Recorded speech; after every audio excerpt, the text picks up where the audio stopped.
Welcome to the treasure room.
Ten, 9, 8, 7, 6, 5, 4, 3, 2, 1, 0. Prepare for vault door opening.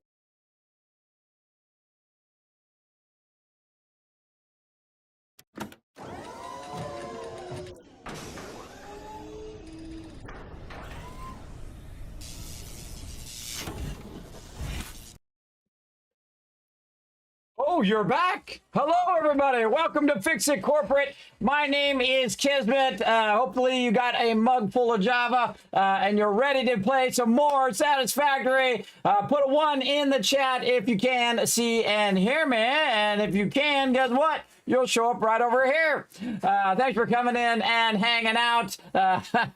Man, everybody, I've been working so much. I wanted to play Satisfactory so bad today, but I was being very good. Kismet, very, very good today, everybody. I went in and worked on a bunch of stuff, which I can't wait to roll out to all of you eventually. But I was just absolutely on a stride today. I was like, it was like going down the slalom, everybody. I was making it happen, which is always, always fun. Now, we're going to have lots of fun today, everybody. We're going to figure out what the most valuable resource is in the game and in life as well, everybody. I know it's going to be a life-changing moment, as well as we're going to go ahead and work on our spreadsheets today. We're going to dive deep into some Satisfactory. We're going to illustrate some stuff. We're going to talk about, I cannot find that spreadsheet I had where I had it where I could just illustrate, because I went in and hand illustrated the whole entire game. Maybe it's over here. Actually, now that I think about it, maybe it's over here somewhere. Let's see if I have anything. No, it's not over there. I didn't think it would be on that computer, but it was worth a shot. Worth a shot, everybody. But yeah, I had a thing that I'd done long ago where I was illustrating what we're doing, but we'll just remake it. That's okay. We'll get in there and we'll talk a bit about load balancing and manifolds and give you all those kind of Kismet tips along the way, because I'm your official FICSIT corporate trainer representative. Now, if you get lasers from space from being inefficient, well, that's not my fault, because I'm here to teach you how to be super efficient. People getting lasered from space, that's a different department. I have nothing to do with that. You'll have to take it up with corporate, and you know how that always goes. So we're gonna get into it. Looks amazing, right? You like my office? Yeah, come out. It turned out pretty awesome. I work very hard on the stream here, everybody. Really doing a lot of, I think I'm doing some of my best work here in the stream, everybody. It's coming up.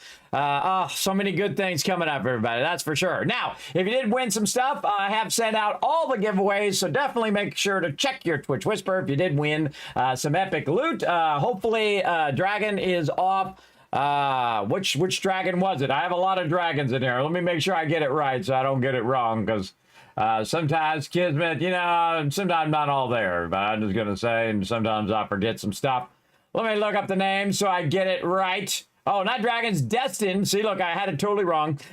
Destin Moon, who won an actual copy of Satisfactory. Now, I do a lot of giveaways here, everybody, literally thousands of dollars with the giveaways. You know why I do that? Because I put every penny right back into the stream. That's why I don't make any money doing this, everybody. But it does keep me alive, and I've been alive 9 extra years because of all of you coming in, relaxing, taking it easy. We have fun, play some games. Sometimes we shoot the breeze. Sometimes we talk deep game mechanics.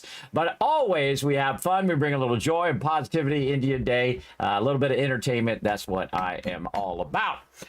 Very excited to be here, everybody. Very excited. I'm all rested up. I'm ready to play some Satisfactory. And now we're also going to find out if our experiment that we did, where we set up a mega server with the awesome people over at G Portal, and we got our factory going all the way up. And we played for 14 hours, was it? I think it was 14 and a half hours. It was a long time. I wanted to go longer, but I knew, I should rest up and then do a whole bunch of things that I'm going to need here on stream. So I did that instead. Basically, we got all the way to coal power. Now, the great thing about having a server is that it runs 24/7. And by the way, it uses their power and it uses their computers and doesn't use yours. You don't have to leave yours on all the time. So I just let it run. Now, of course, if our coal power went off, then we're going to have trouble. I did check it just after the stream to make sure that it was still working. It did seem to be working. But we're going to know for sure, and we are going to use the most valuable resource, because I'm going to tell you what it is right here at the top of the stream. Time. Time is your most valuable resource, both in life and in game. If you can maximize the power of your time, you can maximize your efficiency, and FICSIT Corporate always likes that. Always likes, remember that you are a property of FICSIT Incorporated. Do not damage the property, everybody. That means don't get hit, don't get killed. Make sure to jump over those hogs. Those hogs come at you. You got to get it. You got to get it. First person I see in the chat, Dragon Wolf. We're going to get 1,000 kids cats for everybody in the chat for the first person I see right there. Thank you, Dragon Wolf, for hanging out in the stream. Appreciate you. Space Bungee coming in. Getting that tycoon twist on. I like to see it. Jonkers as well. Nice, nice. Freeze bringing that in. I like that little dancing emote. Nice. I like it. Foggy in the chat. My awesome mod. He's going to be watching after us all today, everybody. Show some Foggy some love in the chat for watching after the chat there. Trying to keep them trolls out of here. And keep everything nice. And of course, if you say nice things, he's going to grab that and put that in my inspiring quotes as well. So feel free to say nice things to Foggy or to me, either way. Again, I appreciate all my mods. Now, again, if you would like to become a mod, I do interview mods from time to time. Feel free to go onto my Discord and say, Kismet, I'm interested in becoming a mod. You do have to be in the stream for a little while. If I don't know your name, I'm probably not going to mod you. But if I've seen your name once or twice or a whole bunch of times, feel free to go ahead and apply for that position and let me know when you've modded before, who you've modded for, all that kind of stuff. I always appreciate all my mods. They are the heroes behind the stream. They are quite awesome. I appreciate it. Toxic Tech coming in, waving hi. What's up, Toxic Tech? Thanks for hanging out in the stream. I see Paul in there bringing that in. You like that? Brewing Heat is like Kismet's #1. I like it. I like it. Thanks for all the ones, everybody. Hi there, Freeze. Hello, hello. Welcome. Thanks for the ones. Toxic with a 1. Dragon Wolf. Veletta. By the way, Vet, you know what? You actually have that emote. Remember, if you just hit the follow button, you get a bunch of emotes as well. Some nice emotes, including that little one that you see in the chat. Feel free to try it out in the chat, everybody. Just hit that follow button. Peter Pan coming in with that 1. Jonkers, Ditch, good friend of mine. Hey, Joe, good to see you, man. Always good to see you. Foggy, let's start with a shout out for Ditch there, aka my buddy Joe. Been missing seeing the crew, by the way, Joe. Seeing you and of course Banlish and all my other peeps that I see when I go to TwitchCon. Sadly, I don't go to TwitchCon anymore because I'm old. Those were always a harrowing journey. I don't know if you've ever traveled while being dizzy the whole time and being on a plane. See, that's why I started bringing my mods because the first time I went, it was really dangerous, everybody. It was really dangerous because I could barely, like, get around, and then I have to sit down all the time. And then I brought my mods, and then everybody started bringing their mods. So all the mods can thank me for that. You're welcome. I started that whole trend. There you go. Space Budgie again, bringing out one. That looked amazing. Thank you. I do like to play a little bit of cosplay here in the stream, a little bit of RP, not too deep in the RP, everybody, but, you know, just to bring a little bit of fun to the stream, make you guys laugh. That's, dealing with corporations is such a pain. Yes, again, that's not my department if you guys get lasered. I'm here to help you guys. I'm here to help you guys be as efficient and be the ultimate factory builders here in stream. Hi, Kismet. Hello. Welcome. Welcome. Snick, thanks for coming in and hanging out. Jonkers bringing that love. Nice things. There you go. FICSIT Pioneer reporting for duty. All right, TM. Thanks for coming in and chilling out in the stream as well. You know, I should, now that I think about it, I should make this thing go like this. I'm going to do some magic here. Whoa, magic. Look at this magic I just did. Amazing magic that just happened there. Wow. Good day, Kismet, says Dragon Wolf. How are you doing today? Who is here ready for work? I'm ready to go, everybody. I'm super excited to see if that experiment worked, if our all of our coal plants kept working, because we at first we had an issue with it. We upped the belts there. We just did 6 of them instead of 8, and it seemed to work out beautifully. We'll find out. We're going to check these boxes. Here, Luna coming in with the love as well. Thanks for all the love in the chat. Hey, Thurbrick, always great to see you, man. Thanks for using that Twitch Turbo. Me and on behalf of every streamer here on Twitch, I appreciate everybody who does Twitch Turbo. Twitch Turbo is actually the best way to go, everybody, because you see no ads on all streamers on the entire platform. Plus, if you are there and if you're in someone's chat and it does run an ad, the creator still gets credit for those ads. So it does help keep them going, because this is always a struggle, everybody. And I'm not no ninja or Shroud or something like that where I'm making millions. I'm barely getting by every month.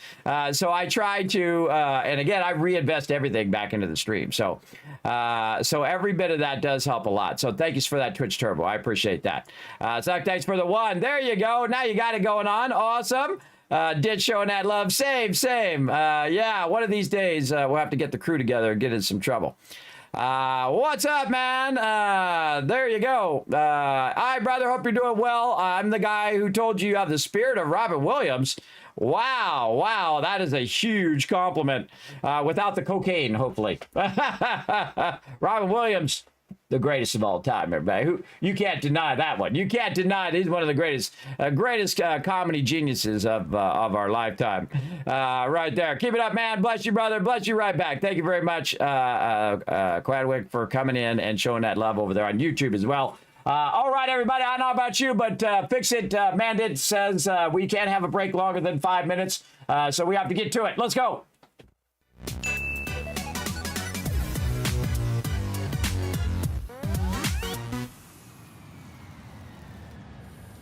Uh-oh, where'd I go? Uh-oh. I vanished. And now I'm back. I was fooling around with my effects, everybody. There we go. You can still hear me, though. All right.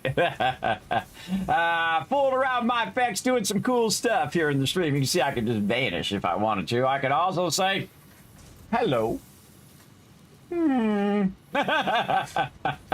I can say that as well. Now, here's what we're going to do, everybody. We're going to go on the server because we have a server playthrough going on. Oh, it is working. See, I can always tell right here, everybody. Look at that. Our simulation has been running for 33 hours because we've been using the power of time, the ultimate power, no matter what you're doing. So what we did is we set up our factory. We made perpetual power. It took us about 14 hours to make it happen. Actually, it took us less. It took us about, 2-3 hours because we watched a thing, and then about another 2 hours, so 5 hours. So it took us about 9 hours to get there, probably less. and then we just let it run for the additional time beyond the 9 hours, more than 24 hours running. And then we're going to go in and see if it worked. Here we go. I always like to do this kind of stuff. Now, again, this is one of the best ways to do this, everybody, I think, is to use the server to run it. Now, instead of you just sitting there holding the space bar or rolling over or just pressing the space bar and releasing, do it that way, everybody. Oh, here we are. Here we are. Okay, now this is how we're going to know. First thing we do is we go, look, oh, yes, our belts are stopped. And you're like, Kismet, why is that good? That's good. Well, eventually we'll have it where our belts never stop. But that's good. I can see it's still running over there because see that over there? That's running into the awesome sync. So that means for the past 33 hours, our simulation has been running. And in theory, if I go to this box should be full of wire now. Boom. And then the next one should be full of wire and a little bit of this. And then up here, we should be full of, yes, copper sheets, full of screws, yes, full of rods. Oh, look at this. All of our basics good to go. Now, we have a couple other ones that we were running as well. Way over here in the corner. If we look up in the upper right-hand corner, we had, what did we have? We had, what was that number that we had? I think it was 97. Where did it go? That was there somewhere. Yes, right there, 97. We had originally 97. Now we have 1,000. So while we were busy, you know, resting and doing stuff and all sorts of things, I can't tell you yet about the stream, but I can tell you eventually. It has run all of the stuff using the power of time into the space elevator, and also because we have put boxes in, when the backlogging the resources, having a spot where it can backlog. Not only that, but now we have an entire box full of rotors, and we have an entire box full of our reinforced iron plates, which is going to supercharge our playthrough and also supercharge our day to day. Now, there's only one more resource that we have running all the... Fred! How many times did I tell you? Do not come in the middle of the factory. I mean, you got the whole world. The world is the world. No, don't. No, you're like a teenager, doesn't listen. Like a teenager does not listen, everybody. Fred, don't give me that look. I see you. I see you there. You can't. You're not. He thinks he's like stealth, right? He thinks he's like that guy from Guardian of the Galaxy, Drax, who's standing there. He's invisible. That's what he's doing right now. That's what he's doing. All right, up here we've got our modular frames, and I can see those modular frames have stopped, which means in this box is a bunch of modular frames. So we were smart enough to set a backlog that we could just let run and then fill up all of those things. Now, I could have made 15 boxes, everybody, and I have 15 boxes of modular frames, except for I don't want 15 boxes, and then I have to manage 15 boxes of modular frames. Now, eventually, all of this should go into the awesome sink when we create an overflow system eventually. We'll get to all of that, but we were just doing our basic. Now, let's go ahead and start today off with a bit of a tour first before we get too deep into it. The first thing we did is wherever we landed, the closest node to where we started, and there's our coal power over there. We'll get to that here in a second. The closest node to where we started is the node that we were going to start with. We didn't start in the most optimal place. The most optimal place is just to pick a place, land, and see if you can survive. I've done it over 50 times, everybody. Lizard Doggo come to see us. What's up, Lizard Doggo? What's up, little buddy? Yeah, you go ahead and go over that way.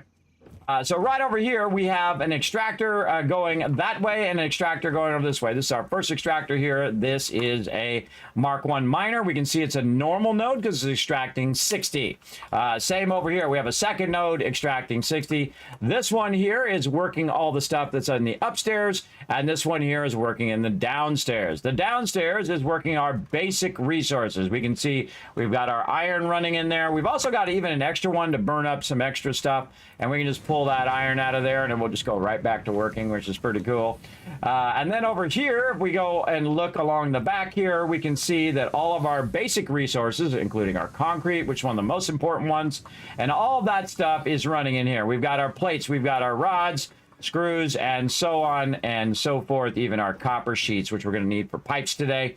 All of that stuff was all set up to run and run and run. Now, the other thing that we let run and run and run, and even though it's only just a little bit of stuff, like see this little bit of wire? If you take a little bit of wire and you times it times 33 hours, you know what you get? You get a heck of a lot of these, everybody. 21 coupons in there. Now, that's not bad for the beginning of the game, so we're going to print those out, and we're going to stick that right in our pocket here and let that run. Now, of course, we're going to get a lot more. I'm going to show you how to sync everything eventually, but that's going to get us to the next level of the awesome shop over here. We've already got the first level of the space elevator, which allows us to do tiers 3 and 4 today, which we're going to work on and try to get that done. I'm going to show you. We also unlocked the cyber wagon. If you're not familiar with how to do the cyber wagon, I'm going to spoil it for you here. So if you don't want to hear it, put your fingers in your ears for about 3 seconds. Okay, here we go. 3, 2, 1. You put a ticket in the awesome sink. So you put it like in a storage like that, and you drop it on the belt and let it go in the awesome sink. It'll unlock the cyber wagon, aka the cyber truck, and then you can get that. It has square wheels, but it actually does drive, and it's actually really nice. I feel like it's a little cheating and a little OP, so I don't drive it in the early game, but we'll fool around with it when we get all into vehicles, and we're going to do everything, everybody. Everything of every tier, we're going to go ahead and go through it, so you'll get a deep understanding of the game and not get lasered from space from being inefficient, all right? I don't want that to happen to you, because you're in good hands with me, everybody. We're going to hook you guys up. So we have all that basic manufacturing going on this bottom level. We have ours. Oh, look how convenient that this has come back up again. That's why I leave those there, because they will respawn. Now we have this node, and that node is going up there. Again, that's a 60 iron. We also leaving an extra portable miners in case we need those later, that we can just pick up and use for other locations. Now what we're going to do is go up here to the top. You can see I got the ladder unlocked from the awesome shop. That ladder is one of the first things I unlock, because it makes it much easier than running belts and doing all of that in the early game. So it's coming through, and you can see I have a backlog of the iron ore, and I have that on there on purpose so that I can go ahead and siphon some of that off to use it as excess.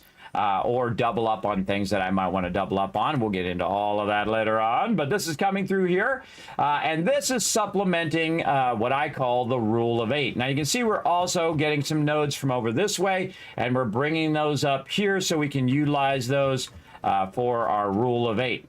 Now, the rule of 8, the Kismet rule of 8 is all about balance, understanding your balance of each and every system that you're trying to set up. If we're trying to make our reinforced iron plates over here in the assemblers, to do it perfectly and to have it perfectly balanced and be 100% efficient, you got to understand about inputs and outputs and how to balance those inputs and outputs. And once you master the rule of 8, which is the infinity symbol, if you haven't seen it, if you turn it sideways, if you visualize it in your mind. Kind of looks like a summer sloop, by the way. I think that summer sloop, instead of looking like an S, I think it looks like an infinity symbol myself. But what do I know? I've just been a graphic designer for 30 years.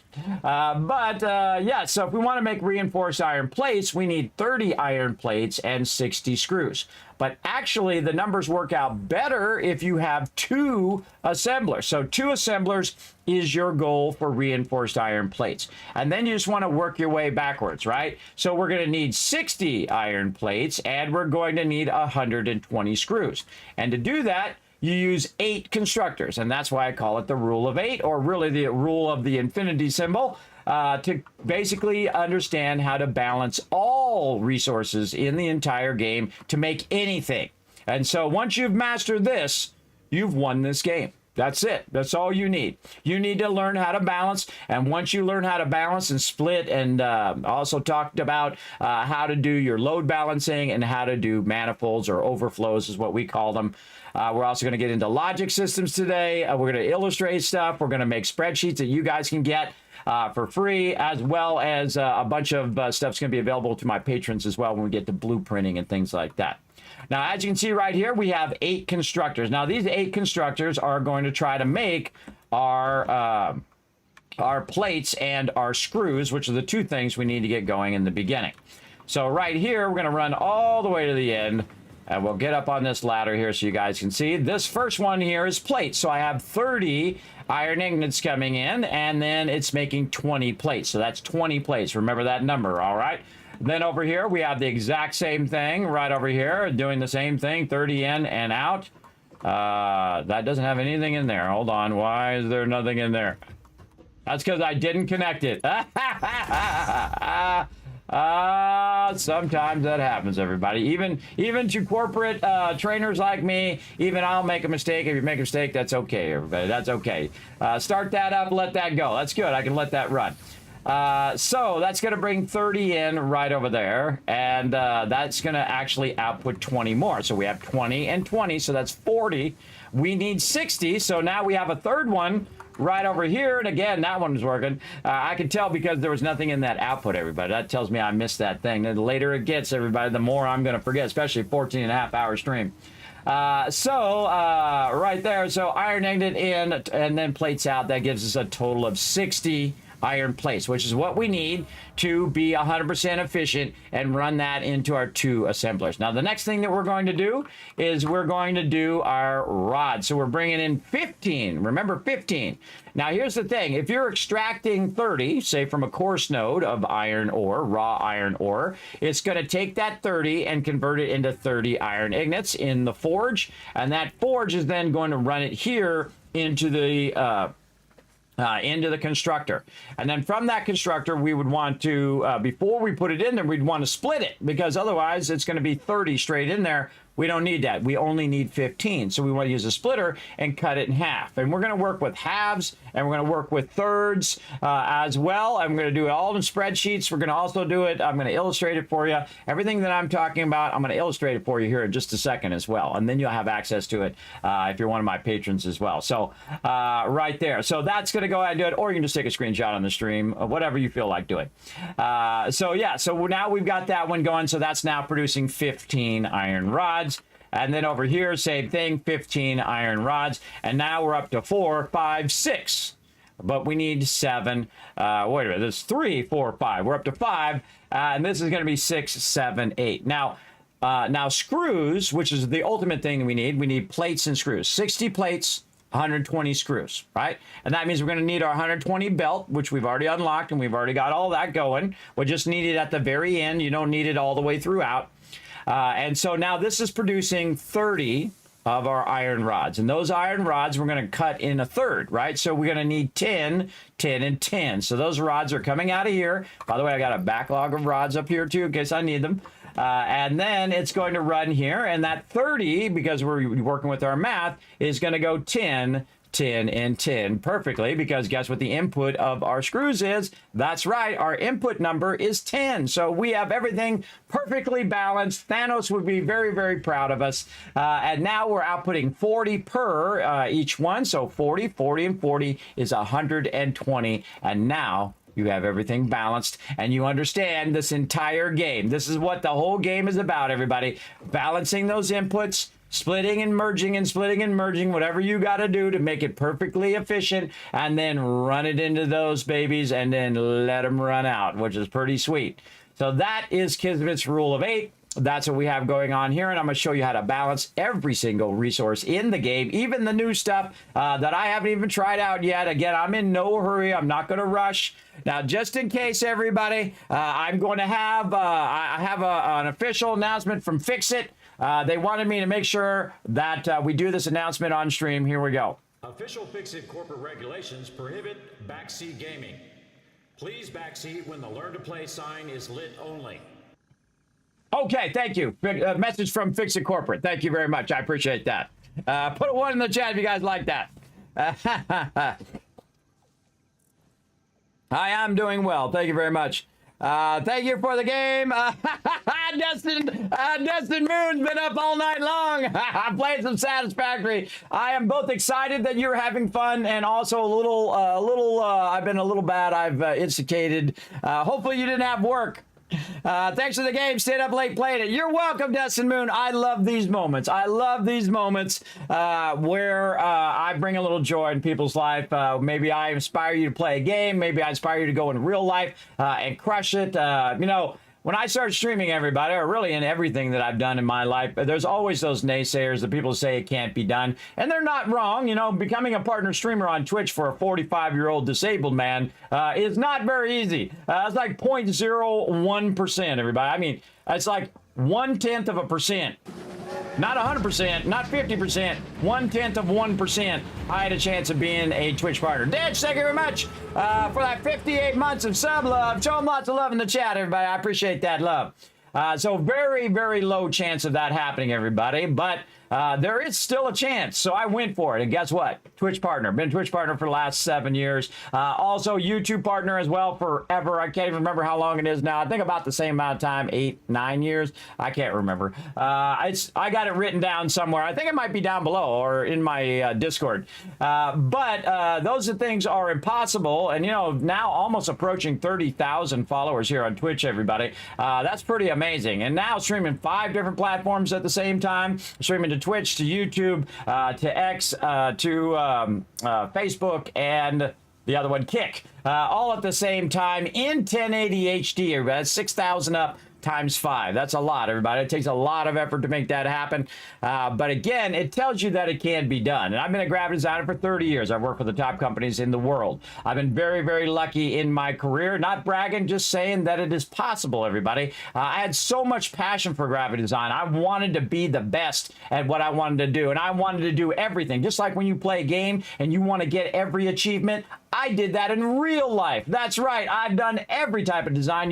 When you go into the store, everybody, look at every single package in that store, everybody. Beer bottles, you know, Coca-Cola cans, you know, look at the cereal boxes, little star scrolls at the thing, little magazines you might see, greeting cards, T-shirts, posters, billboards, all of those things, even records and CDs and just everything under the sun. I've done every single one. I've done 100% achievement in real life in graphic design. I do not do graphic design for people anymore. I am retired. You know what I do now? Not retired from working, but retired from doing graphic design for people. What I do now is I bring a little joy, positivity, and entertainment into your day, lurking here in the stream. So I appreciate you. I appreciate you.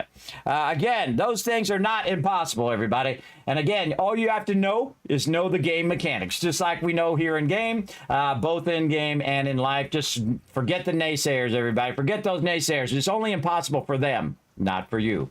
Not for you. You can make it happen because this old man can make it happen. You can make, you're probably younger, better looking, and way smarter, and could make it happen as well. Or a combination of some of those. There you go. I know some of you are not younger than me, and that's okay. That's okay. You got a few levels on me in real life, and that's okay. There's nothing wrong with that. Doesn't matter what level you're at, everybody. Both IRL or in game. You just gotta get the game mechanics down. So there we go. We got all that done. The Kismet rule of 8. Now you know how to load balance your stuff. And again, we're going to illustrate that here in just a moment. Let me go ahead and show you the rest of the factory, and then we'll get into that.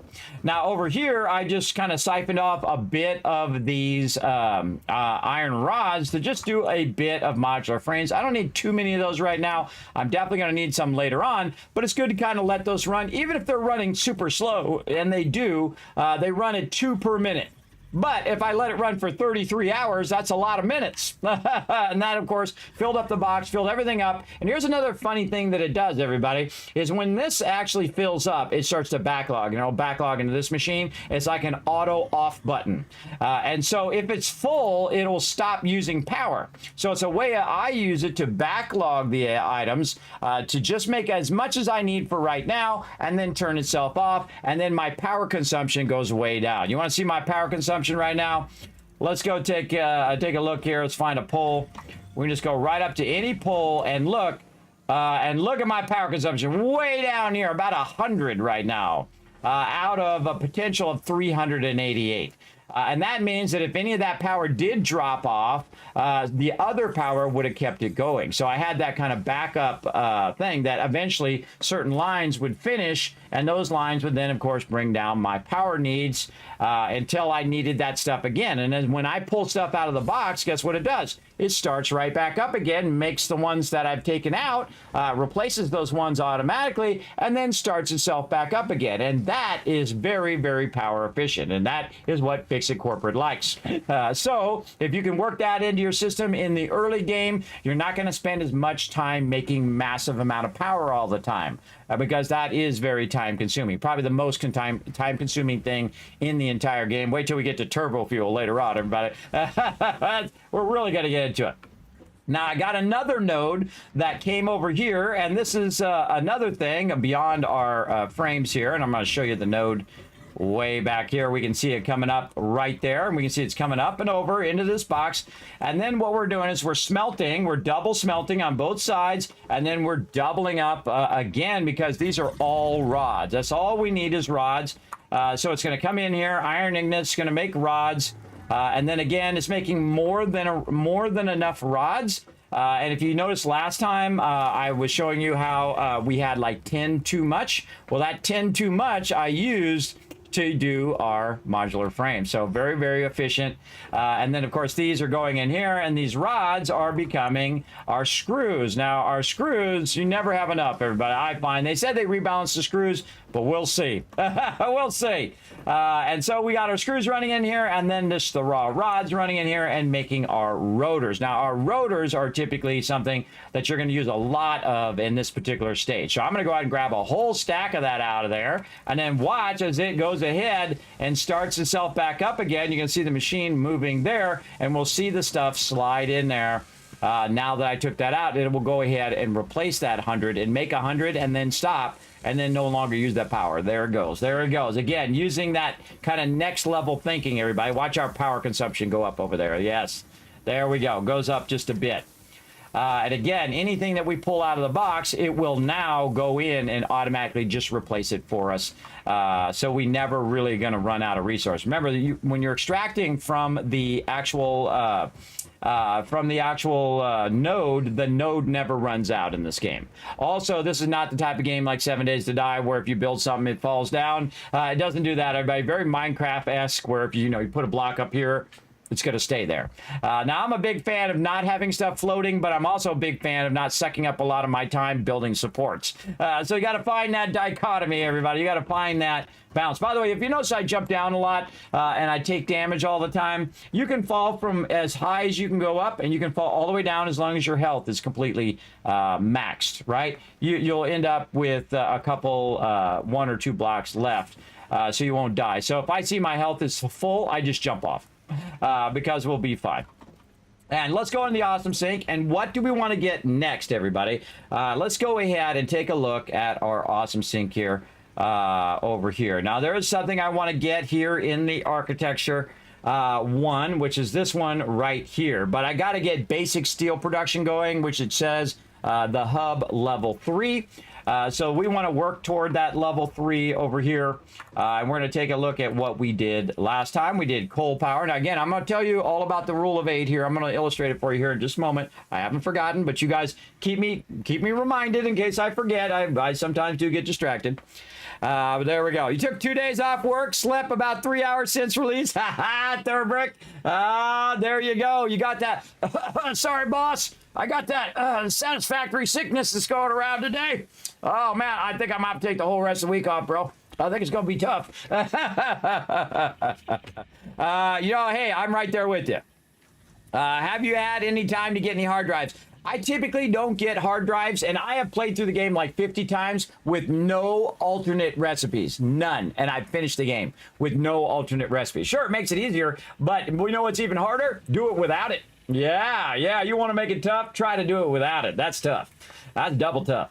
But we are going to get into alternate recipes. We are going to get into all of that. They actually did add an even cooler system to doing your hard drives and stuff. We'll get into all of that. So we did unlock coal power, which gives us our coal power generator, our water extractor, our pipes, our pumps, our junctions, allows us to scan for coal as well as our fluid buffers and all of that stuff. Let me go ahead and move off over to the right here so you guys can see the rest of that right over there. There you go. I head back over. So we got all that done, and we got that up and running because that's what's powering our factory right now, and we no longer have to go and collect leaves and all of that. I highly recommend getting to coal power as much as you can. And currently, based on the fact that we could only do 300 water, if we take 300 water and divide that by 45, which is how much water each one of these needs, that's 6 coal power plants. So I usually make 8, and you'll see why later. But 6 is what we want to run for now. So we ran the water from the only water place that's here, that's nearby where I'm at.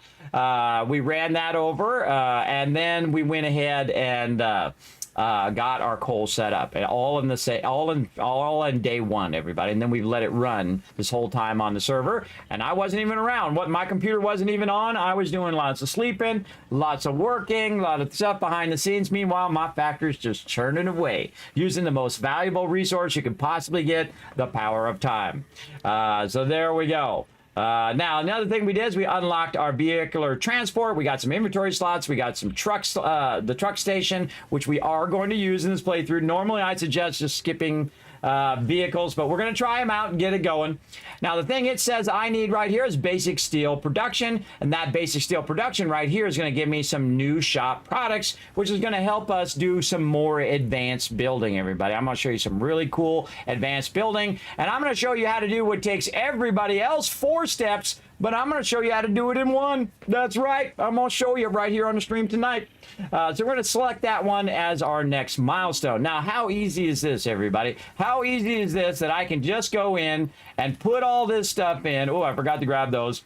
And just put all this stuff in here by the fact that it's already made all those resources, including our modular frames. Let's go grab those. I meant to pick those up while I was up there, but I forgot. It happened. Fred, I told you. He's like, I'm not listening, Kismet. I'm not listening. He's a bad boy. He's a bad boy. He's in there. He's always in my factory. He's getting into trouble. Always getting into trouble. Let's get over here. In fact, let's get 2 stacks of this. There we go. And then I'm just going to run this way because this will be just as fast as going down that ladder. And again, my health is at 100%. So I'm just going to jump down, boop, right here. And run in here. Now, this is my biofuel here. And you're like, well, Kismet, why don't you take that out now? I'm going to leave that until later on, which will actually move a lot of this stuff later on. All right, we're going to put 50 of those in there. And just like that, we got them upgraded. We're good to go. Ada, tell us all about it. Milestone reached. Coal and iron can be combined in the foundry to start steel production. Project part number 2, the versatile framework, Magic. can only be created via automation, not at a crafting bench. Delivering these to the space elevator is essential if we are going to complete phase 2 of project assembly and save the day. FICSIT and humanity is relying on you. Remember that, fellow pioneers, that humanity is relying on you. All right. Make sure. There we go. There we go. I'll write that down. That's a good one.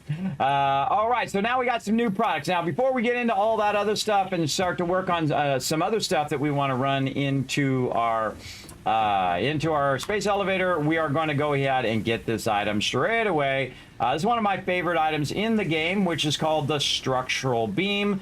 Now, this stuff in here is really cheap. Now, we're about to transition between basic building to modular, and it also counts toward our mega building, literally with just a couple pieces. You ready? We're going to go ahead and put the metal beam in there, and I suggest you get it as early as possible, everybody, especially if you want to do some really cool builds. And then the road barrier. Both of those are incredibly useful for what you want to do. Now, of course, you want to do pillars and stuff like that. They also do a lot of great things, and also catwalks and things of that nature. I'm going to go ahead and get our catwalks here as well.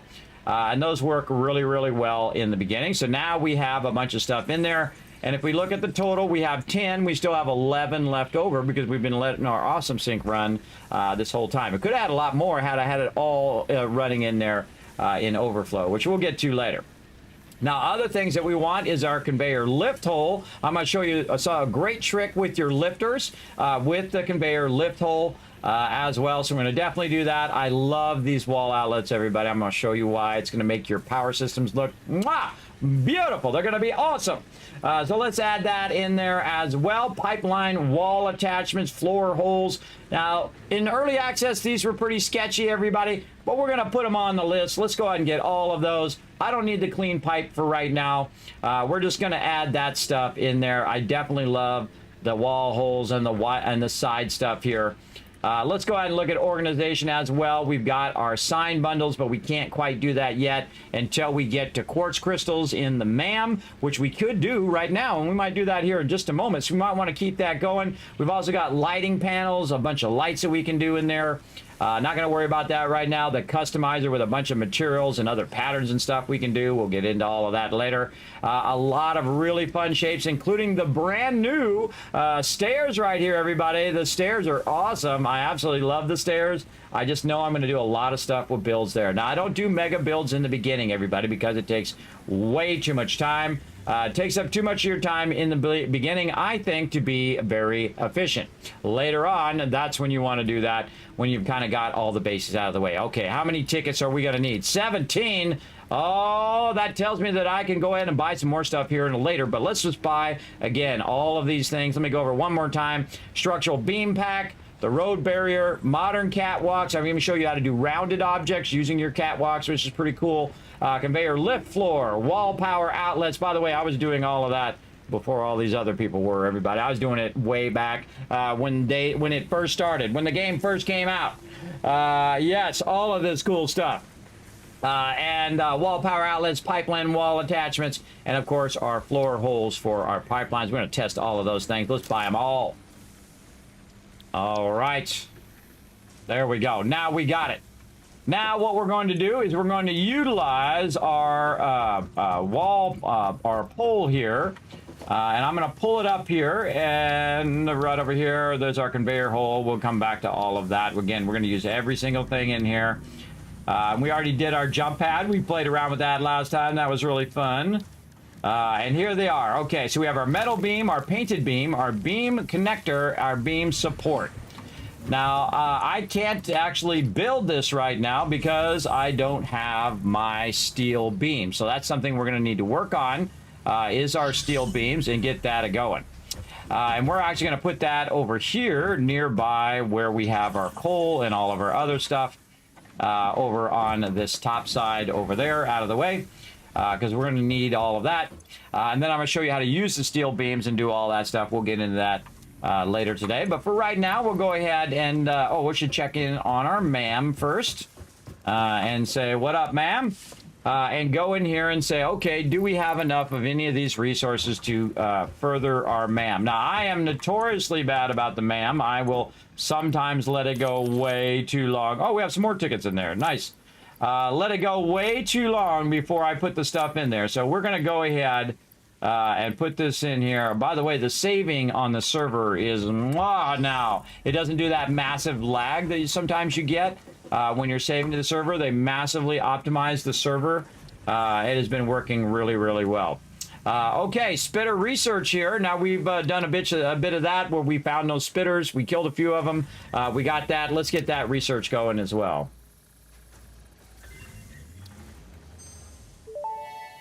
Tell us all about it, Ada. The remains researched belong to an organism that tends to nest near objects emitting specific types of resonance. Spitters are called as such due to their ability to create and spit plasma across long distances. Spitter remains can now be made into alien protein, and additional research may reveal options for improving Pioneer safety during exploration. Well, thank you, Ada, for that insight. Yes, this game is a factory builder. If you've ever played Factorio, which is one of the greatest games of all time, everybody, if you love factory building like I do, this game was like made just for me. If you've ever played a game that you go, man, that's my type of game. That's the thing. I can't believe they're making that game. That's my favorite thing. That's what this game is. It's like they almost like they say, what would Kismet like to play? We're going to make this game for them, and then we're going to make it one of the best building games of all time. Absolutely. And you're going to see why. I'm going to show you why again. I'll show you every time I stream why it's so amazing and why they really thought it out, and you will then be spoiled for every other game that you play. If you play some 7 Days to Die, if you play some Valheim, if you're playing Minecraft, if you're playing whatever, you're thinking, why don't they just copy what Satisfactory is doing? I wish they would. I wish they would. And I'll show you why here. There we go. Now, we got Stinger, and we also have Hatcher. We haven't got any of those yet, so we're going to let that slide for right now. Now, right down here, if we had some more of our items, we could go and increase our inventory slots. And you can see right here, and this is one of the first things that I like to do. I'm going to add that to my to-do list. Here comes our rocket ship. I'm going to add that to my to-do list, and I have plenty of cable over here. But the hardest thing is I don't have a lot of inventory space. Now, you see I have a lot of copper ore. I don't need to keep copper ore anymore. If I just hold down Control and drag it down there, notice it pulled the other one. And so now it deleted all of them. Fighter re-entry. There we go. And then iron, same thing. I don't need to keep that. Get that out of my inventory. I'm good. All right. And we're going to need a lot of wire. There we go. Now we have 1,000 wire. Now we need alien protein. And since we don't have anything else to use our food on right now, the best thing to do is to go in and convert this into alien protein with our hogs here. And then also with our splitters. Or spitters, not splitters, spitters. Very, very different whole thing. And then that will allow us to go in now and inflate our pocket dimension. There we go. And I always suggest, watch as these pop up over here. Confirm. There we go. Look at that. Much more space in our inventory now. Pocket dimension significantly expanded. I worked all afternoon analyzing the transdimensional confibulatory permutations of alien DNA to achieve this. We are all doing our part for FICSIT. This is true. We are all doing our part for FICSIT.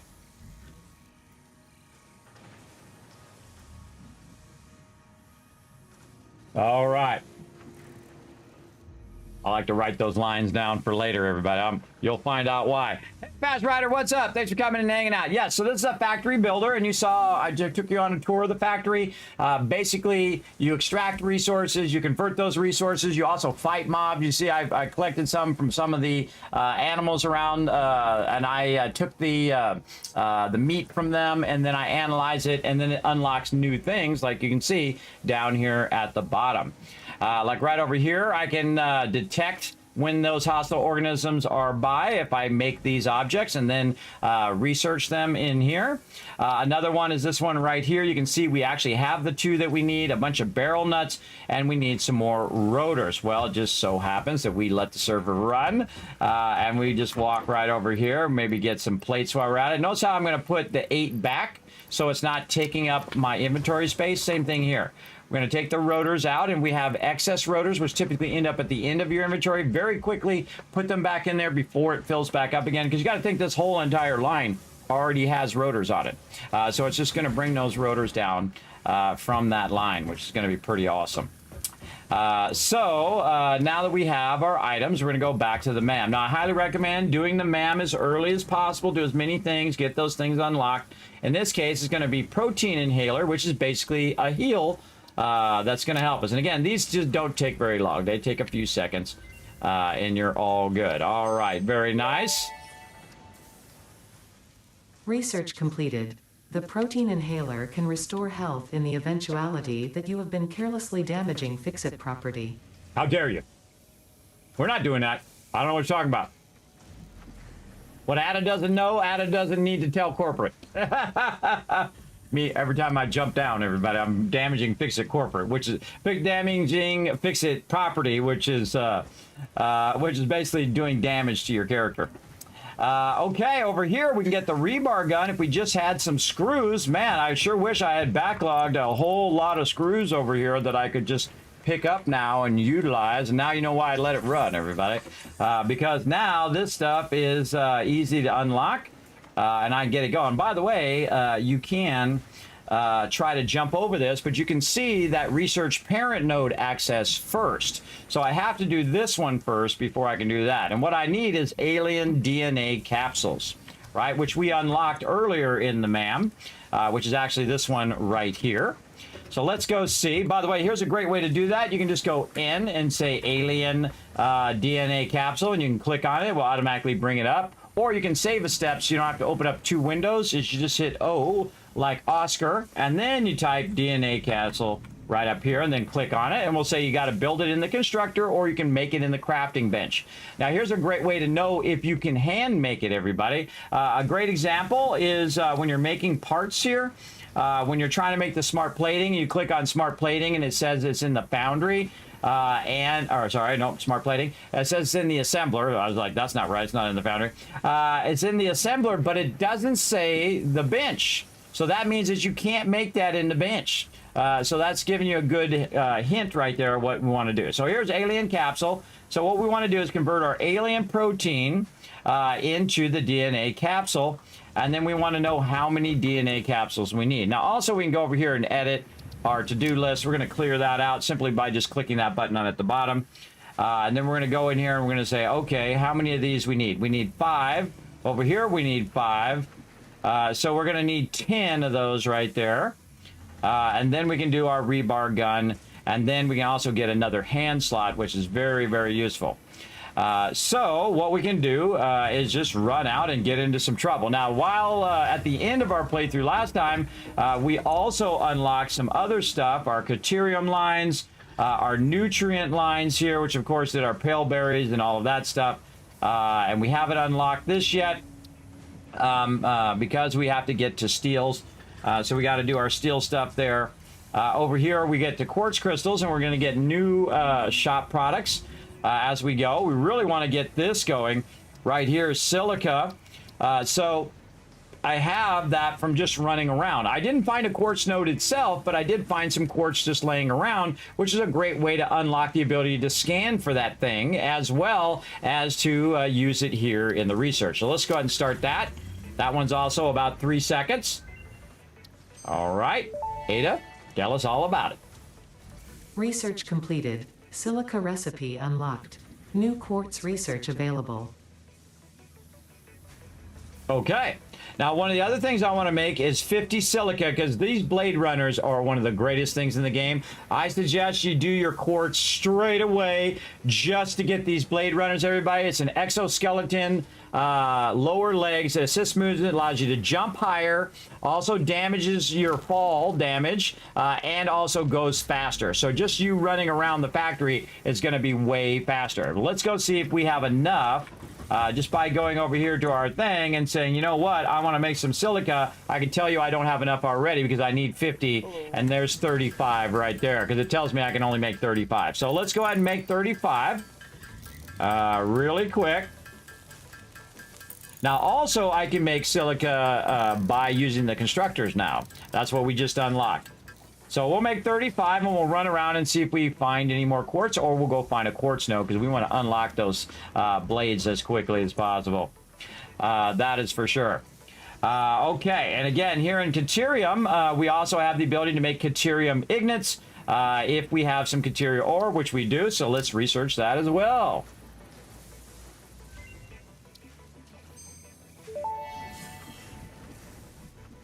Research completed. Caterium ingot recipe unlocked. New Caterium research available. Okay, thanks for telling us that. Now again, when we get to Quickwire, we're going to get some new shop products over here. It doesn't tell you what they are, but you can go into the Awesome Shop and look now of which products are being opened. And this, they changed a lot of that, everybody. In the MAM, they've changed a lot of the things that you unlock. But you do want to get into the MAM as quickly as possible because that is, again, going to unlock a whole bunch of fun things, including some rebar things you can use with your rebar gun, as well as the zip line, which we'll get into all of that when we get into our power and stuff. But I would suggest in the early game that Quickwire is your #1 source to throw into the Awesome Sink. Absolutely. I would absolutely get that going as quickly as possible. Way down in the Caterium line down here, we're also going to be doing a whole bunch of other stuff that's going to make us make it a lot easier to do overflows and things of that nature. And again, nutrients, we can't do anything. Also would love to do down here, so we definitely want to get some quartz going. Sulfur, this is actually a Nobilis detonator, so you're going to have these bombs that you can throw and blow them up. It's going to be awesome. We'll get to all of that later on. We just need a bit more sulfur, and we have plenty of coal, everybody. We got backlog of coal over there. And then, of course, doing all of this, and then a whole bunch of this, and then some of this stuff over here, and all of this over there. We got to do all of that cool stuff at some point. But that's as far as we can go for now. We'll just leave it on quartz because I definitely want to get this going right over here. We can also add it to our to-do list to kind of remind us to come back to that later on. All right, and then I like to keep all this extra stuff right in here so I can find it later. And a little kind of sample of all these various things that, who knows, I might need them for research at some point. I also like to keep a nice stack of biofuel on me for my chainsaw as well. Now, if we go look at our character here, we can see that we have our head slot, our body slot, our back slot, and our leg slots, and we have 3 hand slots unlocked right now, which we're using for our Xeno Basher, which is something we unlocked, which is the much bigger, whoa yeah, much bigger one, does a lot more damage. You can take on the tougher mobs as well with that. And then also we have our vehicle that we can throw down, which is awesome. I love that card. They have a real life one of these, everybody. I want one. I want to go and do a video of me driving through McDonald's with one of these little carts, and then picking up my order, and then driving in my little cart, and then going to the store and getting the groceries, and then putting them on the back, and then driving with my thing. Oh man, that'd make such a great video, everybody. I wonder if they'll let me borrow it. I don't know. Would it be worth flying all the way to Europe just to use their little cart as a little experiment going through drive-thrus? That would be amazing. You just fish manage speedrun and jetpacks? Well, look at you go. There you go. Yes, that's right, guys and season. I have talked about that last time, but I just want to make sure that you know this FICSIT corporate mandate. Here it is right here. Official FICSIT corporate regulations prohibit backseat gaming. Please backseat when the Learn to Play sign is lit only. Okay, there we go. Again, watch out. Make sure to follow those corporate rules, everybody. Remember, those are from FICSIT corporate. They don't like backseat gaming. Try not to say anything that's that might be construed as me doing something. It's a great tip, though. Again, I have talked about that tip many times. Now, if you are new to my stream, remember I've played for thousands of hours in Satisfactory. I've played it since day one when it first came out, or actually I think it was like a month or two in. But I had it from day one because I was busy playing other games. But the second I played it, 5 minutes in, I always know about games, everybody. I've been playing games for 50 years. That's right, half a century, thousands of games over the years. And I know right within the first 5 minutes if it's going to be something special, and I knew it right here about Satisfactory. I knew the same thing about Valheim as well. I knew it was going to be a special game as well. There you go. There you go. Watch out. FICSIT Corporate is watching you in the chat, everybody, and also my mod. So I don't want you guys to get banned. So I made a funny little thing just so that it would remind you, please don't backseat game, because I'm actually talking about things as they're appropriate. I have thousands of tips for you guys, including how to do transition between off-grid buildings and, of course, world grid buildings. We're going to do tips on how to collect stuff in the very beginning. If you want to see all of that, by the way, you can see all my VODs on YouTube. You go over to youtube.com/KismetBP. There's also a playlist over there. Oh, I should have made a command for that playlist. That was the other thing I was going to try to do today. I just remembered. Hold on. Let me put that in my things to do over here. Make was it chat command or stat 1.0 playlist. There we go. I'll get that done. On my FICSIT corporate break, which will be after the stream. So for next time. But you can go look it up over there on my YouTube channel as well. Now, again, we've got Tier 3 done. We've got our coal power, our vehicular transport, which we did, our basic steel, and our enhanced asset security, which is our Xeno Basher, and another hand slot, and then more inventory slots. We did all of that tier. Now we're going to do tier 4. Now tier 4 is going to involve our steel beams. So we want to get our steel beams going and all of that. But we don't want to go too fast. Again, I'm not in any rush. I did hear that somebody did already finish the game within the first day. Wow, what a way to suck all the fun out of a good game, everybody. I'm not going to. I'm going to take my sweet time. It's going to be awesome. But the next thing that we're going to do in tier 4 is going to do our build gun, which that's new. I've never seen that before, but definitely I've done the blueprint designer. I'm also going to make my blueprint designs available for my patrons. You can check that out, patreon.com/Kismet. I will put all the new ones out for you guys. Then industrial storage container, which is one of my favorite moments in the game. And that's when I really start to build much larger when I have that to utilize, as well as all our conveyor belts, advanced steel production, expanded power infrastructure. Don't see anything new really in here other than the build gun upgrade in there. And then we have our hyper tubes. By the way, this whole new interface, I absolutely love it. Looks great. And then we're going to have our hyper tubes. Nothing new I've seen so far in 3 and 4, really, other than maybe some inventory slots there, atomic shop products there, or awesome shop products. But again, I could speed run all of this right now, everybody. Absolutely. I could go in and just take this right here, the steel beams, and I could just make those myself by simply going in here and going to steel beams, which should be in here somewhere. Yes, right here.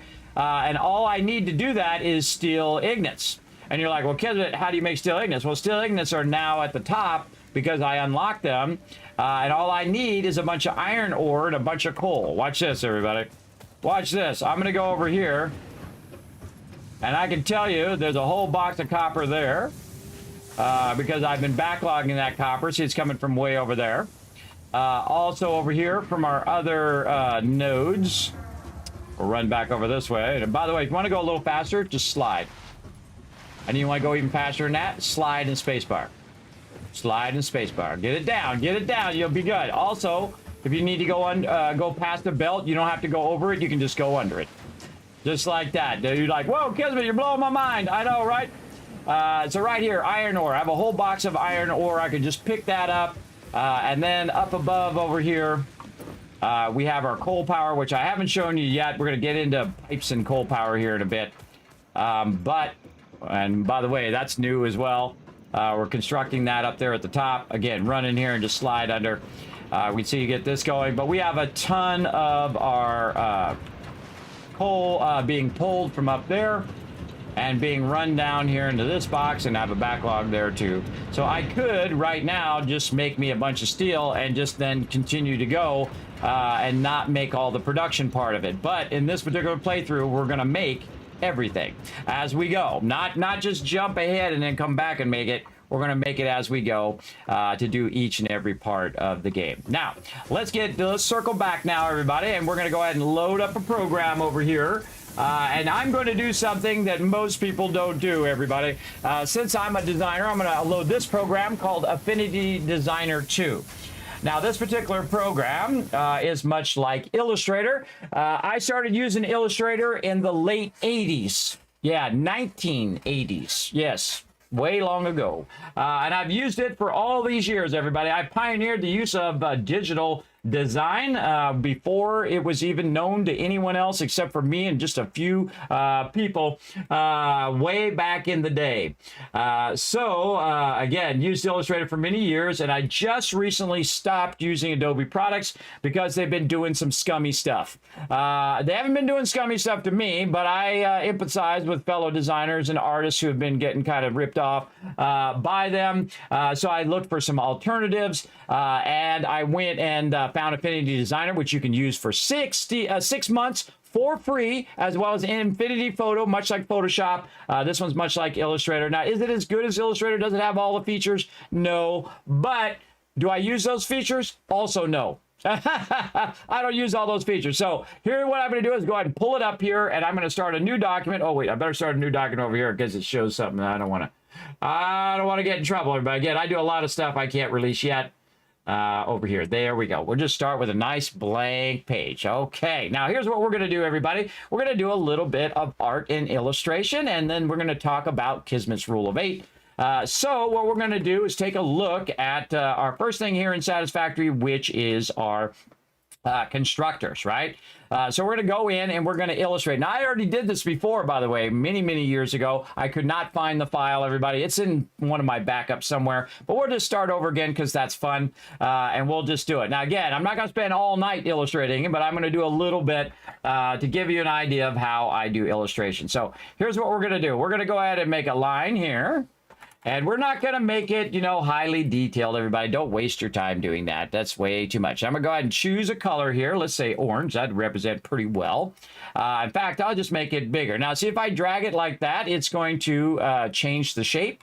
But if I hold down the Shift key, it's going to keep the shape the same. It's going to keep it proportional. Maybe make that a little skinnier. And we're going to say this is the skids of the thing. These things right down here, right? So we're just going to visualize those as the side skids of that, and then we're going to go ahead and do this. Now, one of the tricks of doing this, by the way, if you want to get the proportions of something, you'll want to look at it from the top down, right? Like this. Now, it actually has a photo mode, and you can try to do that photo mode and try to get it going and, you know, get the angle of it and whatnot like that. But what I'm going to do is I'm going to try to get this like this. Now, of course, an easier way to get an aerial view of this is to build something up high. And if I remember which one that one's in, organization, there we go. And so we'll go ahead and turn this around here so we can just jump right to the ladder, climb all the way to the top, and then we'll just look at it from up above. And we can see that it has a certain shape to the top of it, right? It has this kind of square shape with it, the edges kind of beveled at the end. So we're going to go ahead and utilize that shape. Now, another thing that I can do is get right above it here and kind of aim straight down. And if you're really tricky like me, you could go in and you could use your screenshotter here. Right here. It comes with Windows, by the way. It's called the snipping tool. It's actually behind in my bar down here.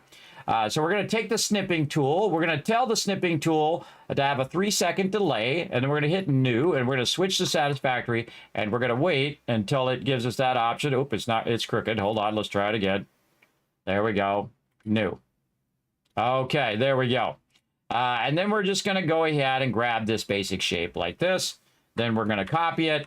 We're going to go in here, and we're going to paste it in there, and it's going to be absolutely massive. All right, a little too big. Now, in this particular program, you don't have to hold down Shift. I've been holding down Shift since the beginning of time, everybody, and I can tell you that that's highly irritating when they change it from being the default. But what this is going to do is give us the basic shape. Now, it's still a bit at an angle, and so it's basically going to give us a bit of an offset. But what I'm going to do is not worry about that as much as really just getting it down of what we want to do. Right? So we're going to go ahead and now make ourselves a square. And again, I'm just showing you a little bit of design, a little bit of illustration here. We're not going to do it for too long, just for a little bit. Then what I can do is go ahead and pick up the color of this, like a nice little silver. Oh, unless it feels like not doing it. Come on. No, no, no. Let's pick up the silver. Are we not going to pick up the silver now?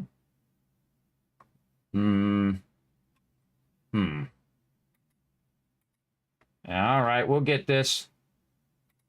There we go. Okay. So what we've done is we picked that up. Oh, hello. We got a brand new Patreon supporter over there, everybody. Show some love in the chat. Thank you very much for becoming part of my Patreon. A new patron over there as well. And again, if you're a patron for 1 month, everybody, what I'm going to do is eventually add your name to the end of the stream and every video that I'm working on right now. Absolutely. All right, so now what we want to do is just kind of lock this thing. So we're going to go over here and lock. Now, I'm still a little awkward in this program because all of the things that I'm very familiar with over the last 30 years and where everything's at in Illustrator is in a different location pretty much in this program. So you kind of have to relearn it a little bit. And that's okay. That's okay. It has the same concepts that you would use. Like one of the things that I need to do is adjust the stroke volume or stroke size. So I'm going to go ahead and make the stroke much bigger. There we go. Now, one of the problems right now is my object here is in the back. So we're going to go to layers and we're going to say arrangement, and we're going to say move to front. There we go.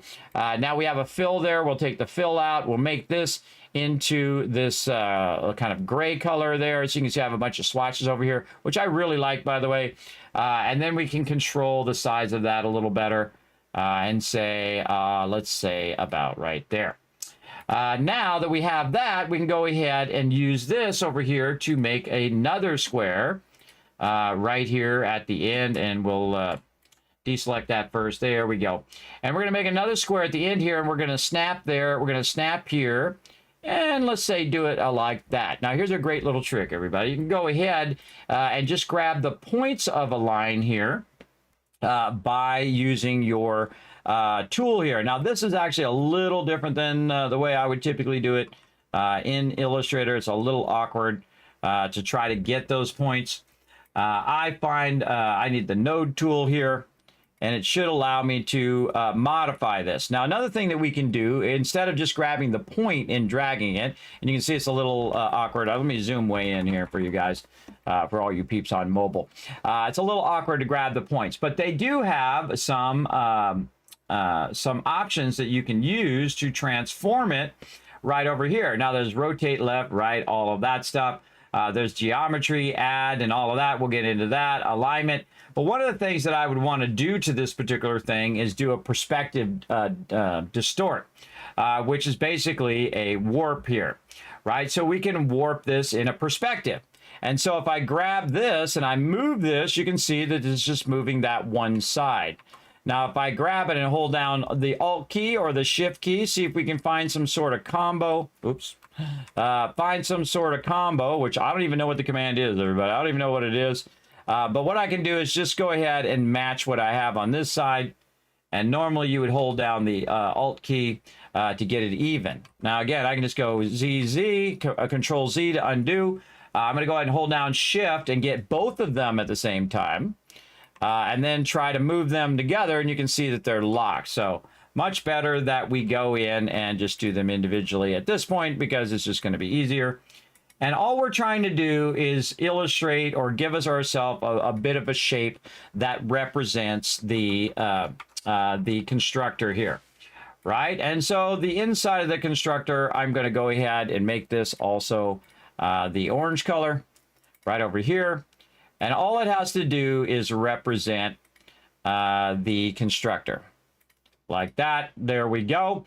And that gives us a general idea. Now, we can also go in and combine these two objects. And there's a whole bunch of buttons at the top here in which you can go ahead and move stuff forward and back forward. You can just you can transform it, rotate it, that kind of thing. And then up here, I can add the objects to each other. Watch what happens to the line. Let me get in much closer. Watch the line in between the two objects. Boom. Now the line is gone. But look what happened. Right? So I said add. Add is probably not the best thing to do right there. Because what it should do is it should basically, when I hit add there, it should add them both together and make them into one shape.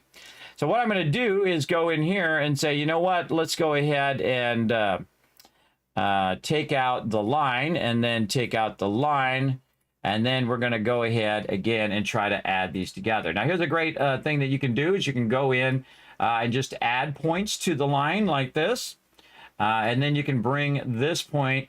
Oh wait, oh no, we gotta add it with the other add thingy. What is the add thingy? Oh, I forgot what it is. Again, very awkward in this program because it. There it was. Point transform tool. The point transform.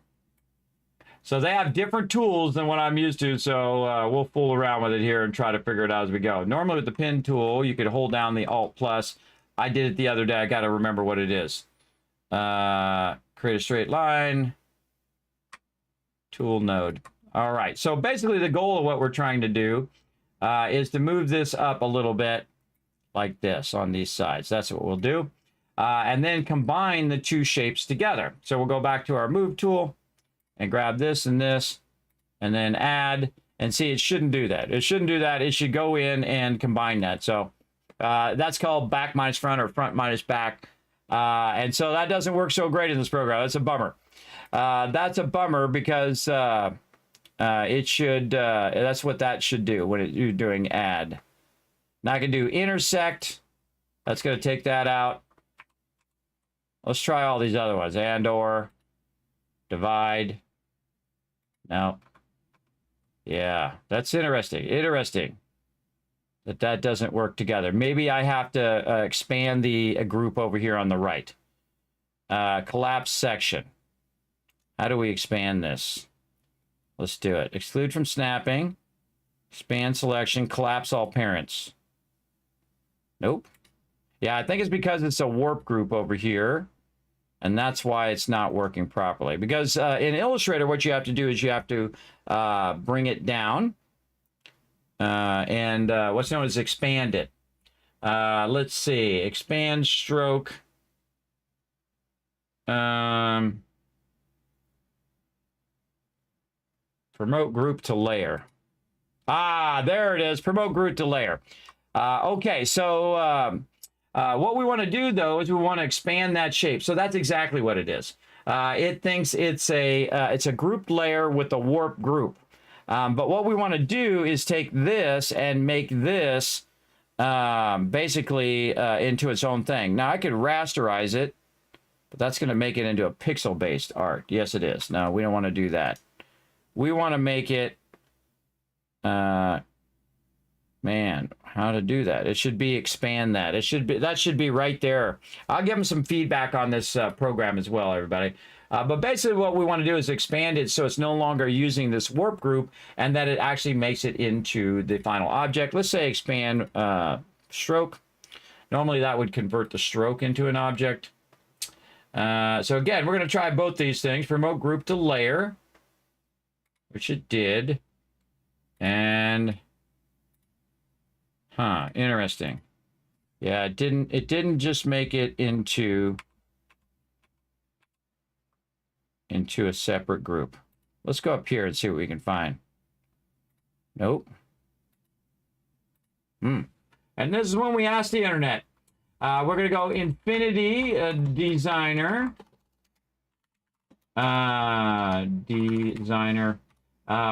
Combine shapes. There we go.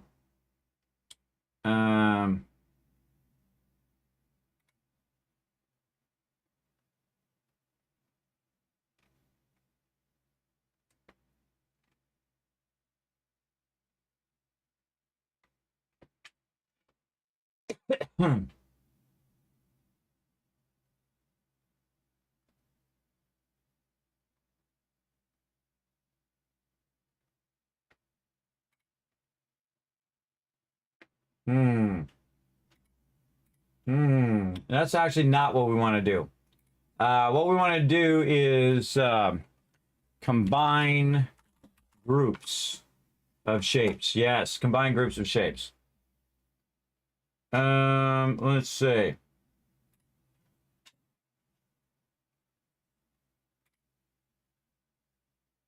It's like I'm starting all over again. Let's see. Select the objects. Hit add. Oh, they got to be in the same group. Oh, I see. I see. Okay, that's unusual. Yes. But how do we do Infinity Designer? And again, we're gonna figure this out, everybody, as we go. Again, in Illustrator, I'd already have this done, and I'd be doing 15 other things. But that's okay. It's okay to not know everything, everybody. It's pretty good. Okay, how to Infinity Divider combine warp groups. That's what we want to do. We want to combine warp groups together. Let's see. How do you join multiple curves? How do you merge stuff? Warps. How do we combine warps? Warp groups. Warp preset, layers warp group to convert to curves. On the context toolbar, select the object and select Convert to Curves. Context toolbar is up here. Add. I bet you there's a layer. And then there's a Convert to Curves right there. Ah, ha, ha! Convert to Curves. Ah, there we go. All right, GG's in the chat, everybody. And again, this is what happens when you learn new software, everybody. Now, the reason why we have to convert it to a curve is so that both of them are a curve. And then I can take the curve and the rectangle and add them together. And look, we both learned together, didn't we? And then we can hit Add, and then it should... Oh, I'll hit both of these. Then add, and there it goes. Now it combined itself. Now you're going to see that there's a little bit of a notch there because I basically went in and I moved that in a little bit and I moved it up. But here's the trick. You just go in and you grab that particular node and you hit delete, and it deletes that dot out of there. And then I click on, this one and then delete. Oh, and that's how you add a point too. There we go. Yes, you use the arrow. I forgot. Use the arrow to do it. Now again, in Illustrator, it's going to be different tools and it's a different way. But as long as you know that the thing is possible, that's what's important, everybody. You know that's possible. I knew that was possible. I just had to figure out how to do it, and there you go. What are the options in here? And that's one of the things that I teach long ago, everybody. Not only did I do design, but I also would teach it from time to time. And I always believe more in understanding in concepts than understanding the program, and this tool does this and this tool does that. Obviously, it would help right now, but the most important thing is understanding the concepts of what you're trying to do, and that is adding two objects to each other, and we're doing perspective moves down there to do that perspective shape so we can move both sides at the same time. You get the general, or do one side or both sides at the same time. You get the idea. All right, so now we have illustrated our constructor. So there we go. And that's about it. So we're going to go ahead and group those together. We have an image. We're going to go ahead and just throw that image away now. And we have something to represent our constructor. That does seem like it's off, though. Hold on. Let's ungroup that again. I could have sworn I had that centered, but let's try it again. I don't like it when it's not centered, everybody. It's the graphic designer in me. There we go. Okay, now I'm going to go ahead and go Control-0 and see how big this is compared to my canvas. Might want to make this a little bigger. All right, so now we have a representation of our constructor. All right, here, everybody. Okay, now what else do we want a representation of? How about one of our splitters over here? We're going to do that next. And I'm going to show you something really tricky about these splitters. So we'll go over here to, where is it? Where is it? Our snipping tool. There we go. And we're going to say new one. And then we're just going to take the top of this one here. And we're going to do the same thing. We're going to copy this. Now, again, it's a little bit out of perspective, but we don't really care too much about that, everybody. We just want to illustrate the stuff. And then, of course, somewhat proportionally work with it as well. So again, we're going to take this and we're going to go ahead and we're going to use a special shape here, which is going to give me a rounded rectangle. And that rounded rectangle is going to give me these rounded edges. And I'm going to show you how to make those edges just right. And we'll just get the general perspective, everybody. Just trying to get the general gist of it. Now, I just happen to know that this particular object is also square. So I'm going to go ahead and just try to get it somewhat close and hold down Shift. So we're getting a nice square object. Maybe move that up just a little bit as well.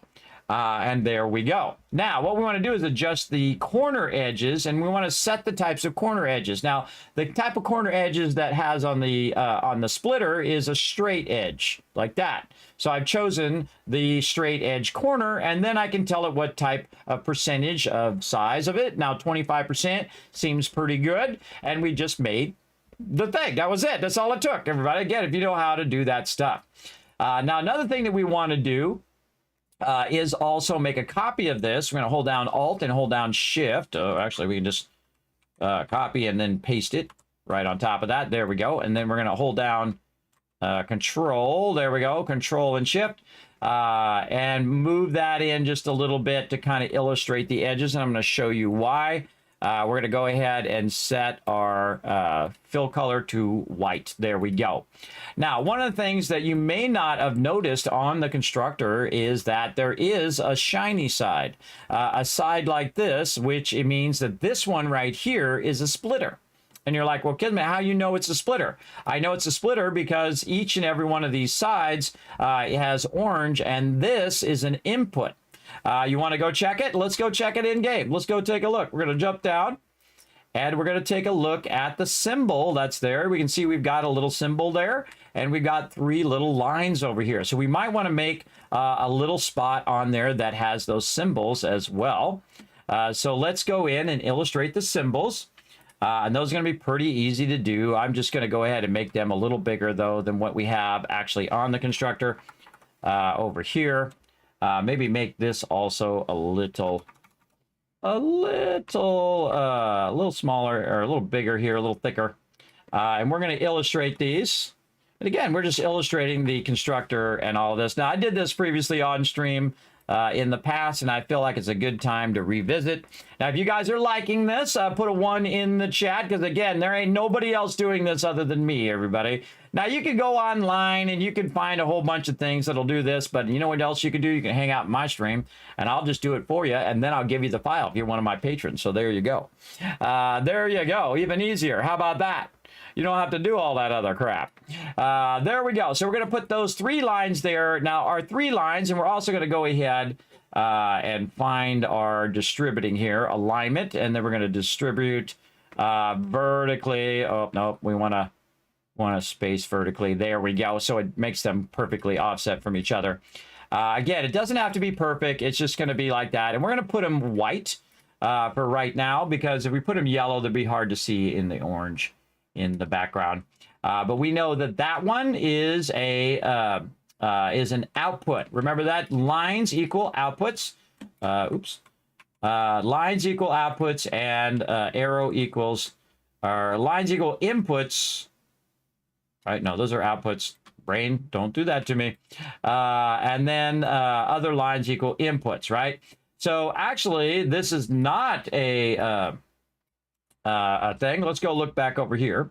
And we can see that this is an output and this is an input. This is not a splitter. This is actually a merger. Now, how do I know it's a merger? Because it's the opposite. Again, I did that on purpose, by the way, everybody, just to make you think about it. Because it's the opposite. We can see that this is coming in here. These lines actually represent inputs, and the arrow represents the output. By the way, the arrow used to be green, which I thought was way better.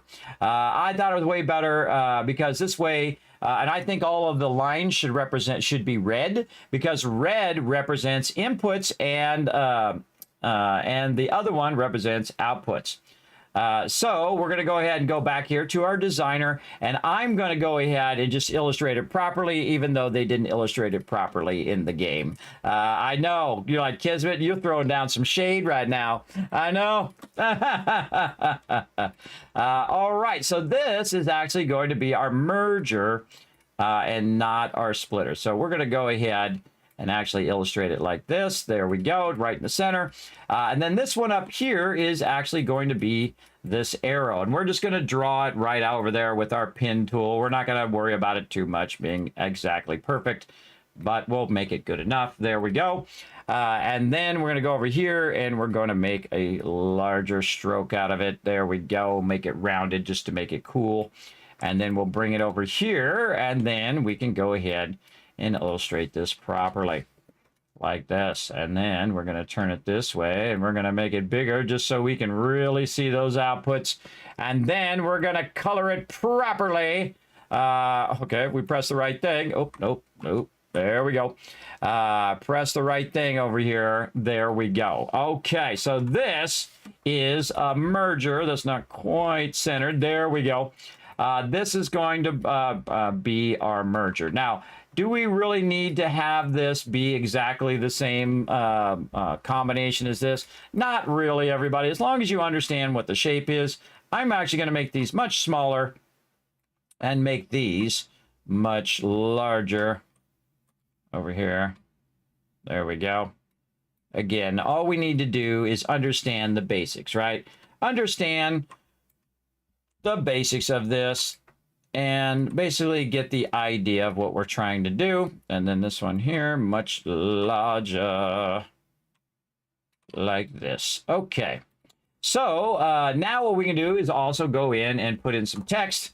So we're going to say out right here. And we're going to try to do it in caps. Apparently my caps lock already on. There we go. Out. And we'll pick a much better font.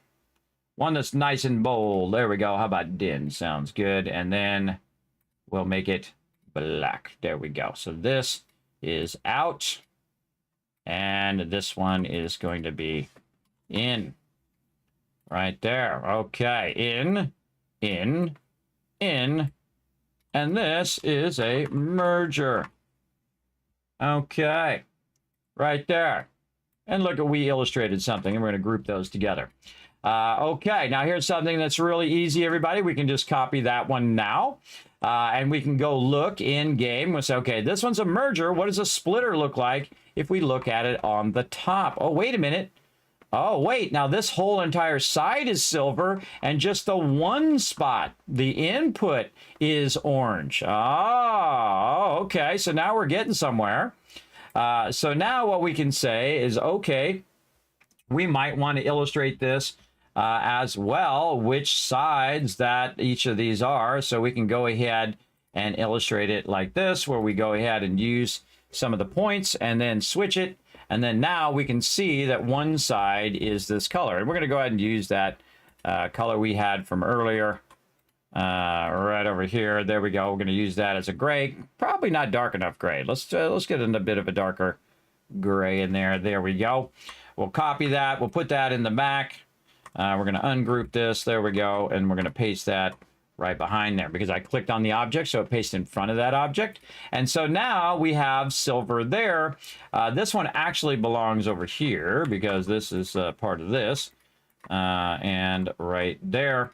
And so basically what we want to do is illustrate this to represent the inputs and output. Actually, I think it's the other way. Yes, like over here and over there.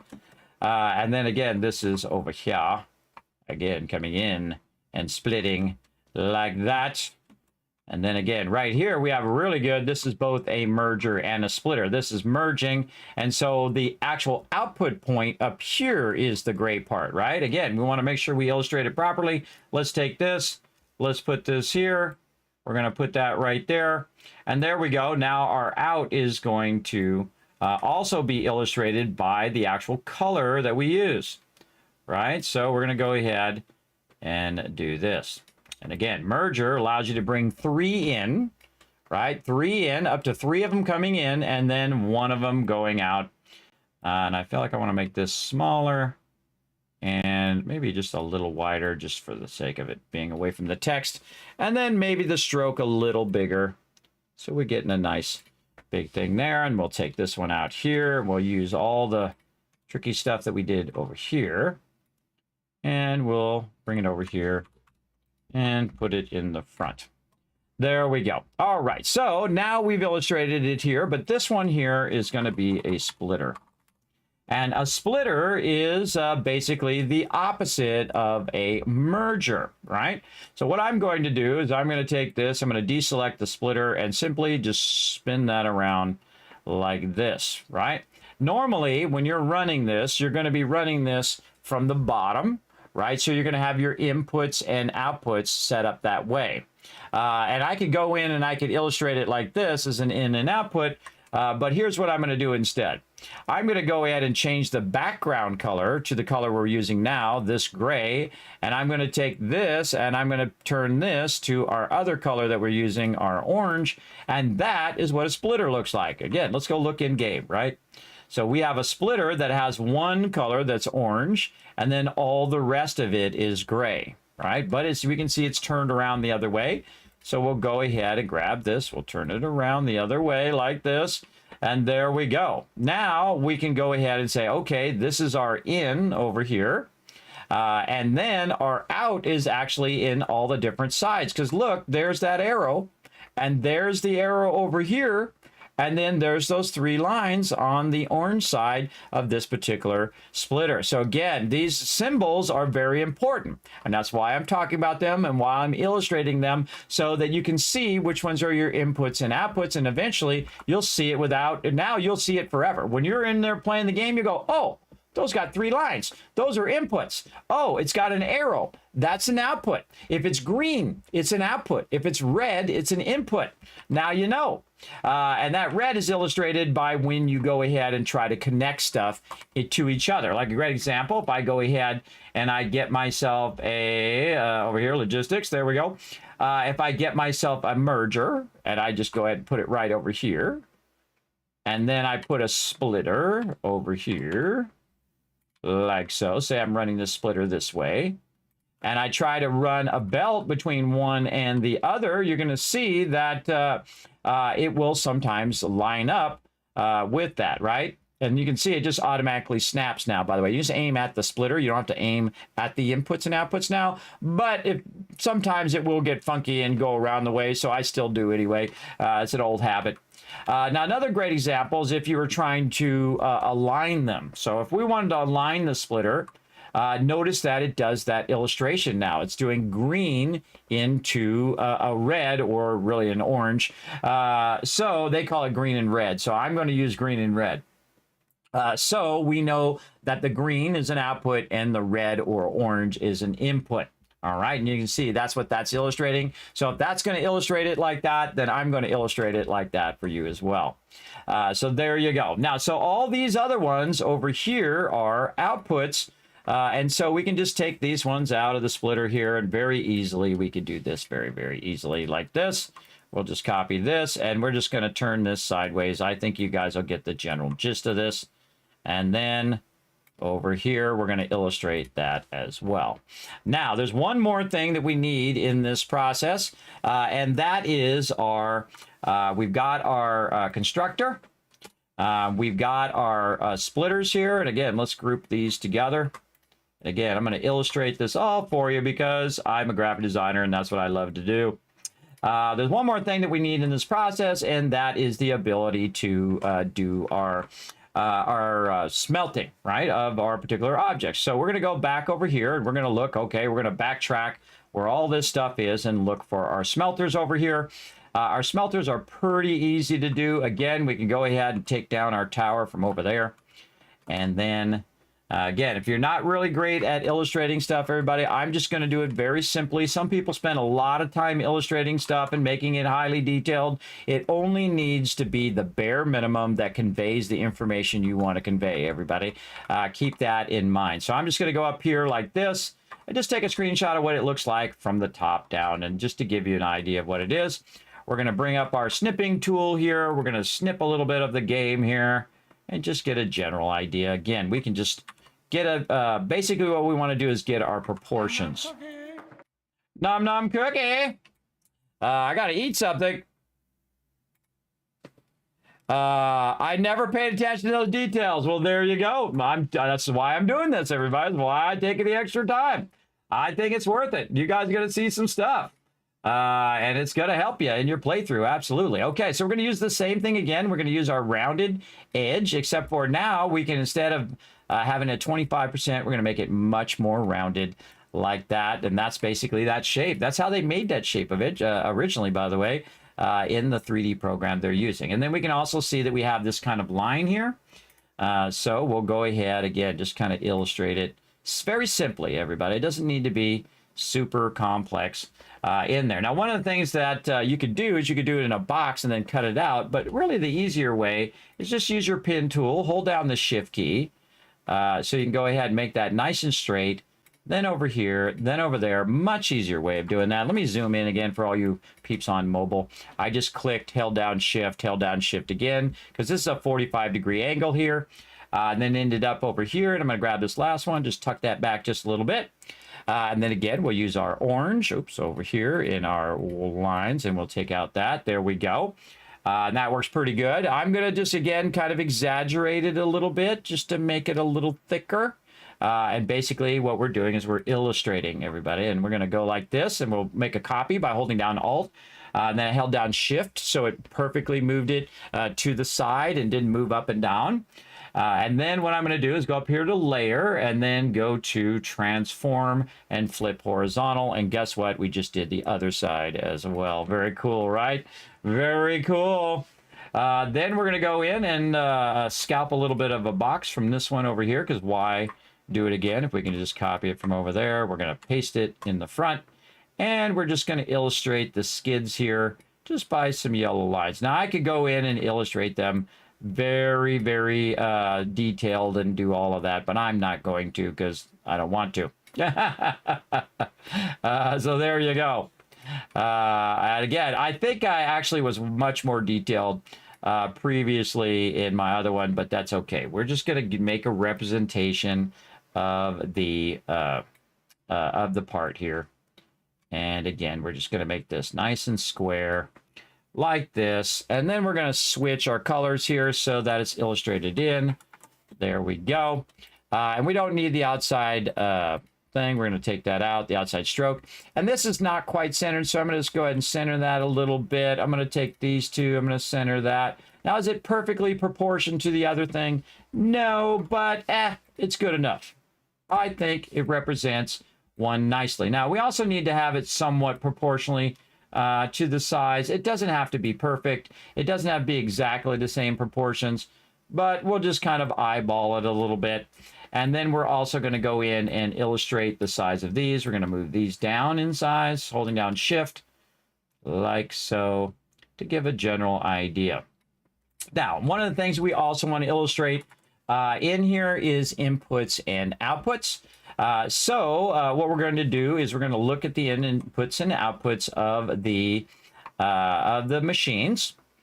And so we're going to run over here and we're going to look and see what that machine looks like. So it's got this kind of square box that's coming out of the front of it.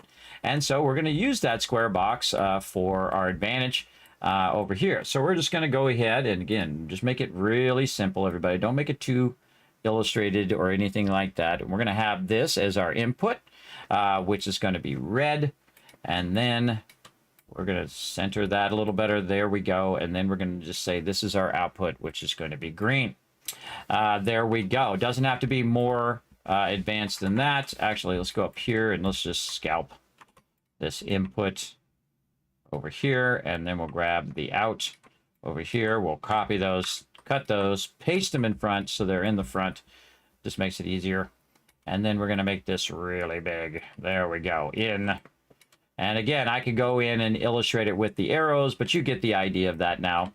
And then this is going to be out. Again, I could use my back to front and all of that. I just find it's easier to copy paste it. Copy, cut it with the X, Control C to copy, Control X to cut it. Click on the object you want it to go in front of, and then Control V to paste, and it will bring it to the front. So there we go. There's the output. Actually, I'm going to move this back just a little bit. I think that would probably illustrate that well. And there we go. Here's our inputs and outputs. Now, guess what? Once we have this established as our kind of norm, we can then take this, make a copy of this, and in this particular one, we're going to go ahead and illustrate these both in the same direction. Now, what I would do, because I'm just that guy, is I would illustrate these like this, and then I would also take them and illustrate them in the opposite direction. So I'm going to go ahead and grab all of these. Hold on, let's move this first. Let's undo that copy. Let's move this over here for this over here. What I'm going to do is copy this, and then I'm going to rotate it, right? Well, I want to rotate everything but the in and the out. So I'm going to go ahead and go like this, and then Shift left click on the text, and then rotate it around like that. And then, of course, send it to the back. Oop, move to the back. And there we go. And so it automatically switched the thing. Now, this actually is incorrect because the input is actually down here and the out's here, but it allowed it to not be upside down. So the text is not upside down. So we're going to illustrate those both ins and outs going up and then ins and out going down, depending on the way we are turning our stuff. And then the same thing here, we can say, okay, this is our input of our item, and then this is our output out here again. And then, of course, we'll label these. This will be labeled the constructor. There we go. And this would probably be illustrated best going straight up and down like this. And we'll make it much bigger. Constructor. And then We'll just make it like that. That's good. And then this is a, what do they actually call it? I call it the forge, but it's not actually a forge. It is called the smelter. Played way too many games, everybody. Smelter. Okay, so now we've got those all illustrated in there, and then we're going to take this, and we're going to do this, and then same thing, we're going to go ahead and just rotate these, and here's what we're going to do. We're going to rotate that, and then we'll just go ahead and switch these like this. Bring that to the front, and then we'll just rotate it in place, holding down Shift. Oops, I'm going to try anyway. Holding down Shift to rotate those. Rotate these. And there we go. So now we've illustrated a bit of the production chain, right? And then I'm going to take these and I'm going to go ahead and make them a little smaller like that, just so we can go ahead and have them as a template. Oh, I forgot to group them all first. Let's make sure we group everything properly so we can just grab those when we need them. There we go. And then we can go ahead and just make those a lot smaller. Now, I'm going to go ahead and illustrate the whole entire process that's going on over here, the Kismet rule of 8, how you basically win this game. I'm going to show you how to win this game right now, even in the early stages of the game. And here's the rule of 8 back over here, where we have 8 constructors, and this is perfectly balanced to make all of this stuff work, where it's 100% efficiency using what's known as load balancers, right?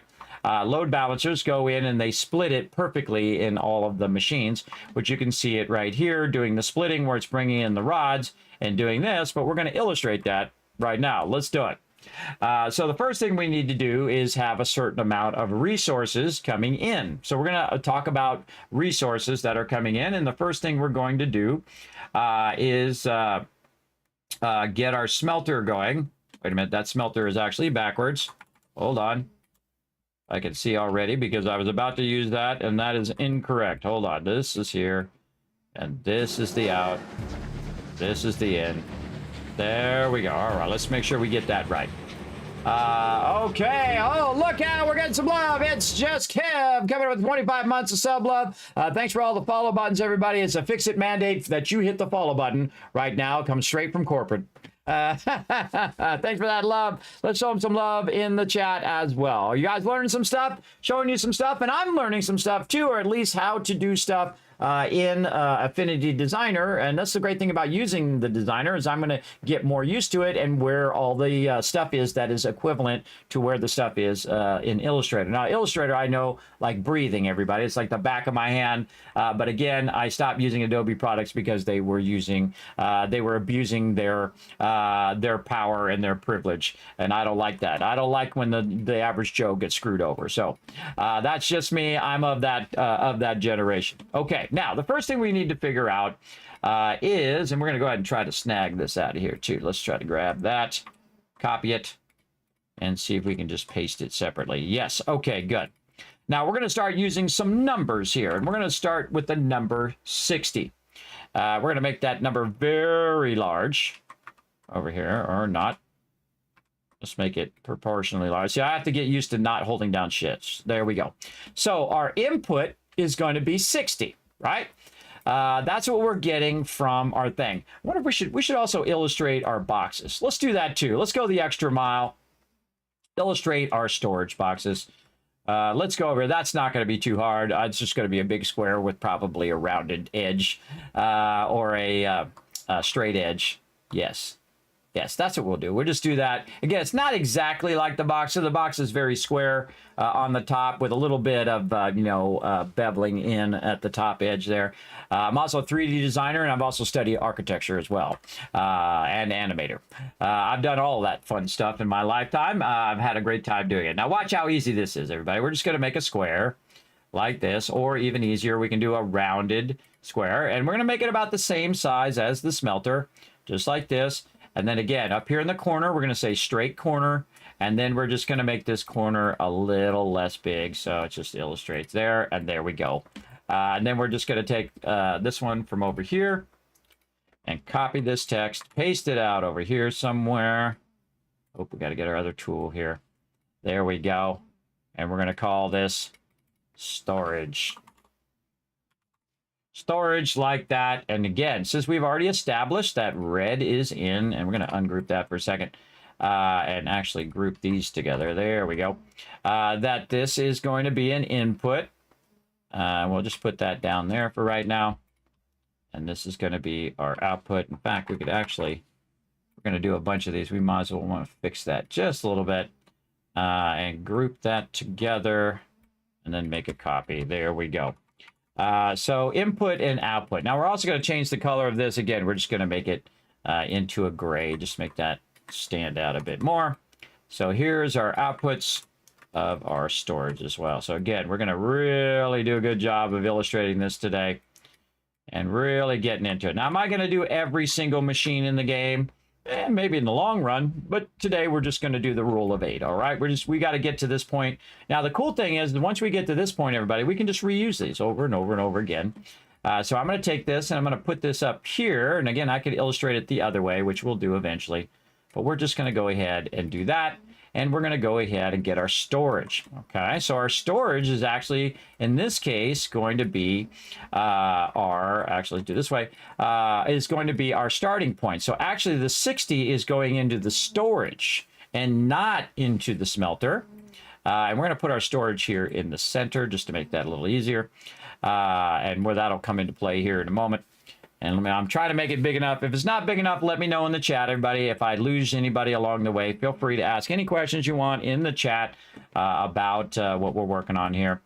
So our input is 60. Now, another thing that we could do is illustrate our extractors, but really unnecessary, everybody. You get the idea. We're extracting it from our miners, and our miners are going to go in there. But Kismet always goes the extra mile, so here we go. I always go the extra mile for my chat, everybody. Now, this one right here is pretty fun. It's got a very unique shape to it.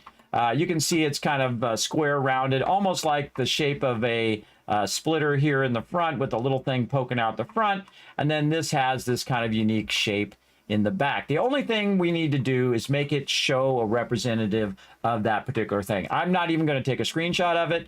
What I'm going to do is I'm going to utilize a shape I already have right there. And then I'm going to take one of the splitters here, and our merger in this case, and I'm going to put it right over here. And then again, we're just going to make that bigger. And we're just going to say something like that. Now, are they all proportionally the same? No. And that's okay. It doesn't have to be perfectly proportional. You're welcome to make your own illustration and make it perfectly proportional if you want. But again, the only thing it needs to do is to illustrate our point of what we're doing, right? And then I'm going to go ahead and just tuck that back just a little bit like this. Give us a general feel of the thing, right? Now, the other thing is there's that unique shape at the top, and I can go in and do that, but we're just going to go ahead and call this a miner. And we're going to call it MK1, which stands for Mark 1. Mark 1's extract at a different rate as Mark 2's and Mark 3's and Mark 4's. So, we've now got our input there and our output here, right? Wrong. There is no input in a miner. So we're going to actually take the input out, and there's only an output. Now, we're also going to use this particular spot right here. We're going to make this a little bigger and a little more centered to actually take this number and put it right here. That's right. Now we know how much we're extracting right over here. Now, we could also say something like iron at the bottom. We're going to center it. We're going to go ahead and make the size of it. We're going to make this really big, and we're going to go up here and bring up our character, and we're going to make our iron much smaller. And now we have illustrated that that is going to be 60 iron. See how I utilize the shape to my advantage? And we know how much that is extracting. I feel like this is actually better than what I illustrated before now. So there, now we can actually just start at the miner stage, right? So we're extracting that 60 iron. Now, this is what's known as a normal node, right? And there are 3 different types of nodes. So here's what we're going to do. We're going to go in and also add the word normal like this, and then we'll center that. And that's going to make that easier. Now, also, we have different types of nodes. We have 3 different types of nodes that you're going to be extracting. Now, see how much easier it is for me to explain it to you this way than it is to explain it in game. I could say, look at this thing, and it extracts 30. But if I do it there, you're processing it up there, and you're going to remember it much easier if I do it right here. Because what you can do is very easily compare the 3 different things to each other in your head. And again, I am very much a left and right brain learner. So all my right brain learners right now are getting it because they like the technical details. And all my visual learners, or the other side of the brain learners, I forget which one is which side. Hold on. What side of the brain is creative? It is the right. Okay, I did have that backwards. So all my right side creative learners are seeing it visually, so it's making it easier for you to learn that way. All my left brain analytic people are going, okay, 30, 60, 120. I got it. All right. So this one is what's known as a course node. So let's change this to course. We're going to make it all caps. And this one is going to be pure node. So we have a minor Mark 1 course node. How about we put a U in there? How about that? Course node. Again, you're going to see some typos in here for sure. Course, normal, and pure. Now we can also go in and just kind of color code this a little bit, make them a little bit different.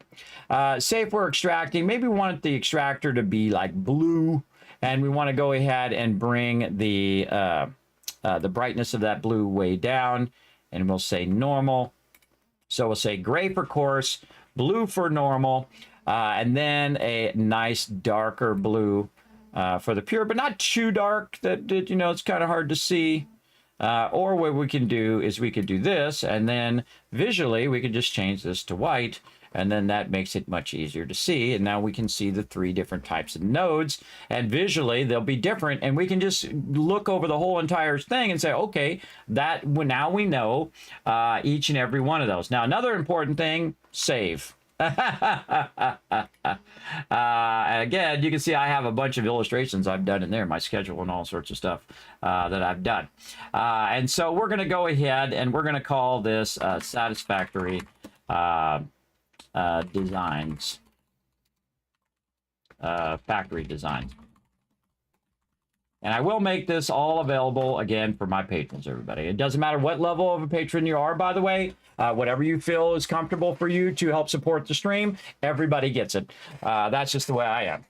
It's like reinforced learning, which is what I like. Exactly. I think that this is a way of going way beyond, and of course, it's using the skills that I have, everybody, that, you know, that a lot of probably streamers don't have, is the ability to, is to teach in such a way and show you in such a way that will really help you a lot, I think, in the long run. So there we go. So now we have those, and let's put all of these up here for us to do. And I kind of feel like I want to make these just a little smaller, just to make it easier for us to kind of, you know, keep everything in a relatively same shape. And I feel like I'm going to do the same thing here. I'm just going to make them, even though they're not going to be perfectly proportional. That's okay. We can go ahead and just make those around the same size. Now I'm going to take all of these out since I went in and redid all of this. And again, what are we going to start with first, everybody? And again, they're pretty small there. Let me make them bigger.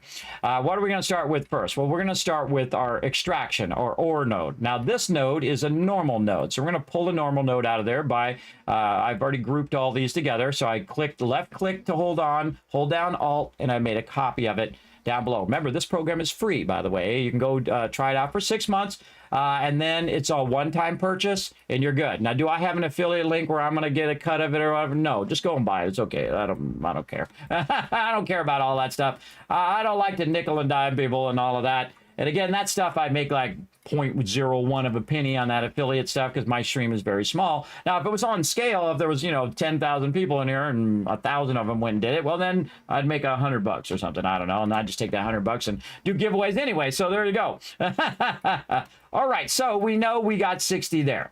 Now we're going to go ahead and take our storage, and that'll be our next thing in the line.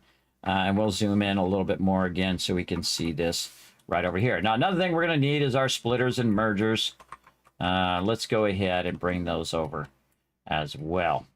Okay, now to illustrate what I'm doing right now is I'm going to go from the miner and I'm going to go ahead and take that and I'll put it real close and we're just imagine that there's a belt in between there. I probably actually want to fix that output.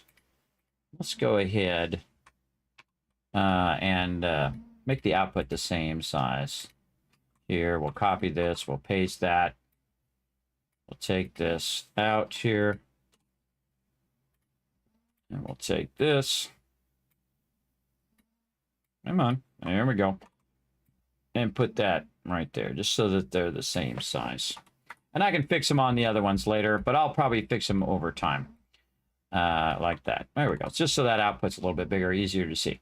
So the output of the miner is going to go into the storage, right? So that's pretty easy to understand. Now I could go in there and put belts in there if that helps you, everybody. So I'm going to just pretend that this right here, and we'll make it gray, and then we'll send it to the back. I was pressed the wrong one. There we go.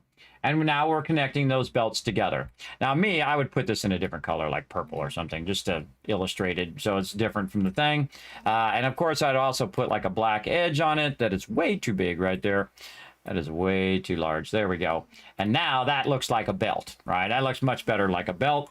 And now we're connecting the output of this, and it's going in at 60 into the storage. Now, the storage is actually where it's going to backlog. While I'm working on the rest of the factory, I should get the miner going right away, so it starts to backlog some of that storage, right? And so that's what we're doing right here in game. So we have this. This is going up to the top here. And again, I'm going to show you an illustration, and then I'm also going to show you in game. And again, this is how you win the game. I'm showing you how to win this game right now. And at the very beginning of the game, you don't have to go all the way to the end to understand all of this, everybody. You can just go ahead and follow along what I'm doing. So I'm extracting it, I'm running it up, it's running it into the storage. And then we can see that it goes out and it goes to a splitter in this case. And that splitter is then going into both of our smelters. So we're going to go ahead and illustrate that as well. So we got the storage. Then we're going to go to a splitter, which is right here.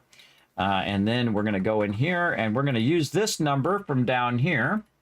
We're going to grab this 60 iron out of here. Oh, or not. Okay, whatever you feel like doing, bro. Copy pasta. There we go. And of course, the output of our storage is going to be 60 iron. So we're going to go ahead and just put that right there, and now we know that it's going 60 iron. Now, I'm not going to illustrate the rest of the belts, but you get the general idea that the belt's coming out and going into here. Now, out of here, because we can split it into, what happened to our things got all out of whack here. Hold on, we gotta fix that. That's going to bug me. I've got to fix it. We've got the power. There we go. Better. Okay, so let's go ahead and zoom in a little bit here so you guys can see. So 60 iron coming out of the storage, and it's going into the splitter. Now, we do basic math. We know if we cut the splitter in half, then 30 iron is going to go this way, right? And then 30 iron is going to go the other way. Now, this one is not being used. So we'll just go ahead and do something like this, where we just put a big X here. Like this, and just say that that one is not being used. Maybe even turn it red if we get the right color swatch here. There we go. So we'll just say that that is not going anywhere. So now we're doing 30 and 30. But let's go ahead and illustrate this another way, because we're always working in halves and thirds. And we're like, Kismet, why are you not working also in a single? Why are you not just working in 60? Because otherwise you wouldn't need the splitter. If you were just doing the full amount, you don't need a splitter, right? Just keep that in mind. The splitter only works in halves and thirds, or only needed to work in halves and thirds. Now, if we wanted to do this in thirds, we could do this pretty easy. In fact, we could do it right in game. We can just hit N to bring this up, and we could say, what's 60 divided by 3? And it's going to tell us 20. right there. So you can actually do that math in there. I make Surrey do it because I spent $1,000 on that phone and I use it for doing math calculations. It does it for me. And then I also do it as a timer. Speaking of timer, oh, we're already in. Hey, Surrey, set a timer for 15 minutes. Call a break. Okay, yes, we got to get our break in. Again, if you guys are digging this, put a 1 in the chat because I'm going to tell you, you're not going to see this anywhere else. You're not going to see it on any other stream other than mine. All right, so say we're going to split it in 3 different ways, right? We're going to split this in 3 different ways. Well, we already know what the answer is, right? 60 divided by 3 is 20, 20, and 20. Now, what if the input of something was like 40? Right, or in the case of concrete or limestone going into your constructor to make concrete, or what do they call it? They don't call it concrete. They call it yeah, they do call it concrete. Concrete, yeah. So say we wanted to make 45. Well, then we have to do some serious load balancers. But this, in the beginning of the game, the numbers are much easier, everybody. So don't let this overwhelm you. The numbers are very easy. That's why I'm trying to illustrate for you. They're very easy to do. Halves or thirds. Now, it just so happens that I have something that's going to help you tremendously. And I already have it done, though we are going to redo it and update it as we go. And I just happen to have a spreadsheet right over here that you can use to do halves and thirds. That's right. Let me go ahead and make it bigger for you. Right over here. So say you have a base number of 60. Well, if you cut it in half, it's going to be 30.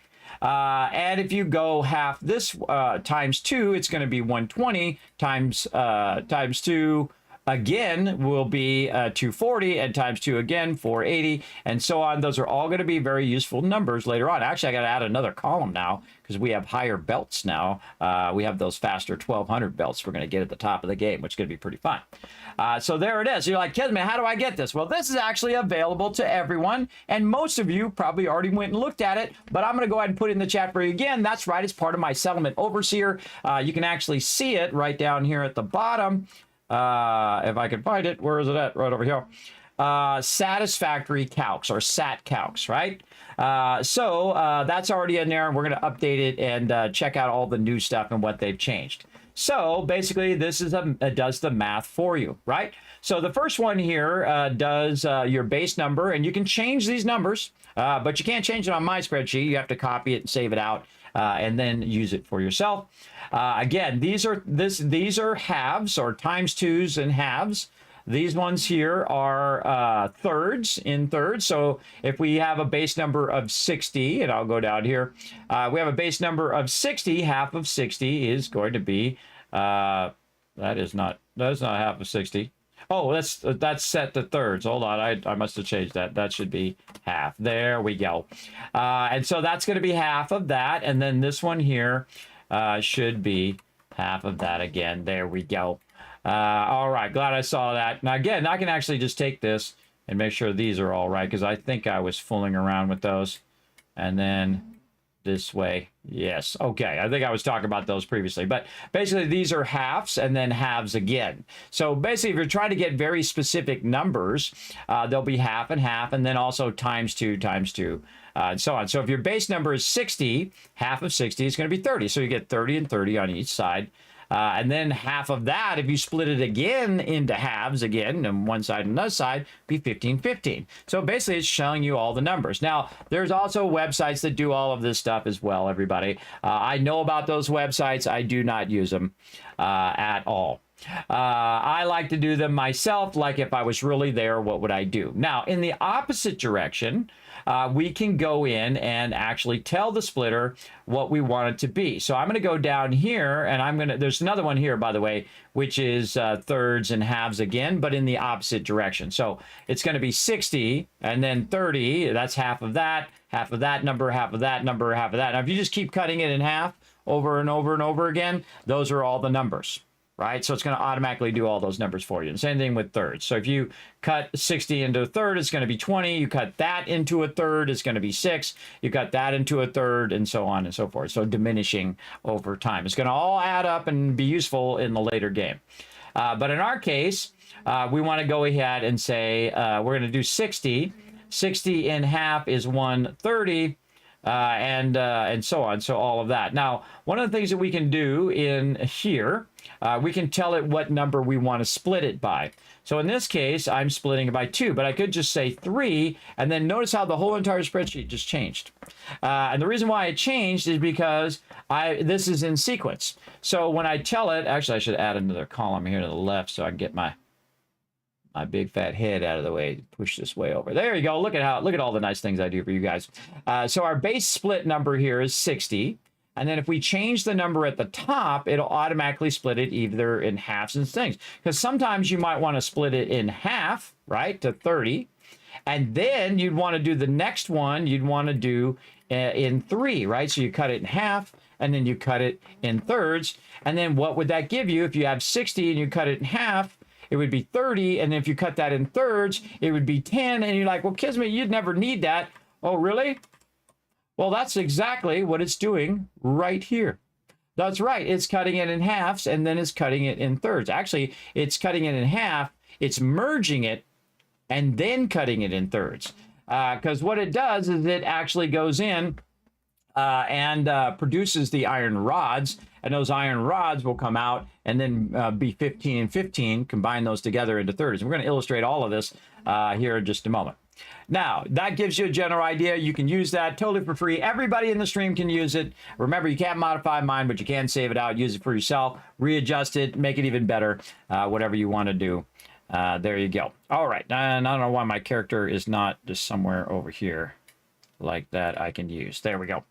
Okay, so that gives you a general idea. So we can also use this as well. And by the way, we can just use this over and over again and just change the name of the iron or whatever it is. So we can use this as a template as well. So we're going to put this up here as a template for later. We're going to save all of this fun illustration we're doing. But this is the one that we're using. So we're going to do 30 and 30. And those 30 and 30 are going to come out of there. And they're going to go into our smelter. So let's go ahead and grab our smelter here. Ooh, we should grab a copy of it. Grab a copy of our smelter. Now we're going to run into this stuff here. So what I'm going to do is I'm going to take all of this and we're going to move this way over here and way down here because we're going to do a lot of smelters here in a second. Now what I want to do is take this smelter and I want to go ahead and run it out on one side and then run it out on the other side. Now, to illustrate the belts, instead of putting the belts in each time, everybody, what I'm going to do is make something way easier than that. I'm going to make a line. I'm going to press the line and then hold down Shift to make it straight. And it's a little close for me, so I'm going to go ahead and actually we'll just move the whole thing down. There we go. And do that. Now, somewhere in here, I believe... we can find ourselves, here it is. Okay, an arrowhead is what we want it to illustrate, and it's illustrating in the wrong direction. We want it in the end, right over here. Let's go ahead and go kind of like a wider one. There we go. And then we can make this bigger. It's like I'm showing you a little graphic design at the same time. And now you know which direction the stuff is going. All right, so we'll go ahead and use that. I kind of feel like I want to use another color. Maybe this nice dark blue. There we go. Oh, wait, even better. We can just use green. There we go, because we know it's going out like so. There we go. And then we're going to go ahead and grab this, and then we're going to reuse this way over here. Oh, you know what we should do? We should go ahead and expand that line first. The shape of it, because this way it'll be an illustration. So layer, expand stroke, there we go. And then we're going to merge those back together. Are those going to merge? I think those are compound curves there. Yes. And then we'll want to go to layer and say expand stroke. There we go. And this is going to bug me here. We ungroup these. How can we compound divide? Ah, there we go. Okay, so we can take that out. And then we can go in and delete these points because we don't need those. And that there. And we'll want to combine these two back together.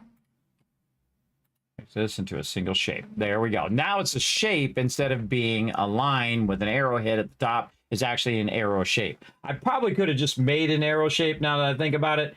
I wonder if they already have an arrow shape. Yeah, they have an arrow tool where we could just have made an arrow. Oh, cool. We got double arrows in both directions. Oh, that's cool too. Ooh, we can use that later for pipes.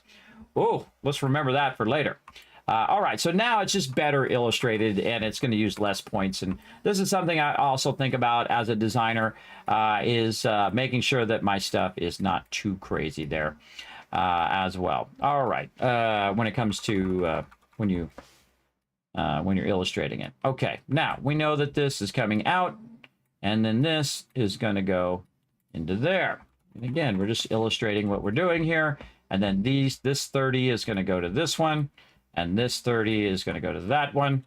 And now we have a general idea of what we're doing. Now, if we do this, this is called load balancing, right? So we're going to go ahead and make a big old sign over here on the side that says load balancing.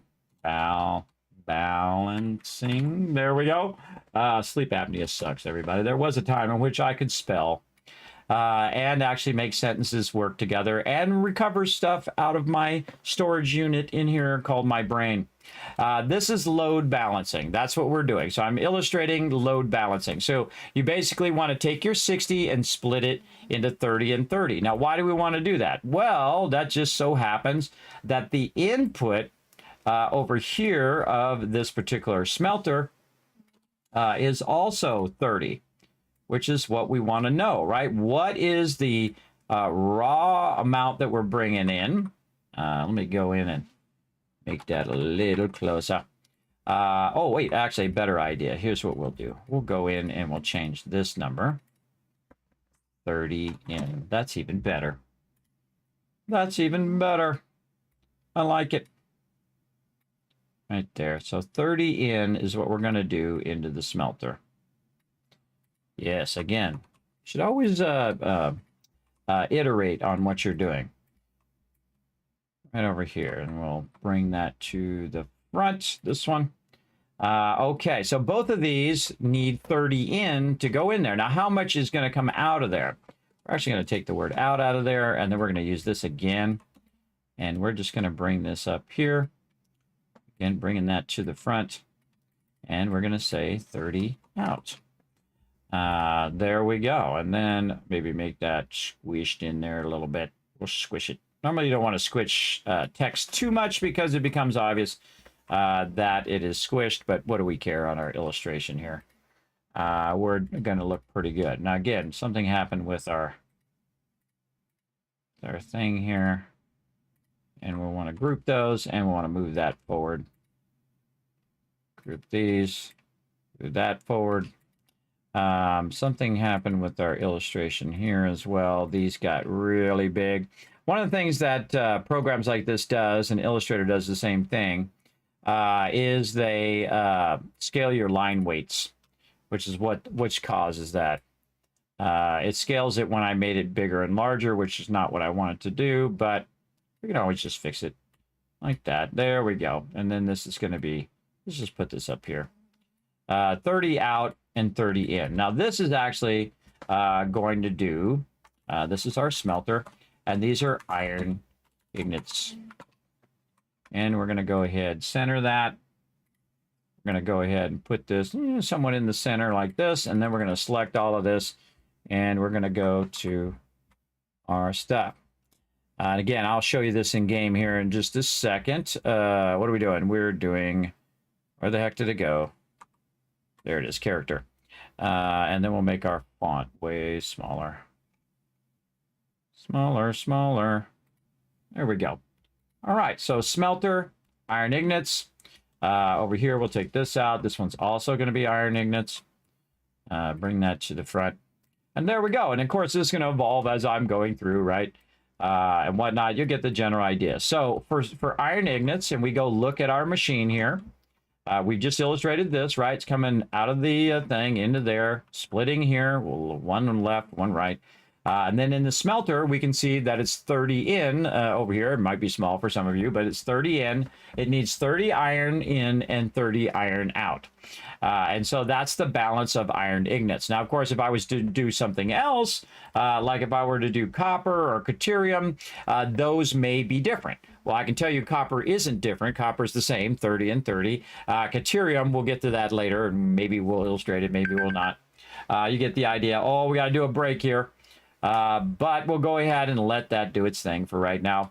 And so that's what we got going here. So now you guys got the general gist. So we're bringing 60 in from a normal node from the original miner. We have a backlog storage here, so it backlogs and gets some of that going and whatnot. Now, if I have a big backlog here, by the way, I could also take some of that backlog and siphon that off and use that backlog to make extra to burn up the backlog that I have. Now, I typically will wait until I have the double stack boxes to do that. And we'll illustrate that later, and we'll make those a different color, and I'll show you the double outputs and all of that, and we'll have lots of fun with that later. But we're just going to use the single one, the easy one, and we're going to do the load balance. That's not right.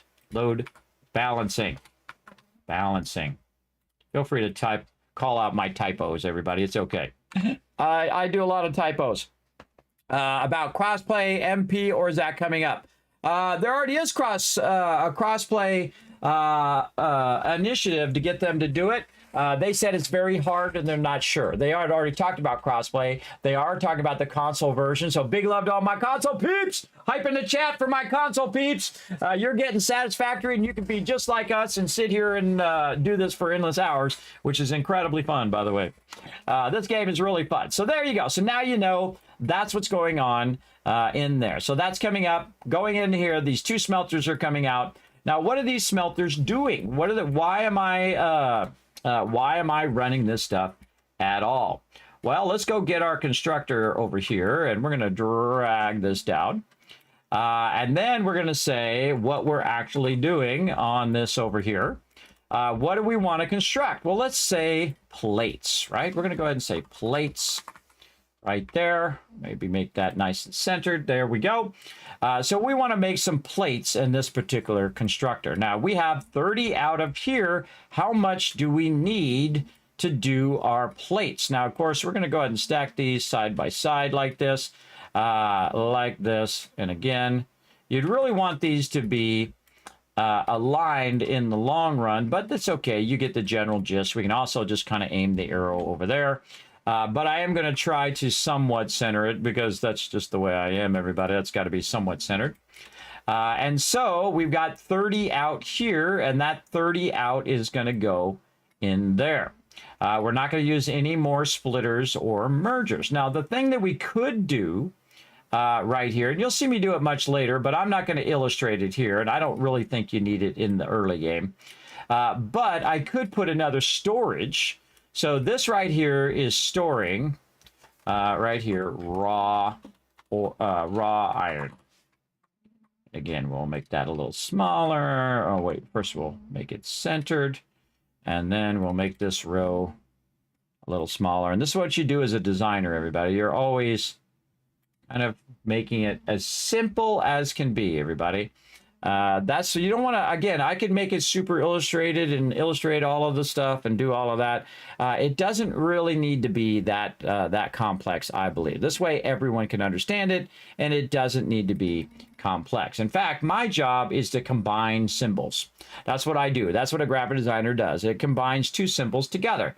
So right now I'm combining symbols of the inputs and outputs and squares and angles and sharp edges and all of that. I'm combining it together to make it really easy for you to understand.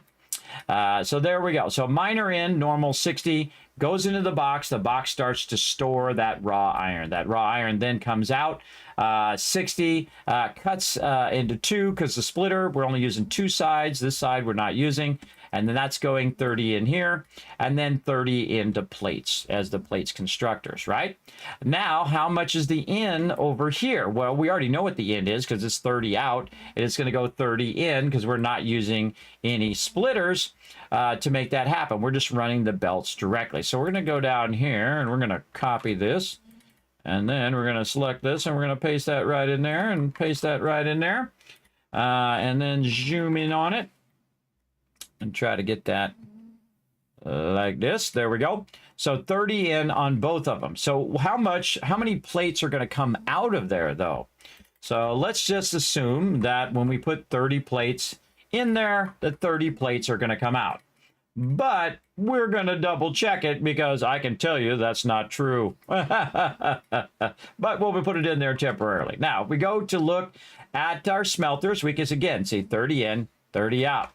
Then we go over here to our constructor where we're doing our iron plates, and we can see it says 30 in, but 20 out. So the output is only 20. So we need to make sure we change that in our illustration, right? So 20 out. So we're starting to diminish at this point. So it's a 1-to-1 when it's going through the smelter, and then it's getting diminished when it goes from 30 to 20. And I could tell you it's it's 2/3 the value, but you get the idea, right? It does diminish by 10 in the output. So now we're getting 20 out, right? So what we want to do is think actually ahead. We want to think to the end first and work your way backwards. As a graphic designer, there's one of the things that I have seen so many times on so many projects that have been sent to me to do pre-press and printing with, is that they're not thinking of the end product. They're thinking of the design, what design they want to do, but will it run on the press? And a lot of time the answer is no. Because they didn't think of what paper it was going to go on to. They didn't think of what type of press. Is it a sheet fed? Is it a web press? I'm not going to get into all of that. But again, I'm just talking about thinking of the end and working backward. What is the end result of everything that we're doing here? What is the end result? Do you know? Tell me in the chat. What is the end result of what I'm doing right here? The rule of 8. What are we making at the end? What are we making? Hey, Angela, what's up? I think I just mentioned it. Yes, I did mention it. Sorry, did an ad come up? I'll be happy to repeat it, by the way. If an ad comes up and you miss anything in my channel, you just let me know, and I will let you know. I will explain it again. I never mind. If I miss a question, you say hi in the chat, and I miss it, feel free to throw it in the chat again. I never mind. I appreciate you being here.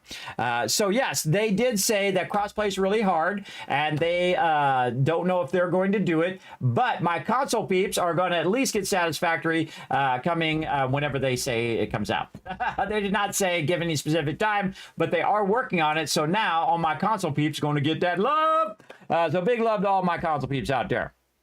What's up, Angelina? Are you going to say something where I'm going to have to ban you over there on Kick? I don't know what it is about Kick.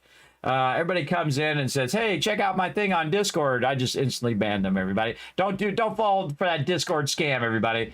Or they'll say, hey, I can get you 1,000 followers if you pay me all this money or other stuff. Don't fall for any of those scam streamers. Don't fall for scams. I'm doing good, Angelina. Thanks for coming in and hanging out. Okay, so we're going to go ahead and do iron ingots, and then we're going to go to plates. And again, it's going to be 20 per minute. But we need to know our end result. So what is the end result? What are we making? What are we trying to make here? Oh, that's good, Angelina. That's good. That's a refreshing change on Kick, that you're not a scammer. That's awesome. Thank you. Thank you for being one awesome person on Kick. There's actually a couple other awesome people who come in, but most people just come in and they try to do that Discord scam. So I just try to throw it out there. I appreciate you being awesome and hanging out in the channel. So what we're trying to make, everybody, is reinforced iron plates. That's the whole illustration of what we're doing here. So again, I'm illustrating, actually playing Satisfactory right now because I am a graphic designer. So that is our end goal, and we're going to make that way bigger right over here. So we're going to make ref. I'm not going to type the whole thing out. Or actually, I might as well just type it out because you guys are going to want to have it reinforced. Actually, I'll just type it reinforced. There's 2 E's in it or 1 E? Oh God, my brain. 1 E, isn't it? Or yeah, reinforced iron plate. Let me try to get it right. Reinforced iron plates. This is what we're trying to make, right?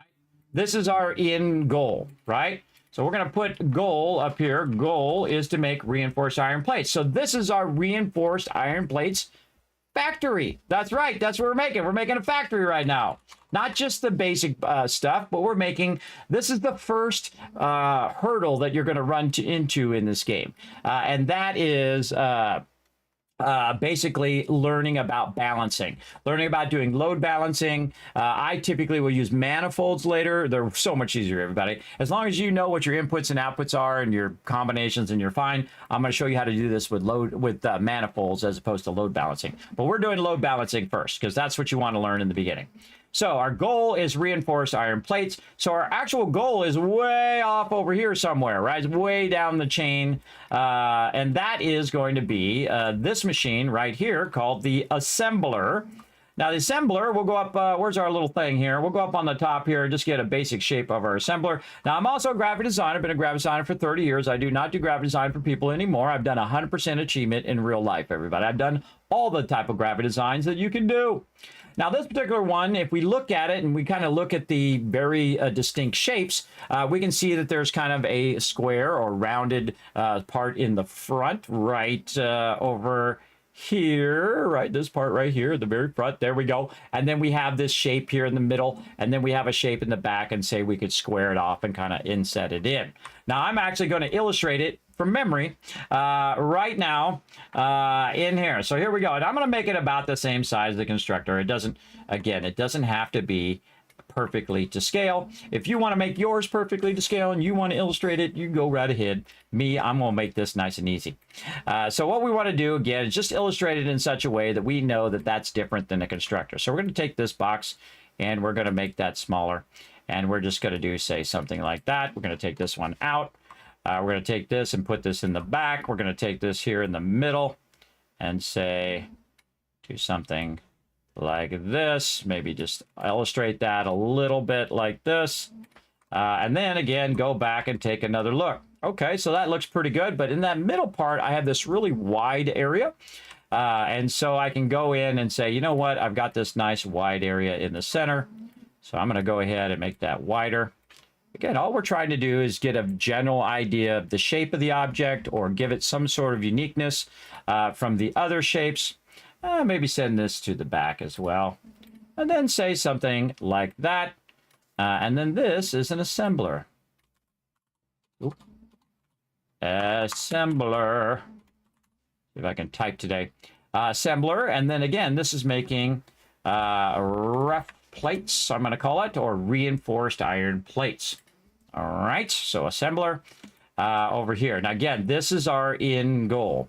Now, let's go and look at our end goal and see what the inputs and outputs are at the end. So we're going to start from the end and work our way backwards now because that's going to be easier because at this point, you're going to get confused as to how much stuff you need. And the best way to know how much you need is to look at the end item that you're trying to make in that factory, right? So you go in and you get your assembler here.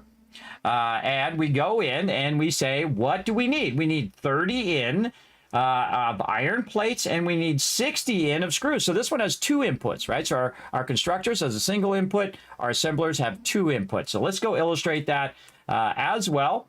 So our inputs are going to be 2. So we're going to say here and here. And again, it doesn't have to be true to life, everybody. Now, do we have 2 outputs? Well, let's go take a look. How many do we got? We got 1 output. Now, some machines have 2 outputs, 3 outputs. Some output fuel, some output liquids, and some output gases or inputs of gases. There's all sorts of stuff that we're going to get into later. But for right now, we're just doing the basic stuff. Again, this is how you win this game. This is how you master this game. And that's the whole point of it. That's why they say efficiency first, is you want to get 100% efficiency. I'm showing you how to do that right now by illustration. So the assembler here needs a certain amount of stuff in, right? So we'll go ahead and look again. We need 30 iron plates. Okay, so 30 iron, we need 30 in. And now we're going to say, instead of in, we're just going to say iron, right? So 30 iron right over here. And that's going to make that even easier to understand now. And then this is going to be 30 screws. Now, screws is one of those things and has always been one of those things that you're constantly doing.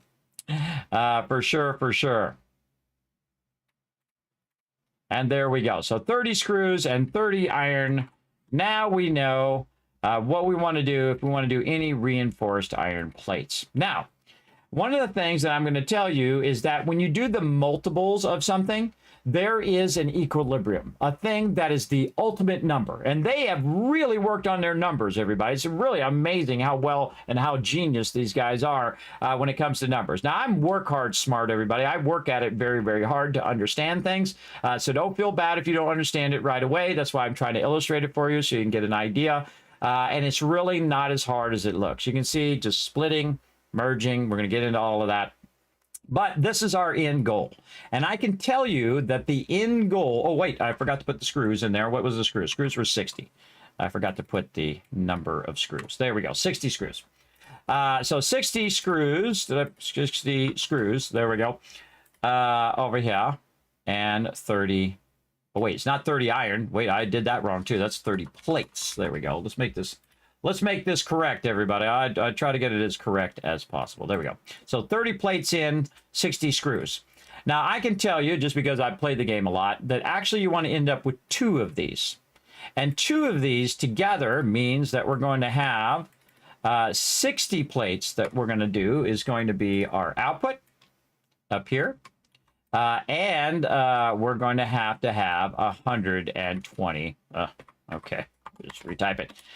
Screws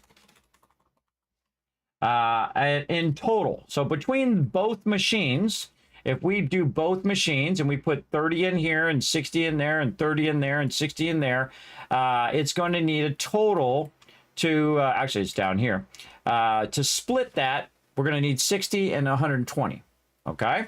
Now, we need to get this to equal that final number of 60 and 120, so we can use 2 of those assemblers and produce an equilibrium between all of the resources. So the inputs are perfect, the conversion is perfect, the output equals 60 plates and 120 screws. And that's what we're trying to do. So we're looking at the end result. And how do we know that? Because if we work the numbers backwards, we know that all the numbers will work out. Right? So you work the numbers forward, you work the numbers backwards until you get it down. Okay? And that's why you can see in game, I have 2 assemblers here. I have the one I'm standing on right there, and then I have the one right here.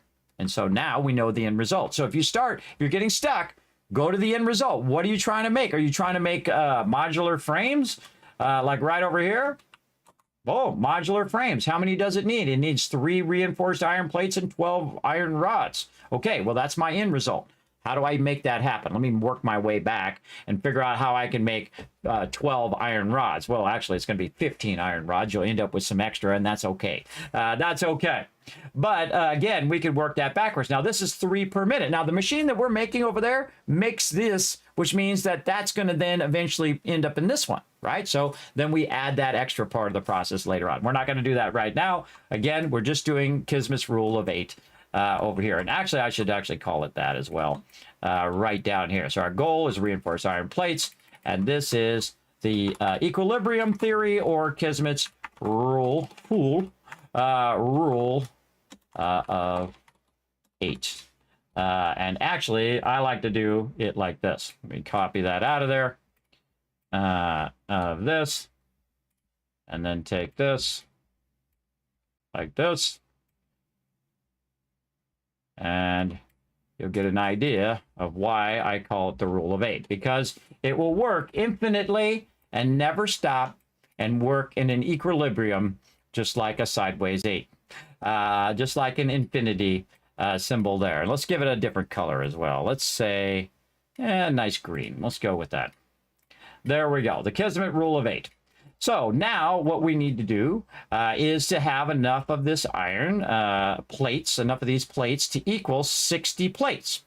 Well, I've got 40 now because I have 20 and 20 going there, right? So 20, 20. So I need this whole process again. I need the whole thing again where I am making more plates. Well, here's the thing. I'm out of raw iron because I've used that extractor, and that extractor is only extracting 60, so I don't have any more on this particular line. So I need to make another line that's going to use it. And I'm going to go ahead and put this load balancing over here so you guys can see that as well. So what we want to do is we want to go ahead and just take this whole entire line again and put it over here. Oh, it helps if I hold down the Alt key. And we're going to go ahead and make a separate line for the next one, right? Now, actually, one of these, I only need to do plates over here, because if we do the math and we go in and we say, okay, we need 60 plates, 20, 20, and 20, that's enough plates, right? I'm all done. Now, what do I need over here? Well, I'm going to need some iron rods, right? And what is the input and output of iron rods? Well, let's go take a look. Again, it's not very difficult if you just take the time to learn your thing. Now, just so you know, you don't need to do any of this. You could just put a bunch of stuff in there and see what happens. You absolutely can. And as your official FICSIT representative, you can go ahead and do whatever the heck you want. Just don't tell corporate office, all right? I'm going to give you permission for now. Just don't tell them I told you that.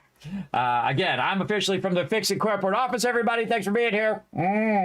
Right there. And of course, let me also make sure that I do this announcement directly from FICSIT corporate. Go ahead. Official FICSIT corporate regulations prohibit backseat gaming. Please backseat when the Learn to Play sign is lit only. Okay, thank you. I do appreciate no backseating, everybody, because I do basically commentate, explain things using the skills that I have, which is graphic design. Some of you are right brain who want spreadsheets, or wait, it's right brain who wants... which one was right brain? I forgot what it was. No, yeah, right brain is creative, so I'm illustrating it for you. Left brain is going to be all you peeps who love your spreadsheet. So I'm going to do both, because I'm both right brain and left brain. I like to do both. So I'm going to do that. It's a lot of fun. Okay, so doing iron rods is going to be 15 iron ingots in, and it's going to put 15 out. So it's 1-to-1 input and output for our iron rod. So let's go over here, and we're going to convert this one into rods. So this one only needs 15. So we got a bit of a problem, right? So if we're tapping another node, which we are, we're doing a normal node, bringing that 60 in, then 60 going in here, 30 over here. So that's what we want for our plate, which is going to give us 20 plates. So that's all good. But on this side, we're going 30, and we're coming out into 30 ingots. And then, we're putting too much into this particular constructor. So what we want to do is push this constructor forward as well. We'll get to that. We'll get to my break after I'm done doing this, everybody. I'm on a roll right now. I'm on a roll, but thanks for that reminder. So what we want to do is split this again, right? We want to split this 30 down here into 15 and 15. That's pretty easy math, everybody, because what we can do is I'm just going to grab this right down here. Let me try to get the splitter as well. There we go. Very nice. And actually, I'm going to group that as well. And then bring this up here. And instead of this, we're going to go ahead and do this. And now we're going to ungroup it. And we're going to take this and we're going to say here. And we're going to take this and say that's going to go there. So we're going to go out of here to here. And this, we're going to say, well, go like this. And what we'll do, make it longer here. Grab these points at the end. I think so. Got to get a little closer. Got to get that one in the back. There we go. We make this longer. And again, we're going to aim this out of here. A bit like this. Now remember, everybody, all these illustrations will be available to all my patrons. Doesn't matter what level you support the stream, everybody. They're available to all Patreon supporters over at patreon.com/Kismet. You can also just take a screenshot of it. If you don't wish to be a patron, that's okay as well, everybody. Remember, I understand if you can't help support the stream. Just lurking in the channel does help a lot. Going to Twitter and doing that for free. Just clicking the like button and the retweet button over there, that helps as well. So we're going 30 out. And then we're going to go into the splitter out of here. And then now what it's going to do, and this is going to go 15 ignots, by the way. Iron ignots. There we go. Ignots. And this is going to be 15 iron ignots there. And so instead of it being raw iron, which actually this should be called raw iron back here, if I'm going to be really good at my job. Raw iron. There we go. And then raw iron. And then this should be 60. Scrolling up. No scrolling up when I'm typing. I don't like it. Raw iron. Like so. Okay, now we're really going to get into it. Look at that. Raw iron. And then this over here also should be called raw iron. I'm just going to make it smaller. Like this. Again, this is a program called Affinity Designer. You can get it for free. It's like Illustrator. It's a bit more awkward to use. I've been using Illustrator since the 80s. I've been a graphic designer, again, for over 30 years. And this is going to be really small. Luckily, we'll be able to zoom up on it. So let's say 4 point. Just so we can always zoom up on it. You get the idea. And that is not centered. The nudging is not perfect either. There we go. All right, so that's 60 raw iron coming out of the miner, going in here. This already says raw iron, at least I got that right. Then 60 raw iron coming out the other side. And that's because our belt speed is 60, right? Now, had I want to make it go faster, I can make it go 120, and you'll see that at the end, by the way, using the faster belts. So again, this number represents the belts, what speed the belts are going. The belts that we're running, right? These belts right here that you see coming in and out of here, these are these belt speeds, right? And also represents the output as well. What am I outputting, and how fast is it going down this belt, right? At 30 down there. Now, the actual belt speed of this is actually 60, by the way, but it's only outputting 30. So it's really, it tells you that this is a 60 belt, then this is a 60 belt, so on. I can get way into belts, but right now we're just trying to figure out inputs and outputs and load balancing. So we're going to go 60 in, 30, 30, and then this side's going to go and take 30 or half of it and make some plates, and that gives us our 60 plates. So if we combine all of this together, we're going to take this over here. So this is going to basically equal 60 plates. And I'm going to put this up here for a second because that's going to come into play here in just a second. And then this over here is going to go 30 and it's going to go 15, 15, which is what we need. Now, what comes out of the iron rods? Well, it's going to produce 15 iron rods coming out here. 15 iron rods coming out of there. All right, so now we are looking good. We've got all of our plates done. We need 60 total plates, and we need 120 screws. And right now, we've done 5 constructors. Now, I'm about to blow your mind. Ready? Here we go. Now, we're going to go ahead and take the same constructor, and we are going to take these and flip them. That's right, we're going to flip them in the opposite direction. And then we're going to go ahead and grab another one, and we're going to put it here, and then we're going to count up how many of these it is. We've got 5 here, 6, 7, 8, and that's why I call it the rule of 8, or the infinite rule of 8 right there, which allows you to balance all of this. So there we go. So one of the things we'll want to do is come back to this over here, and I'll show you what that's all about, and I'll show you it in game as well. But over here, we know this is 60 plates. So we want to combine those plates back together in something called a merger. And we illustrated the merger over here. And we're going to go ahead, again, grab a couple of these and just keep these nearby because we're going to need those.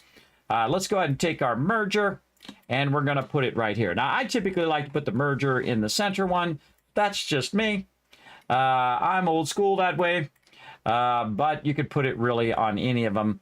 And it would be fine. Now, again, we are using load balancers, which means that our load balancers, let me fix that little output thing there, and then we're going to zoom way in. Load balancing basically means that you're kind of perfectly balancing all of the various things together. All right. And that's what we're working on now. And then we'll get ourselves a nice straight arrow here with this. We'll take this, I'll bring it up here like so. And so we'll take this, we'll move this up, and we're going to say that this is going to do iron plates. All right, so this is coming out with iron plates. Now, it's not 30. We're going to fix that here in a second. We just want to make this so it's very visually easy to see. So this is going to produce 20 iron plates. And again, this is not the in. Why does that say in? These are out. These are out. Outs. No, not ins. Greens are outs. And then we're going to copy and pasta.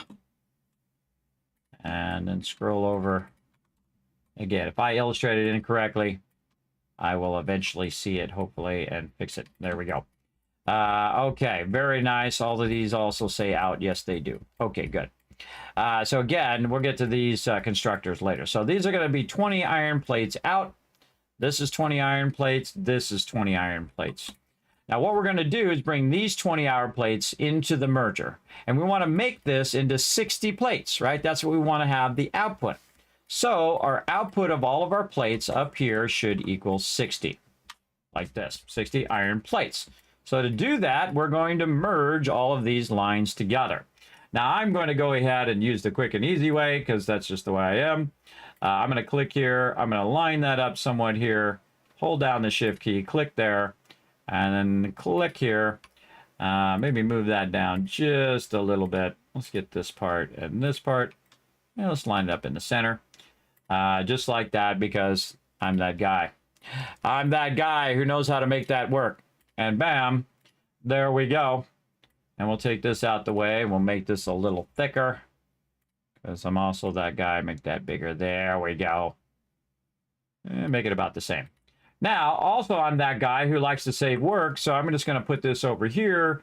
Then I'm going to go to Layer, Transform, and I'm going to flip it horizontally so I don't have to do anything. And since it's still an illustration or a vector file, I can just go ahead and modify it because it's not pixel-based because I can just use points and lines. And that's why that's so awesome. So I think you're getting the idea, right? Are you getting the idea, chat? Put a 1 in the chat if you guys are getting the idea. If this is making it way easier for you to understand how this works. I hope so, because this is a lot of work.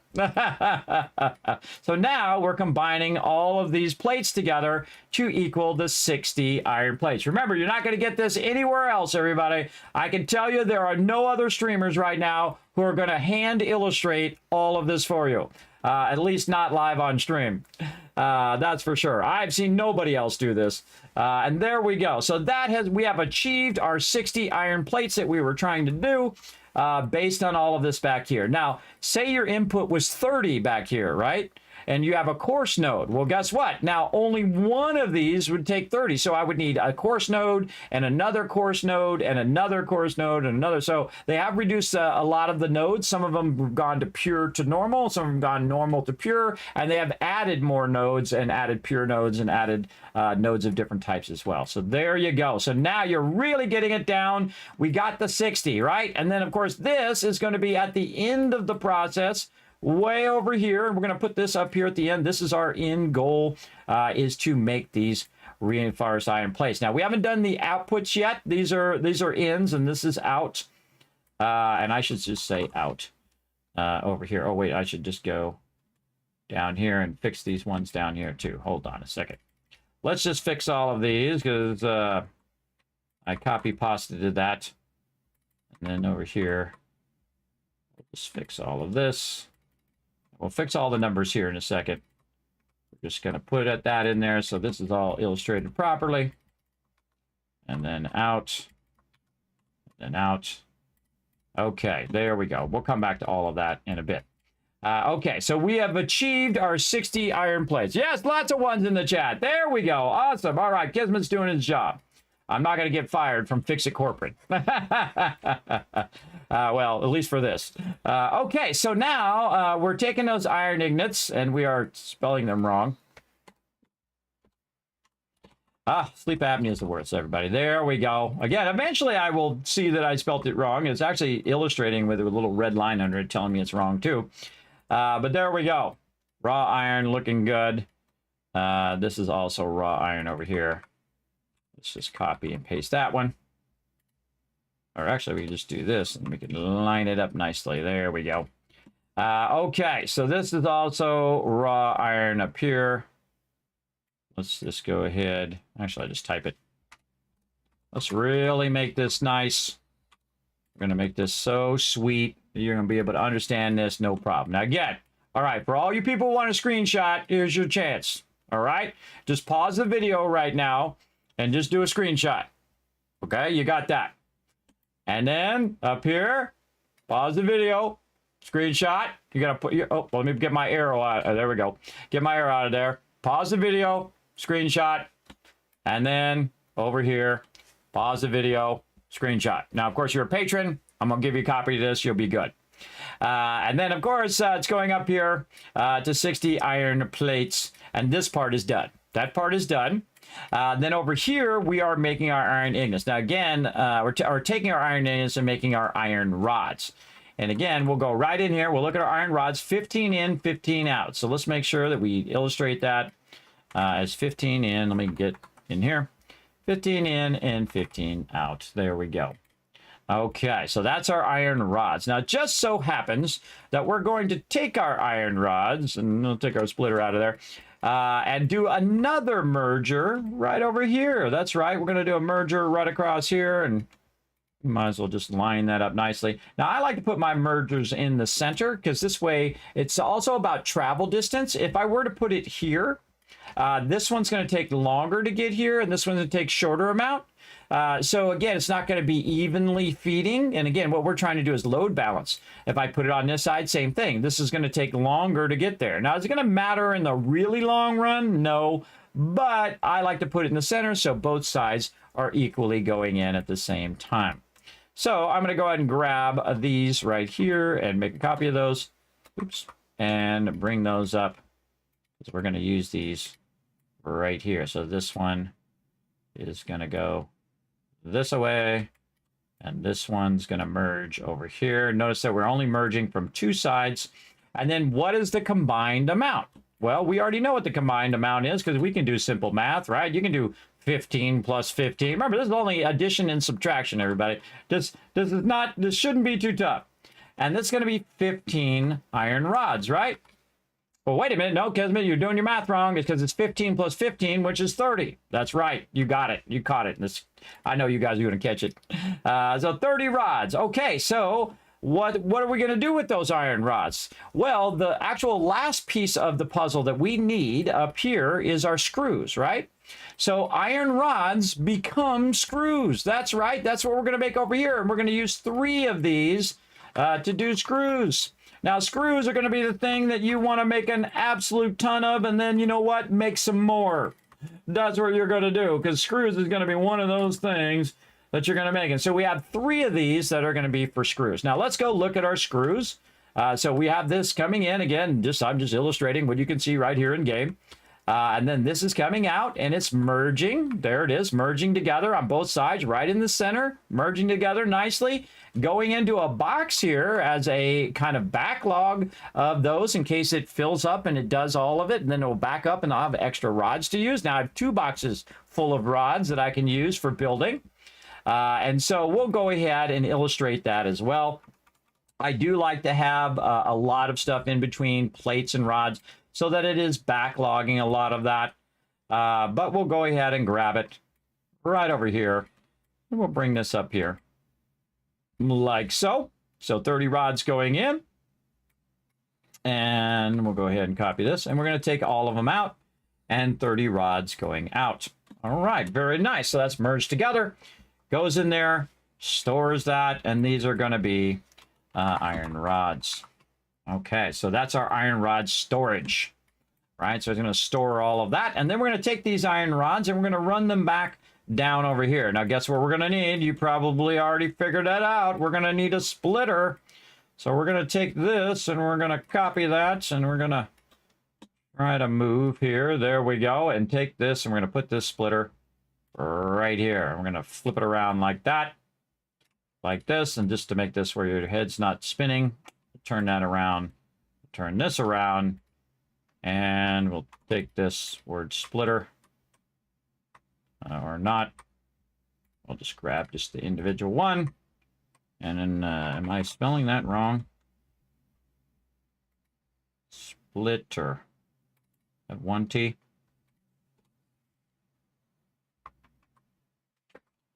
Maybe splitter has 1 T. I think it does. My bad. There we go. Splitter. There we go. Now we're spelling it properly. Again, sleep apnea, everybody. I know what I'm saying. I just need to get it. Oh, I think that's 2 T's. Splitter. 2 T. Hold on. Let's figure out how to spell the word splitter. Come on, brain. S-P-L-I-T-T-E-R. S-P-L-I-T-T-E-R. No, I had it right. Game thing was telling me it was wrong. Why you do me like that? Maybe I spelt it T-T-E-R. Splitter. S-P-L-I-T-T-E-R. See, look, sometimes I get it right and it still tells me it's wrong. S-P-L-I-T-T-E-R. Ah, game. Or not game, it's Infinity Designers telling me it's spelled wrong. Look, I got it right that time. Sometimes I actually do get it right. Okay, now here we go, everybody. We want to go ahead and figure out how much we need as an input and an output of the screws. We're almost done, by the way, everybody who's ready for me to continue on and play the game. Don't worry, we're almost done. We're at the final stages. We're going to get this going. Okay, so we need to figure out this. So this is coming out. It's going into this box, backlogging, and then running over here. And then here's our splitter, which is splitting 3 ways. Again, if you're using a splitter, you're going to split it in half or you're going to split it in thirds.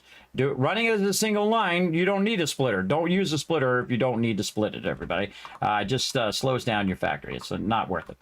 Okay, so let's go ahead and look at screws. And you can see I have this one set to screws, and it's going to take 10 rods per minute to make 40 screws. That's a lot of screws, everybody. That's a lot.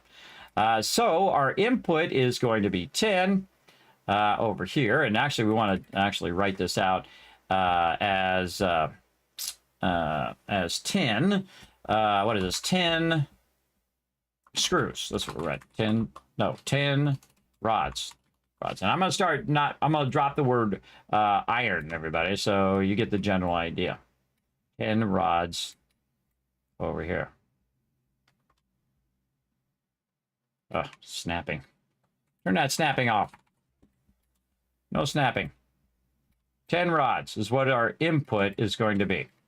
And we're just going to take these out, and then we'll just copy these across here. Easy peasy. There we go. So easy. And then this one, we're just going to flip it this way. And then the output of this, we saw, is 40. Right? Right there. So 40 is our screws, and we'll take all these out, and we know the output is 40. Now you're like, Kismet, why do you have it reversed? Why do you have it the opposite way? Well, if you can see that the output of this is going this way, and I have to get these screws to go into the input. So if I had them turn the other way, I would have to flip them and run them over the top of the machine and then run them back here, which is not that efficient. It's much better to do it with the end result than it is to do it right now, which is going to then cause all this other. But you totally could if you wanted to. You could go in here, and instead of running this out like this, I could run up a lifter and run it around behind and then run around that way, which would actually make it end up this way as well. It doesn't really matter. It's just not the way that I like to do it. I like to do it forward, and then you can see that I have all of these turned around the opposite direction. Now, the reason why I have them turned around the opposite direction is because they're running right to the assemblers. So that means that our assemblers in this illustration are actually ending up way down here. That's right, our assemblers are right here, and our assemblers are turned this way. Right, our assemblers are turned in the opposite direction. So we're going to put those there, and actually I'm going to make those a little bigger. Assemblers are fairly big. There we go. And there we go. Maybe even bigger. Maybe a little bit bigger too. Just try to give it a relative size. It doesn't have to be perfect. Okay, so again, our actual reinforced iron plates are going to be right there. Okay, so now what we want to do is we want to go ahead and match our inputs here. So we're going to go to 15 here, and I'm going to move this a little further down, and I'm going to grab this, and I'm going to say, okay, this is going to be 10 iron rods. There we go. And then this one, over here. Grab all of this. Rods. And then this one's going to be 10 iron rods. Move this back just a little bit. And then 10 iron rods. Sup, bro? Not yet. Again, I think I'm going to go all the way in this illustration first so we don't all get confused and I get distracted. You guys come back and you're like, Kismet, I forgot what you were saying earlier. So we'll try to get this going. In fact, let's line these all up so they're equally lined up. Something along that line. This one more in the center. There we go. So now what we want to do is we want to split this in third, right? Now remember, our output here is 30. Now it just so happens that the inputs of these are 10 because they're equalized, right? They're in an equilibrium. And the 30 coming out will magically match up to the 30 going in. And that's what we want. So we'll go ahead and take this. Again, this is what this game is all about. This is how you win this game. And every single production line has the same thing that I'm doing now. Now, the numbers are going to be different. You might need more machines and machines doing different things. But ultimately, you're doing the exact thing that I'm doing in every single factory and every single thing that you're doing. And how to make all these numbers balance, right? So this one is going to go like that. And I'm going to grab this one here just because it'll be easier for me to do this. And then I can go ahead and just grab this point here and grab this one here and bring it down like this. Say something like that. Grab this and move this in here. And you're getting the idea of what's going on. And then we're gonna, okay, fine, I'll go back here. This program's a bit more awkward than Illustrator, but I am trying my best to learn to use it because I just started using it. Again, I've used Illustrator since the 80s. Illustrator is actually my favorite program of every program ever made. You know why? Because Illustrator is the base program of every other program that you see. Any graphic design programs, Photoshop, what are all the other ones? 3D programs like Blender and a whole bunch of other stuff. The Bezier curve tool was utilized in Illustrator, and it is basically what caught on and went into all the other stuff. So there we go. So now we have that coming down, and this is 30 iron rods here. So what we're going to do is just, put this over here so help us remember what we're bringing in. Right over here. And so 30 iron rods in, and then that's splitting to 10, 10, and 10. And then, of course, we have 40, 40, and 40. So what is this running out? Well, here we go again. We're going to get our merger from over here. We're going to bring it down here. And we're just going to merge right here. I'm going to flip this around the other way. Change around. I think there's actually a quick key for this A. And rotate this around. Go in there. So you click it, and then you hit V. Try to get my things down again. Okay, so these are ins and these are outs. So again, this is going to be 40 out. Now, I'm not going to illustrate the 40 on each one of these. I think you get the idea. But we'll move this out of the way over here and flip this the right way. This is our goal. 120 screws, 60 plates. And we're almost there, everybody. Way to hang in there, everybody. Way to hang in. Okay. Now, 40 plus 40 plus 40 is what? Well, let's go into Satisfactory. Let's hit N like Nancy. And we're going to say 40 plus 40 plus 40 magically equals 120. That's right. We have found the ultimate balance of the universe. We have found balance, everybody. MS Paint is king. There you go. Yes, MS Paint is awesome. I love Pirate Software, by the way, who uses MS Paint.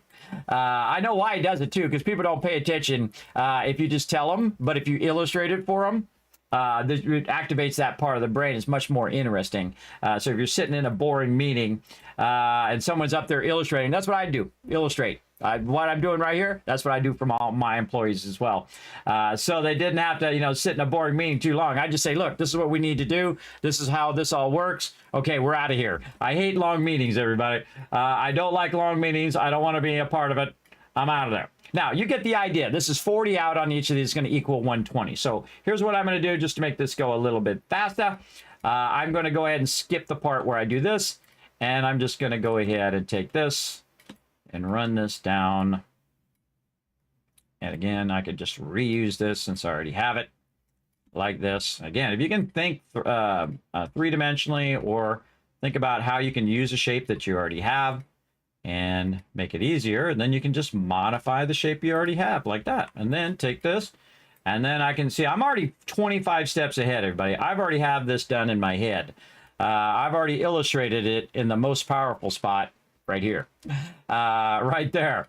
And then the same thing here. We can just go ahead and get our pen tool here and just illustrate this one easy like that. There we go. So that gives you an idea, right? So 40 out, 40 out, 40 out, and these are all going to go in. And then this is where we're going to use this right here, everybody. And then this is going to be 120 right over here.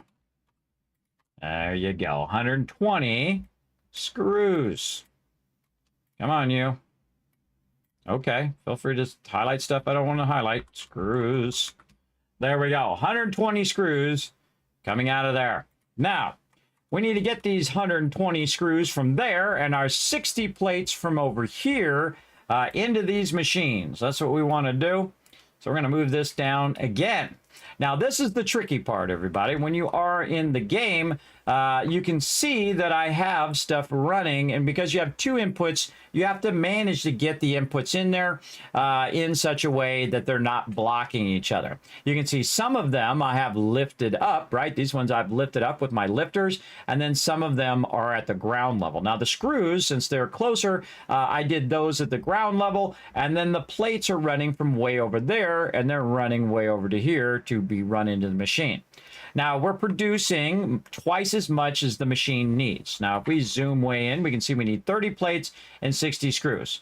But we're producing 60 plates and 120 screws, right? So we're going to have to cut this in half again. We're going to have to do a splitter, right? So we'll grab our splitter over here, and we'll use it to illustrate. And we're almost done, everybody. We're at the end. You've done it. You made it. You made it to the end. Way to go. And again, we'll use our splitter here and 120 into this one. So coming out of this one, 120, going into that one, 120.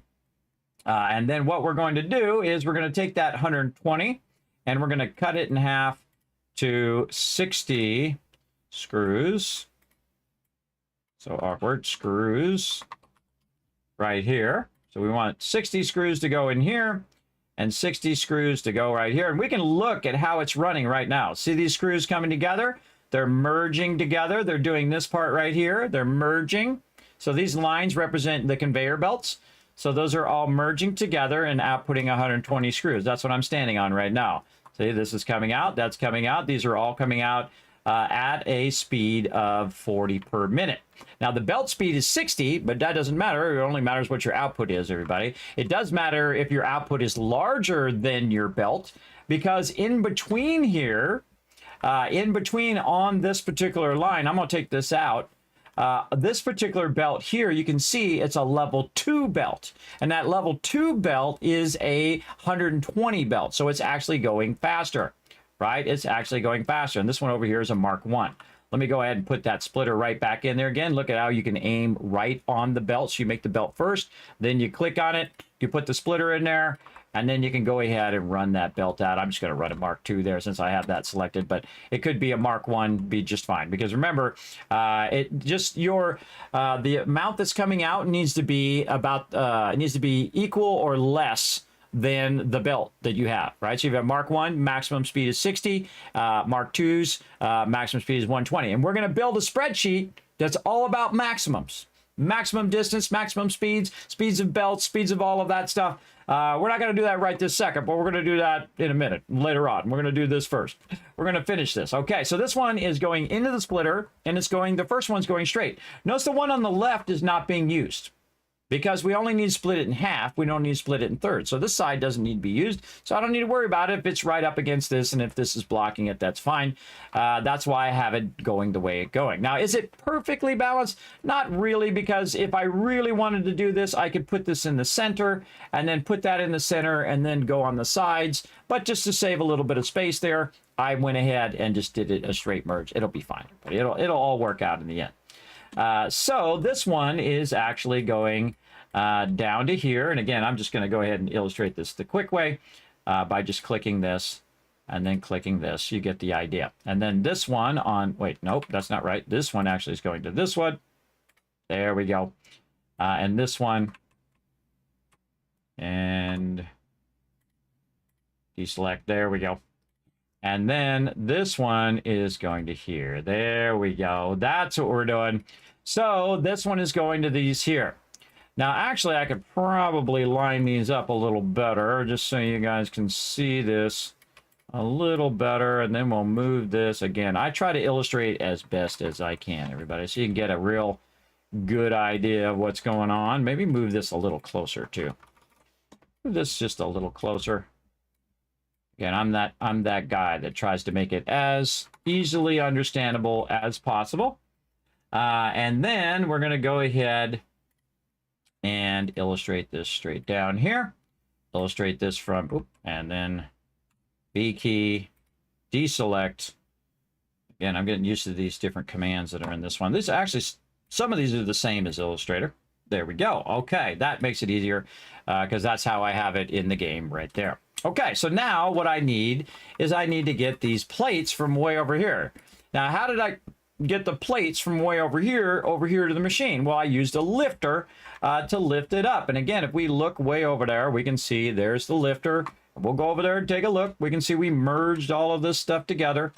In this particular case, you can see I didn't put a storage there just to illustrate the two different types, right? Again, I could just I could fix it right now, by the way. I could go in and add a storage and then run it, but I'm fine on plates for right now. I'm okay. But you definitely want to put storage before, sometimes in between, and then at the end of each of these kind of chains, because this way you'll have extra if you need some for what you're building. So this is running up and running across there to that. So we can illustrate that. We can illustrate that in in Affinity Designer here by simply just taking our stuff here and running it across here. Oh, there we go. Like that. Maybe a little better than that. Hold on, we could do better. We should say what the inputs are. So this is 60 iron plates, and we're going to go ahead and split that. Now, I'm actually splitting it up on the top here. You're going to see that it actually splits right here up on the belt itself, and then that comes down and goes into the other side. So I'm actually splitting it up in the air, which you can do in this game, which is super fun. And I'm going to illustrate that right now. Here we go. Okay, so we're going to go like this, and we're going to say like this. Now, this particular one is actually going to be the other way. It's going to be like this. So it's coming down here, and this is going to be 60 plates. Why is that so big? No. Let's just do plate first.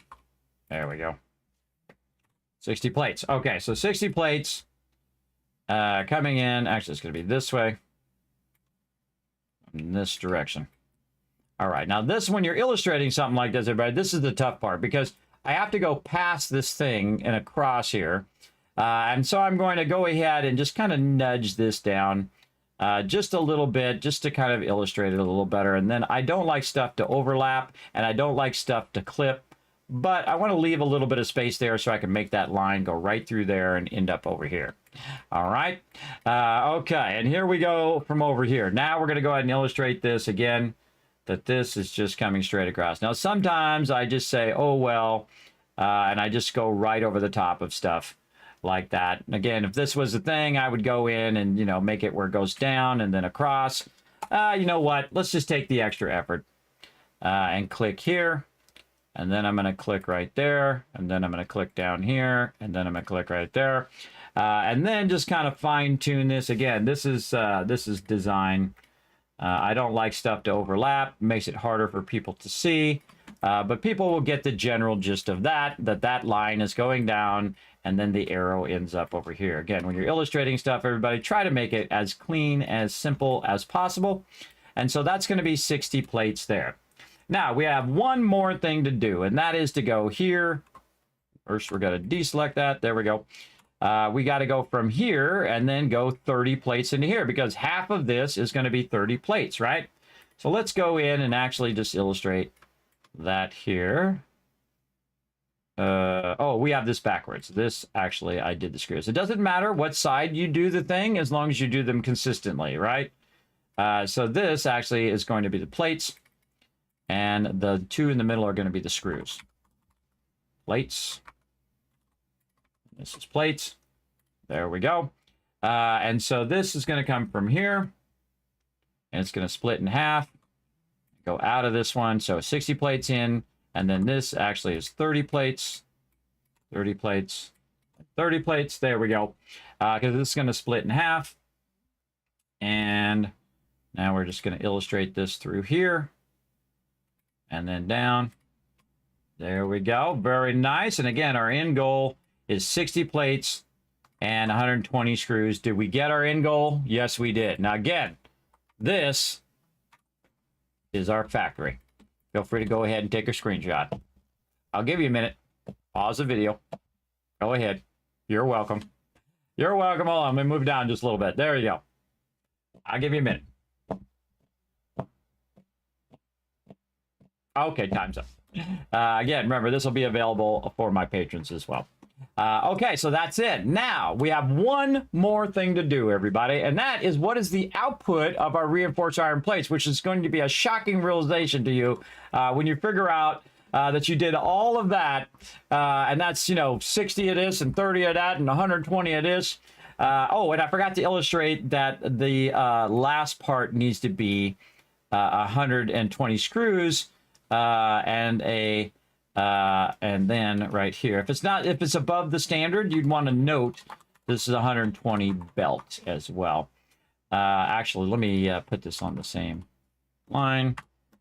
There we go. So let's illustrate that this is 120. We don't want to train, so 120 belt, 120 Mark II belt. There we go. Again, if it's above this, I don't need to tell it that it's 60 every single time because that's just assumed. If you don't call it something else, you just assume that it's a 60 speed belt or a Mark I belt, right?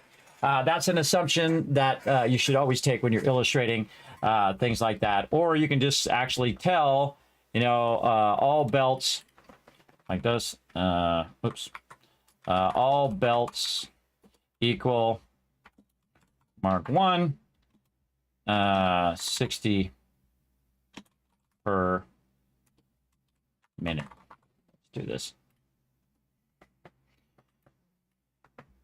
One at 60 per minute. Again, this way you can just illustrate it. All belts equal MP1 at 60 per minute, unless noted. There we go. So again, that's just like a little key that helps people understand how the belts work. Now, so we got this. So what is our output? So again, this is going to be pretty shocking for you, everybody. It's outputting 5. That's right. It's outputting 5 plates. After all of that hard work, it's going to be 5 per minute. So it's not going to make them too quickly. It's good. It's going to take a while.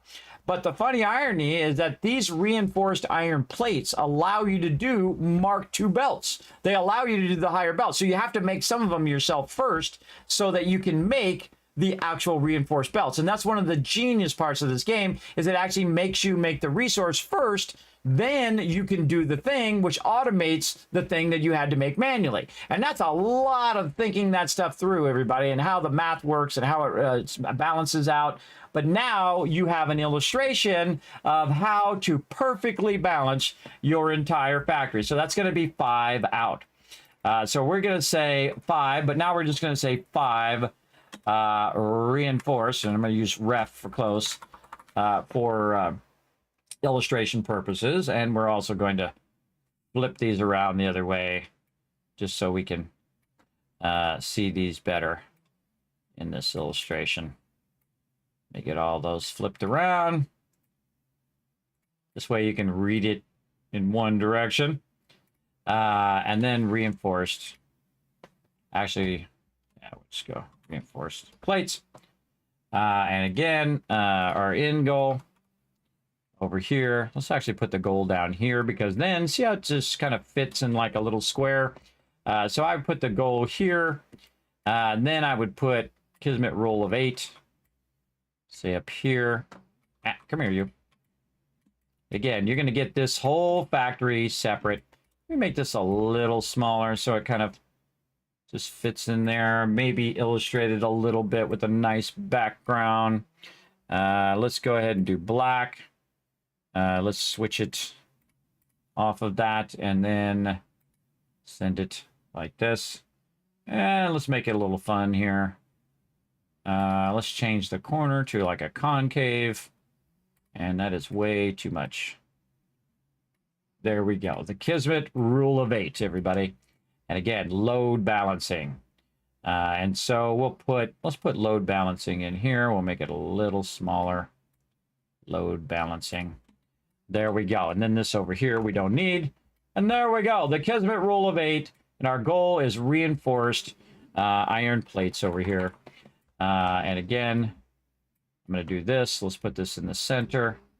And we'll just make this output a little bigger.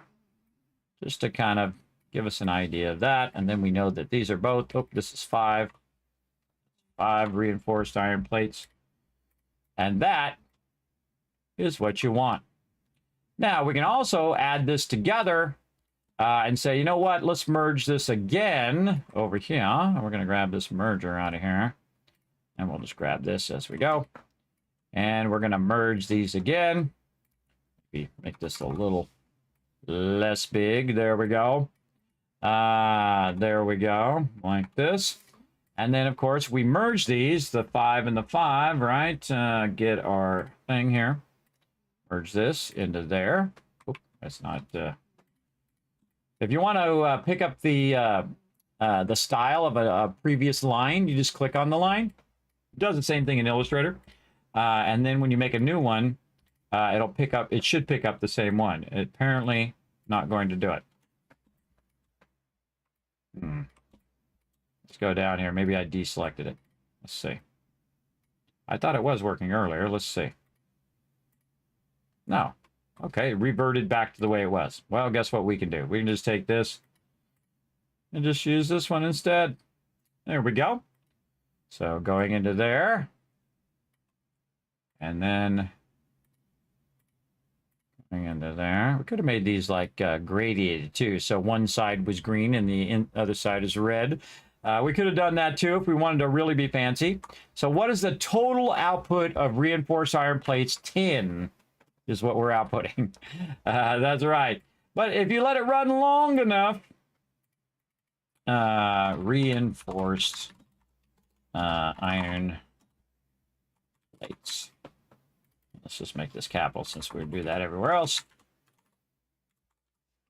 10 reinforced iron plates. And then where are these reinforced iron plates going to, right? These reinforced iron plates are going right back into a storage right over here. And we're going to go ahead and flip this around like this.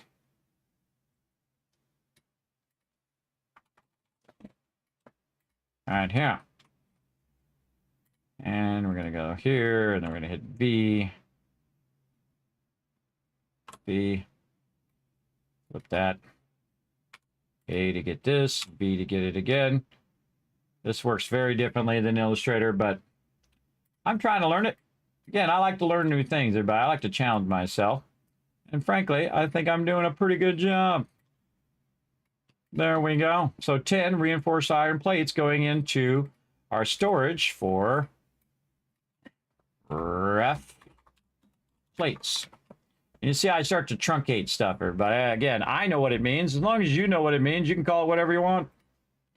But I think you get it. It says reinforced iron plates right here, so I think people understand it in there. Now, look at that, everybody. We have figured out the complete and utter balance of our reinforced iron plates. I'm going to put a nice big box there.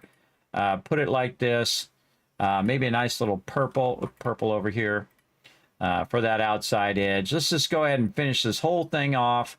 And again, this will be available on my Patreon. I'll probably do it after stream or at some point this week in here. I'm looking for a stroke. Where did my stroke go? Window. Did I pull color out of there? Why does color seem like it's off by itself? Yes, there we go. I accidentally pulled it out of there. All right, I'm going to make this a little bit bigger. We're going to turn our arrowheads off and do this. And then just for a little fun here, just so everybody knows where it came from.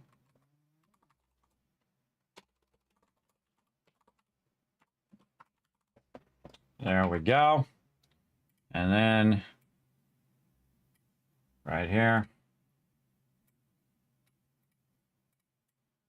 this out over there.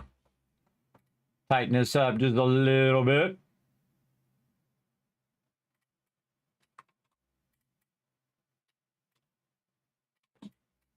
This is me being a designer, everybody. I gotta fix it, everybody. This is me being a designer. Okay, this has got to nudge a little that way. This has got to go there. This has got to be a lowercase. Again, I do that. This is like breathing to me, everybody, doing this kind of stuff. I've been doing it so long that I know what I like and what I don't like, and using what's known as white space and proximity to make it feel better. Most design is about how it feels to somebody, by the way, not only how it looks. Okay, here you go. One more chance to get the final product here. Let's first check it, and then we're going to do it. So 60 iron in, so 2 60 iron nodes. That's all we need, okay? So we need a total of 120 iron. Maybe we should illustrate that as well. Right over here, like this, 120 raw iron in, right here. That's what we need to get started. So 2 normal nodes or 4 coarse nodes. We'll get that amount in there. So we need a total, basically 120 iron to get this whole process going. So we get that in, we go in and we say 30 in over here. So 60 goes into the splitter, 30, 30, 30, 30. We need 30 in, we need 30 out, which we did. These went in the constructors. They made 20. Each of those made 20 plates, which we merged those back together. That makes 60 iron plates.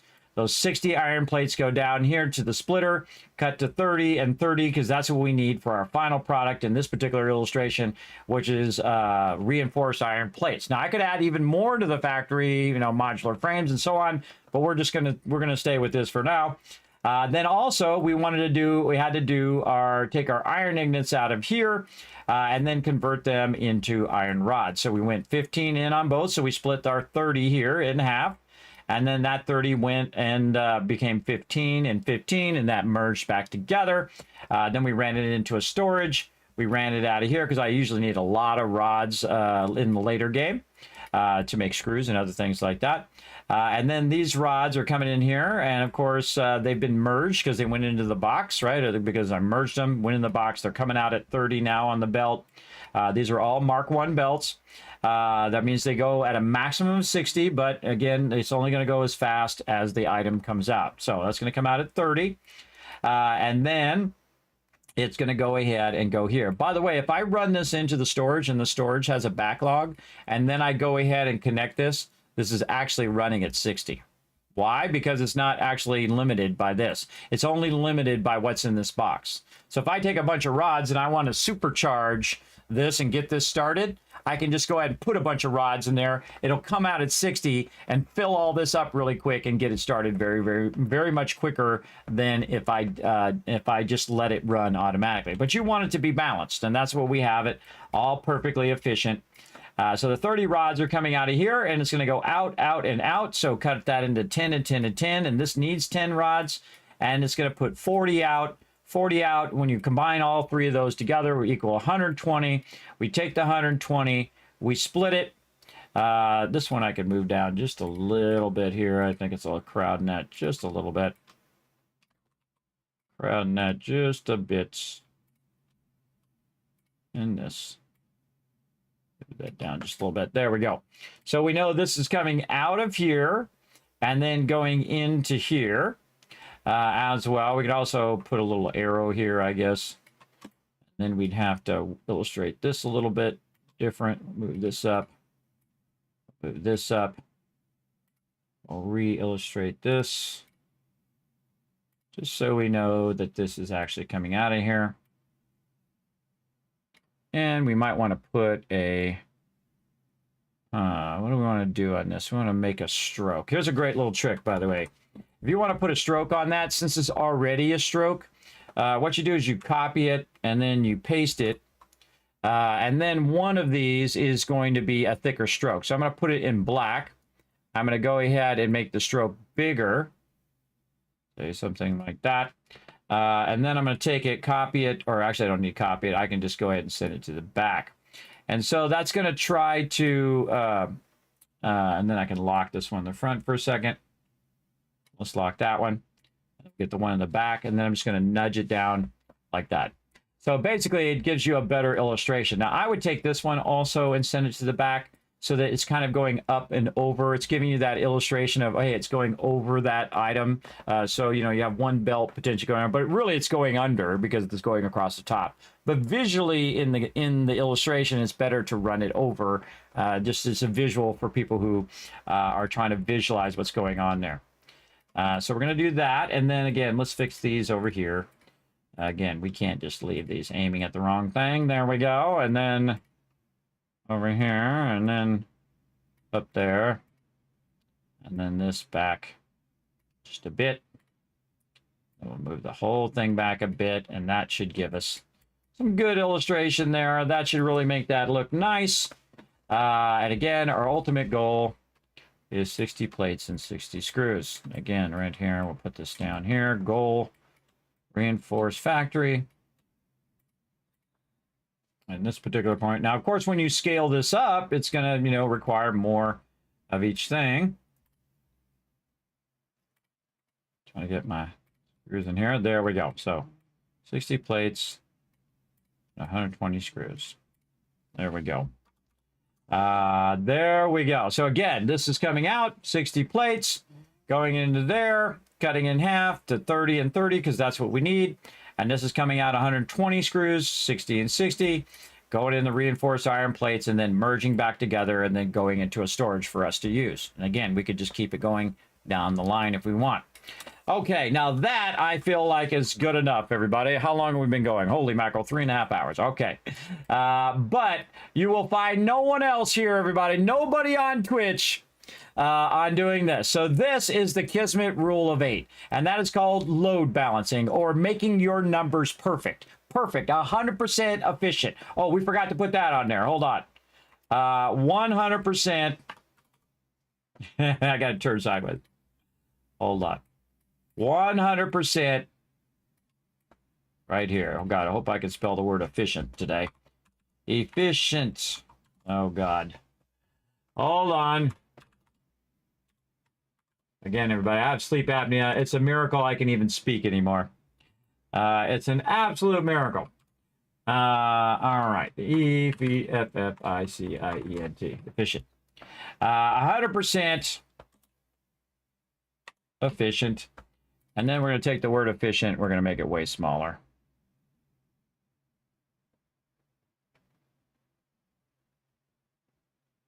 Something like that. All right. Again, this is like breathing for me, everybody. 100% efficient. And let's put that in. Oh, nope. This is in black. Or we could say 100% efficiency. But this is 100% efficient because our inputs are exactly the amount we need for splitting and merging and basically getting the inputs to be exactly as much you need, and then you never run out. They're always balanced. You use the minimum amount of power, and you use the minimum amount of your most precious resource, time. Now, of course, you would normally not illustrate it like me, but again, it uses the minimum amount of time because it is going to be maximum efficient, 100% efficient in here. And this is why I call it the Kismet rule of 8. And it's after how many constructors I have, or the fact that it will infinitely run. It'll run forever. It'll never run out of resources. It'll never run out of power unless you add more stuff and do stuff. If you have enough power to make it run, it'll run forever, and it will never run out of resources. It will never be starved for resources. One side won't have enough, and the other side has too much. It's not going to be that. It's all in perfect equilibrium, and that's what you want for every factory that you make. And again, this is how you win this game. This is how you be ultimately efficient. And this is how FICSIT Corporate doesn't laser you from space from being inefficient. And that's why I'm your official corporate trainer here to teach you how to get all this done. Is it possible to blueprint that in game? Absolutely. I can blueprint parts of it. which I am going to do. In fact, I'm going to blueprint not only the machines, but also logic levels for you as well, or what's known as sandwich levels as well. I usually call them sandwich levels, but they're also called logistical levels, right? And we're going to make all of those, and we're going to illustrate those. We're going to make those. We're going to let those available to our patrons. But again, for those of you who like Kismet, I can't afford Patreon, well, here you go. I'm going to do you a solid right now. Okay, here we go again. One last screenshot. And then we're going to move on and start making some stuff. All right? I'm going to take a break first. But there you go. Take a screenshot. Pause the video. If you're watching this in the future on YouTube, I'll give you a moment. And then, now remember, give me credit if you do, give this out or show it to other people. And then screenshot right there. And then just take the 2 screenshots. You got to do that yourself. Put them together in Paint. Or whatever program you got, or just download Infinity Photo. It's free for 6 months. Try it out. It's pretty awesome. So there you go. Again, that'll be available for my patrons, and that you can zoom in and out of it like I have been doing, everybody, to see the small print and everything. But there you go. Kismet's Rule of 8, or the ultimate balancing of all of your inputs and outputs. Now, here's the funny thing, everybody. Am I going to do this every single time? Absolutely not. But it is really great to learn all of this in the very beginning of the game, because sometimes you do need your load balancers. A great example is for your power, like coal power and all of that. And we'll illustrate our coal power later on, and water and all that other stuff. But I'm only going to do like 1 per session, everybody, because it is very involved. As you can see, it took us like 3 hours to illustrate it. But you get the idea. You get the idea. Now, let me catch up on chat here just in case people are asking questions. And then I'm going to take a break. And then we'll come back and we'll do even more. You got 5th retweet. Oh, okay. Let me shower you guys with a bunch of kiss caps. There you go. And of course, you can keep those retweets going by clicking that right over there. Oh, no. Oh, no. It's a scammer over on Kick. Hold on. Let me ban and report this scammer. Doing great, Evac. Thanks for coming in and hanging out. I'm sorry I got to ban this scammer over here. Don't fall for that Discord stuff, everybody. Bunch of scammers trying to get you over there to click on some links in your Discord, and they're going to steal your Discord information. Don't fall for it. Ban them and report them suckers. That's what I do. Thanks for hanging out, Evac. I appreciate you chilling out. And again, Angelina earlier, thank you for being awesome. I appreciate you. Now, again, if you are new to my stream, my name is Kismet. I'm a partner streamer on Twitch, where I'm streaming to 5 different platforms at the same time. I'm also partnered with YouTube, and I'm 54 years old, everybody. Can you believe that? And I've been gaming for 50 years. You know somebody now who's been gaming for half a century. I'm the OG, the original gamer. That's right, from way back in the day. I'm also a graphic designer. I've also studied architecture and design, obviously, and also studied technology all of these years for about 40 years, and been a graphic designer for some of the top companies, or the top companies in the world, for over 30 years. So I've had quite the life, everybody. Pretty amazing. Again, I like to challenge myself to do these crazy things that everybody keeps telling me is impossible. It's only impossible for them, not for you. Because if this old man can do it, you're probably better looking, you're probably way smarter than me, and you got more talent, I'm sure, to go out there and do what you love to do every day. Don't let anybody stop you, because I'm living proof, everybody. And by the way, I'm partially disabled too, so even more tough. I have a really bad sleep apnea and a constant insomnia. Basically like a vertigo all the time as well. So I'm always dizzy because I've lost hearing in one of my ears, probably from spending way too much time at the beach and at the in the river and doing all of that stuff for way too long, and probably listening to music way too loud. But I get it going on. I do stream daily, Evac. Yes, I do. You can find me here. Just hit that follow button. So you know when I go live over there on Kick. I'm also streaming 1080 HD, by the way, on all 5 platforms. So I'm streaming on Twitch, on YouTube, on X.com, aka Twitter, on Facebook, and on Kick, all simultaneously. It's called multi-streaming. I'm the only one crazy enough to do it, everybody. I mean, there's a few others. But that's a lot of bandwidth. That's a lot of bandwidth right there. That's 6,000 per stream. So 6,000 times 5. So all you streamers out there, you know, that's 20,000 up. That's 20,000 up. It's pretty big. You specialize in 2D and 3D models, PNGs, and logos. If you're interested, well, oh, do you do design? Well, look at you go. Well, I don't need a designer, but thank you for coming in. Very impressive. Appreciate how you break it down. You're welcome, Prince. Thanks for coming in and hanging out. I appreciate you right there. Look, you show up right up there, too. So pretty cool, right? Again, yes, I'll take my break this thing. Yes, MS Paint is the best. There you go. Is it possible to print a game? Yes. I wonder how much power this will require. It uses each thing. By the way, if you want to do power, we can do power in there too. You want me to do power in there real quick? Okay, here's what we'll do. We'll go do power real quick. Here we go. So the base power of a assembler is 15. So here's what we can do. We can just go in and actually put the power in there. Ready? And actually, we can just do a list. How about a list of power? That's even better. That's even faster. Hold on. We're going to go over here. We're going to pull this over here. So we got 2 assemblers. 2. Oh, I want to make it big. Let's make it big. Yes, like this. Hold on. This is why I never get to my breaks, everybody. 2 assemblers. Assemblers. I got it written right there. S-M-B-L-E-R. Ah, brain. 2 assemblers. 15 each. Times 2 equals 30 megawatts.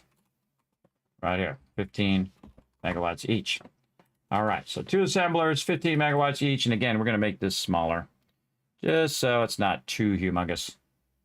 Equals 30 megawatts. Okay. 2 assemblers. Again, this is like our list of items that we have. We want to figure out the power. It's pretty easy to figure out. So we can go ahead and do that. And we'll adjust our leading here. That leading sucks. All right, I can't leave it like that. I got to fix it. There we go. Assemblers. Okay, how many constructors do we have? We have 8 constructors. That's why I call it the rule of 8. And how much power do constructors take? Well, I can tell you it's 5, but we're going to go look in game anyway. And again, you can see it right here in the center. Oh, it's actually 4, sorry. 4 in there in the constructors. So it's 4 megawatts each. And then times the amount that we have, which is 8. And I can just say, hey, Siri, what's 4 times 8? 32. And again, we can do it in game just by hitting N. Oh, N. And then 4 times 8. 32. There you go. I make Suri do it because she's sitting there doing nothing and she cost me a fortune. So 8 constructors. Okay. So now what else we got? We've got 4 forges. I love to illustrate stuff. Can you tell? And then we go to our forges. What do they take? Also 4 megawatts right now. Of course, if you overclock it, the amounts are going to be different. But those are 4 megawatts as well. So if we say, okay, we have 4 forges, it's basically going to be half of what we already have, right? So 4 times 4 right here. And then again, if we don't want to do the math in our head, we can say 4 times 4 is 16. Now, I can just do that in my head, everybody, but you get the idea.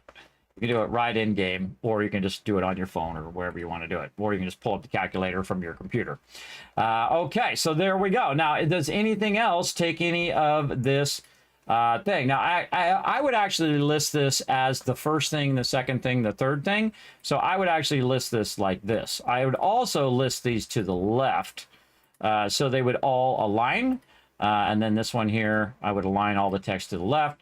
And I would list them like this because the forges is the first thing that comes in, then the constructors, and then the assemblers. And this is just me going above and beyond for you guys. So then here at the total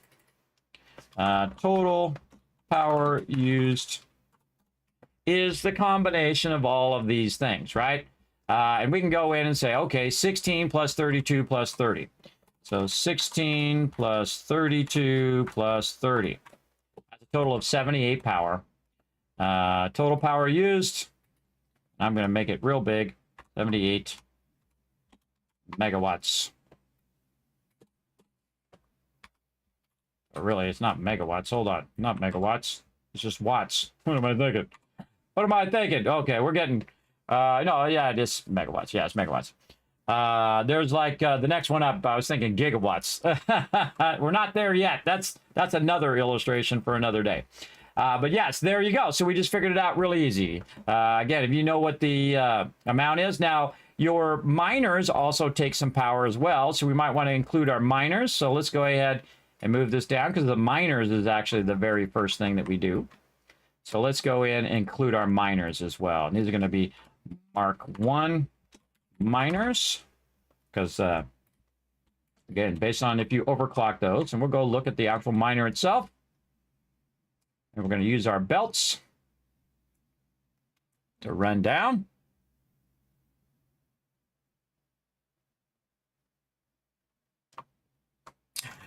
Don't do nothing on Discord. Don't try to scam me on Discord, Evac. I'm not gonna do anything. I'm not gonna look at your stuff. I'm not gonna click on any links that you're gonna give me in Discord so you can take over my Discord. Sorry, I can't trust people anymore because there's a big scam going on with Discord. So don't even bother if that's what you're trying to do. I'm not gonna click any links. I'm not gonna fall for that. But if you want to post some of your work, well, then you can post it in the open section of my Discord. You're welcome to do that, but if you're a scammer, don't bother. All right. Let's see. So, and again, this is why we can't have nice things, everybody, because you got all these scammers trying to scam people on Discord.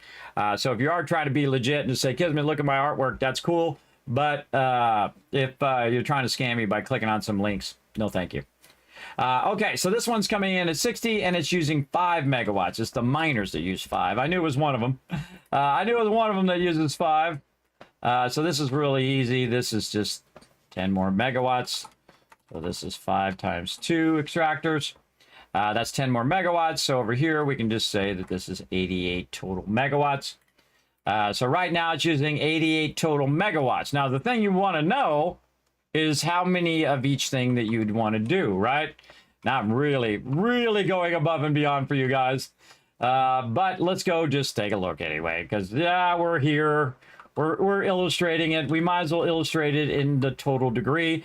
Now, I didn't illustrate the power, but I'm going to go ahead and just write it out for you because solid biofuel is going to produce 30 megawatts per each one, right? So we're going to write that over here. Just so you guys get an idea. And again, we're going to put this in a spreadsheet as well. We're going to do that later on. Biofuel. Now you can see I'm in no hurry to get to the end, everybody. I've already finished the game like 50 times. Live here on stream, by the way, played for thousands of hours. And again, this is going to produce how many? I already forgot. 30, I think it is. 30 megawatts. Produces 30 megawatts. Okay, so solid biofuel. Each one of them produces 30 megawatts. And then if we go and we look, we can see, double check it. Yes, 30 megawatts. And it's using 4 biofuel per minute. So you want to input 4 biofuel per minute. You're like, input, Kismet? It doesn't have an input.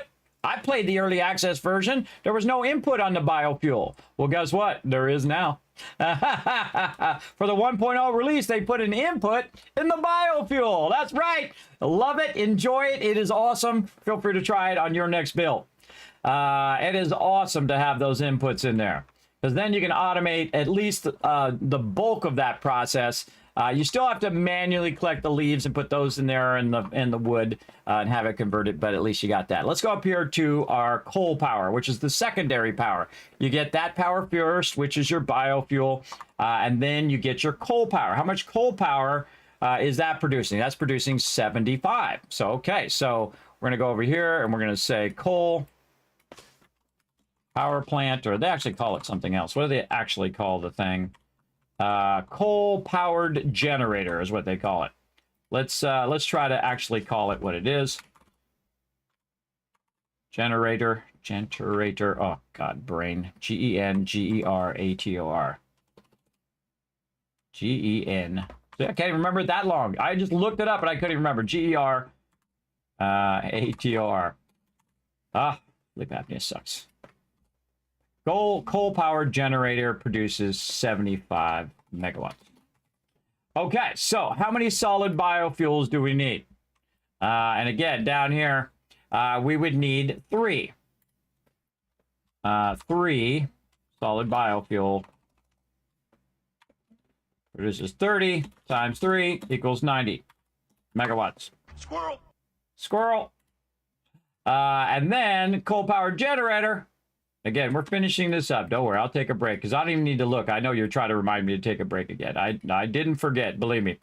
And this one I certainly didn't forget. So again, this is what we're trying to get to. Actually, we should do something like this. Hold on. Let's go ahead and do this. And we'll put a green line there so we kind of feel like we're, you know, doing math together if I get it to do the right thing here. There we go. It's kind of like this equals this, right? And then we'll just do this. Move this up a little bit. And then that over there. And then this would be 30 times 3. So we'd need 3 solid biofuel to run all of this. Or we would need 2 of this because 75 obviously is not quite 88. So we need 2 of these times 2 equals, you know what 75 times 2 is? 150, just so you know. 150 megawatts. So you'd actually have more than you would need down there. Again, I would also kind of subgroup this by just putting a little box around it. And we'll say, we'll make the box black. Like this. There we go. And then we could also go up here and illustrate that. Okay. Another screenshot, everybody. Hold on. Oh, I got to take the thing out of there. Hold on. Take it out of there. All right. Screenshot that too if you want to know the power consumption and everything. Now I'm going to do that in every illustration. I'm going to illustrate all of that. Now, I didn't do that last time. This is just this time, everybody. This is all for you who wanted to know how to do power. There you go, Sam. There you go. Now you want to know. And again, if you're one of my patrons, I'm going to give this to you no matter what level you help support. Even if you do $1, every dollar does make a difference because I go ahead and re-put it back in. This is the classes session. Appreciate it, brother. Again, you're welcome, Prince. How goes 1.0? Goes pretty good. I'm taking my sweet time and having a great time doing it. Are belts free? No, belts do cost resources. They cost, depending on the speed of the belt, they will cost certain resources. And that's really easy up here. I'm not going to illustrate that, but you can go up here to your logistics and you can roll over your belts and it will tell you down there in the corner. You can see level 1s use plates and level 2s use reinforced iron plates, which is what we're making because we want to make a bunch of level 2 belts. I'm going to show you how, by the way, to not do any of that. To not do any of that and not care about how fast your belts are, as long as they're faster than what the outputs are, and not have to do any load balancing at all. Not at all. I'm going to show you how to do that later on when we get into coal power and stuff. Now, we're not going to do coal power tonight. We'll probably do that. Probably do that tomorrow or maybe the day after that because I may do an extra stream on Friday. We'll see. You're playing the game. I wrote a mess in the chat. That's okay. You're welcome. You're welcome. Break. I distracted you. Yes. Don't worry. Don't worry. I remembered. I remembered. Okay. We're going to come back. We're going to do all this other stuff, everybody. But you know what we're going to do right now? We're going to go ahead and make some fun for you. And look at the giant space elevator and look what we're making up there. But that's new as well. That's new. They didn't have that before. Very cool. There was some ring up there and I was like, wait, I've never seen that ring before and I've played for thousands of hours, but this is all new in 1.0. And there's a whole lot more new stuff to do as well when we get into the higher tiers. But this is how you win this game. This is how you master the game. Probably even better. The way you win the game is you play it as long as you want because you can play it forever and build cool factories until you get to a point where you're like, okay, that is complete. Now I'm going to start a new playthrough from somewhere else. That's what I do. Oh, here comes the big boy. There he goes. We're going to build some fun stuff for our little manta. I think it looks like a giant moth, but to me, it kind of looks like a stingray. To me, I don't know. That's just me and my brain. Very, very cool. All right, so we're going to bring some fun up for all of you to play, and then we're going to come back. We're going to keep on rocking because we're going to go all night long, everybody. But my doctor said that I am playing games too much and I need to take breaks. Sometimes I play for like 6-7 hours in a row, and then because I'm an old man, it makes the blood go to my feet, and then it's making my feet turn red on my toes. Probably more info than you really wanted to know, but that's just the way it goes. But now you know why I got to be diligent on my breaks. And that's why my chat's trying to say, Kismet, take a break, Kismet. And I appreciate you. I appreciate you. All right, let's go ahead and press all the buttons. Polypop reward. Bam, there you go. Give you some Kids Caps. The first person who puts that in the chat, I give out 1,000 Kids Caps for future giveaways. If you missed it, I gave away 5 random game codes, which was a lot of nice games, by the way. So I gave away a bunch of Steam codes, as well as I gave away Satisfactory the other day, yesterday as well. Does look like I'm at it already, doesn't it? Yes. Okay, we're going to get you this fun game in the chat. Now, you can play along if you're in my Twitch chat, twitch.tv/Kismet. You can go ahead and de-scramble the words. I know a lot of big brains in the chat. And again, the more you guys work together, the more Kids Caps I'm going to get you for more giveaways. If you are wanting to earn those Kids Caps and potentially win the giveaways, you want to hit the follow button so that you're earning them while you're sitting in the channel. If you're a subscriber, you earn 3 times the Kids Caps and 3 times the chance to win. But we just saw Dragon, what is it? Oh, man, I forgot his name already. I'm sorry, I have a terrible ability to remember stuff. Let's see, I gotta look it up. Hold on. It's Destined. Destined is the one, right? Destined is the one who won it. Yes, Destined Moon. So I have a terrible memory for like that, but all this deep game information, I can remember all that stuff. I have trouble spelling and doing all of that, but I can remember all this deep detail and map locations and mazes and all of that stuff. That stuff I can remember still.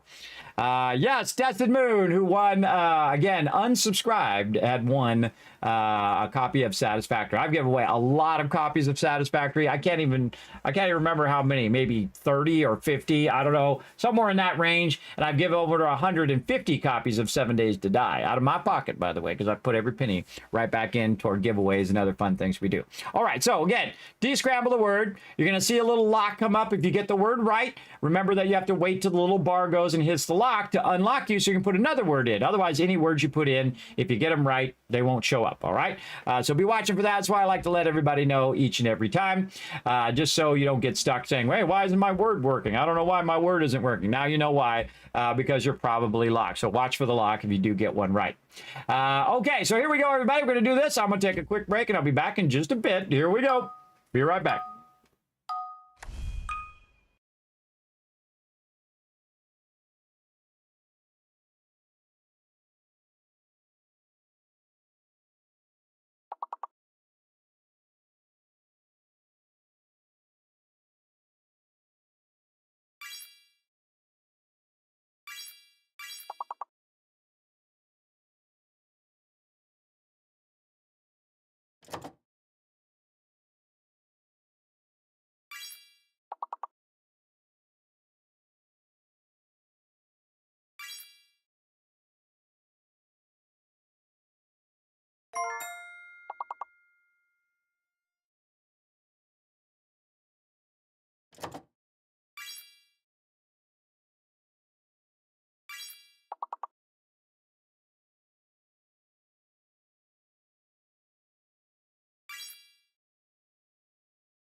All right, I'm back, everybody. Put a 1 in the chat if you can see and hear me. And I don't think I didn't see that, everybody, because I did. I saw you got every single one of them right on that last one. And so that means, after I see some 1s in the chat to make sure you guys can hear me, I'm going to shower you guys with a massive amount of kids caps for working together. That's right. 1,000, 2,000, 3,000, 4,000, 5,000, 6,000, 7,000, 8,000, 9,000, 10,000 caps. I was trying to eat a kind of a fiber bar, so I couldn't jump back on the stream. I typically don't eat on stream, so I wanted to finish my fiber bar there, but I did see you guys finish that and get every single word. Fantastic job, chat. Fantastic job. Way to work together. Now, we've been illustrating how factories work and how to balance all the factories, including even the power, right over here. So if you missed it, everybody, we'll give you a quick little glance at it here. We're talking about the miners, which are doing the inputs to the storage, smelting, and then going into our constructors, and then taking all of this, making it 100% efficient using our load balancers here, which is basically the process of taking an input and balancing it perfectly into your factory machines, and then ending up here at our reinforced iron plates, because that is our goal. That's this particular factory here. Its goal is reinforced iron plates. Kind of makes me want to move this up just a little bit. I'm always tinkering. All right, let's save that because we did a whole lot of that. I don't even remember the last time I saved there. I've been doing it automatically. I don't like to lose stuff. All right, so we did that. Now, also, we talked about not only am I going to make illustrations for you all, but we also, I have a spreadsheet that you can get as well. I'm going to put that again in the chat called the Overseer spreadsheet. You just want to look for the tabs at the bottom. Then you can see I've got a bunch of Satisfactory tabs. And one of those is being able to figure out all your base numbers simply by putting a number in at the beginning. And I have all the basic numbers in there, like good example, 60 here. You can see that 60 becomes 20 and so on. if we cut that in thirds, and then we cut that in thirds again, it's going to be 6. And again, this one here, we can actually control the one at the bottom. You can actually go in and set that to 2. So set it in half and then half again. You can see 300 becomes 150 becomes 75. Or we can split it in thirds, and then you can just do it if you're oh God, I forgot which one it is again. Creative side of brain. Right. Okay. No, I was right. Okay. So if you're right-brained, then you want to look at the illustration so you can visually see it. If you're left-brained, then you can look at the spreadsheets. Or if you're like me and you use both sides pretty much equally, which is very rare usually in life. Everybody usually, you know, people love to be programmers or they love to be artists. Me, I like to be a mixture of both because I think that's the ultimate. Enjoy both things. And so again, you can look at the numbers and do that. So again, you can even split this by 6 if you wanted to. But that would basically mean that you would go splitter, and then split it again multiple times. So you can skip ahead, but again, that spreadsheet will automatically adjust for that. So say we're at 480 belt, right? These are the speeds of the belts, by the way, these base numbers. These are all speeds of belts from 60, 120, 270, 360, 480. And we're going to start a new spreadsheet, and we're going to talk about maximums as well. So we're going to get into that here in just a bit. We're going to do more building. We're in no hurry, everybody. We're going to savor 1.0. We're going to savor the launch of the game. We're not going to rush. We're going to enjoy the journey. That's the best thing I think you can do in any game, not just burn yourself out on it. That's why I haven't played 10,000 hours because I didn't want to burn out on it because I knew it would change a lot between when I first played it 8 years ago and then when I'm playing it now. So I played for a little bit. I'll play the update. We'll play it all the way through, see how it's feeling. Okay, awesome. And then another update comes out. We'll play it all the way through again. And so again, I've finished the game many, many times. So say we have 480 and we cut that in half, it's going to be 240. But wait a minute. What if I need to cut that into a third? So I can cut that into a third and go down here and look, and we can see that what is it? 480 becomes 240, and if I cut that from 240, it's going to be 80, 80, and 80, right? Or you could just illustrate it out like I did in Affinity Designer there. But then you can see if I take 80 and cut that in half, it's going to be 40. And then you get to the real tricky numbers, the 13s and the 6s and the 3.75s and the 7.5s. We ain't doing that today, everybody. But you could do it right in here just simply by changing these numbers. And you can go in and copy this. You can't change mine, but you can save it out. You can save the whole spreadsheet out, or you can just copy and select it all, copy it, and paste it in your own Google spreadsheet. It'll take all the formulas with it as well. So feel free to go ahead and snatch that up, everybody. I made that for me, but also I make it available for all of you for hanging out in my channel. And I appreciate you. Okay, we can get rid of our snipping tool now. We're done. Doing that. Everything else is good. Yes, I think we're good overall. Okay, let's actually get back into the game now that we have learned about how to master the game. You have now learned how to master it, balancing all of your things. And I'm going to show you an even easier way, but I suggest to do it that way first, because this way you understand what's going on. Or don't do it at all. Do it all or do it none. Or just run a bunch in there and see what happens. Remember, you can play either way, any way. You can run your belts however you want. You can do whatever you want because it's your game. You play it however you want. And I'm just going to give you some tips along the way, and then you can apply it or not apply it or whatever you want to do in the game as well. Now, let's turn the sounds back on. There's some of that sound going on. Okay, so where are we at right now? Let's go ahead and catch back up again. We are using our coal power. Now, we are on a mega server brought to you by the awesome people over at G-Portal. Let me give them a nice shout out over here and also hook you guys up with 10% off. That's right. Go ahead and check that out, everybody. Hooking you guys up big time.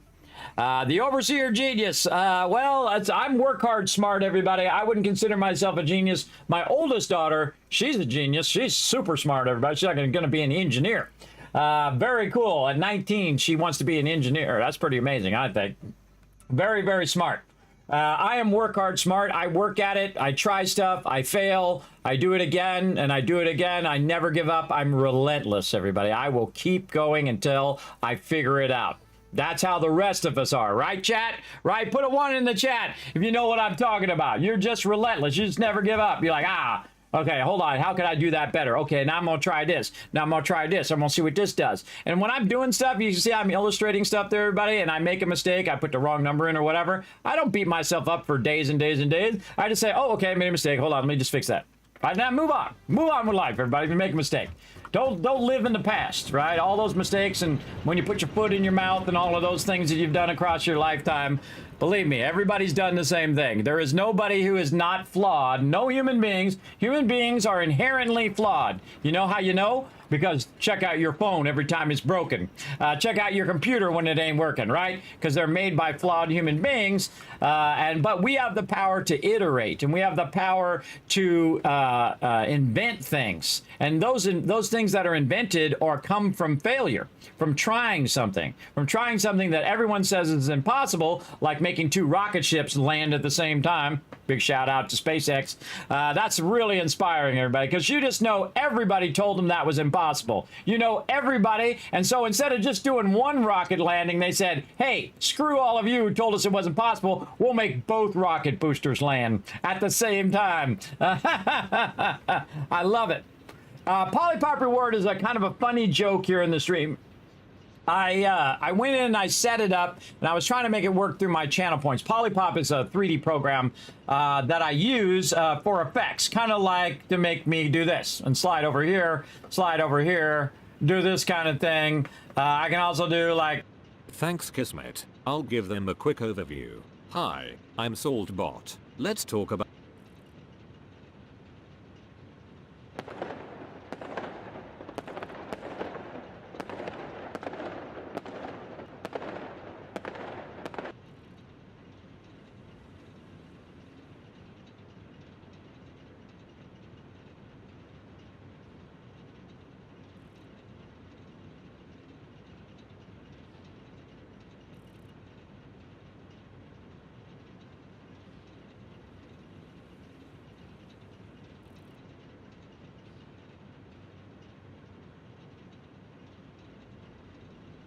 There we go. Sorry. That was the wrong thing. So basically, Polypop allows me to do stuff. I was just talking about how to do stuff. I'll back up, everybody. I'll back up.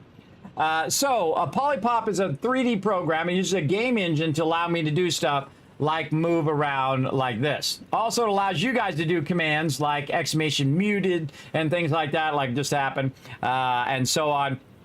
So that's what makes that work.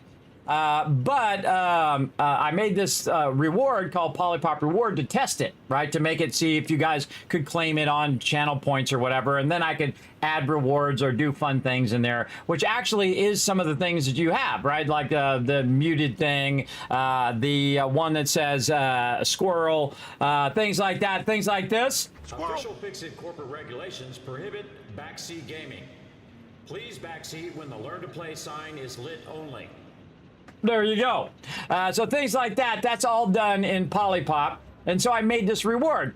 And so I tried to delete it out of there, but it just keeps coming back. It's like Ghost in the Machine. It does not want to delete. Now, I probably could really hunt it down and wipe it out of there. But now it's a running joke in the stream. So everybody's like, hey, Kismet, I claimed the Polypop reward. And so now I've made it where the first person who claims Polypop reward in the day, in each stream, I just give you guys 1,000 kids caps because I think it's funny. And that's it, just the one time. Now, if you do it after the one time, I'm just going to give you your channel points back. I'm going to cancel it and say reject it. So just the one time is it. So again, as a subscriber, you have a bunch of chat commands. Use them wisely. Use them wisely when I do some stuff. So that's what that is. Yes, yeah, like squirrel break is a great example. Yeah, you just go squirrel and break, and that reminds me, hey, Kismet, you forgot to take a break, right? So that's what all those commands are for. Plus a whole bunch of other effects like the fireworks that you saw and other things that I have set up, and even more things that I'm working on right now. So very cool stuff. Okay, so let's get back to the game, everybody. What we're doing is we're collecting a bunch... Ah, look out! Right over here, we're collecting some coal, and it's coming down, and it's going into our coal plants, our coal generators, to be very specific, coal power generators. And then also you can see this blue substance actually called water. Now this water is running from way over there, everybody. Let's fill in the rest of these here. By the way, I just hit the middle mouse button. Now I'm going to hit R to change the zooping. So I can just fill this in now. Let's say right there. And then we can see the 3 over there that we're collecting and then running way over here. Yeah, you like that? GoldenEye, one of the greatest games of all time, by the way. Another fantastic game. So extracting the water and running it over here. And now, normally, I would do 8 of these. Now, I don't know how this one at the end is working, considering it's not getting any water. That should not be doing that. It's probably because I have it on pause, but it still has water in it. Because I have the water disconnected. And that's because we're just using the first 6 of these. So these last 2 should not be showing that, and they shouldn't even be on. I don't know what's up with that because I actually have them turned off. So that might be a bug they need to work on. I find all the bugs, everybody. Again, there's still going to be some bugs in the game, even on release, everybody. But this game's super rock solid. Super rock solid. Of all, I mean, this game is better than, you know, games that have been out for years. Even in early access, it's been pretty solid, bugs wise. Okay, so we have 6 of them running, not all of them, because we only have so much water. Now, the water that we're extracting, and we're going to mute the factory sound there. The water that's extracting from over there, the maximum you can get in a single pipe is 300 on your Mark 1s. So that's 300 water going over here, and then I'm using my pumps to, remember you're pushing the water, not pulling it. So you're pushing that water up the pipe, and then it gets up here, and then I run it to all of the various ones. And again, if you take 300, and I'll just go in and move myself over here, then we'll bring this up, and we say 300 divided by 6, that's 50. Right, which is a little bit more than what it needs, right? It actually needs 45. So if you take 300 divided by 45, it's 6666666. So much better to just do a little extra. That's what I like to do a little extra and make the numbers equal. And so that'll equal 60. So, or equal 6. So 300 water is what we have, divided by 50 equals 6. Now we also go and figure out the second item that we need, which is coal. We can go over here and see how much coal is coming out of our inputs. Now, we're going to do this next time, show you how to do coal plants. We'll illustrate that for you, but I'm just showing you like on stream here this way. And so this one is a pure node. Now, how do I know that's a pure node? Because it's coming out at 120. Actually, this belt is also a Mark II because I used those reinforced iron plates that we talked about earlier. We set all that up because we have that perfectly balanced, and it's making us as many as it possibly can per minute. Now I have the ability to upgrade all of my belts to make them go 120 instead of 60. So that means I'm getting full use out of this miner right now, right? So I'm extracting 120 right out of here. Now, the next thing we need to know is how much coal is each one of these plants using. And if you go inside there, it'll tell you right here at the top, 15 per minute.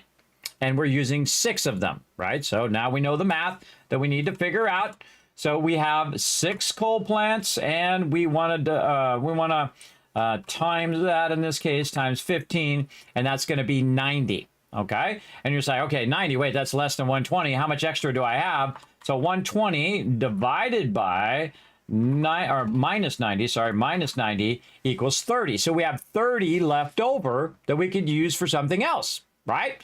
And we're going to build something else right back behind there, but we're going to have some fun.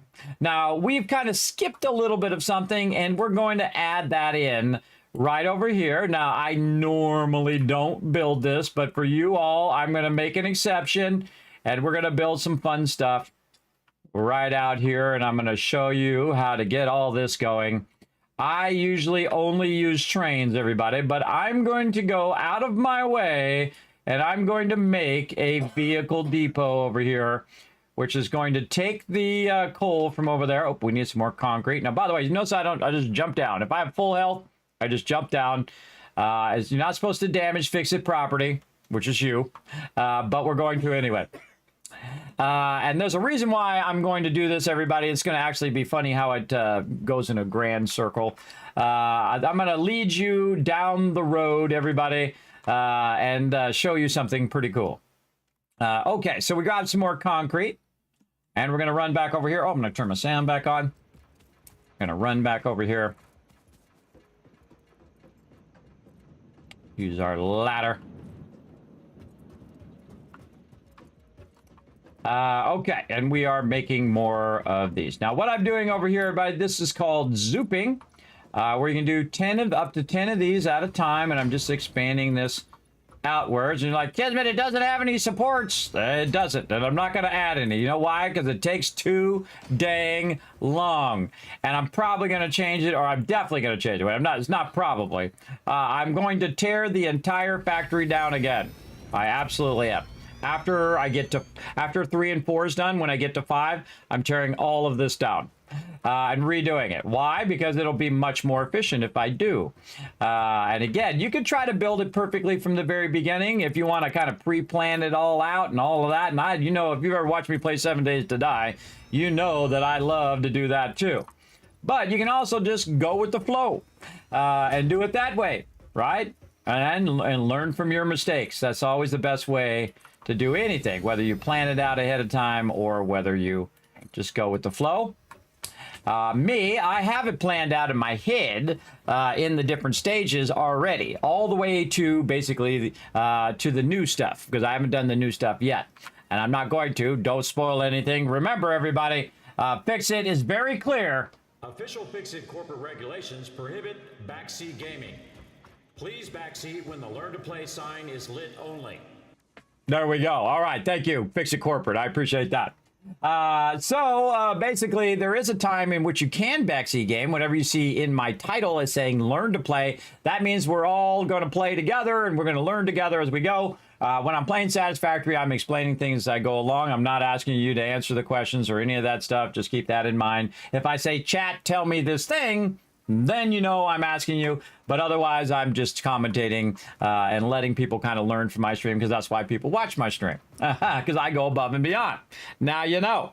Now you're all part of it. So there you go. Let's see. So here's what we're going to do, everybody. We're going to do something again I don't normally do. Transport here. We're going to do truck station. And we had to go ahead and get a bunch of stuff first to do this truck station, which is our rotors and our modular frames, which is why I didn't do it earlier. Oh. FICSIT reminds you to drive vehicles accurately through a truck station's dock area while recording a path. This ensures it will connect properly once everything is automated. The truck station can be set to load or unload, and can also refuel vehicles. Unlike some pioneers, truck stations care about saving humanity. Oh, throwing some shade there, Ada. Oh, I see what you're doing there. Now, truck stations, they have a lot of inputs and outputs. All right, chat, did you know there was going to be a quiz? All right, now it's time for a quiz, chat. What do the 3 lines mean? All right, let's see. Now, again, this is how you earn some Kiz Caps in here. See if you guys were paying attention. I just illustrated that for 3 hours. You guys should have known what this is. What is it, chat? Come on, let's go. I know some of you have even played the game, too. I know you have. Oh, there we go. Harm's got it for you. Input. Exactly right. And what would the little green arrow? See, this one actually still green, which I like. Which is this, everybody? What's this? What's this arrow mean right here? Well, I mean, it's pretty easy because there's only one and then there's the other one. Output. That's right. All right. Way to participate in the chat, everybody. There's a bunch of Kiz Caps. Again, great way to earn Kiz Caps to participate in the chat. So we can see that this right here, we have 3 inputs and we have 2 outputs. In here itself, you can see that it has its own storage. It requires a certain amount of megawatts, and it also can put fuel in our vehicles.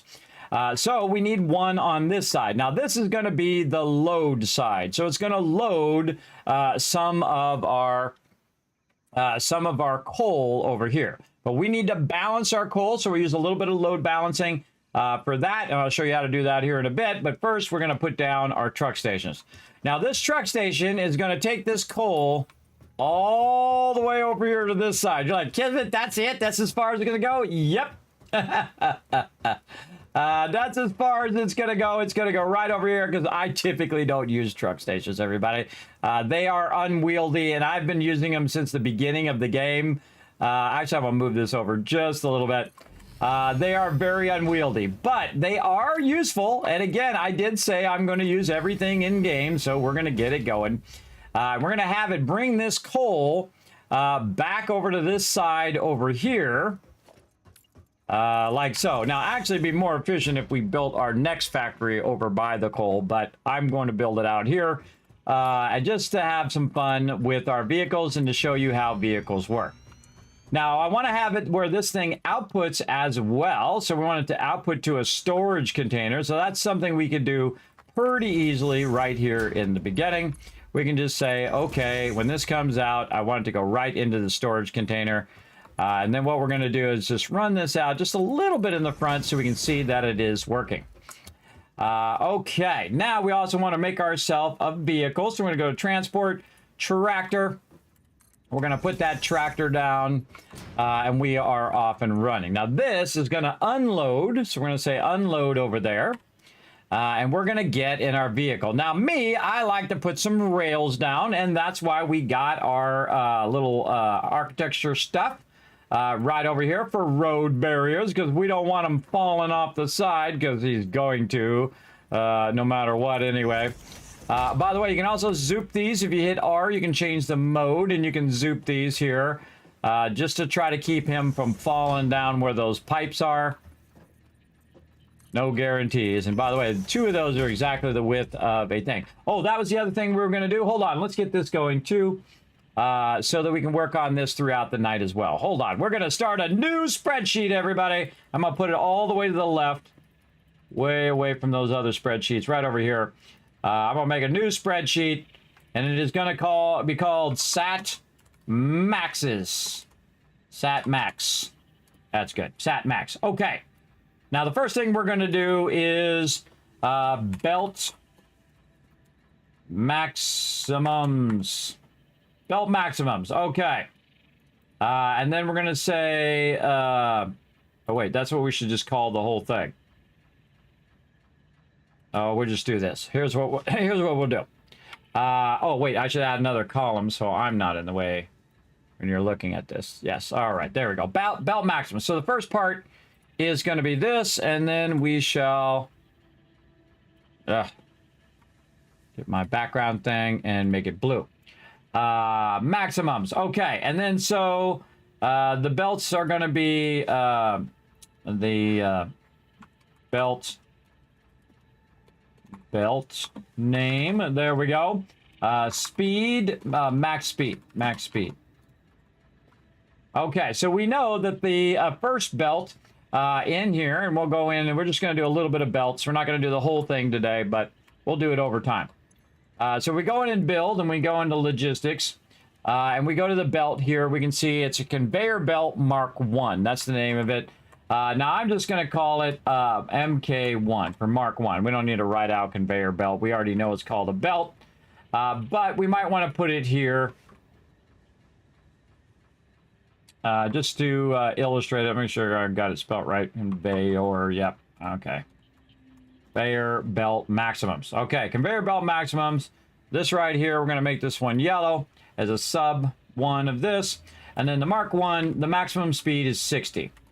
We also know that the Mark II, MK2, its maximum speed is 120. Oh, and there goes my headphones. There goes my headphones the second I got into it. As well. And again, we're going to do a lot of maximums. It's important to play the game and learn all the maximums of the game, so you know what your limits are, right? You want to find your limits on all of these things. All right, now I got to press a bunch of buttons to switch my earphones because I have two earphones. They're exactly the same. One charges while I use the other one, and I really like these ones. I'm going to put them up on my website for you, and I'll also tweet them out as well, because these are really nice. They're super comfortable and fairly cheap. So right there. Okay, so maximum MK1 in belt name is going to be MK1. The maximum speed is 60, and we're going to bring that in just a little bit.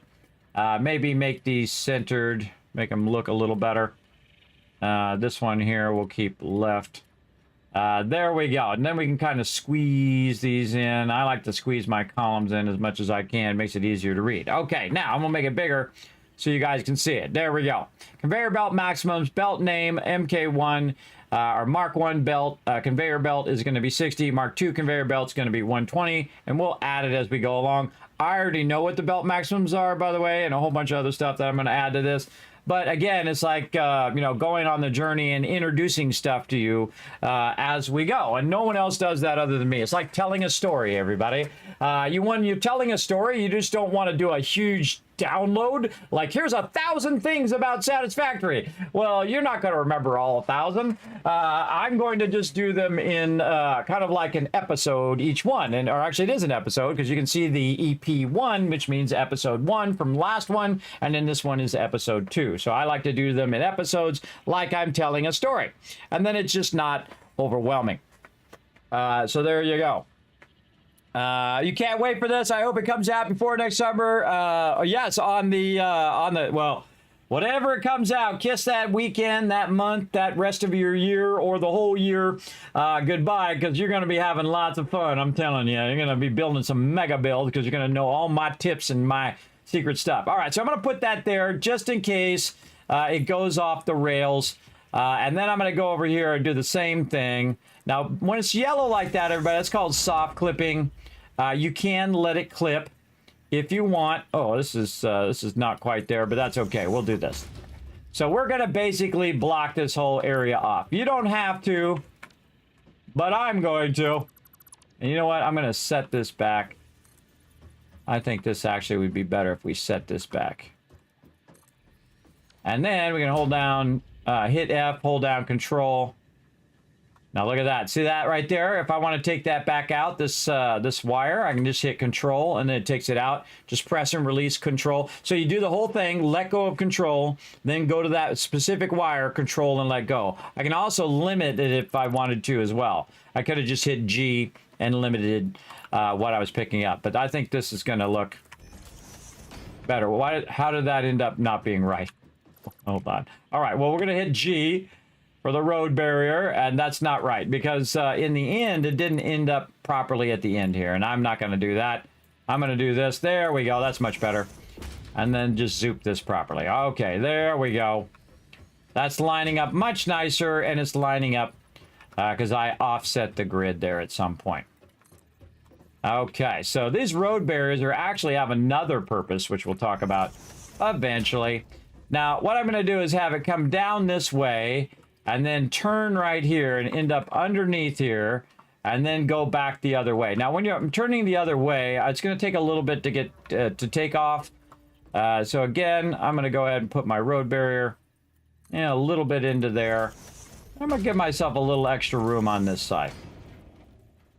Now, we can get all fancy, everybody, and we can make all of our roads and change the material of the roads and put little street arrows and the white lines and all of that fancy stuff. But we're not going to do any of that right now. We're going to do a lot of that later and have a lot of fun doing it. But for right now, we're just going to show you the basics of vehicles and how to get your vehicle started right about now. Right about now is when you want to use your vehicles, because you don't have your trains, and your vehicles could be doing something for you right now. It could be delivering goods. So the first thing I want to do is take a look and figure out which way is the front and the back of the vehicle. The front of the vehicle is over here, where it has this kind of tow thing. And then right here, the crafting bench is the back. Now, I'm going to go ahead and take some of this solid biofuel and put that in there and use that solid biofuel for my vehicle. And then I'm going to go ahead and take it on a little test run.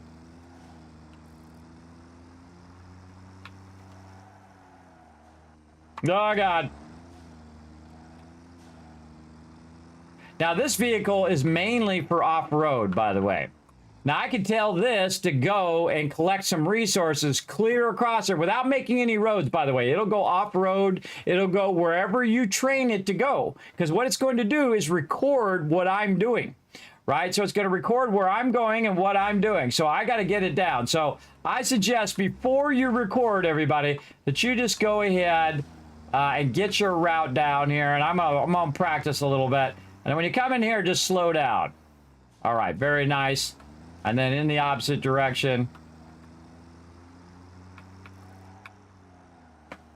And there we go. All right.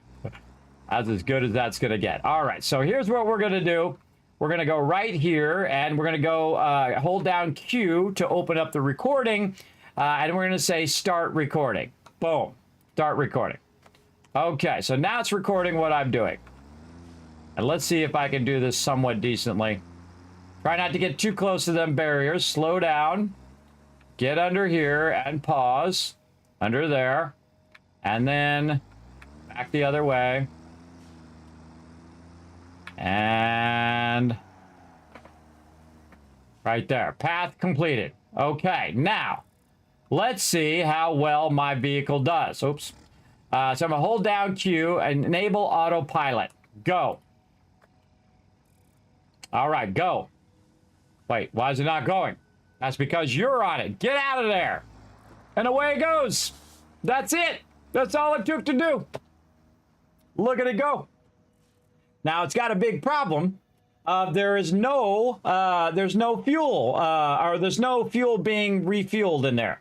And that's why I put it on this side over here, and you're going to see why. Now it ran all the way to the end over there, and then it stopped.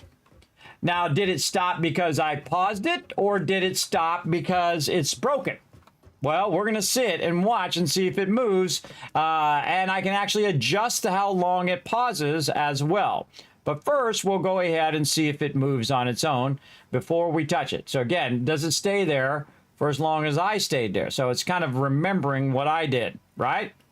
So we'll go ahead and just pause here and see if it just goes on its own. You didn't know you could drive in this game? Now you know. Pretty awesome.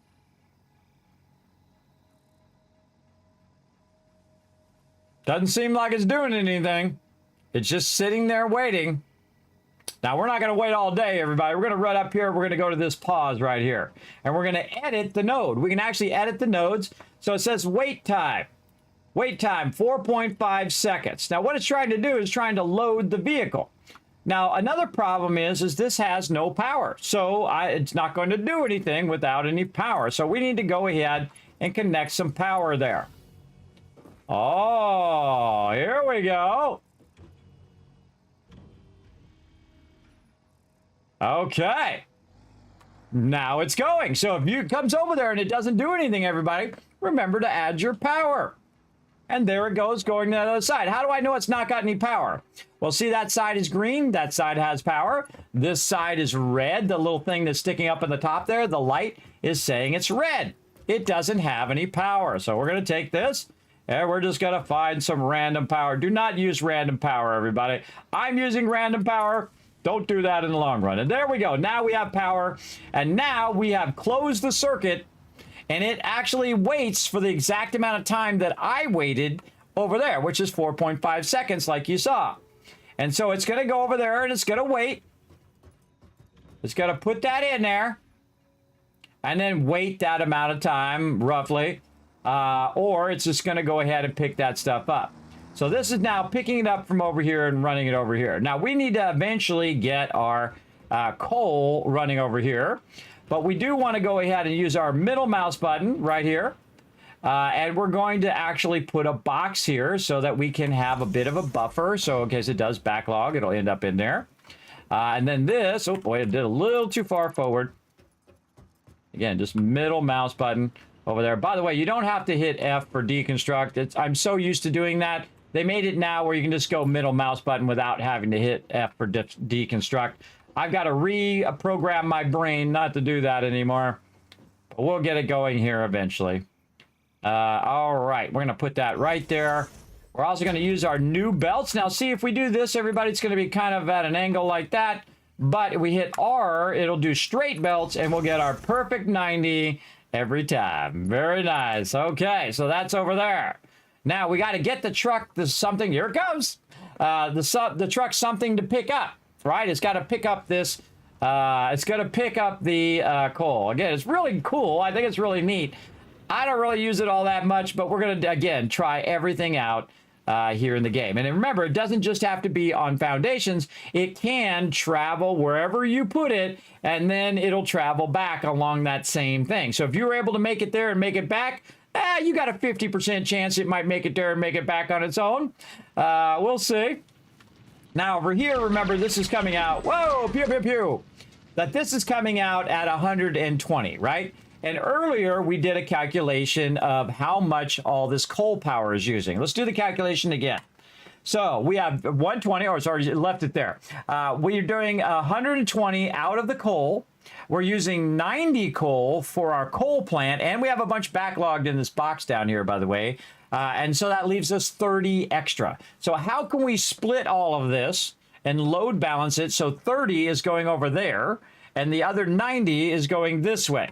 Well, it's just simple math, everybody. And here's what we're going to do. We're going to take this out, and we'll go ahead and just put it right here on the ground. Later on, I'm going to come out and I'm going to show you how to align all of your constructors or all of your miners to the actual mining node and not the world grid, and then how to go from the mining grid or the mining node grid to the world grid. I'm going to show you how to do that, angles, curves. I'm going to show you how to do all of that. All of that stuff is connected on how you do that. In fact, I do it in one step when everybody else does it in 4. I'm going to show you mine to save you some time so you be very efficient. That's what I want you to be, very efficient, so you don't get lasered from space. And you're like, Kismet, is that really a thing? Guess you'll find out, won't you? I guess you'll find out when you play the game. So be very efficient. That's why I'm here. That's why FICSIT Corporate sent me. Okay, so the first thing we're going to do is we're going to split. You guessed it. All right, so we're going to take 120, and we're going to run that in awkwardly. Why is that so far over that way? Hold on, let's put this over here. It doesn't matter how I do this, by the way, everybody, because it's not going to align anyway. So I'm just going to put that right there. Too steep. How dare you? How dare you? Let's put this out here just a little bit more. There we go. Now it's good. All right, so our 120 is going to come out of there. And now we can go ahead and take our 120 numbers and we can do something with that, right? So 120 divided by 3. Say we split it among all 3 outputs. That's going to be 40, right? And we have an extra amount. Again, we take 120 and we minus 90. We have an extra amount is 30. Now, another way of doing this, by the way, everybody, is to go in and to use our spreadsheet. That's right. We can just go ahead and use our spreadsheet. I'm just going to type it out here, but I do have a calculator which does it for me, but I'm just going to type it out so we don't have to keep redoing those calculations over and over again, because spreadsheets are awesome. So 120 coming out, and then what we're going to do is we're going to split that. We're going to divide it by 2 like this, right? So we're going to go ahead and do a calculation. We're going to hit the equals sign. I'm going to show you a little bit of spreadsheeting too. I showed you how to do some illustration, and now for all you logic brain people, I'm going to show you how to do spreadsheets. You just hit equals. And then you click on this one here and you divide it by 2. How easy is that? There you go. Now it's 60. Now I can also copy that calculation so that it actually pulls this one and makes that into 30. See, look at this. Who else goes this far for you, everybody? Nobody. Nobody does it. But actually cutting this in half is actually not a good idea. The reason why you don't want to cut it in half at this point is because it's going to become 30, and that's going to kind of mess you up in the long run. Now again, what is it we're going to have left over? 30, right? Normally it'll mess you up in the long run. Let me clarify that. Normally it'll mess you up in the long run, but in this particular case, that this actually is a good thing, because now what we've done is we've cut this into 30. Now, let me really illustrate this, not in terms of on the illustrator, but we're going to go like this. 120 becomes 2 60s. Oops. 2 60s here. Hold on, we're just going to type it. 120 becomes 2 60s. Then you cut the 60s in half, and that's going to be 1 2, right, for the first 2. Oh, that should be centered. Whatever. Center it. Nope. Okay, or we're going to open that up, which we don't want to do. And so basically this is going to become these. Now I'm going to go ahead and move this down because this is going to be, this becomes these 2, and this one becomes these 2, right? So this is another way of visualizing it. So you got 120, cut that in half, now you got 260s. Then you take 260s and you cut that in half, and that's going to become 30s. So that's going to be 4 30s. So how many splitters are we going to have? We're going to have one splitter, which does 60 and 60, and then we'll have another splitter, which does 30, 30, and 30, 30. So that's really 3 splitters that we're going to have. So let's just do it, and I'll show it to you right here in game. Now, actually, I should probably bring this up since I don't have enough space to really do this well. I'm going to go ahead and just line this up. Let's say like that, and then just run this out just a little bit so we can make all this math work. Then we're going to widen this out, and we'll widen it this way. Okay, so coming out of here, we're going to go ahead and do this, and it's not going to be aligned to that. We'll work on alignment and all that stuff later. Plus, I'm going to redo all of this again because you'll see why later on. And then, boom, that's going in there. And so now we're going to have 2 of these come out. Right, so this is going to go this way, and this one is going to come around here like so and go that way, like that. Now, I highly suggest not to do the belts, kind of like the horse before the carriage kind of thing, or the carriage before the horse, depending on how you look at it. You want to go ahead and take this out and actually put the splitters in first, right? So we're going to go ahead and put the splitter this way. And you know what? We're just going to split this one nice and straight forward, just to make that easier. And then we're going to go here, and we're going to go here. So we're splitting that. This is going 60 this way, 60 that way. Now we're going to split it again, right? Now we're going to get into a little bit more advanced load balancing, but that's what we're going to do right now. And so that one's now split in that way, and then this one is going to split this way. Again, now this is 30 and 30, and then this one is 30 and 30, right there. Now you get it, right? Now you're getting it, right? It's easy. It's just halves and halves again. It's not that difficult. It seems difficult if you're watching someone like me who's advanced and all of that stuff, but I'm going to take you down the road, everybody. I'm going to make it where you can do anything in this game of any level, all right? 30 and 30, 30, 30. So now we have 4 30s, right? Now what we need to do is we need to combine some of these 30s together and leave one 30 out, right? So if we take all of these 30s together, 30, 30, and 30 is 90, which is what we need for our thing. By the way, there is no coal going to it right now, just so you know. So if I go long enough, I've got it backlogged in that thing. Look at my car going over there. I got it backlogged in that thing for now, so it'll keep my power going, but eventually that's going to run out, so we have to get Boogie in here. So the first one over here, the 30 from this one, I'm going to go ahead and run down the way here. Oh, I got to switch my thing here. There we go. And I'm going to run that right down there. So that extra 30 I can use over here for some stuff I'm about to build, right? So I've got extra coal. That's awesome. Now these over here, I want to go ahead and combine. Now actually, again, I already know that I'm going to combine these, so I don't really need all of these belts for right now. I'm going to take all of those out, like so, and we're going to merge those back together, right? Because we're just doing some basic load balancing. So again, I can pull up my merger, by the way, or my splitter, by the way, and just hit E, and it will make it into my merger. Or you can hold down E, and you can see we have the choice of our splitter and merger. That's way easier than having multiple on the bar, I find. I'm trying to train myself to do that now. So here's what we're going to do. We're going to line it up to the middle output, or the middle output here, just to make this easier. And I'm going to back this up just a little bit there. And then this one is going to go here. Oh, wait, hold on. Let's make our nice 90s. Hold on. Now we can turn our 90 belts back on again. Here we go. Nice straight belt. Look at that. Automatic 90. That's new, by the way, that it makes those auto 90s. That's going to go nice and straight. It's going to auto 90 this one for me. Oh, it doesn't auto... What? What? Come on, that's a really common one there. All right, you're going to make me do it myself, huh? What I'm going to do is run that out and then run this in here. How dare you? How dare you? That should automatically figure that out. That's another one they need to fix. So now, 30, 30, and 30. That's 90 with our extra 30 going off the side. I think you get it. I think you got the gist of it. That's another way of load balancing, is to combine multiple outputs to produce the number that you want. I'm showing you the best stuff in the game right now, everybody. I'm showing you how to master this game. At the very beginning, we're only on tier 3. I'm already showing you how to master all these techniques.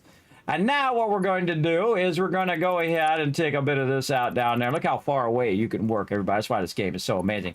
I'm going to go ahead and bring this right to the edge. And then I'm just going to literally try to run it down right down there. A little too steep for it. That's okay. We got this. We're going to run it out just a little bit over there. And then run it in. Okay, so that's now 90, right? So 90 going down there. 30 going down here. And we can also use it as a walkway. And then we can take this and we can run it in here. Now, in theory, our vehicle's been running this whole time, and I had already had it connected into here, which means that it already had some coal in there. So in theory, that vehicle just already ran the coal over there. Let's go see. Let's go see if it did it. We'll go check the box. And if we go to the box and we can see that it came out at the end, we know that the vehicle is working. Oh, and it is. There it is. And we can look in the box and it brought the coal over already. So it's going to go back and forth and just bring our coal. Now remember, this is just a closed track of me just showing you how it works. You can be much more complex, and it usually works better if you're actually just doing it out in the open world. That's probably its best use case, because if you have a bunch of foundations, you could also use the greatest thing that's ever been made, the factory cart. But it only has one inventory slot, but it jams and it never runs out of fuel. That's going to run out of fuel. Now, what I did is I put this on this side for a reason. And that is because over on this side, where we were making our biofuel, some of you just got it. Oh, Kismet is going to use his biofuel that he has down there that he was using for the solid biofuel, for the biofuel generators, and now he's going to use it for his vehicles instead. That's why I didn't take it out. That's right. That's how far ahead I think, everybody. So we're going to go down here. We're going to bring that biofuel up, and we're going to run it into our thing here. So it continuously does it. Now, the problem with biofuel is that I have to keep feeding it in there. Now, of course, all of this stuff over here probably has a ton of biofuel inside there, so I'll go down and grab a bit of that, but I'm just going to take all this out. And again, this is one of the greatest things about this game, everybody, is that you can take stuff out from any side. You can go in again. Let me show you again. I showed you last time, but watch this. I can put it there, or I can aim it at this edge or that edge. I can aim it at the middle. It'll go up. I can even vertically zoop stuff like this. I can go into vertical mode and zoop that up if I want to. I can hit escape if I don't want to do it. I can also zoop over the top of this. I can also go in. Oh, well, let me pick that up. There we go. I can go up or I can go down. See, up, down, left, right. Just by aiming at these little metal edges here, it will tell it which way to go. See, it's even trying to go that way, even though there's one already there.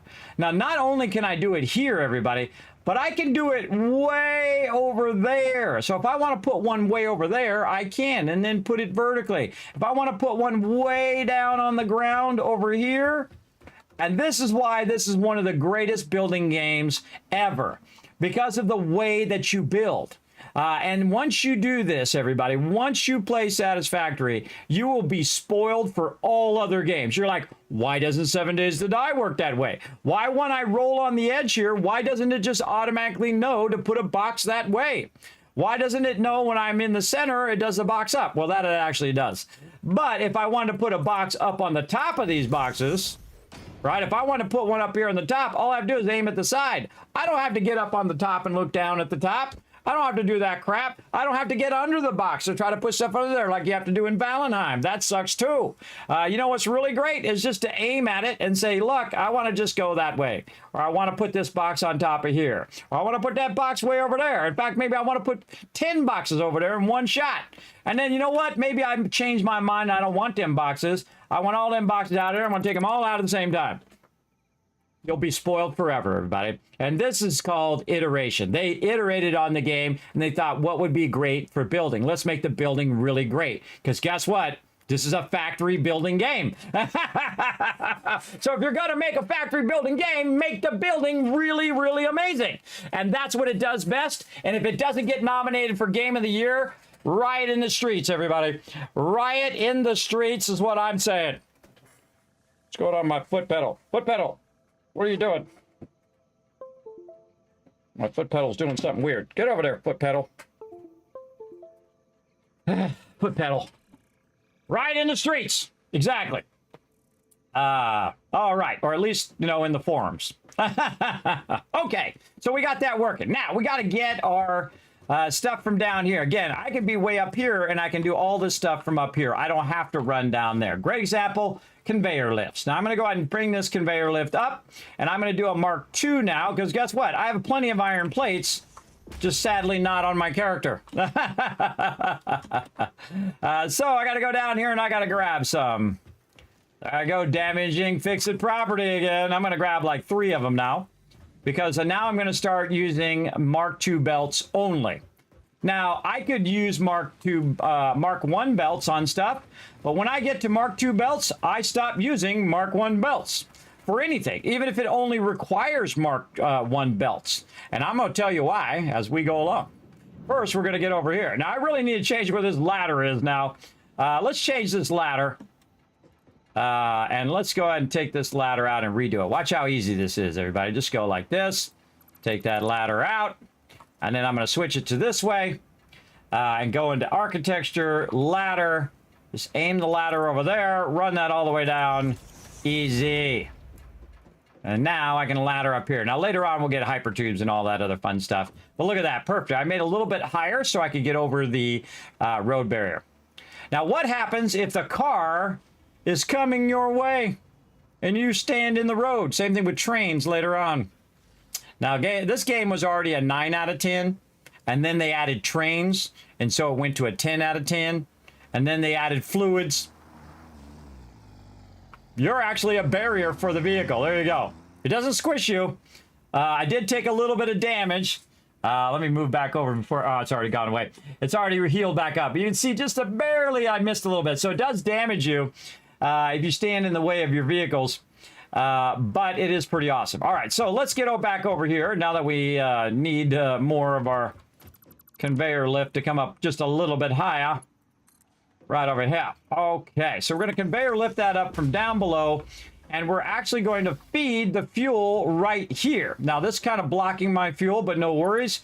We can go ahead and do this. Bring that up just a little bit. And then we got that perfectly done. So we can just run this from here to here.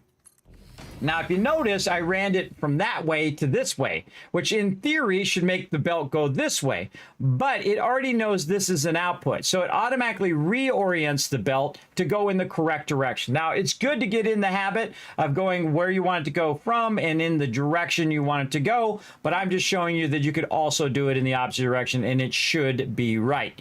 But always be crafting, number one, and always be conscious. I'll make a new one. Always be conscious of your belt directions, everybody. So there you go. A brand new one I just invented. Always be conscious. Conscientious, maybe. All right, we're going to jump down and we're going to scalp all of this biofuel out of here because we don't need it in here anymore. And I'm just going to let the stuff that's on the belt run back in there. We can grab that later if we need to. We'll have that as a backup in case we need to turn our biofuel back on later. We'll just leave a little bit in there. Normally, you don't need more than just a little bit. I've also now disconnected all of this from automatically feeding into the biofuel. I can always reconnect it later. But I don't want to keep it connected right now because I'm not really using this biofuel. I'm just shift left clicking, by the way. I wish there was a command like R, which would pull that out of there. It would be really nice. That's one thing that 7 Days to Die does have that's really fantastic. Look at this. Want to see what this does? Boing! Ah, bop. That's my launcher. It'll do. It's a jump pad is actually what it's called in game. I call it the launcher. All right, let's go up here and let's take this. Ah, look at it, almost got run over. And put this directly in the thing, which we could do, right? But we want to actually make this work. Again, we want to make sure that we're going into the one that's marked fuel, right? Make sure you're going in the right one. And instead of coming up here and manually putting it up here, I can just put it down here in this box, which is my kind of back cache of this stuff. So I'm going to go ahead and put that in there. And again, this is a Mark II lifter. It should be. Oh, no, I used my Mark I. Oh, I got to upgrade my stuff here. I'm going to show you how to upgrade your belts as well. So I'm going to press 5 to replace the belt that I have, or the lifter in here. And then I'm going to press it again, and then I'm going to left click, and now that's upgraded to a Mark II. Up here, we can see that this is definitely, that's already a Mark II, so that's good. So this is just going to lift that just that much faster. Okay, so there we go. We got that going. Now over here, it's going to convert my leaves and my plants and run that up there. And you can see it's running up there nicely. And then what that does is it's going to actually refuel the vehicle. So all of that extra biofuel is just going to get fed into the vehicle when it's going back and forth. Now here's the thing we need to do. We need to check it by grabbing a bunch of the fuel out. Actually, we'll grab all the fuel out. We'll grab all the fuel out and see what happens. And again, we want to go in here and look and see if there's fuel in there. Yeah, there's some fueling up, 25. Might have ran out of fuel. Sometimes there's one left in there that you can let it run. I think it ran out of fuel. Yeah, that's funny. All right. And again, if I hold down right mouse button, I can tell it what I want to split. I'm just going to split one. I'm going to take one, put it in there, and now to get it going back to the other side. Hopefully. We'll see.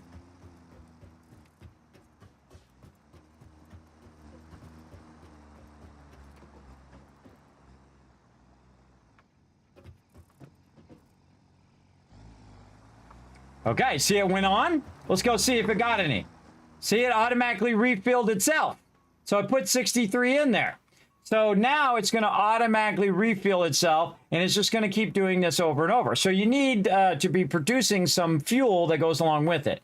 Now, again, biofuel, solid biofuel, which is what I'm using, or I can use other stuff too in the early game. But really what you want is you want the process to be automated where you don't have to put the resources in there. And we're going to have those type of fuels later on to fuel this without using the solid biofuel, because I try not to use solid biofuel because it requires me collecting a bunch of trees and leaves and that kind of stuff.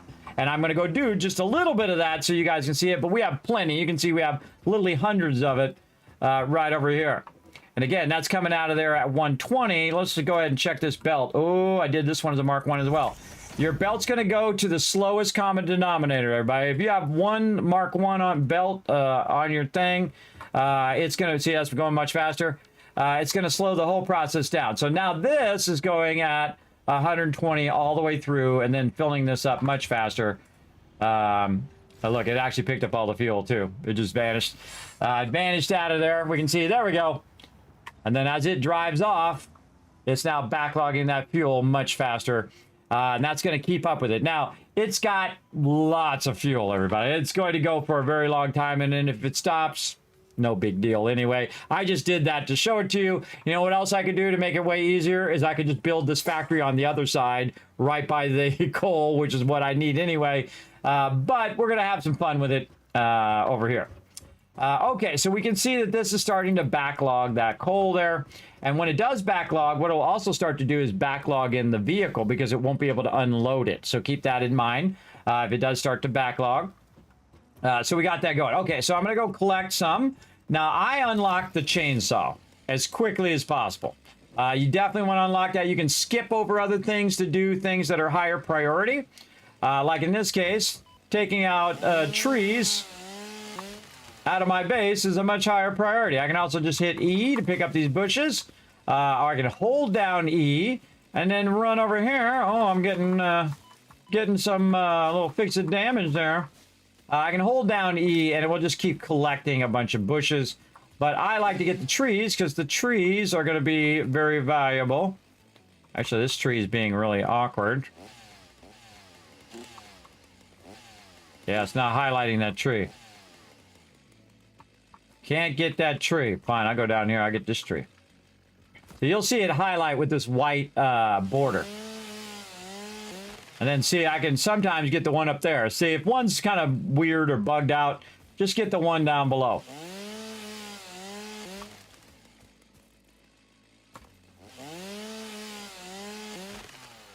And there we go. You're like, Kismet, how are you going to get back up? Well, I just happen to know right here you can jump. You can try anyway. Jump up here. Come on, double jump. Jump, jump. We had our thing right there. Apparently not there. Oh, it's over here. We can jump up here. There's all these like paths and stuff. Sometimes you got to double jump like that to get your way up and out like this. There we go.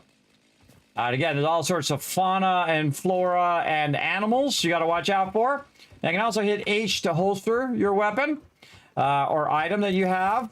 In this case, got my Xeno Zapper, and it's very large, so I'm going to hit H to do that. And then what I'm going to do is, since I already have my production line set up from last time, I also drop one of the thing behind here so I know what it is until I get my signs, which I can get right now, by the way. But we'll go ahead and then put our leaves in this side because we can see it's leaves there. And then we're going to put our wood in this side, and that's going to start up. So that's going to go ahead and run both of those. That's going to turn into biomass, and then the biomass is going to run over here. Oh, wait a minute. Is this the right thing? Yes, no, yeah. Biomass is actually going to run over here now. That's right, I moved it over here. So the biomass is going to run here. It's going to run to this one right here. This is going to run over to there. Now we got to put this back in. And there we go. That's going to snap up to that belt. There we go. And then this is going to convert that biomass into solid biofuel. Solid biofuel goes over here into this box up there and is fueling our vehicle. So very cool, right? So we repurposed something we had already built to get the factory running earlier that we're no longer using, and we repurposed it for our vehicle. So again, that's one of the cool things about the progression in the game is that you can repurpose stuff. This also allows me to sit right here. You can also make racetracks and jumps and all sorts of cool stuff that you might want to do. Maybe we'll get the Cybertruck out at some point and let the Cybertruck run around the track. We'll get it going. Day 28, I'm alone and scared. Can't be scary.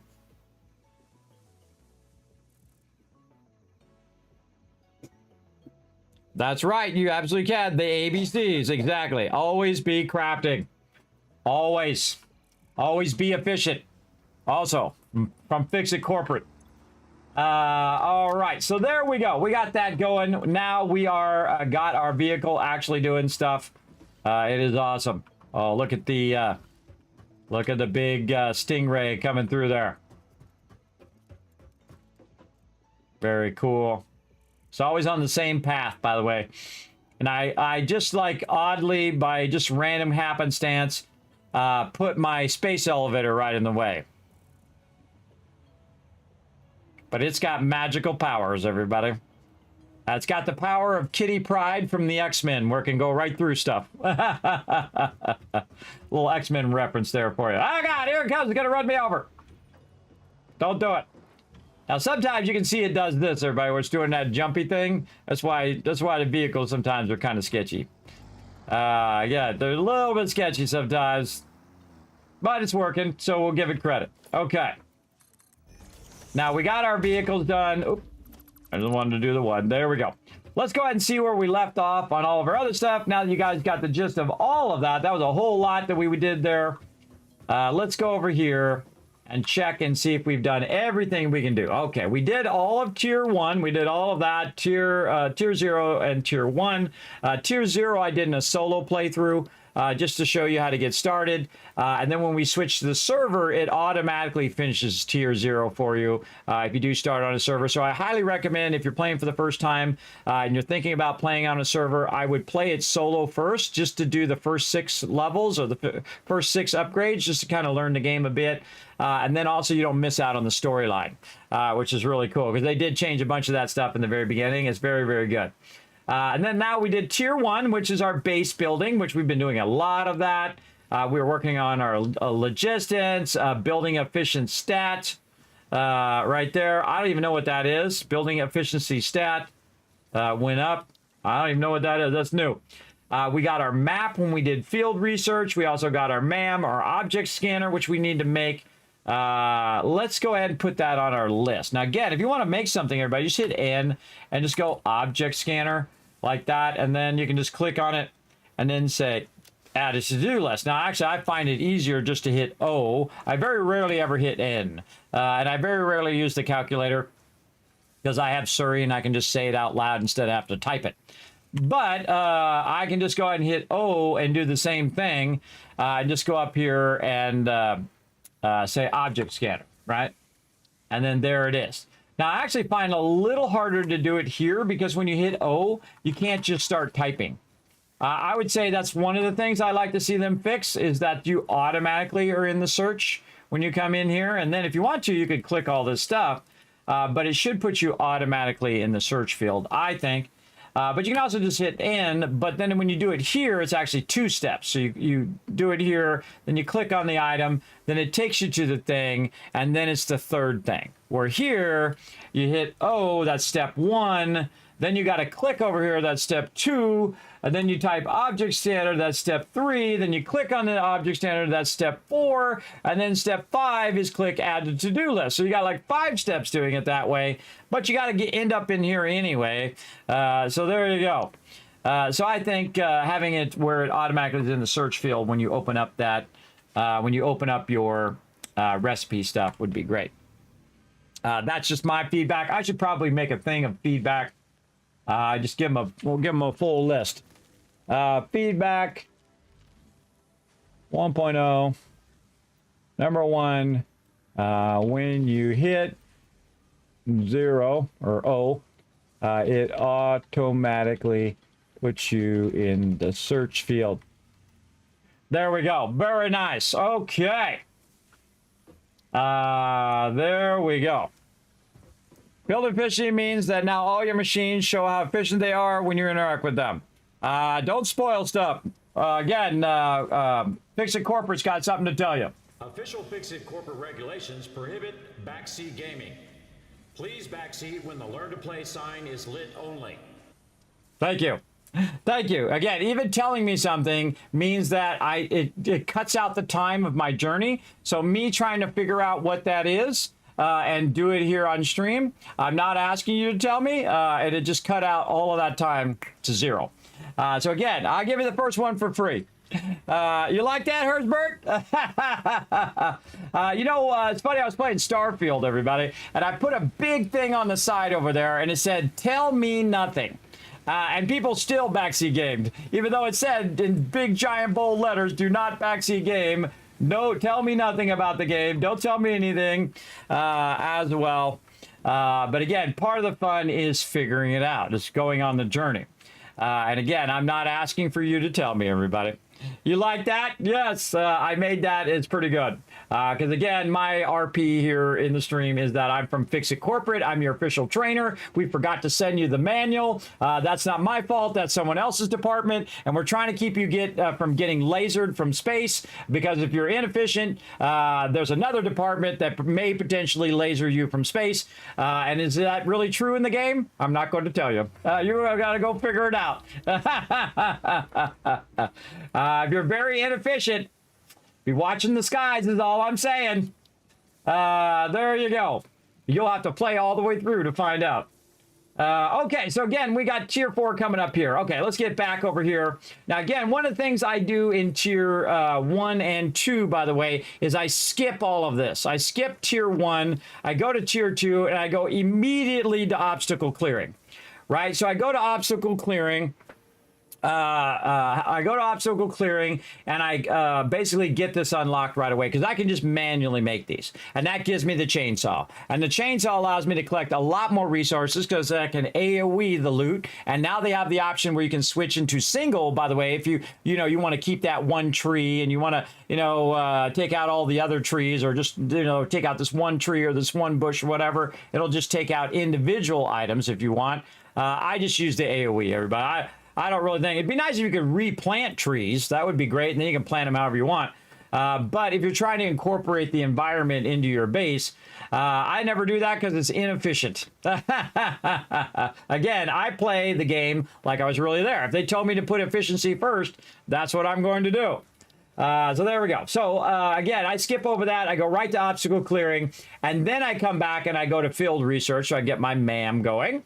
And then we do some base building. We unlock that. We unlock our logistics and so on.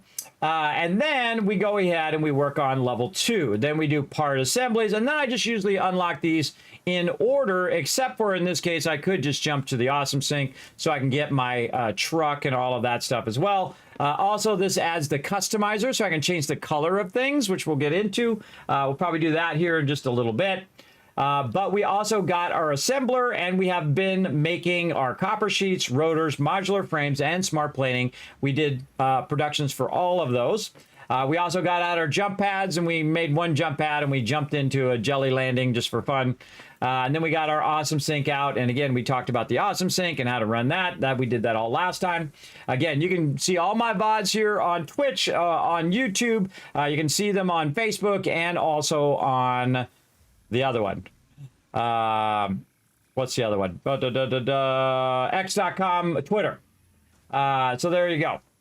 So again, I save my videos and all of those for you guys to watch. Now, the permanent home is on YouTube, youtube.com/Kismet, and then it has a BP at the end, all one word. Kismet, B like Bravo, P like Papa, stands for Kismet Blood Pledge, from my longtime guild that I started back in Lineage, the original Lineage 1, which was just called Lineage then, but now it's called Lineage 1. Because there's a Lineage 2. And now they also have Throne and Liberty, which is the spiritual successor of Lineage 2 and Lineage 1, which I may or may not try out. I don't know. I don't want it to spoil all my fun I had in Lineage way back in the day. But that's what that is. Blood Pledge means guild in Lineage, everybody. That's why I started it way a long time ago. And it was called the Kismet BP. Then it became the Kismet Ring of Destiny. And I didn't really mean to name it after me, everybody. My members named it after me. Kismet Ring of Destiny. And then now it's called the Teamwork Tycoons. So if you hit the follow button, you're all part of the Teamwork Tycoons as well. Right here. So again, that's the progression of my team. Still together, 20 years together. Still going, still playing games together. Come join us on the weekend. We play a bunch of games. Like 7 Days to Die, we'll be playing this weekend. Okay, so we did all of these things, and we're going to try to do everything along the way. I'm going to explain what all this stuff does along the way as well. Now, since it's already been told, I'm going to go back and I'm going to roll over the thing, which is what I was going to do anyway, everybody. I was going to go back and roll over the thing, and so we could read the stuff. But we're going to roll over it right here and see if it actually tells us here. It doesn't actually tell us in the bottom right corner. Building efficiency stat. So our stat in our buildings here. So if we go into our building, now again, I've played thousands of hours, everybody, so you don't really know, and I actually already knew that, everybody. I was just setting up the spike. And so here's your efficiency right here. Right now, my efficiency is 0 because nothing is running, but it's actually 100%. It's actually 200%. The reason why it's 200% is because it doesn't need to make any more. I'm good, and it turned all my power off. So that's what I wanted to do, because I don't need that much in the beginning. Everybody, one box is more than enough for right now. Later on, we'll make hundreds of boxes of everything. We'll be fine. You can see it made everything. Now, I'm on a server, so I can let it run 24/7. So we're using the most valuable resource that you have in life and in game, time. So what I did is yesterday we played for about 14 hours. We got to coal. Coal is a perpetual power. It'll just keep going. And then I logged off the server.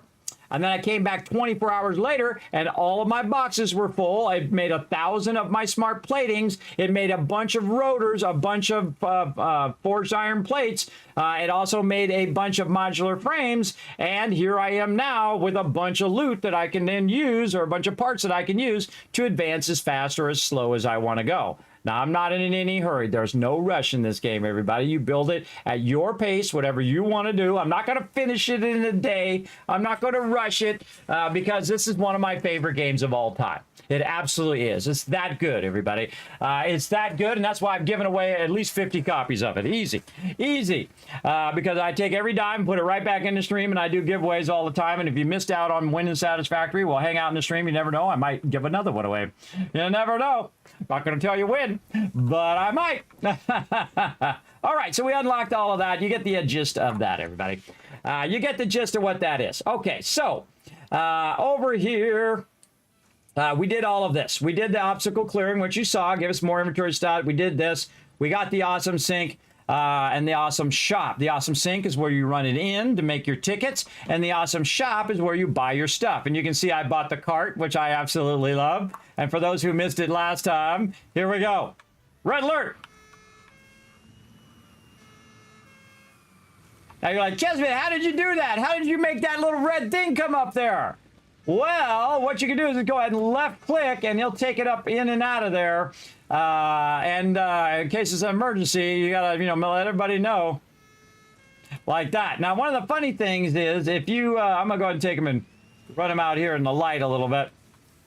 And if I go into photo mode, we can zoom in. With the scroll wheel. I can try anyway. Zoom in on him. And you can see he actually has it in the car. Right there. Now, sadly, I can't left click on it and have him put it up on the top because I'm taking a picture when I left click. But you can see it's actually in there, and he picks it up and he puts it up on top, and he takes it there and he puts it back on the dashboard, which I think is super cool. I love the factory card. But do you know they got a real one? They got a real factory cart in their office at Satisfactory. I want to take it and make a video of me dressed up like this, driving through like a McDonald's or like a, going to the store and then parking, and you get your curbside delivery, and then you take it and you put it in the back of your little thing, and then you drive away with it down the street. I think that would make an amazing Satisfactory video. It would make an incredibly fantastic video. That sucker would go viral, I think. I think it would be amazing. But sadly, they won't give it to me. I want it. I want it bad.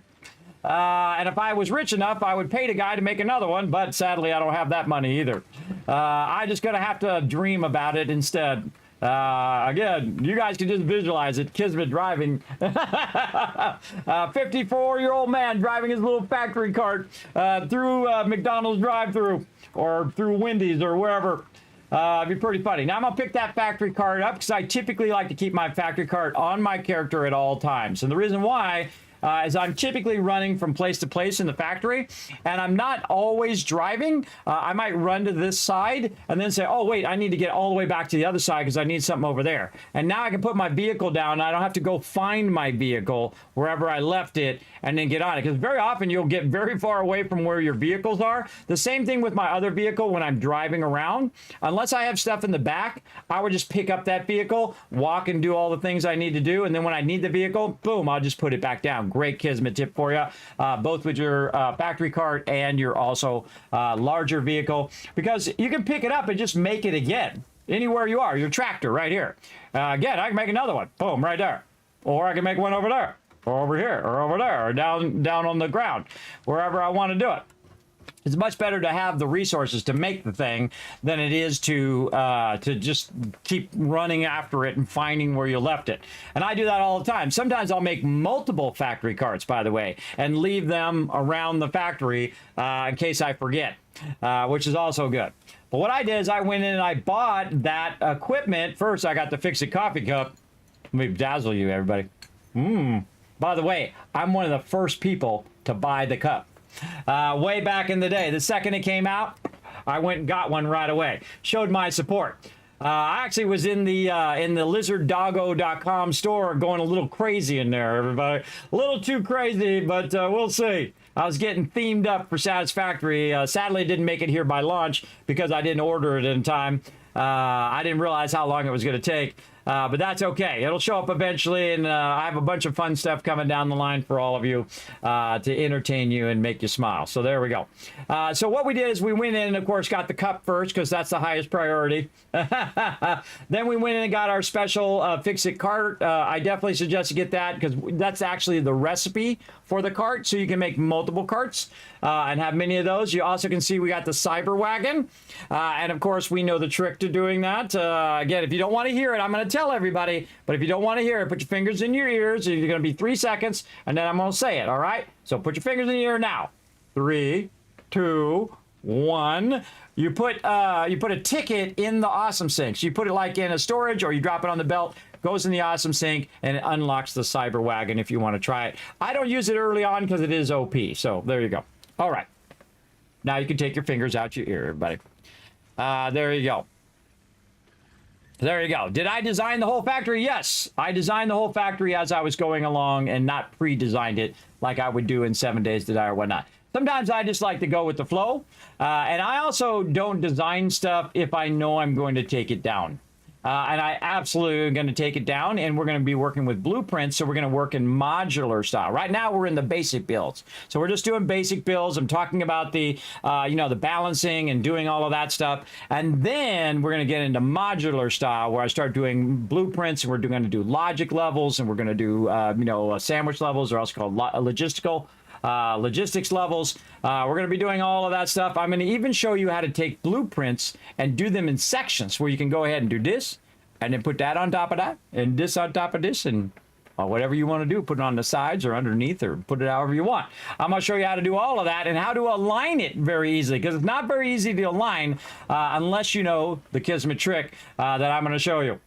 It's going to be awesome. Okay, so we got that. We looked in the thing. We bought a bunch of stuff. Some other stuff that we did buy is the conveyor, a floor hole, a bunch of our power outlets, our pipeline thing. We didn't buy the clean pipeline. We don't need that right now. We don't need our ceiling mounts or our wall mounts. We'll maybe buy those later. I do want to get my signs available, but I need to get my quartz crystals done, and I need to get advanced steel production going for some of these signs. Not all of them, but the little ones I can get if I just get my quartz crystal going. The customizer, we unlocked that so we can use these new finishes. Again, that's embellishment. I don't use that till later. The cool new stairs that they added, that's really useful. I really like the stairs, which is really cool. But, it's basically just an angled foundation, and you can just run up the angled foundation just as good as you could the stairs. But, the stairs look cool. They definitely look cool. I like them. Very neat. And, of course, we also have new windows over here. The honeycomb ones I really like. We're going to do potentially a fun build with those. We also unlocked a ladder as quickly as possible. And then now we also have the catwalks. We went and got the structural beam pack, and we got the road barrier pack, because those are very, very useful. Also, they have new fences over here. The new construction fences, as well as I think they have a new railing. Is it in here? I can't remember where that new railing is, or metal barriers. Maybe it's this metal barrier. Yeah, metal barrier and construction fences are the new ones. But I'm going to show you how to do super advanced stuff with just your beams and your road barriers. It's going to be super awesome, and then also some catwalks eventually. So that's why I like to unlock those early. I don't do a lot of mega builds, and I don't buy parts. I make them myself, because that's a lot of fun. Okay, so that is what we did there. So we know we got all of that done. Now, we know we've done all of this, and now we're going to go to Tier 4, is where we're going to kind of look and see if we want to go down this line. Oh, wait, I think there is one more thing that we need to do, or a couple more things we need to do in our steel production. Yes, we need to do our steel production first. That's what I'm working on. That's why I have that car running around up there at the top. So we need to do steel production, and we need to make this thing versatile framework. Now, if you look up there in the upper right-hand corner, you can see it shows versatile framework, and that's one of the things we need to get into our space elevator. And again, we can go in and see what that requires. Now, there is actually another item which I believe is in tier 4. Yes, right here, automated wiring that we need. Now, I have enough resources to unlock all of this and also to make the steel on my own. I could just take the raw resources and make the steel without producing the actual factory for producing steel. But it's fun, and so we're going to do it. Here we go. Let's get to it. We're going to make ourselves a nice steel factory. And we've been laying the groundwork for it this whole time by retooling or reutilizing our factory machines. All right, up we go. Okie dokie. Now, right over here, we're going to get started, and we're going to put our steel factory out here on the side because it's conveniently close. Now, normally I would not build this little track here, everybody. I would just build it right over there by the coal. Just a little disclaimer. I would build the steel right there by the coal because there's a reason, because there is ore nodes over there that I could just take the ore nodes also and the coal and make it work. But we're going to do this just so you can see how that works. Ooh, look at that little squishy guy over there, that little sluggy slug. We'll get to that later.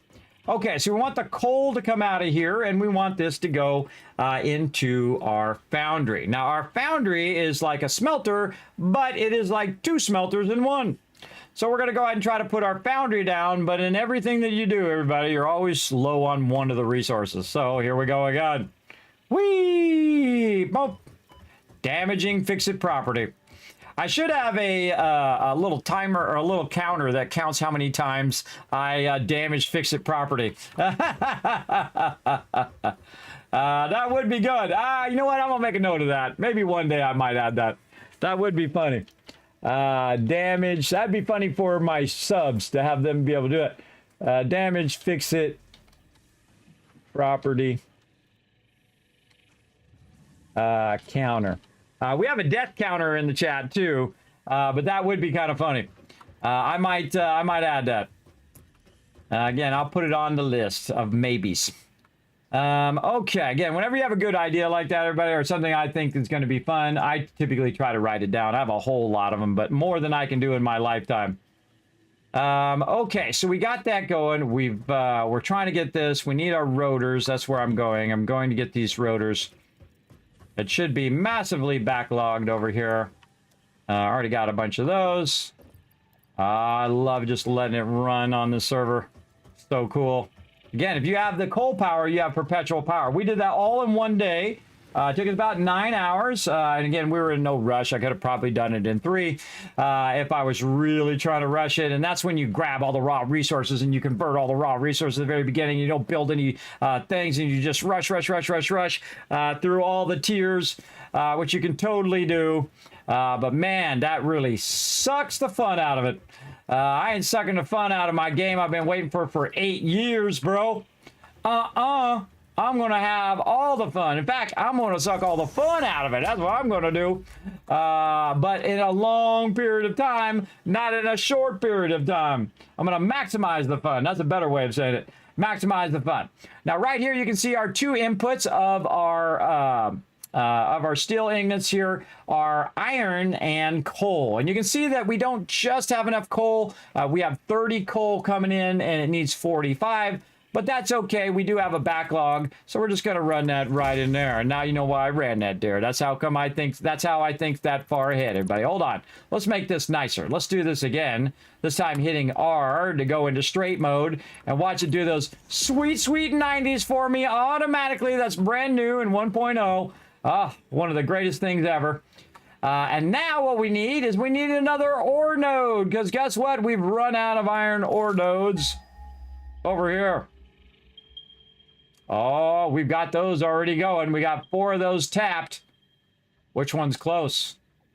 448, 536, and all of these are being used. Yes, we got a little ways to go, don't we? Yeah, we did all of those. All right, 500 that way or 400 this way. 400 isn't that long after a while. You're going to find that you're going to start spanning thousands of distance. So I say we go over here and we tap one of these ones. That's 400 this way. Now, One of the things you want to do before you leave your base is to bring the power with you, or you can just go in and oh, we can chain this off of this over here. Or you can make separate power over there if you want. Now, I like to have one central power grid, and then we're going to go ahead and split up that power grid into different sections later on. But for right now, we're just going to walk along the thing here. By the way, if you want to go faster, slide, slide, jump, slide, jump, slide, jump, slide, hit the pole with your face, and then fall. There you go.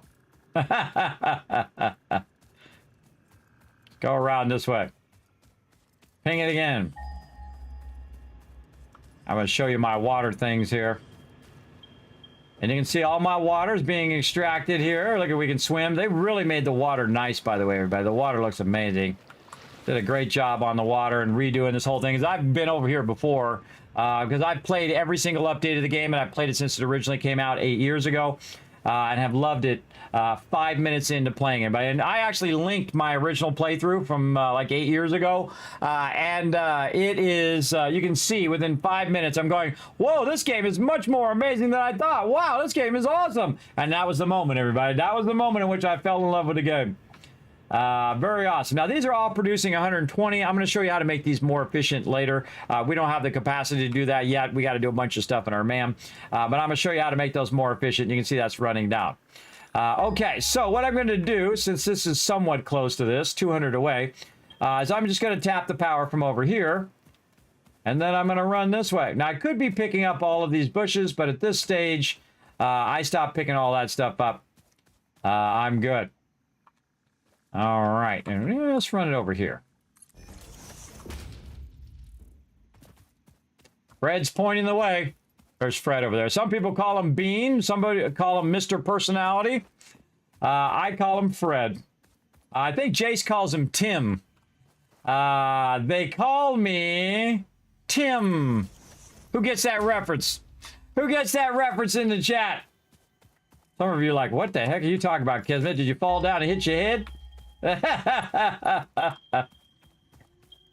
Some of you know what I'm talking about. Oh, we got some trouble. Let's go use our new Xeno Basher. Come on, bring it.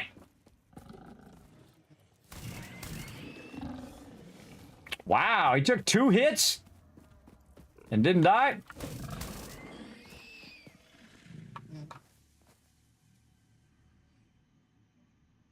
I love how he awkwardly, just really slowly lays down on the ground. Still going. So awkward. So awkward. All right. We found some iron. In fact, we found 2 iron nodes. How awesome is this? Now, what kind of nodes these are? Impure. Oh, they don't call them coarse anymore. That's right. They call them impure. My bad. They changed the name of them. All right, fine. Fine, fine, fine. All right, now we're going to do our maximums here again. Impure. We have normal. And then we have pure. Impure, as you can see here, if we go ahead and put a minor... Oh, we got to take the thing off the top first. We will... Wait, watch. Hands free, by the way. Watch this. You want to see me do it again? Hands free. Because you don't have to hold down E, everybody. You just press E and you let go. That's right. That's how that works now. In case you didn't know. So there we go. So both this one is an impure and this one impure. Now, it used to be called coarse nodes. They're called impure nodes now. And so basically what this is means this is going to extract a lot less by default, right? So impure nodes is going to be 30 by default. Let me move over. Normal nodes are going to be 60 by default. And then, of course, our pure nodes are going to be 120. Now, this is a Mark 1 minor. It's going to do 30, 60, and 120. And you can probably guess that a Mark 2 minor is going to do more. And we got a Mark 3 minor. Mark 3 minor. And again, we'll get into those when we get into those, if you know what I mean. But this is what our maximums are. Minor max.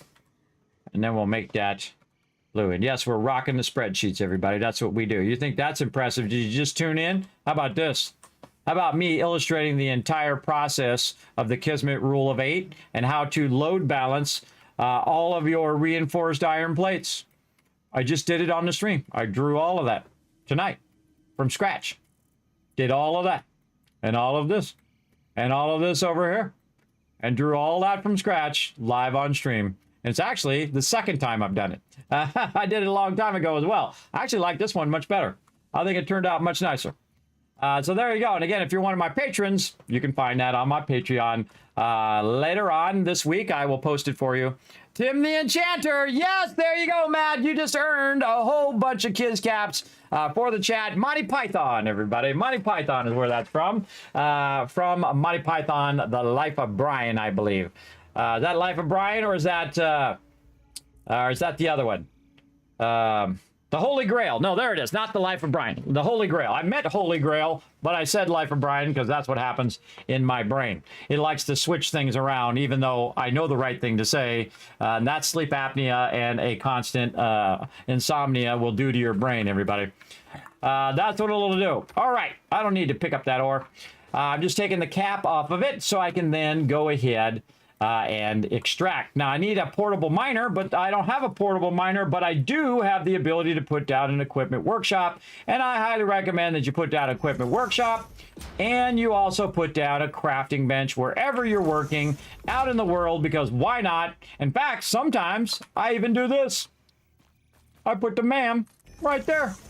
You can put it anywhere now. Now, it didn't used to be like that. You used to be able to do one of them back at your base, but now you can put the MAM anywhere you want, no matter where you are. If you pick something up and you're like, wow, I really want to do this in the MAM right now, like you go find a quartz node and you want to research your quartz, you put all 3 of these down, or even you just need the workbench in this, and then you can just make the quartz right there, research it wherever you're at, and boom, you've unlocked those MAM tiers. That's right. I just hooked you up right over there. Okay, so we need to go over here now and make ourselves a portable miner. Now, I'm not going to make 6 portable miners like I did in the very beginning of the game. That was just to help us get going in the beginning. You don't have to make that many later on in the game. So I'm going to not do that. Why am I doing that? Again, not doing that, not putting those down. Get myself my own self-induced thought there. Now I'm going to aim this in the direction, and we can see my base is beyond this arch. So I'm going to aim it over there, and then I'm actually going to do the other one over here as well. So I'm going to need another miner. So I'm going to go in here and make this other miner. Now remember, everybody, you can just roll your mouse over this, press spacebar, hands free. Yeah, all good. Now again, I don't need to make that many. I just need to make the one. And then again, I don't need to put it in my hands. I can just keep it in my inventory. Keep my Xeno Zapper as my primary one, hit H to put it away. And then again, now by the way, I don't have to keep doing this where I hit Q and I roll over this. If you missed it, when I was talking about it yesterday, you can just middle mouse button and it will pick this up like that. And then you got another one just like that. And you can do it with anything. I can pick this up and make another workshop. I can pick up the crafting bench and make another one of those. Just middle mouse button and pick anything up that you've already built, which is pretty cool. I can even pick up power poles if I want to and run those. Which is pretty cool. Now, we brought the power over here perfectly, so we can just go ahead and start these up. Let's get them primed and ready to rock. What's up, Fred? Aw, how you feeling today, buddy? You looking for breakfast? He's a herbivore, so he's looking for some breakfast. Yeah, it's okay, buddy. It's okay. Stay the hell out of my base, but thanks for coming by. I both love Fred and he irritates the heck out of me because every time I build a base, he's got to always be up in my business. He's like, what are you doing, Kismet? Are you going to take those 2 nodes and combine them into a single belt and then run them back to your base? He likes the backseat game too. He doesn't listen to FICSIT corporate mandates as well. So that's exactly what I'm going to do, everybody. I'm going to run this belt right here. Then I'm going to go ahead. Actually, even better. Here's a better idea. I'm going to show you a great little trick. I'm going to run this as far as I can in this direction. Or let's say right to there. And again, you'll see it turn red and separate from the belt. And then we're going to raise this up just a little bit so it covers that part there. And then to put this one onto this belt, I'm just going to go ahead and go to my splitter, which I have down there at the bar. I could also go Q and then go logistics and scroll down and click it down here, splitters and mergers. But I have in my bar, I always have a splitter because splitter is typically the thing I'm looking for first. And then merger is the other thing I'm looking for. So I'm pulling up the splitter, but I don't really need a splitter. What I need is a merger. So I can hit E and it switches it to the merger. So I only need to keep one of them on my bar. I don't need to keep both of them, but you can if you want. It's up to you. Now I'm going to take this, I'm going to merge these together into one line. Now why am I going to do that? Well, because this one's coming out at 30, and this one's coming out at 30, which means that is not going to exceed the maximum speed of my belt.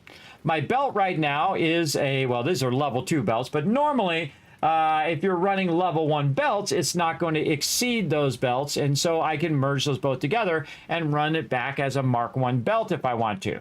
But I have plenty of resources, so why run it as a Mark 1 belt? Why not just run it as a level 2? Again, you'll see me do this later where I don't care what it should be. I only care if it's at its maximum speed. And the reason why you do that is so if the power goes off, and this all runs off the belt. Now, there's nothing on the belt. And okay, I got to turn the power back on again. Now, boom. I turn the power back on. If I make these Mark 1s, they're going to go at 60.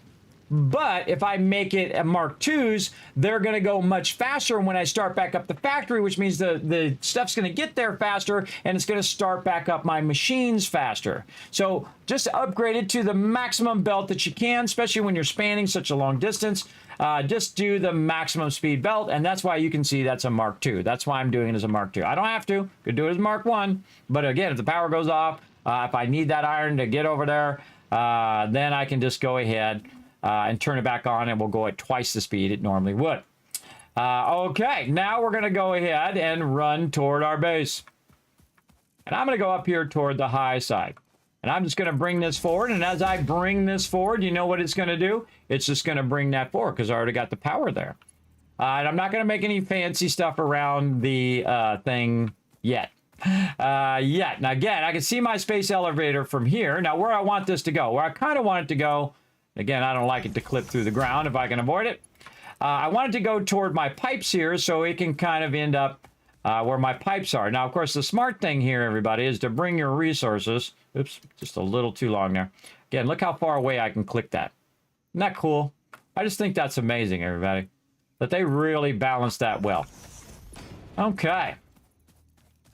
And then way over here. And just put that right on that cliff.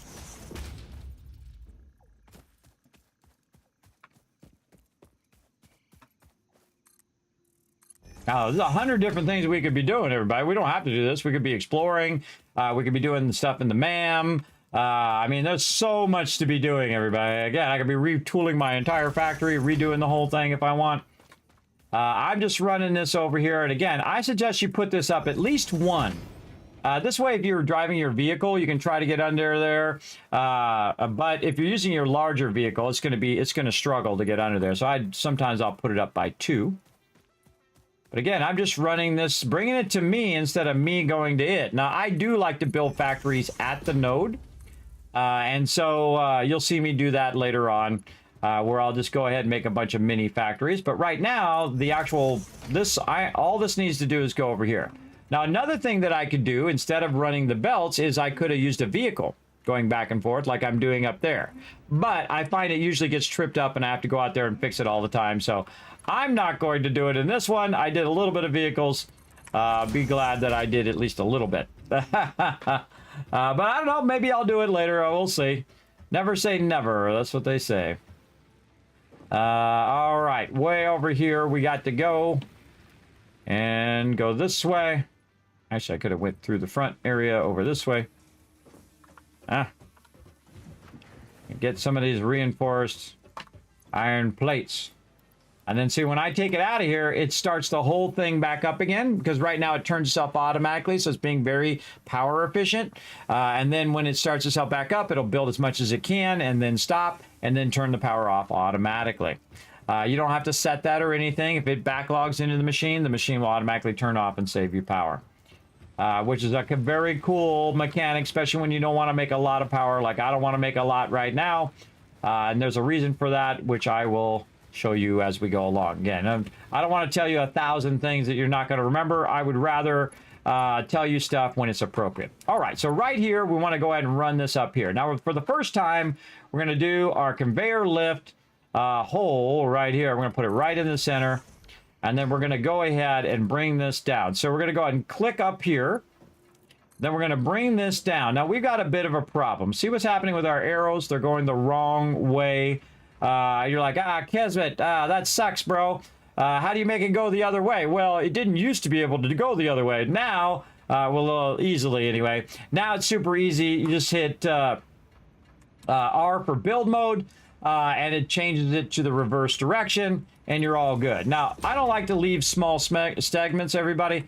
So what I'm going to do is actually take this back out and make it all one segment from right here to right there. And there we go. That was all we needed to do. Just run that all the way across. Run the power out to it, combine it together, and now, right now, it's 60 going in. And we're going to use our signs later on to label all of this stuff because it's going to get more and more and more dense and complex as you go along. So definitely label your inputs and outputs. I like to make a spreadsheet of them, which I know was a surprise to everybody in the chat. Not really. Not really. And then right over here, we're going to go ahead and put a conveyor lift up on the top here. And then we're just going to run that right in there. And there we go. Now we have our coal. And now we have our iron. Now, our iron right now is actually more than what we need, so that's going to start to backlog. But our coal is less than what we need, so that's not going to be going at full efficiency. And we are going to go in and talk about how to make that either more efficient by reducing what you're making. We're going to run that over there. Reducing what you're making, or less efficient, and just are boosting your inputs, or just making it produce less. There we go. That's a better way of saying it. Have it produce less, come down to your slowest input. All right, so there it goes. We're making our very first steel ingots in this playthrough, but I've made hundreds of thousands of them before. And there we go. So now we got that step done. So again, this is called our foundry. This is a special building that you unlock when you get to the steel level. Now, this is going to output at 45 per minute, but it lies because we're only got so much going in at such a speed. But because we have such a backlog of coal, it actually is going to go at 45 for now. And then later, it's going to come back down when it runs out of that excess coal that it has. And it will burn up that excess coal, which is good because you want to burn up that excess coal because it doesn't do you any good just sitting in the box. So that's what we're going to do here. We're going to burn that up a bit, and then we're going to run the steel ingots out. Now, the next thing that we want to build is our steel poles and our steel beams. Now, beams is another one that's going to basically be for your conveyor level 3 belt. So you're going to need a lot of those. So we're going to go ahead and just put our constructor down like so. And then we're going to put another constructor over here, and we're going to take a look at what we're building. Steel beams. All right, so 60 steel ingots per minute. How many is this going to produce? 45. So that's not going to be enough. And that's okay. It doesn't have everything in the beginning. I mean, eventually you want to be epic at it. But everything in the beginning does not need to be at a maximum efficiency. Unless you're that type of person, then hey, more power to you. But this is going to go in, take that 45 and actually cut it in half, as you can see. And if we do our math here, 45 divided by 2, it's going to be 22.5. And again, we'll have the ability to turn this down to 22.5 to make it where it uses less power later on, called underclocking, right? You've heard of overclocking. Well, in this case, it'll be underclocking to make our power more efficient. And we'll get to all of that later on. You'll see me do it both with water and certain machines that I'm just running at a lower level. Now, I can go find more coal and bring a bunch of coal in, and then I can make 2, 3, 4, 10 of these. I can make a ton of them. But again, we're just doing basics right now, getting you going. Now we're going to go ahead and run this back to this other power pole, and then this over here. and start that up on that side. And then on this side, we're going to do steel pipes. Now, steel pipes needs 30 per minute, and it has about 22. And that's okay, because we just wanted to make a little bit of each of these. And now we wanted to backlog these. Now, remember, we have the power of time.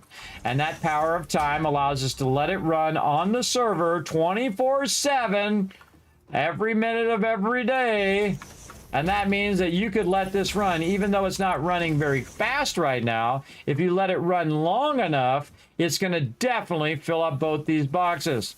Absolutely going to fill those up. All right, that's working over here. Let's see if this is working. All right, so now we got our steel production up. Pretty awesome. And our car is still driving back and forth for really no reason. Everybody, I could have just run that belt. Would have been easier just to run the belt, because the belt consistently runs, requires no power. By the way, I forgot to mention that earlier, that belts require no power. And it's also very consistent. There isn't a time gap. See, right now, there's a time gap of it running around, and I can make more vehicles if I want. In fact, let's make another vehicle. I wonder if I can take a vehicle and put it on the same track. I don't think I've ever done that. Don't tell me. No backseat gaming. Don't tell me. Can I put this on the same track? I don't think I've ever tried that. Yeah, I think you could save it and reload it. God, I haven't done that in forever. Okay, hold on. Let's go over here. Now, notice it stopped because I'm in it. Save path, R. Coal, pickup, and delivery. Save. Yes, I think I tinkered with this last time. Oh, I made it fall off the thing. I got it its way. All right, now let's see if we can find its way back up here. That was perfect timing, though. Oh, there he goes. Now, see if he gets off the side. Now, I was going to do that on purpose later, everybody, but now I did it on accident, so I might as well show you. You can see that the vehicles will pop back if they get too far off the grid or too far off the road or obscured for too long. They'll pop back to the thing. So there you go. Now you know. Also, by the way, if you park this in the way, as you saw, oh, I don't have any fuel to put in there. I should grab the fuel out of this over here. Yeah, I'm gonna grab the fuel out. I did have some fuel on me, as a matter of fact. All right, put this in there, fuel it all the way up. Oh, no, take that out. Okay, so in theory, I should be able to get in here, V to load path. Load path, menu. Load path, coal pickup. Load path. And then, oh, I gotta turn on auto driving. And let's see if they run into each other.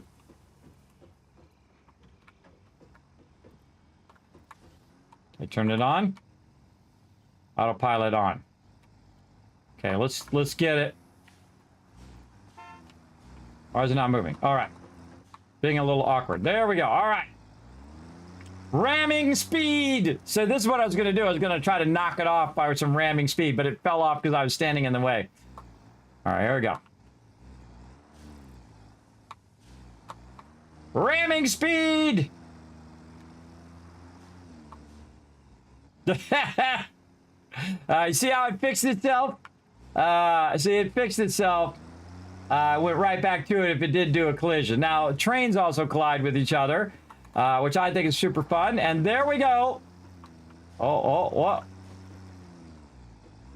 Was it hooked on? There we go. All right, it fixed itself. Now, I got two of them going on the same path. I forgot it did that, everybody. Again, I don't usually use trucks. But now it's going to go twice as fast and pick it up much faster. So it'll be less of a time gap in between. But you got to time it just right, because otherwise that one's going to ram into the back of that one, or they'll ram into each other, or if you have paths where they're crossing. I highly recommend never do truck crossing. Why is it getting stuck there?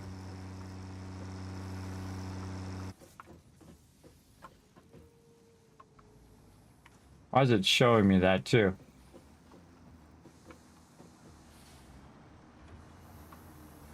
Just getting stuck on the thing. All right, it'll be fine. Lag there. All right, this is working good. Yeah, see, these are at 100% right now because I have the backlog in here of a ton of coal. Again, it'll burn up all that backlog because it doesn't have enough. So it'll run all that out. So we did all of that. So there we go. That's done too. Now, the next thing we need to make, we're going to hit N. It's versatile framework. And then we'll look in here. What do we need? We need modular frames and we need steel beams to make our versatile framework. Because it has two inputs, we know it's an assembler. I didn't even need to look in there. I know it's going to be an assembler. Now I'm going to go ahead and go right over here. And I'm going to switch that off of vertical and zoom back this way. Like so. I should have made this left one. Let's make this left one steel beams and the right one steel poles. I just thought of why here in just a second because we'll want to have the steel beams come out on the other side. Now, what we don't want to happen is these to accidentally get on the wrong belt. There's ways of safeguarding that, by the way, when we get into overflows and using smart splitters later on. But for right now, we'll just take it out to make sure. Okay, so this needs two inputs. It needs input number one, which is this right here. Now, I also want to have extra of these that I can use, right? So some of it's going to go in here, and some of it's going to go for me. So here's what I'm going to do. I'm going to go ahead and move this forward and run that directly in there and say, that's not what I want. I want my nice 90s. Give me some beautiful 90s, everybody. Give me them sweet-looking, beautiful 90s automatically done. Love it every time. And then we're going to go ahead and put a splitter on here to take some of this out before it goes into the machine. And we're going to put some of that in our storage box here. Turn it around the right way. And some of that, not lined up. Try that again.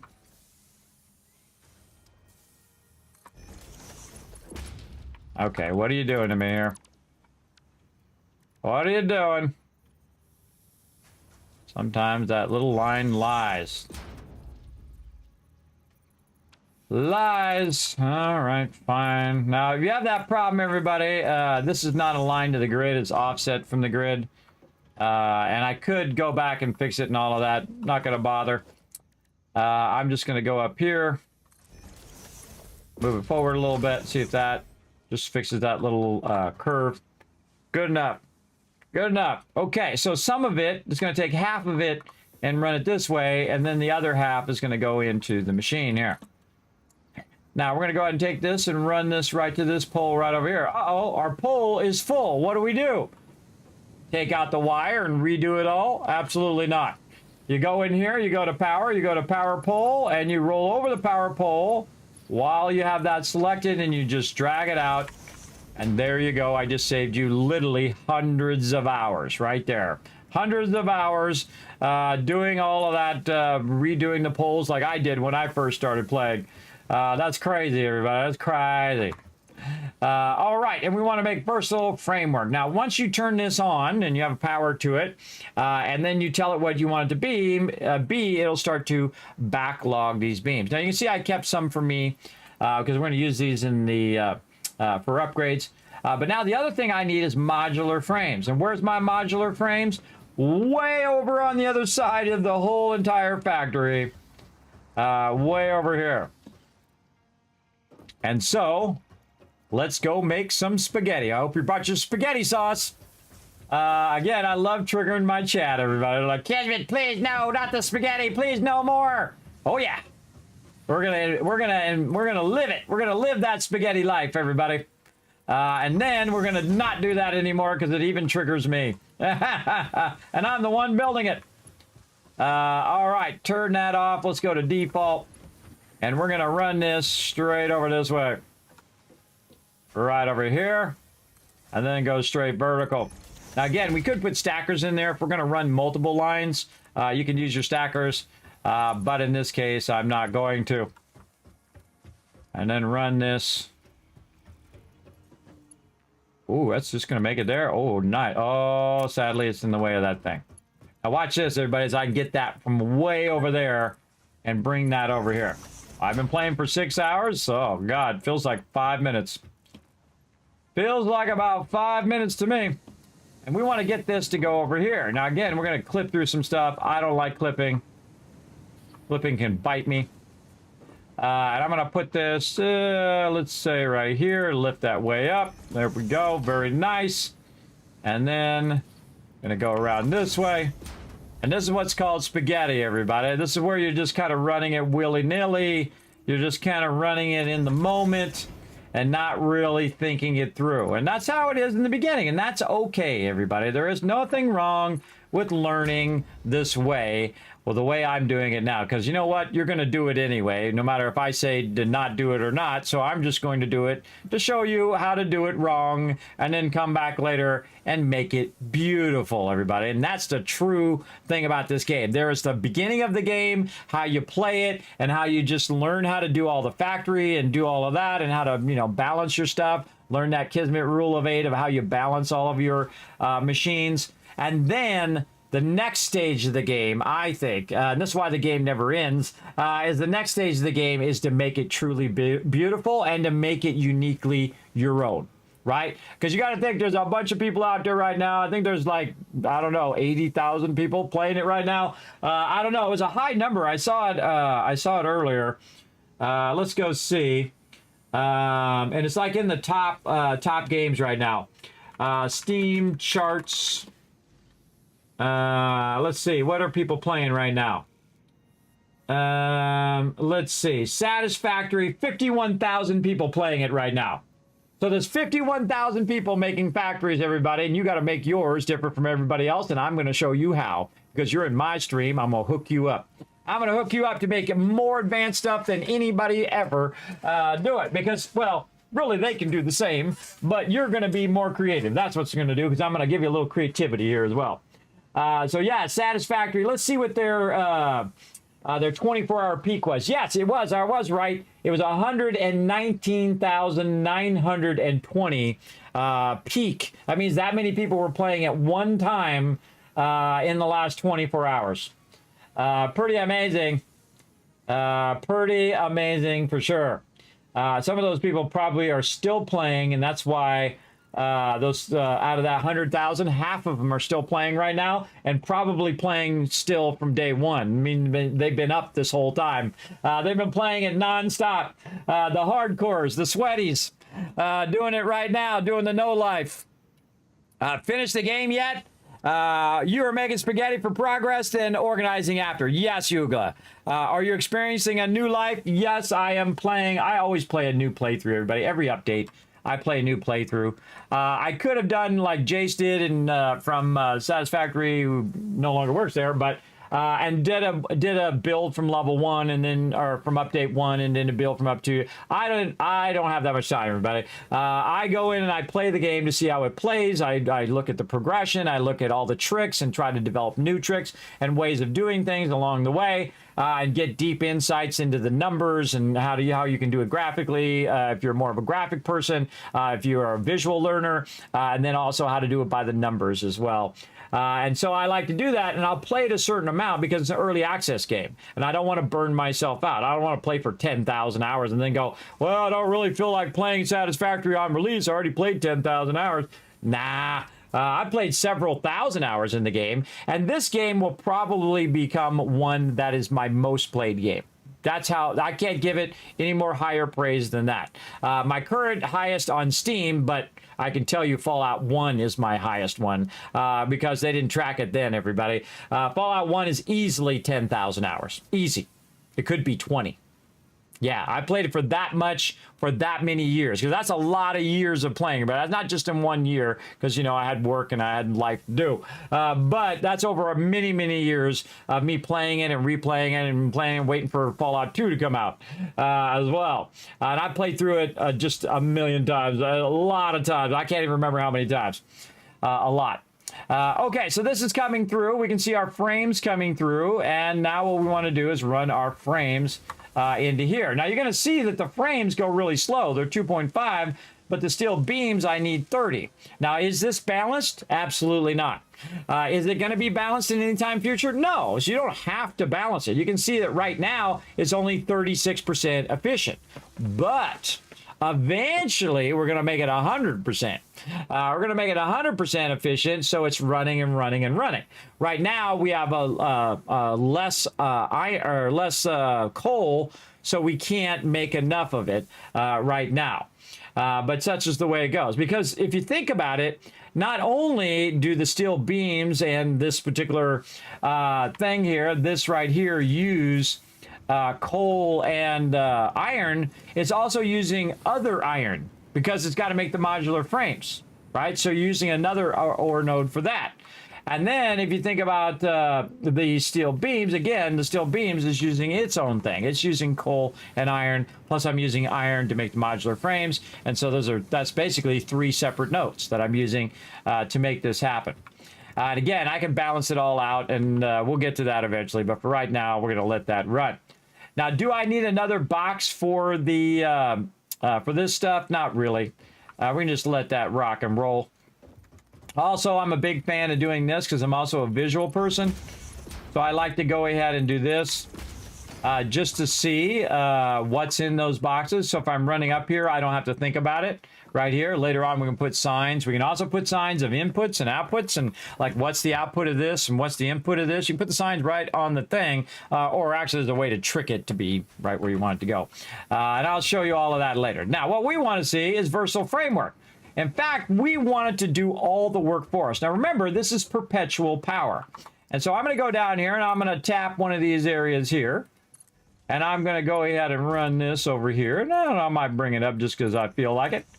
And then I'm going to go over here and lift this up. And you're going to see me start to build vertically. And that means I keep the conveyor poles off the floor. And that's why I'm not running into them all the time like I'm doing here. So right about this stage, I start to lift everything off the floor. Or you can do it the second you get your lifter and start to lift it off the floor. Now, why do I do that? Well, so one, I can walk through there without having to jump over it or slide underneath it, which you can do, by the way. You got to run first, hold down shift, and you can slide right underneath those. And again, if you get stuck behind your pipes or something, well, I can try anyway. Come on. There we go. If you get stuck behind your pipes, you can just slide out from under there, and you'll be fine. Oh, didn't have enough momentum. Gotta have that momentum. Go. There you go. Gotta have that momentum. All right, so now that's going to go from here, and it's going to go across, and it's going to go straight into the space elevator, which is where we want to go, and we can see that it's already done 4 of them. And you're like, well, Kismet, that's going to go really slow. It's going to take a really long time. True. But if I logged out of the server right now, the server's going to run 24/7. So if I come back an hour, 4 hours, 6 hours, how long do you think it's going to take? I don't know. I could do the math, but it don't matter because guess what? We're going to play for quite a long time today because we're not doing any day streams this week because we know we're going to get all wrapped up.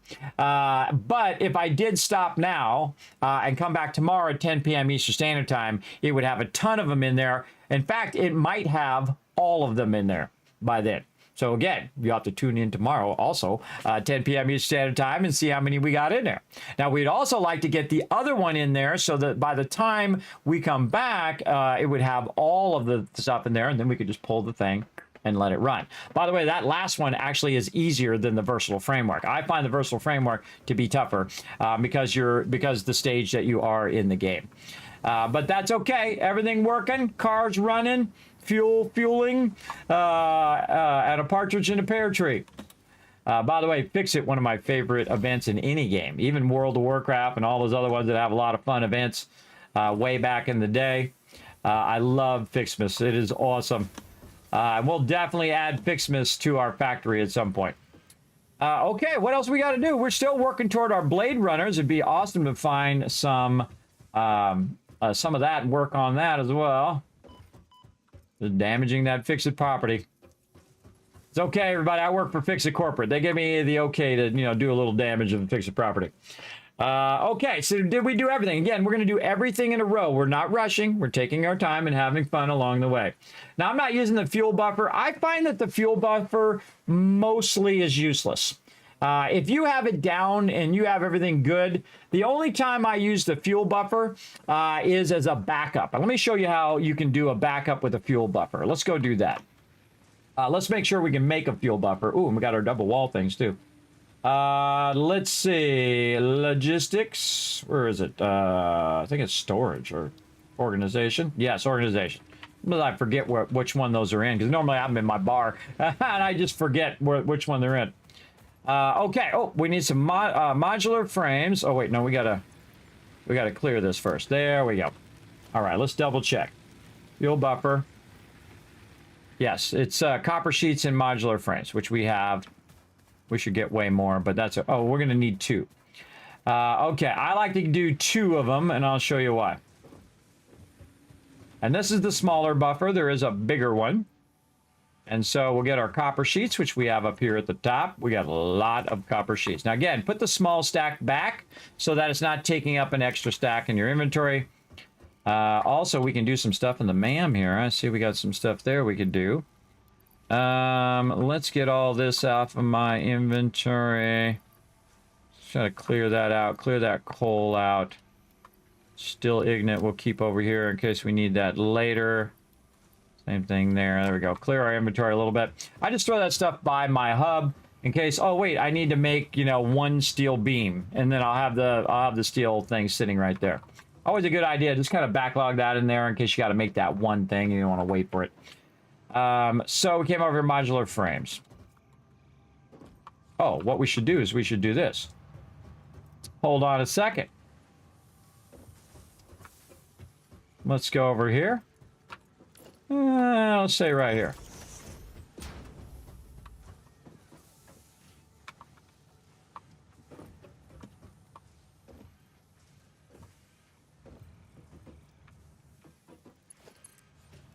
More spaghetti!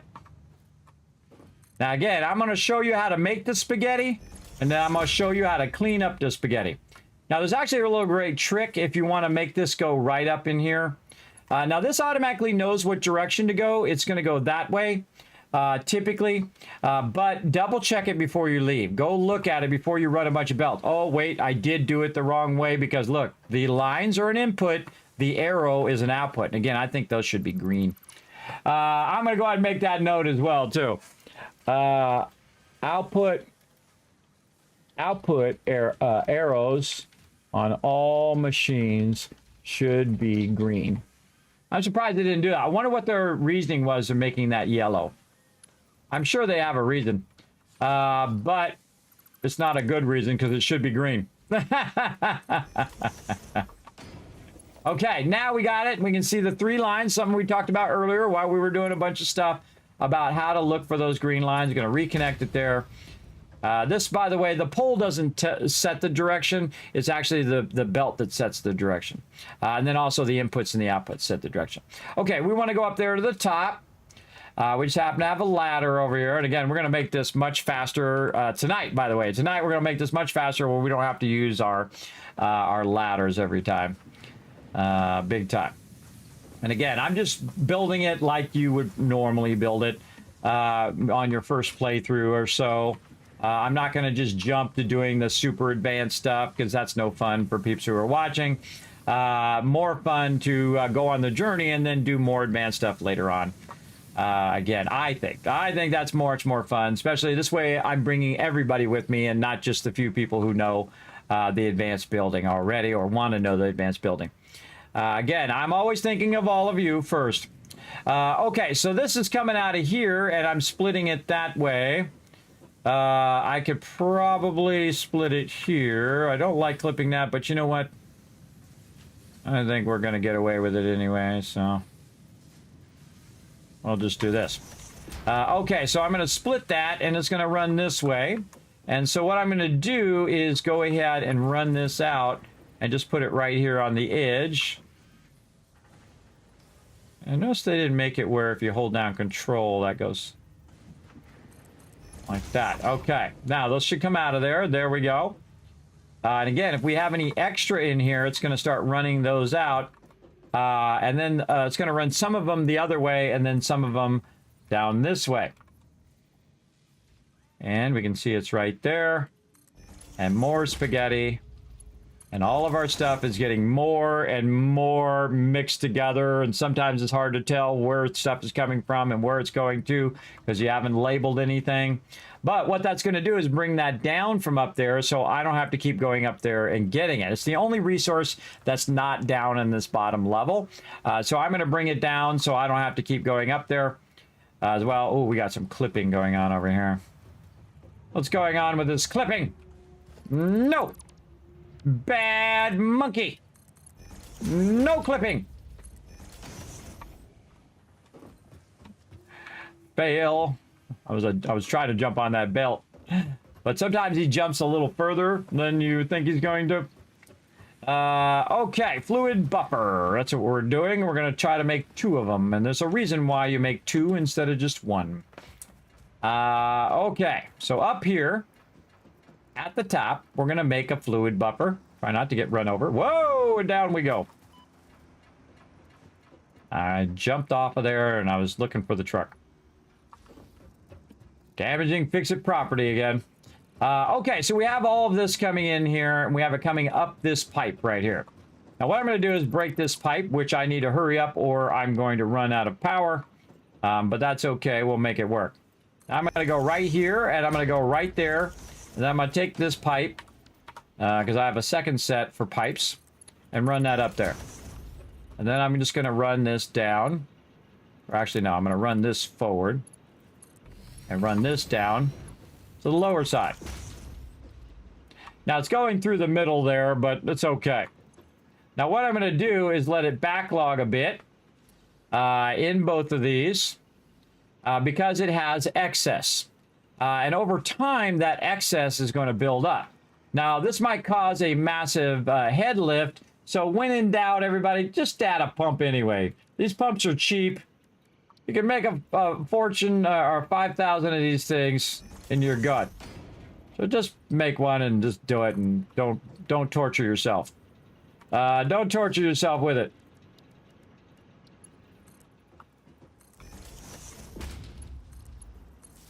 All right. There we go. The head lift on that one is going up. All right, about 6.2. And then down here, we'll look at this head lift. Oh, that one's over the thing. So that's head lifting too much. Let's put one in between.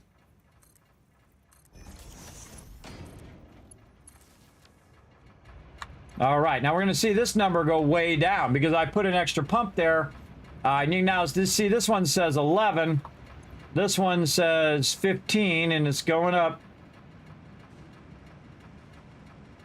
All right, and so we fixed that head lift. What's it going to do is cause your flow to go slower if you have the head lift. Now, there's also a bunch of things called hammering, where if you run that water in there, it's going to hit the side just like it does in real life. They got really good, whoa, God. They got really good fluid dynamics in this game, everybody, or fluid simulation. Okay, so that's going to go up there. Again, this is going to start to backlog. And just like a real water barrel or whatever you do, what it's going to do is it's going to, if you have 2 water barrels, and I do outside, if you have 1 water barrel lower, you run it into the top one first, and then it runs down to the bottom one, and then what it'll do is it'll fill up the bottom one, and then backlog to the other one. Now, of course, you want them to be more like this, so it's not like it doesn't just start spilling out. But it'll go back in the other one, and then if you just have them offset like this or like that, you do the tallest one at the top first, it'll fill the bottom one, and it'll start to fill the top one, and then when it's done filling the top one, you can have an overflow, and that runs out, which I do. And that runs down the street if it fills up both my water barrels, which it usually does in a single rain, by the way. Everybody, it rains a lot here in Tennessee. It's pretty crazy. Pretty crazy. Now, I don't know about you, everybody, but I don't like stuff doing that. I don't like stuff doing the thing that it's doing right now. Now, what I want to do is put this junction on the side of this. But you can see that it doesn't do that because it's evil. And so what I'm going to do instead is I'm going to take me a wall, and I'm going to put me a wall right over here, if I can make it go the other way. And just temporarily, what I'm going to do is put this wall here so I can put this here, and then take this out, take this out. Oh, and there went my water. I knew it was going to do it at some point. And then take this and do that. And there we go. Okay, so we lost grid. Why did we lose grid? Was it because we ran out of power? Yeah, see, our power fell off. Our maximum didn't hit it. It's that our water fell off. Again, we'll try to turn it back on. And that's because I disconnected the water, and the water didn't keep going. So at some point it went off. Now it just so happens that I had enough water backlogged to actually run it through there once I reconnected these pipes. Also, I'm pushing it up, and then it has a down level, right? So this is actually coming down and actually causing an acceleration. Have you ever seen that in water, where you pour water down and it will start to accelerate? It's basically, it's not a head lift. I guess you could call it a downward momentum. Or gravity, and that's kind of coming down, and that's what that's doing right now. It's causing it to come down faster. Now, why did I make 2 of them? I feel like the best use of this, by the way, is to fill up this fluid buffer, then fill up the fluid buffer up there, and then disconnect both of them. Why would you do that? Well, the reason why you would do that, or just one, whichever, the reason why you do that is so you would have a whole thing full of water just sitting there. And if your stuff goes off and you run out of water and you don't have enough power, guess what you can do? You can run this down without a pump, without any power, and run that down into here, and it will flow that water down by gravity and feed it in here, start up all of your power, and then start up your water extractors, which will bring more water, and basically it's like a fail-safe. It's a backup. So that you can restart your water in case it goes off. Now, it takes a while for this to fill. And you can see it's starting to fill pretty good now. It takes a while for this to fill, and then it's going to backlog up here and then up into this top pipe as well. You can see this starting to fill there. Now, in real life, everybody, it would not fill the top one equal to the one in the bottom. It wouldn't do that. It would because this pipe is more at the bottom here, everybody. Now, it might fill it a little bit until it gets to that pipe, might fill the bottom of it like this much, and then it hits the pipe, and then it would go down the pipe. But in this game, it equalizes them between both of them. Just roll with it. Roll with it, everybody. But again, the fact that turned back on again tells me that top one is working. Because the second I reconnected it, it ran that water down and it started back up. So that's what I will do. That's the only thing I really do with these. Remember, they can just go in one direction, everybody. You don't have to, run them off by themselves and all that stuff. They can just be part of the whole process if you want. So I'm going to go ahead and let that run. That's what I use that for. And again, I'm just trying to do every single thing as we go. And not leave anything out and just try to rush to the end and then do it at the end. I'm going to do it as we go through. So it's contextual. It's in the moment in which you are looking for that particular thing. All right. So we did all of this stuff down here. We did all the vehicular transport. Did my alarm thing go off, or did I even set an alarm? Snut saying on Twitter over there, he's saying, thank you everyone for your overwhelming support during yesterday's release. I'm so very tired today, but very happy from everyone's reaction so far. Hold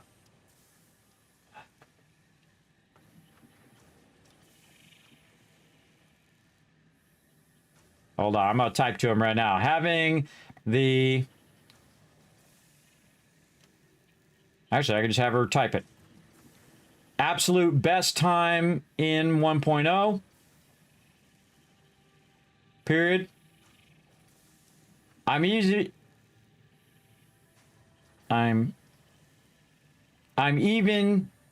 doing graphic design and illustrating the inputs and outputs and designs for my community. Live on stream. Period. You're the best, Snut.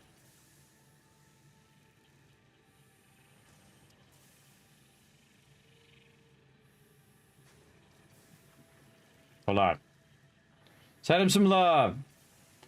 Devs, they work really hard, everybody. Remember, it's not just the corporate bonehead is usually at the top. In this case, there is no corporate bonehead, which is awesome. But these are the people who want to make a great game, and they made the game for gamers, not for making a dollar bill. But they're going to make a lot of dollar bills, I'm going to tell you, because this game is amazing. Having the absolute best time, 1.0. I'm... Oh, it double typed there for me. I'm even doing graphic design and illustrating the inputs and outputs and designs for what is it? Load balancing for. Got to fill in some words there. All right. Having the absolute best time in 1.0. I'm even doing graphic design and illustrating the inputs and outputs. The inputs and outputs, doing graphic design and illustrating. Hold on, illustrating. We're gonna make a bad sentence. I'm even doing the graphic design and illustrating the inputs and outputs for load balancing. Load balancing for my community live on stream. This is what I do off stream, everybody. I'm sitting here and I make a sentence and I got to redo it about 15 times in my darn brain. Darn sleep apnea. I can't write sentences anymore. It sucks. Like being 5 years old again. Having the absolute best time in 1.0. I'm even doing graphic design and illustrating the inputs and outputs for load balancing for my community live on stream.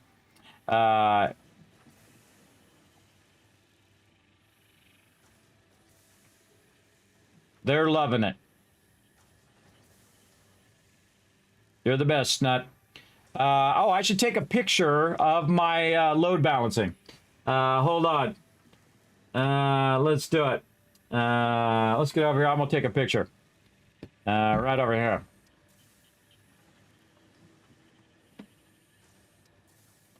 All right. Take a picture and send it to him. Again, we'll put this one out on the internet for you guys, but we'll also put all of them up for Patreon. We'll do one right here.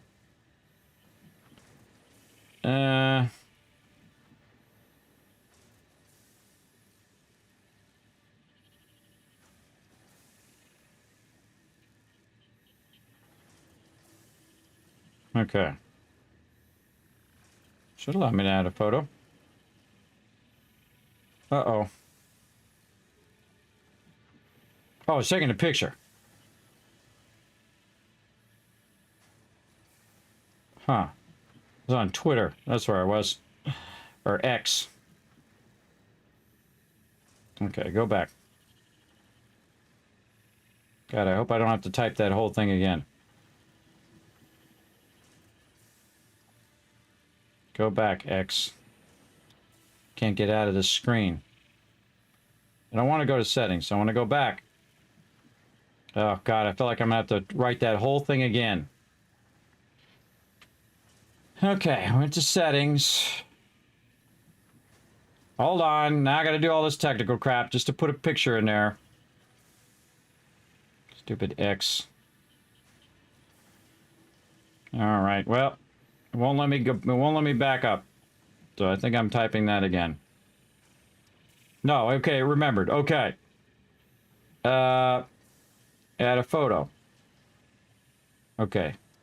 Make a photo. Okay, hold on. I'll just do it this way. All right. Make it nice and square. This is for you all. I'm going to go in here and take all this time. Crop this. Crop.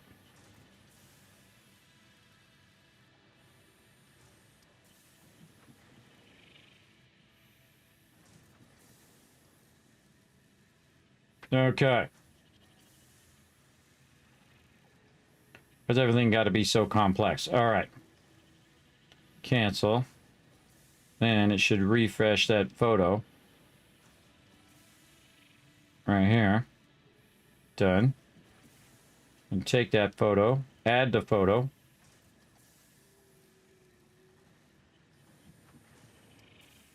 All right. I think we're good.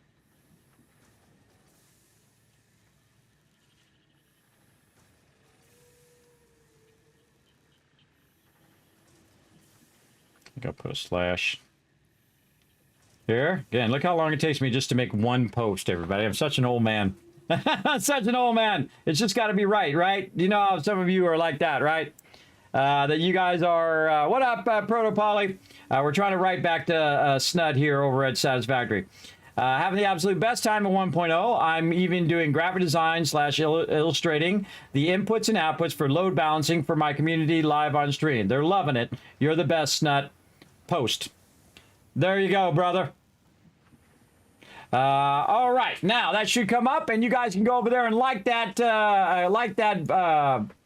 post, and I'll give you a bunch of kids caps right now. In fact, I'm gonna give you 5,000 per 5 retweets right here. Let's go in and find it. No, I don't know where I sent it. Where did I send it? Hold on, I gotta go find it.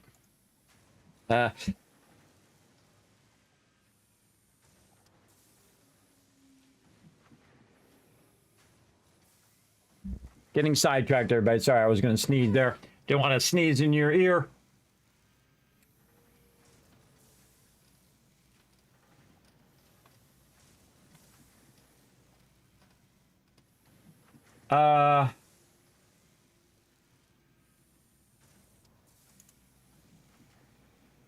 Yes, there it is. All right.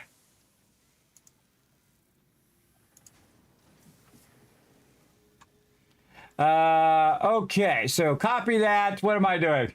God, I'm getting to the loopy stage now. Here we go. Okay. Post for showing Snuts some love. Right here. Okay. Okay, Google, stop doing that. And then we'll post. Paste it. There we go. All right. Everybody take a minute right now. Everybody in my channel, I want you to go ahead, click that link. I want you to go up there first, show some love to that post, and then go up to the main post and show some love to Snut over there. And everybody at Coffee Stain over there, show them some love. Again, feel free to go ahead and respond to that post as well.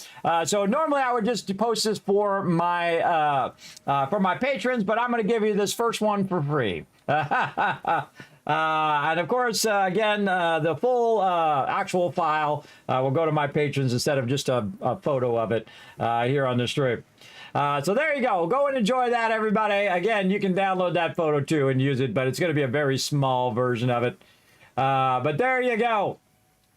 Explaining the Kismet rule of 8 right over there. Oh, and you can see my Stream Deck in there too. All my little buttons I have on my Stream Deck. There's nothing on there that I haven't told you about yet. No, okay, good. There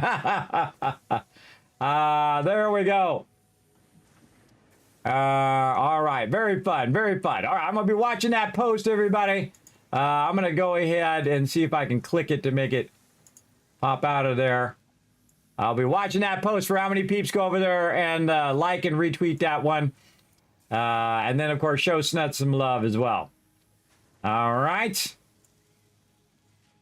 There we go. Very fun. Very fun.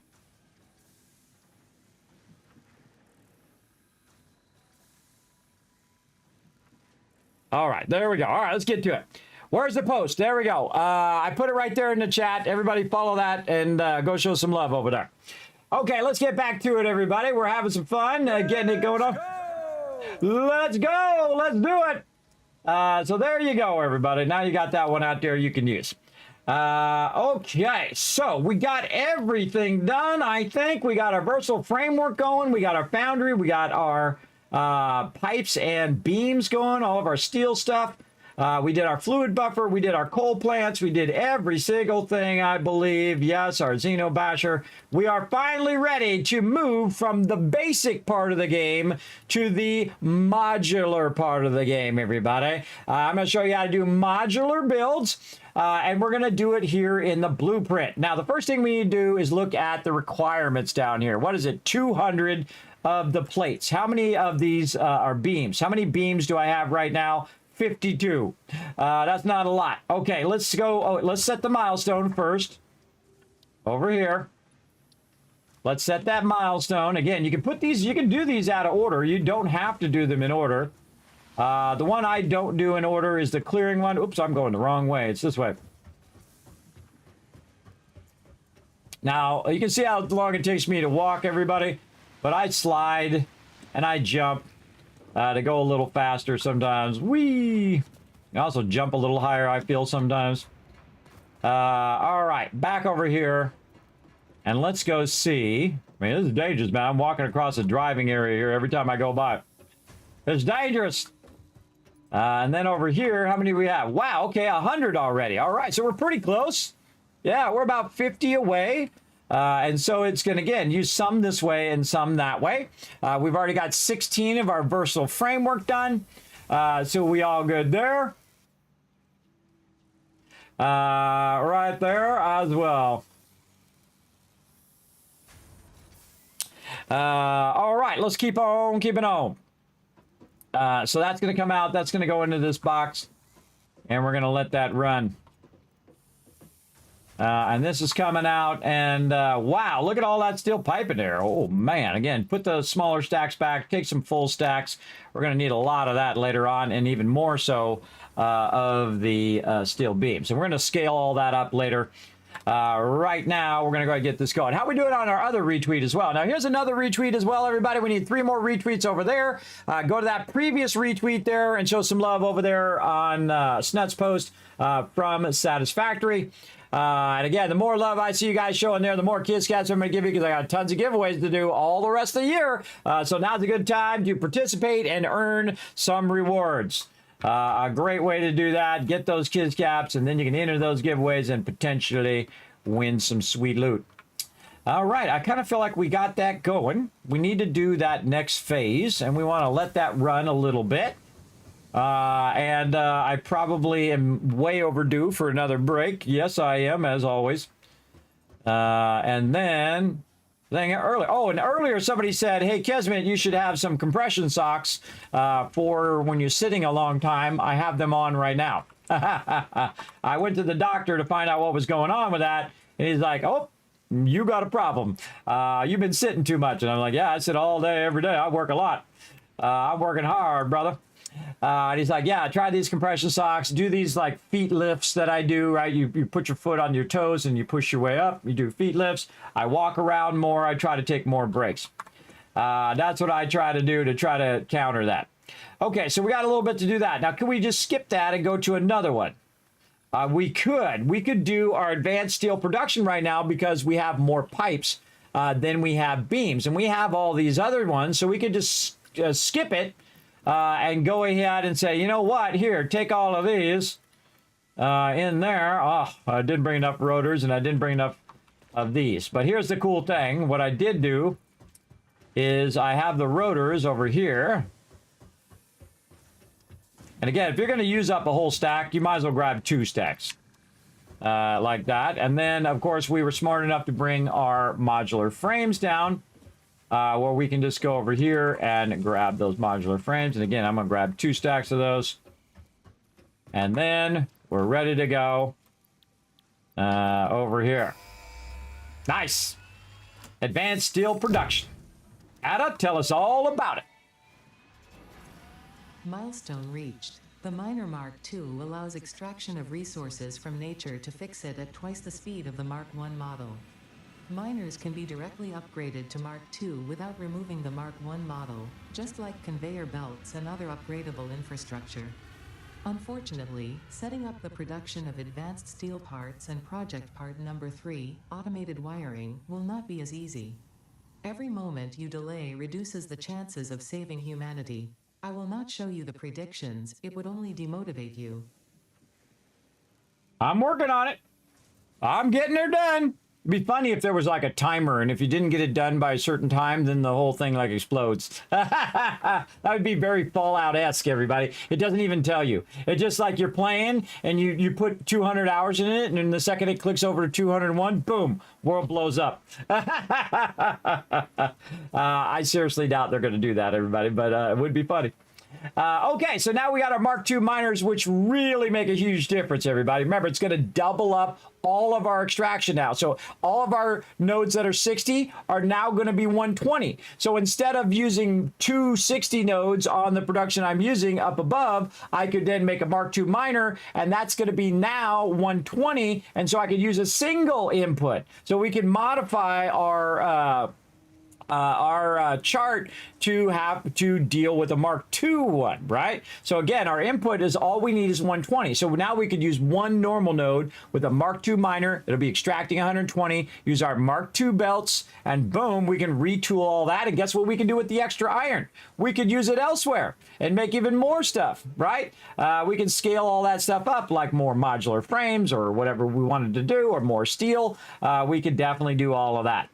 But we also want to make encased industrial beams, which we're going to need to do, stators, motors, and especially automated wiring, because that automated wiring needs to go into our space elevator. Now, again, it doesn't matter what speed it's going, as long as it's going, and then it will continue to go, and not basically my whole entire factory turn off. Notice I'm not doing any more power, everybody. My power has taken care of itself. It automatically has turned itself off when it has filled up all of this stuff. And I typically don't have it all running at the same time because it saves me time. And you can see right here that my max capacity is 450. My max cons is actually more than that, which is 485. But right now, the factory is running beautifully at 304. And it's going to be fine. I can add more stuff to it and more stuff to it. And then when it gets closer, then I will probably add some power, or I could just turn my biofuel back on again if I want to. But I don't have to really worry about power and keep going and expanding my power. I can expand when I want to later on, but I could do it right now. Go get a bunch more coal, set up more coal plants, get double all that up. But you're going to see that because I can now extract double the amount out of that coal node, I can then double up my coal production, right? And that's right here in logistics. Because now I have a 270 belt. Notice it doesn't go to 240, by the way, because the previous belt, the Mark II belt, is 120, and this belt is 270. And I'll show you. We'll put it in our little spreadsheet here, and then I'll zoom it up for you. Right here, right over here, and then we'll go up into these belts here. And again, so now we know Mark III is 270. Now, the reason why that 270 is there, it actually accommodates concrete. And concrete is a really weird input number, and I'm about to show you a magical thing. The input number of concrete is 45. And so if you take 270, and you divide it by 45, guess what it does? Boom, it hits a whole number. So basically 270 is a multiple of 45, and that's why you have a 270 belt and not a 240 belt, to accommodate that odd number so you have an even amount of machines that you can make for your concrete. And again, that's why they thought way ahead on that, everybody. They thought very, very well. I think it's pretty cool that they thought ahead like that. Okay, so we got that. We got that unlocked. We can't do logistics. Power structure, we could do with steel beams, but we need our encased industrial beams and then hyper tubes. But again, we're going to get all this stuff going. Really, I think we want to do blueprints next. So while we're waiting for our factory to run, and again, this is on a server, so even if I log out, it will continue to run on the server. Because Kismet don't have all day, every day to play the game, everybody. Again, I don't want to burn myself out either. Some people will. Some people play, 10, 20, 30, 40, 50, 60, 70 hours in a row. God. Bad timing. In a row, I will not do that. That is how you burn yourself out on anything that you do. Doing weird stuff over there. is to overdo it. So I'm going to try not to overdo it, but it's calling me to play lots and lots of this game right now. All right, that's going to take a really long time to fill up. But again, we can just let it run. Now, I like to get up on stuff when I am just standing in the base, just as a safety measure as well. We're going to need a lot more water, too. We're going to have to tap more water, run more water, do more coal, double up our coal. We're going to do all of that today. Yes, we are. We're going to work on it some more. We're going to keep going. So there we go. Where is the post? I posted it there. Milestone reached, exactly. Hosting it yourself? Nope. I got the best host ever, everybody. They are the greatest. In fact, I'm going to give you a discount right now. G-Portal. Boom. Click that link. Go over there and click that link. I'm going to take a break here in a second. I didn't forget. But thank you for reminding me. Click that link. Go up there. You're going to get 10% off. You can have your own power of time by having your own server that runs 24/7. It's like a couple bucks, everybody. Like $3 or $4. And let's go see what it is, actually. Let me make sure I'm saying the right thing here. Let's go see what it is right now. Usually it was a couple bucks. Rent a server. Satisfactory. Where is it? Search Satisfactory. There it is. Yes, right here. Make sure I'm not logged in. All right, there we go. Just in case. Just in case. Now, again, over here, you got your cool panel where you can log in and then go into your servers. But right here, it's $3.86, everybody, to get your own mega server where you can just let it run and run. I bet you your power costs more per month than $3.86. Remember, you're using their power and you're using their computer, which is running 24/7. And I can bet you $3.86 over the next 3 days is going to save you a ton. Plus, you get 10% off using my link. So there you go. I bet you're going to definitely use more than $4 worth of power. That's for sure. So there you go. You were unalived by a dire wolf. You were watching the stream and weren't paying attention. Dire wolves are tough. I got me a few times too. I got killed by a pig at the beginning of the game too. He's talking about 7 days to die. Okay, we're taking a break. I don't want to take a break. I want to sit here and play this all day long. By the way, if I hit escape, you can see the factory doesn't stop because I'm not in single player. In single player, if I hit escape, you can cause the factory to pause if you want. There's also an option in there where you can tell it to pause as well. Okay, and again, thank you, Foggy, for that help. He had to head out. Thank you, Foggy, for modding my channel and watching after the chat. Okay, here's what we're going to do. We're going to go ahead and let this run, build up a bunch of this, backlog this, and we're going to go out and pull up some more words on stream while I walk around for just a moment so my doctor doesn't yell at me later. So here we go, everybody. We're going to start this up again. Descramble the words. Watch out for the lock. If you get one right, it's going to lock you. Wait for that little bar to get to the lock. It'll unlock you, and you can do more words as well. Here we go. And I shall be right back.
Back, everybody. I put a 1 in the chat if you can see and hear me. Nice job. I didn't see if you guys got them all, but I'm going to go ahead and give you a whole bunch of kids caps anyway for being awesome. Thanks for hanging out, everybody. We're going to get back to it over here. Now, we are making some progression here. We're going to work on our steel right here. So we've got our steel going. We got our steel pipes going. We went through and we talked about optimization and how to do all of that. We went over here. We set up kind of a little track for our vehicles. You can see we got 2 of them running. We're able to save the route of one and actually do it to the other one. And those are going around and around and just collecting a bunch of coal for no reason other than it's fun. I could have just run the belt, everybody. It would have been faster. Or even better, I could have just took this and built it over there, which is normally what I would have done.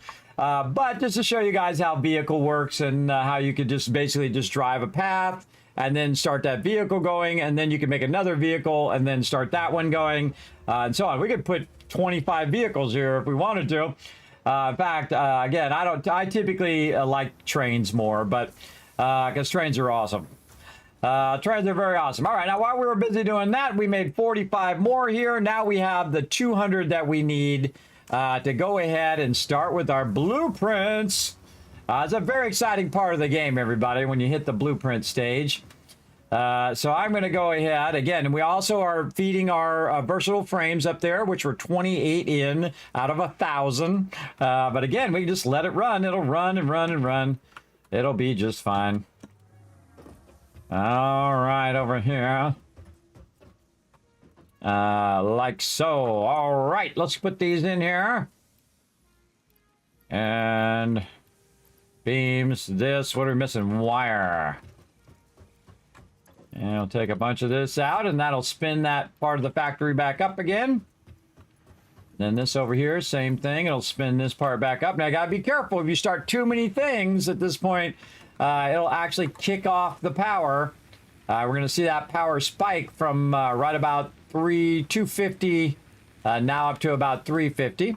But it'll be fine. Again, if I just take a little bit, it'll work out just fine in the end. Oh, I need some more of these frames.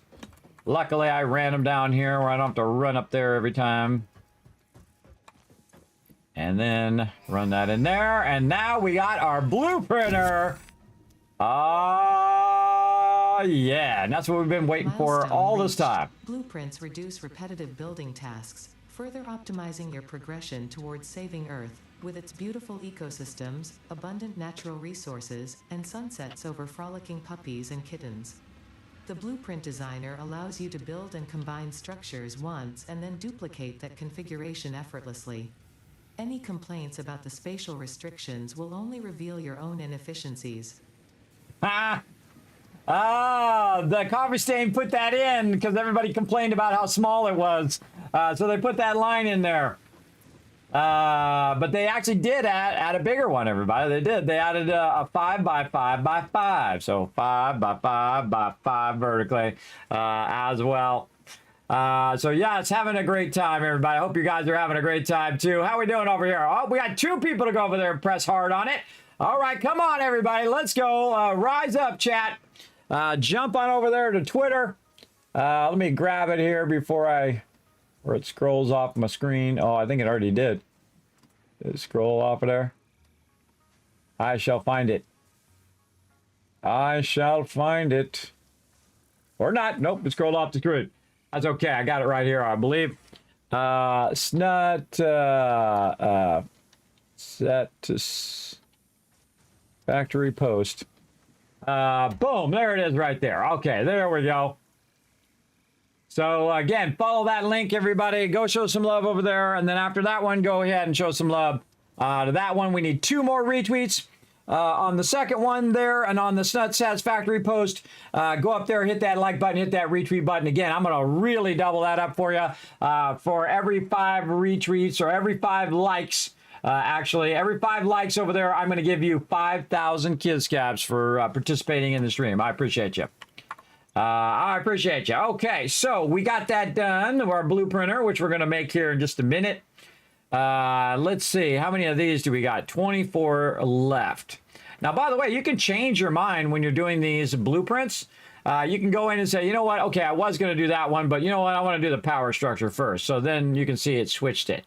And again, it's going to take a little bit of time for it to come back. 2 minutes and 30 seconds. I seriously doubt we're going to get that in that time, but we can certainly use the higher level belts to run that. So, but now we need 200 of the steel beams. Now we can sit around all day, every day, waiting for that to happen. But sometimes you can infuse your own power into getting this done. And let's go. Let's get it done. Maybe get some barrels while we're at it too. All right, we're going to run up here. We're going to check and see how much coal is backlogged over here. Boom, a whole lot. Okay. Now what we're going to do is we're going to go ahead, again, everywhere where you're working, throw down a crafting bench. I should have done this before I went AFK. It just dawned on me. Right there, get yourself some of that. Pull out this extra ore out of here, and it will then backlog that in there. And then we're going to go to steel ignite, and we're going to make 100 of them. Just like that. Now, I rolled my cursor over there. I press the space bar. We're off and running. We're off and running. Again, thanks for the ones in the chat. Everybody appreciate it. Oh, let me give you some kiss cats for that as well. Thanks for all the ones. Hope you guys had fun playing some words on stream. We're going to keep this rocking and rolling, everybody. We're going to keep on going. We're now getting to the really cool stuff, the blueprint designer and all of that. I love the blueprint designer. I especially like to make multiple stages of the blueprint designer for sure. So we're going to let that run. Again, what we need to expand our power infrastructure is 100 of these steel beams. And by the way, if we scroll down, we can see those steel beams there, and it's saying how many of those steel beams that I can make. There. Okay, so what I run out of? Iron ore. No problem. I just go right here and grab some more. Now, one of the things I probably want to do, just so I can have some raw ore, is to put a box here to backlog that ore. But I don't need to, because over this way, way over here, because this was running for the last 24 hours, there's already going to be a big backlog of it right over here. In fact, multiple places over there and over here. But you can see I've got a massive backlog of this. In fact, I can just control click that and take as much as I possibly can. Oh, here comes the fighter re-entry. Where did it go? It already landed. Look out! I'm gonna get run over.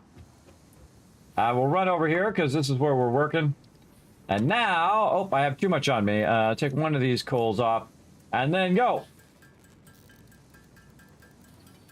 And now it's gonna make even more steel ignites. And convert those.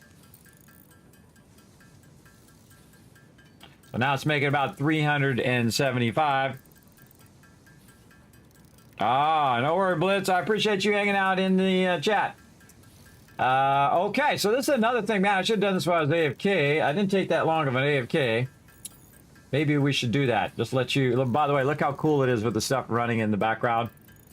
Very, very cool. I just love to watch the conveyor belts run, everybody. There's something magical about it. It really is. All right, let's see if this is going to run first. And yeah, see, there's not enough space in the inventory, so it's one off in the inventory right now.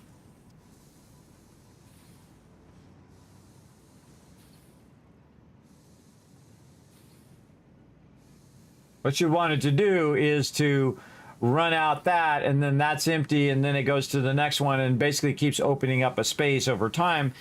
Because it's also converting 3 of the iron, raw iron, and 3 of the coal, eventually all of your stuff in there should diminish because you're basically not doing one-to-one. You're doing a whole bunch of this and then a little bit of this, and so this is going to start getting burned up because you're using a little bit of the output.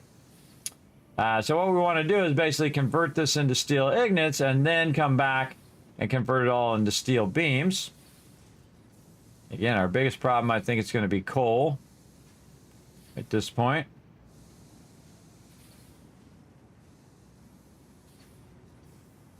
And sometimes just here, kind of watching it run,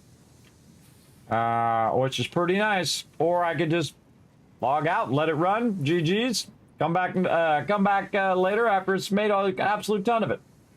And then I could just be pulling out stacks and stacks and stacks out of the box. But we do want to get this stuff unlocked. And so we want to go ahead and just speed ahead just a little bit. Now, steel ignis is something you can make in there. While that's running, we'll go ahead and look around. We can also make encased industrial beams. We can make steel beams and steel pipes ourselves now. And then also down here, you can see also I can make alien protein from biomass. Or I mean, make biomass from alien protein, but never do that. Your alien protein would be better used in the MAM. We can also make stators and motors separate. And those alien DNA capsules, which we want to make eventually and unlock some stuff there. We also want to go and get our quartz. So let's make a little bit of a list of things that we want to do here. Here we go. Let's make a list. All right, so quartz for... oh, and I can do it in game. Hold on, I'll do it in game just for fun, everybody. Let's see. So let's go in here and just add something. We'll add it to the to-do list, and we'll say, okay, to do. And then we'll put in our little brackets like so. And then, by the way, there's like a whole hypertext thing that you can type in there, like bolding it and all of that stuff. I don't bother. But you can learn that just by going right here. See, it'll show what that looks like. It'll show what stuff you can do, like bold. Like if I wanted to bold the top part, it shows you right there. So this is like HTML markup language. Just go here, B. And then this one you would think it would be like /B. All right, because that's the way you sometimes close stuff. And it might still work. But on here, you just need to close the thing. You don't need to actually put the B. You just do that. And then what do we need to do? We need to go find quartz for roller skates or roller blades. Let's see what else. Make roller blades. Oh wait, research quartz in MAM. Make roller blades. What else we need to do? Like this. Try out blue or make the blueprinter. About make and try out blueprinter. I can't remember what else we need to do. In the MAM. There we go. What else we need to do? I've already forgotten. Let's see. So we're doing this. We're unlocking. Oh, unlock all. Let's go up here. Edit to-do list. Unlock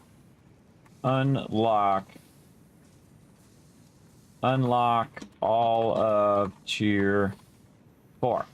All right, those are our big goals for today. We're going to get that going on. Oh, that's the other thing I was trying to think of was this. Double all nodes with Mark II miners.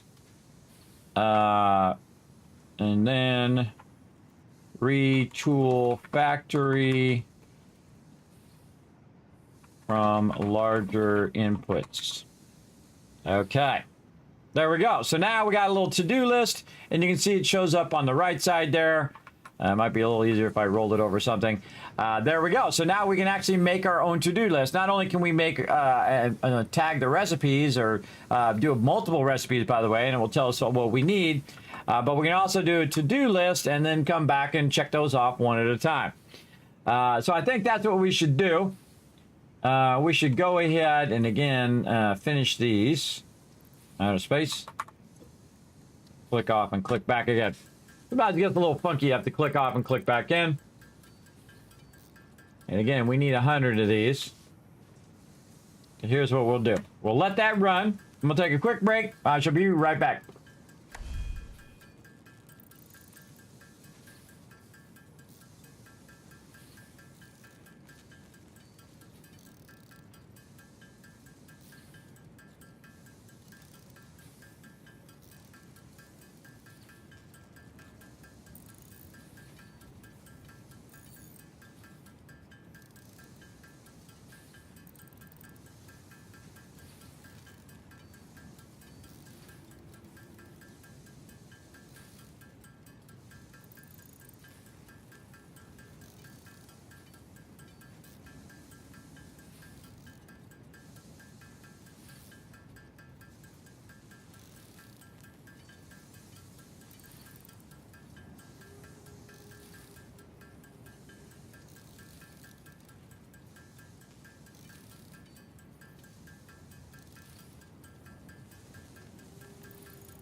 I'll be right back, everybody. All right, I'm back. Put a 1 in the chat. Let me know if it's still working.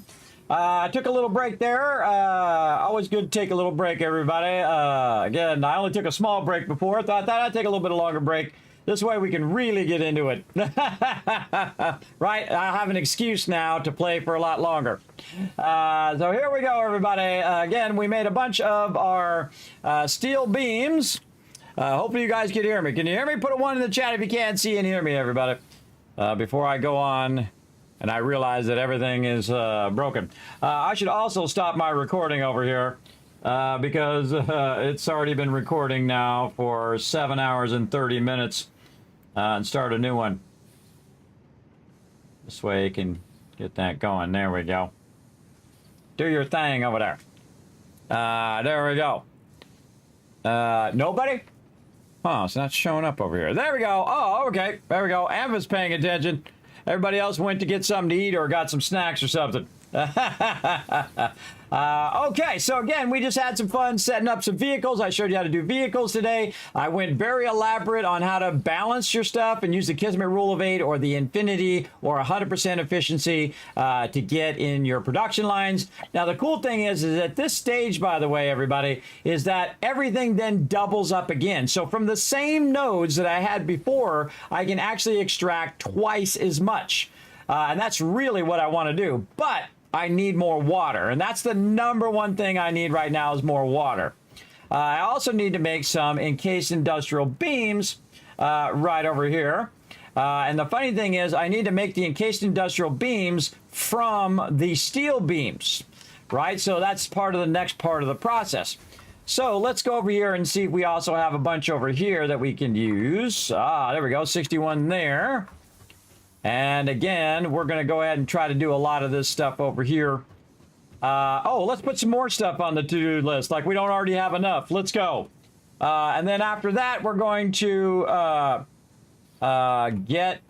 run more water extractors.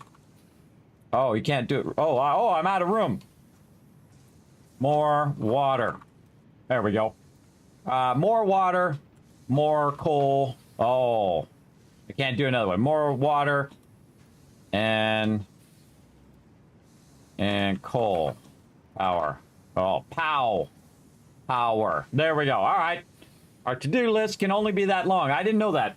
I never maxed the to-do list before, but I've written a few things in there before. But that's really for your guys' benefit, not for me. I typically write it down over on the side there, but we'll do it in game just for fun. Okay, so we need to find some quartz. Not quartz, but quartz, the other one with a Z. I just realized that was wrong. Quartz, like this. Okay, don't clear the list. I just did a whole lot of stuff. There we go. Find quartz for rollerblades. Okay, so we can go ahead and search for quartz.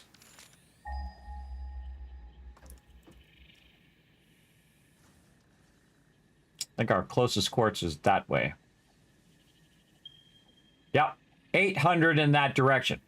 All right, I think it's time for an adventure. Now, before we leave, we're going to need some fuel for our vehicle. So we're going to scalp some fuel from over here, which hopefully has some fuel left. Eventually, this is going to run out of fuel, everybody. It absolutely is. Oh, wait, I had one on me. Right there, I already had one. All right, I'll put that in. I already had some at 175.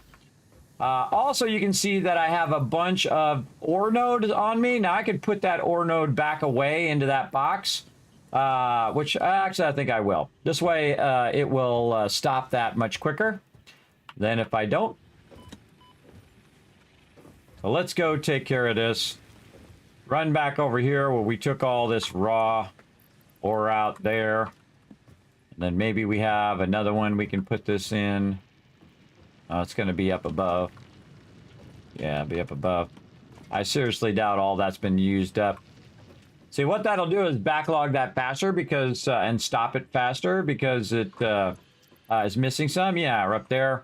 And then there we go. So that's going to now be used, especially when we double this up here in a bit. We're gonna double all of this, everybody. We're going to double everything up. Every single thing that I have, we're going to make twice as much, which is a lot if you look at the size of this factory, everybody. let's just take a little peek of what we got so far. Let's go up here. Oh, whoa, that was a cool shot. Him going right over. So this is what we got so far, right? We got this upper part where we've got all of our reinforced iron plates. We've got our modular frames going there. We've got rotors going over on that side. We got our coal power. We've got our steel over there. All right, let's go and see what we got down here at the bottom. And we got our space elevator, of course. And then down here at the bottom, we've got our biofuel. We've got all of our basics, our plates, our rods, all of those things are running. And you can see that's now backlogged. And we have them all kind of out here on display where we can use them. And then up here, we have our frames and we have our copper sheets. Now, what we want to do before we leave the base, everybody, is certainly clear our inventory because we're going to end up with a ton of stuff. So we're going to put some of these barrels away and then a little bit of this. We've got some of this we can put back in here. Maybe take one stack out, put the smallest stack back. Let's actually take 2 stacks of that. And then we've got some wire. Again, we're just going to what I call max stack. So you put that back and you get 2 max stacks, right? Because why bring half a stack? It makes no sense. It makes no sense to do that. All right, and then we'll put the smaller stack back. We're just going to do that with all of our stuff. And again, put this in here. What it can stack in there. What else? We got way too many screws. These are all probably full, yes.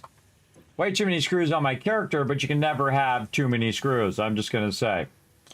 All right, we got a little bit of everything. We're probably forgetting something. Let's look down the line. We got our cables. Yes. We got our wire. Yes. Screws. Yes. We've got just a little bit of these, but now we're going to double stack. That's very nice. We have our plates. How's our plates looking? We got a small stack of plates. Let's fill that one. Look at this one. So you can see I can also just drag it out. And if I drag it out, what it does is the smallest, it'll actually keep the small amount over here instead of me having to put the small amount back. So that worked out really well. We'll sort all of those. And again, we're getting about 2 of each thing just to carry that around. And then we already did this. I would say the only other thing would be our modular frames. We don't need that many modular frames usually. Just fill up our modular frames. Rotors probably don't need that much.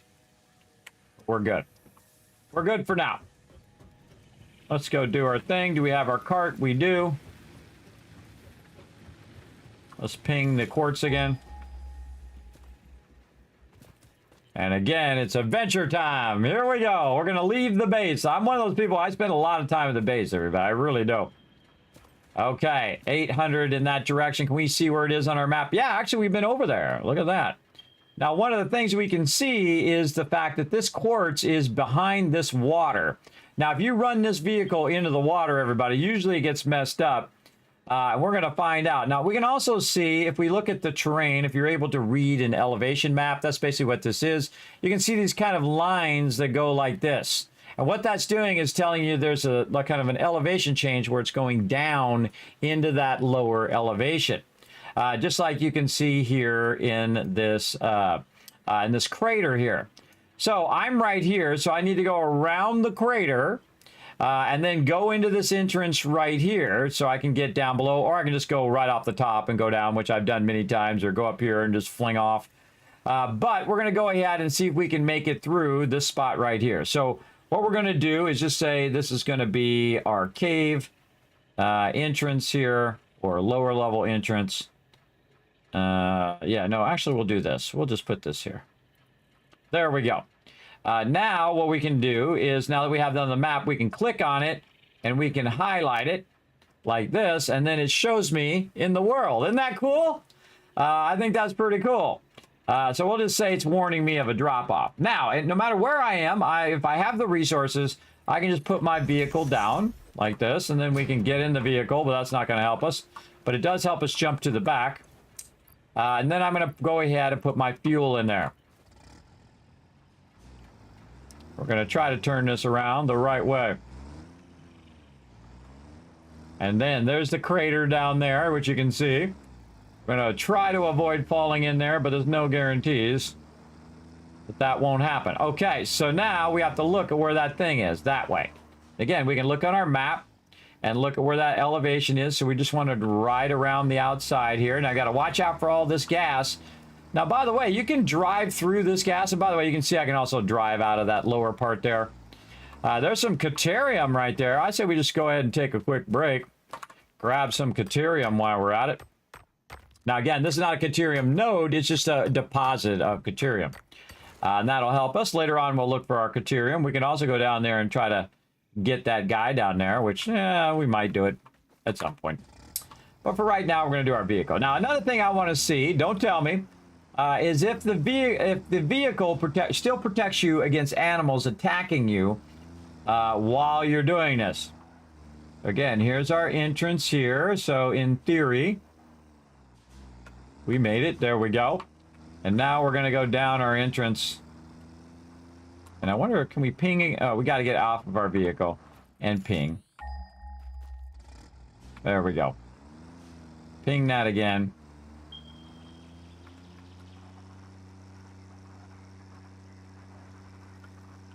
Oh, there was something scary back there. We're just going to keep driving. Try not to run over. Uh-oh, uh-oh.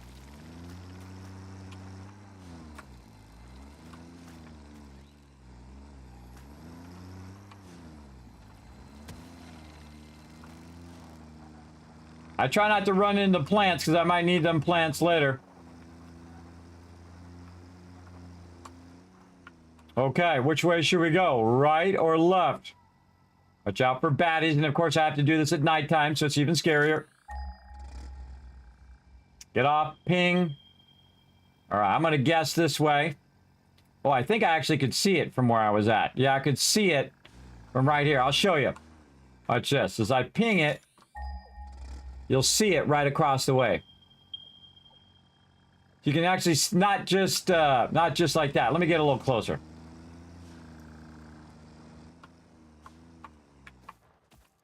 Gonna risk my life for you guys so you can see this. All right, this way. And if you ping,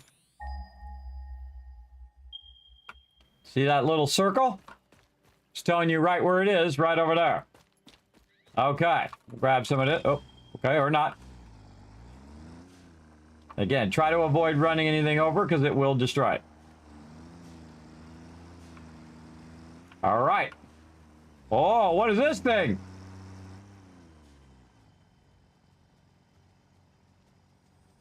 I've never seen that thing before. At least in game. I say we get, when in doubt, keep your weapon out. Let's go see if it's aggro. Hi. How you doing, little buddy? I don't attack it and don't attack me.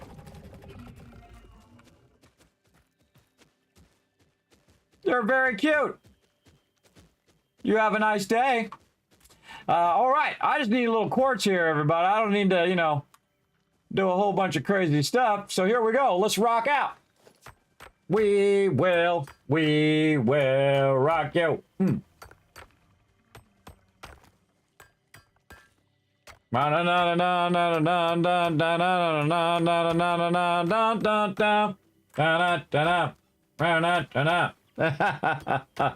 guess what, everybody? I'm doing this hands-free. That's right. All you have to do is roll over it now and just hit E and let go. And then we'll go ahead and collect it. I could literally go AFK again.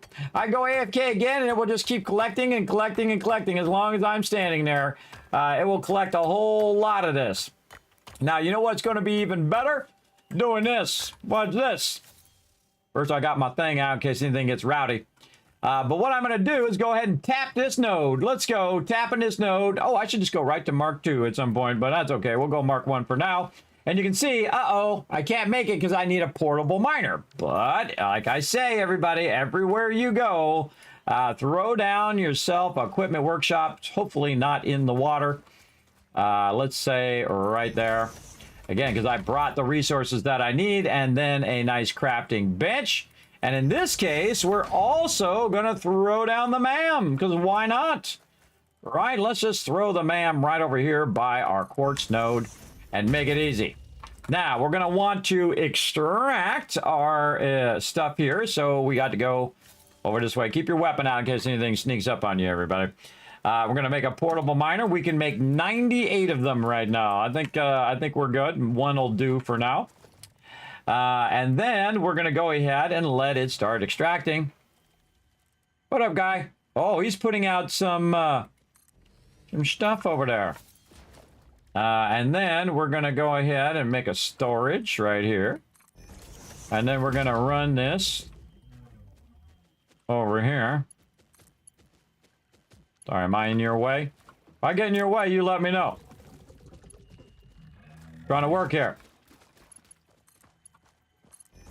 All right. Now, you're like, well, Kismet, you didn't run your power. Well, I could run this power all the way back, everybody, but you need to think three-dimensionally.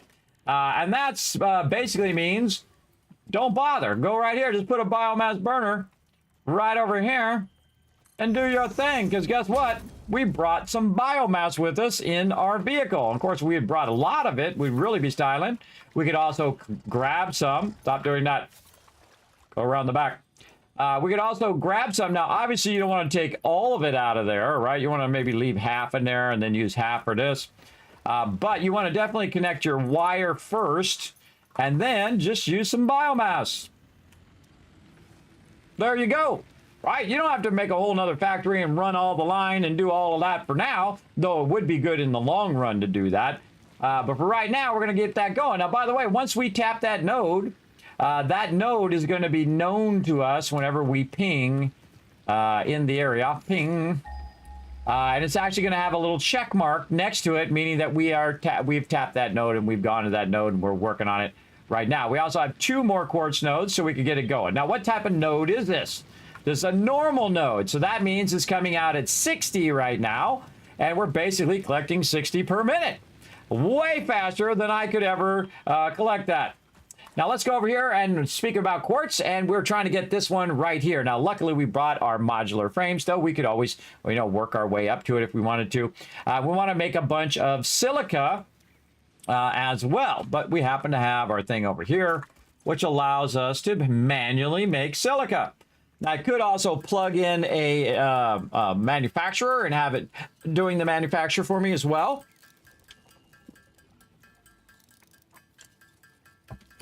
The 5 legs that has it is doing my brain in.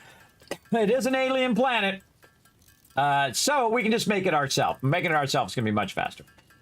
So there we go. So now we did 50. And now, again, you can do the MAM from anywhere. And so quartz right here. Unlock. Start that research. Going to take 3 seconds. Boom. And now we're done. Now, analysis of the blade runners complete. Please choose a new node in the thingy.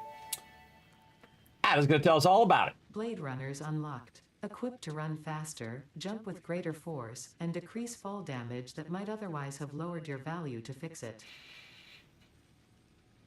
Well, that's good to know. Okay, now, of course, since we put our bench over here, let's pick that up. We can also go over here and make them right now, right here in the blade runners, we need more silica. So we're going to go ahead and right-click it, add a to-do list. Now we can see over here we need 20 silica. But guess what? It's already collected 100 quartz. It's collected a lot.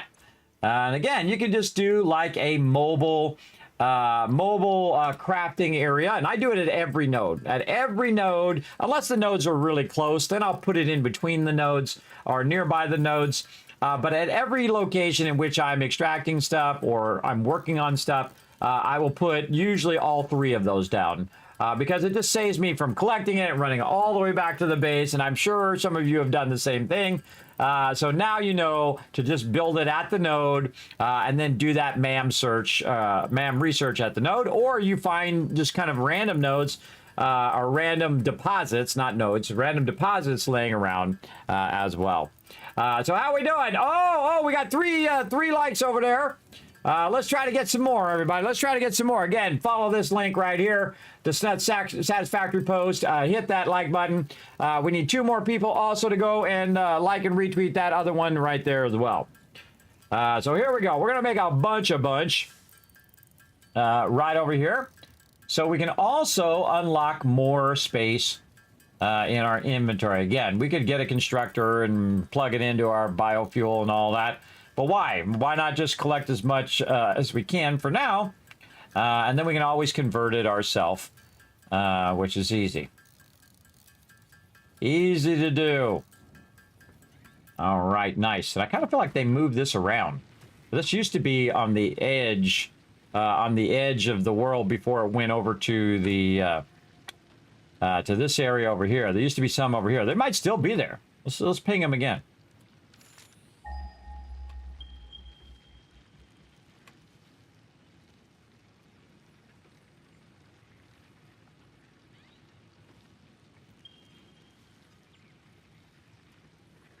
Yeah. Up there. Oh, what? What? That's a pure node. Whoa, we got a normal, an impure, and a pure node right here. All three of these. All three of these. Now remember, you can combine those. You can merge them all together and just run all of that back to your base, which is exactly what I'm going to do. Absolutely. Let's see. So we got this running into here, right over here. And again, we're going to grab that out and make it ourselves. Let's make, oh wait, I think I made enough silica. Let's go ahead and, why am I putting this on this side? Why did I not put it on this side so I can all have it all on one side? Duh. That would be much easier. All right, let's just put the MAM right here. And by the way, you can't put it a little bit in the water. It'll go with it. It'll roll with it. All right, there we go. And more quartz right down here. 6 inventory slots. Please give me that. I shall take 6 more inventory slots right over here, please. Bam! There we go. More inventory. Pocket dimension now extra dimensionalized with additional dimensional capacity. Well, dimensional, you're dimensional of my dimensional, girl. All right, we're going to make some quartz crystal, and we're going to get some new shop products in the Awesome Shop. Now, by the way, we can also just throw down the Awesome Shop right here as well. And just go, hey, what are we going to get if we get our stuff done, right? What do we need to do to get some stuff in here? What is it that's going to do quartz? This right here. Quartz crystals is our signs that we want, so we can label our inputs and outputs and what we got storing here and there, what's running on this belt and that belt and everything. I highly recommend labeling, everybody. Labeling, or at least writing it down in a spreadsheet, which you'll see me do. But that will allow us to open our signs and other things. I think it should actually show you in the MAM when you roll over it what it does unlock. Like you go like this and then it shows you what the products are. That would be cool. Or you could click on it and then click on this and then it has another pop out that shows you. But oh well, there's some people who don't know what that's going to do. So it's kind of fun to not know, I guess. Okay, Ada, tell us all about it. Or Ada. Research completed. Quartz crystal recipe unlocked. New quartz research available. Okay. And now we got more quartz. So down here, if we make quartz crystals, we can make this thing. But we need iron rebar to combine that. This right here, crystal oscillator. That's not too hard. We just need, again, we need some of our quartz crystal. Now, it just so happens that I can go right in here, and it just happens to be where I can make a bunch of those as well. I can make those as well, because we now taking the quartz and converting the quartz directly to quartz crystals. And what I do is I take all the quartz in, and I will then split them, the quartz, in half, and I will make half of them as quartz crystals and half of them as silica, right? And then from there, you can then balance and say, wait a minute, I need more silica or more quartz crystal, and you can then balance them however you need by using your splitters and mergers later on. But for right now, what do I care? I just want to make a bunch of quartz crystal that I can put in the MAM and keep our MAM going. Now, quartz is one of the first things I suggest you get going, specifically for the thing that we wanted to make over here, which I don't think I made yet, the blade runners over here. Again, oh, well, let's edit our to-do list. Okay, right here, we got find the quartz crystals, research quartz in the MAM. We got that going. We haven't made our blades yet. Now, look, it'll actually, oh, it didn't do it. It should put the X in there. Oh, I didn't hit apply. Did I not hit apply? X. X. And then close. All right, there we go. And you can see it puts the little X's in there, which is cool because it didn't do the big X. It actually made it like you checked it off. So yes, make rollerblades. Let's do that as well. By the way, you can also close these. If you're not doing any ignits here, you can just close that. If you're not doing any of these standard parts, you can just close that as well. Wire. And then, you know, biomass leaves. I'm not doing those. I'm not doing this. I'm not doing rotors. And just so you don't have to keep doing that. Then when you go out and you come back in, it remembers it. So you don't have to keep, you know, looking at all that other stuff, which I call visual clutter. It happens also like when you're playing like Fallout 76 where you have all that stuff in your inventory, even though it's like on display in your shelter. I think it should be a separate inventory so you don't have to have that visual clutter every single time. There we go. There we go, everybody. All right, now we're doing some silica. We got enough. All right, this is one of my favorite parts of the game, everybody. I'm going to make a blade runner here. Here we go. Boom. And then you take the Blade Runner, as you'd imagine. Okay, let's try it before the Blade Runner. Okay, we're going to jump. So we can't get on top of this. Right there. We definitely can't get on the top of that. That's really high. Even trying to get over these belts, we can just jump about that far. We're trying to get up on our vehicle. We can't get up there. We can jump on this part here and then jump on the top in case you get attacked by too many mobs. You can get up here and try to fight them off, which is always a good thing. And then, of course, on the side of our thing here, we have a ladder where we can get up here like so. Now, let's try it with our blade. Oh, and how fast we're running. Get the gist of how fast we're moving. Very nice, very nice. Oh, you know another thing we should do is we should mark where we're at right here with our plants right here. And so we're going to put some plants there like that. Now, we can also put a label on it. Oh, wait, that's... this is, what is this called? Can't remember what they call these. Hold on. This one is called, this is like fruit, and then this one's like leaves. No, I'm going to go with fruit. And just say, hey, it's got a bunch of bacon things over here. Our bacon algoric, or however you say it, right over here. And I got to be careful. There's a lot of spooky, scary stuff over here. So we got to watch out. Okay, so now we're going to put it on and watch how much faster I go.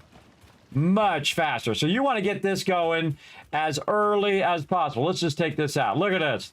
Look how much faster, everybody. Watch this. Woo! All the way up and over the thing. Let's do it again. Woo! Oh, almost made it. Woo! Up and over the thing to here. Now watch my vehicle. Boom! Whoa, a little lag there. Boom, way up on top of the vehicle. And then you can also leap higher, which means you can leap further across all this stuff. Ooh, a little too far there. And then up here, I can just, I could try. Whoa, get up there. Try it again. Da, da, da, da, da, da, da, da. Wow! Okay, now we're up on top here. Also, by the way, this is another good place to get to if you're in trouble and there's a bunch of mobs coming after you, especially like hogs and things like that. You can get up here and be okay. Now, spitters are going to be able to hit you at range. Spiders will climb up here. Very, very scary when that happens. But you want to have your better item right over here. You want to have your better item when you're taking on spiders and when you're taking on the tougher mobs. As well as we can get our nail gun and all that stuff going here too. Yeah, we got lots of things we can do. Now, okay, back to work. Here we go. So we got that unlocked. We did that. Let's mark it off over here. Hold on. Why is it not giving me my to-do thing? Hold on, let's do this. There we go. Edit to-do list. And we got our rollerblades going.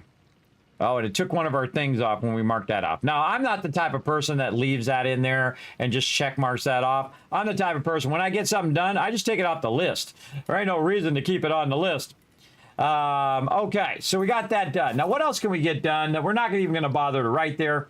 Let's see. We could get our crystal oscillators unlocked. So let's go ahead and do that.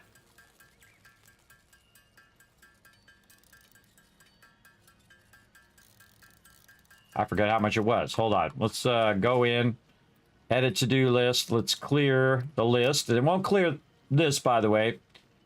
Oh, that should have came out of there. There we go. It'll just clear whatever's at the bottom. It won't clear the stuff at the top. Just so you know. All right, quartz, crystal oscillators. We're going to click on it. We're going to add to to-do list, and that will tell us how many we need. Look at this. Holy mackerel. We're getting a lot of that. More of these. Click, click, just to get it working. Again, if you see that it's not letting you craft it, everybody, just click on something else and click back. I find that works. Definitely check and see if your inventory is full. But there we go. And again, you can see it's actually live updating on the little bar on the right there. Getting it going on.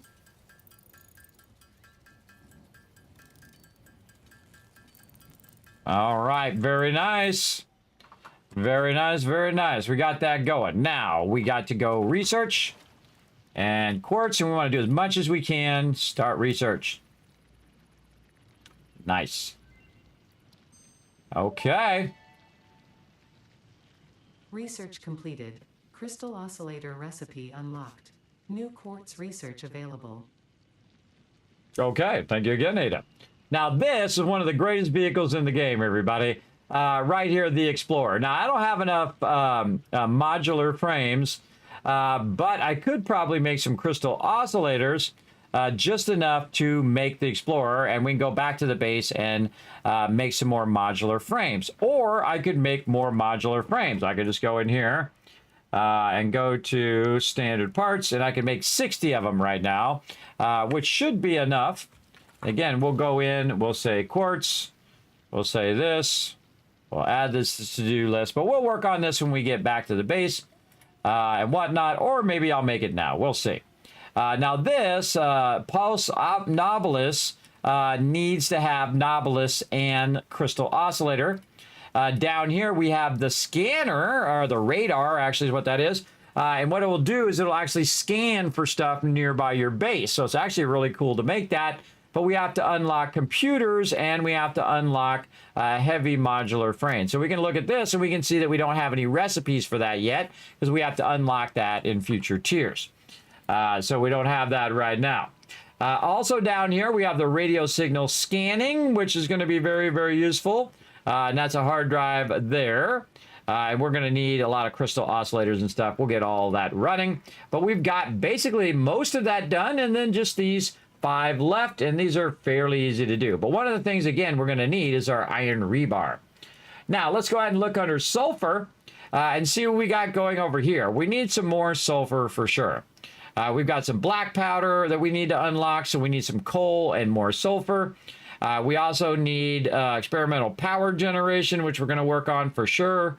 Here's our Nobilis here, and then once we unlock this under Nobilis, we'll be able to then, of course, do the other one on the other side. We can also expand our tool belt there. And then some stuff over here that we have not even got yet, right? So at this point, we can just kind of let this run over here and grab all of these since we have plenty of inventory space, or we can put them in our vehicle. And then maybe grab a little bit of this while we're at it. Now, we're going to go ahead and switch gears, and we're going to search for sulfur. And we're going to look on the map and see if it's anywhere close to where I'm at. Okay, 3 down that way. Oh, I heard some more. So 3 down that way. And then 800 that way. Yes, so 3 nodes all together over there. Okay, now I'm down in the lower area. It kind of looks like there's a way up here. Maybe. So let's see. Is it right here is where it is? It is behind this water. So it's behind this thing in this direction. Let's go scout it out a little bit. Right here. Yes, it looks like it goes up here and then goes this way. I was right. Okay, cool. Then we got another impure node there and a pure node over here. We'll come back and we'll tap all of this later on, but I don't need to do nothing. I'm just going to let that run Now, another thing I can do is take my biofuel out of here, but I'm just going to let it run until it fills up that box. And then what I'm going to do is I'm going to collect it all when I come back, and then I'm going to run it all the way to my base eventually. Or what we could do is we could take a vehicle, make a thing here, and then connect the power from our main base over here, or have it separate if we wanted to, and then have the vehicle drive over here, pick up that. Maybe we should do that just for fun. Maybe we should do that. We'll make another vehicle. What we'll do is we'll make our dune buggy, and then we'll take this vehicle and make this vehicle drive all the way over here to grab this quartz and then drive it all the way back. That's exactly what we're going to do. But first, we got to find our sulfur. Let's go do that.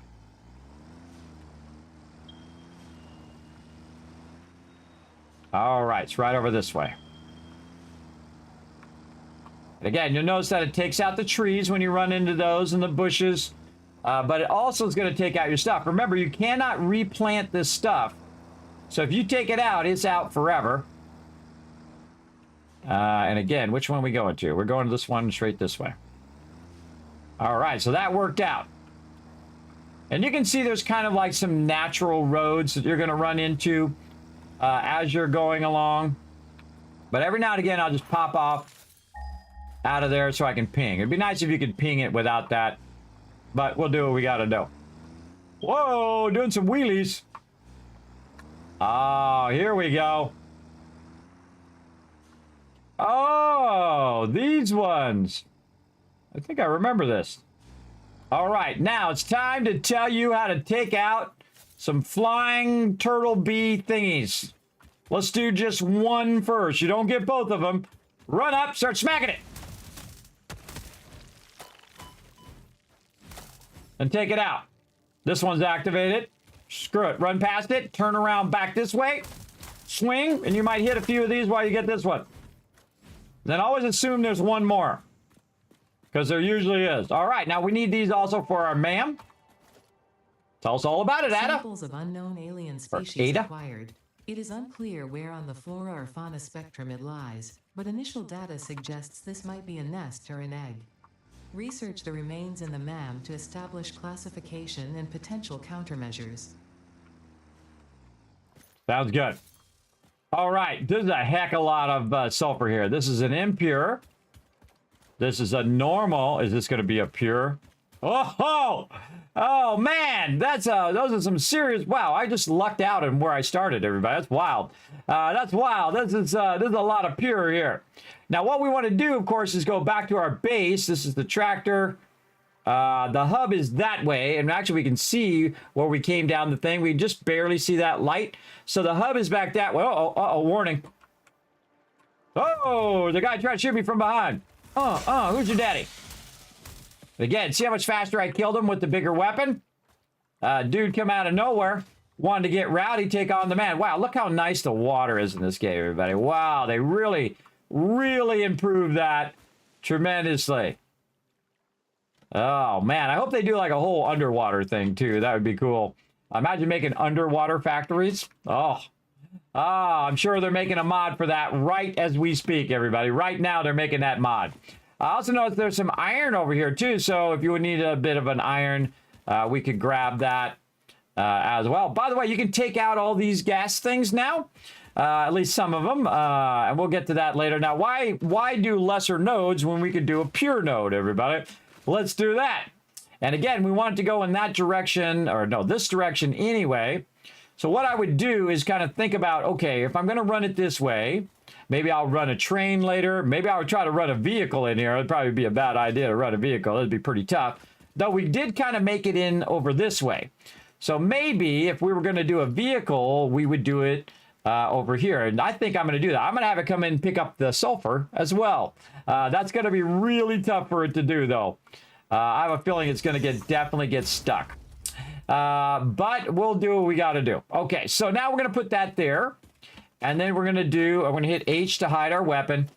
And then this way we can still pull it out if things go horribly wrong. Okay, that's going to fit there. I say we use the middle node area here for all of our things. Okay, so again, we're going to put this down. We're going to go ahead and put the tool bench down.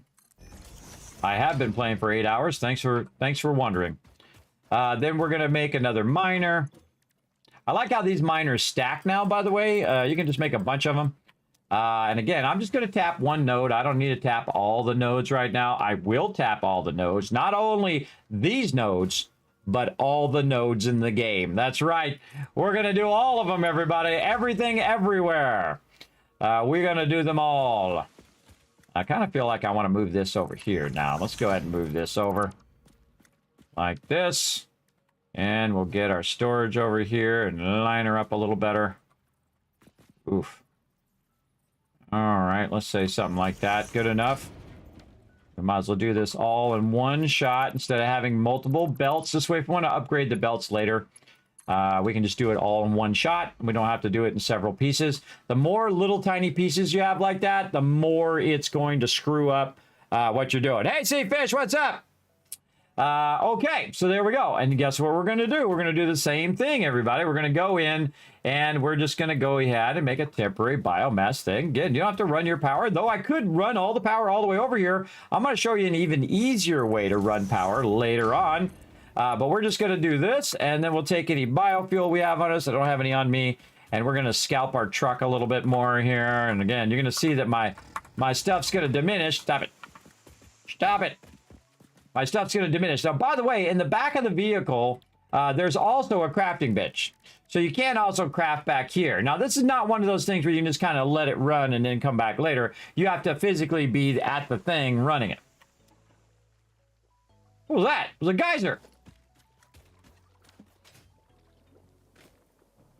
That's a pure geyser, too.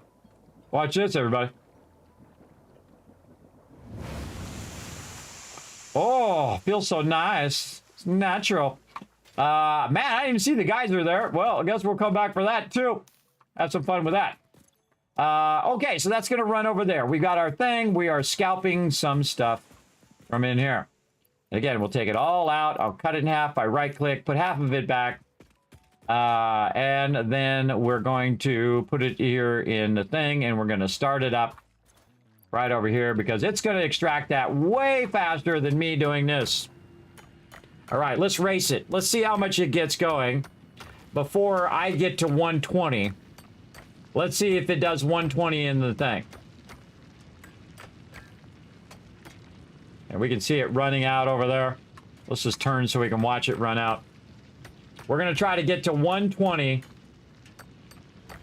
faster than it does. And we have a little bit of a head start, too.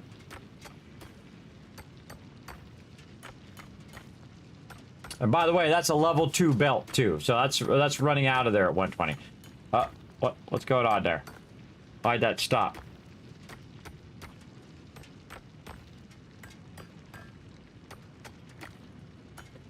I shouldn't be stopping like that. That's weird.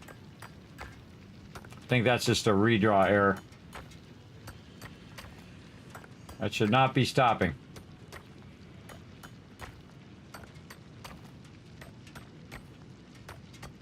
Okay, there's 120. Now this is extracting at 120, and this is a 120 belt. It should be, yes. And that should be running into here nicely. Yes, I don't know why it's a little delayed there. See that little bit of delay? It should just be non-stop going in there. Again, I don't trust it. Let's do it again. Run it straight in there. Why are you acting weird?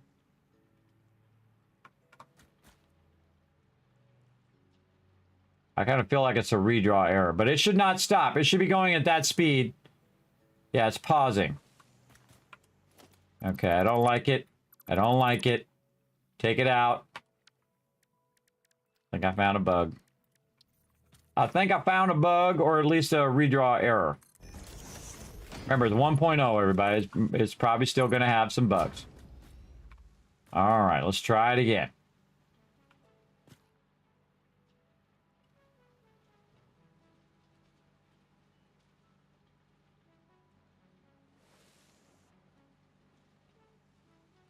That's weird. That's weird that it's delayed like that.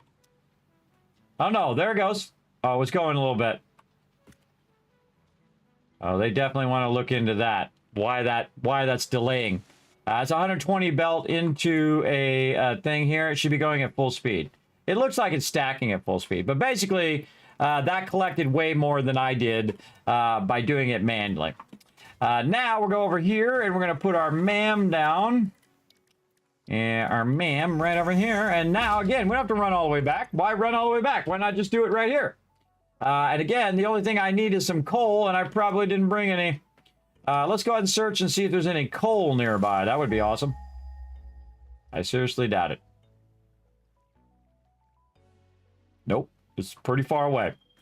687 in that direction. 900 in that direction. How far is our base away? It doesn't say. Doesn't say how far our base is, but I can tell you it's probably that one, 944. So 687 in this direction. Let's go see what's off the side here. Keep our weapon at the ready. Ah, look at this.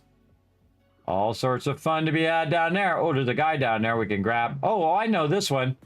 I've come this way and dropped down and went way down in there because there used to be oil over that way. Yeah, right down there. Not sure if it's still there because remember they moved a lot of these nodes around and readjust the world. I remember most of this. I think they readjusted some of this over here, especially this whole geyser thing is here is beautiful because they didn't used to have geysers in the game, everybody. They added those and we'll eventually come back and tap those as well. Maybe it's just me causing it to go slower. I don't know. All right, so we have a bunch of sulfur, but we can't use it on that because we don't have the coal here. Now, this right here, we just need some modular frames. So let's just do that while we're at it. We'll make some more. Oh, wait, let's do this. Let's go in here and clear this. We can do those crystal oscillators and that stuff later.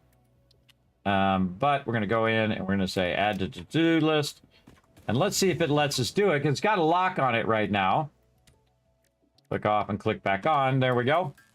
Got a lock on it, and that's not too many modular frames, so we don't have to sit here too long.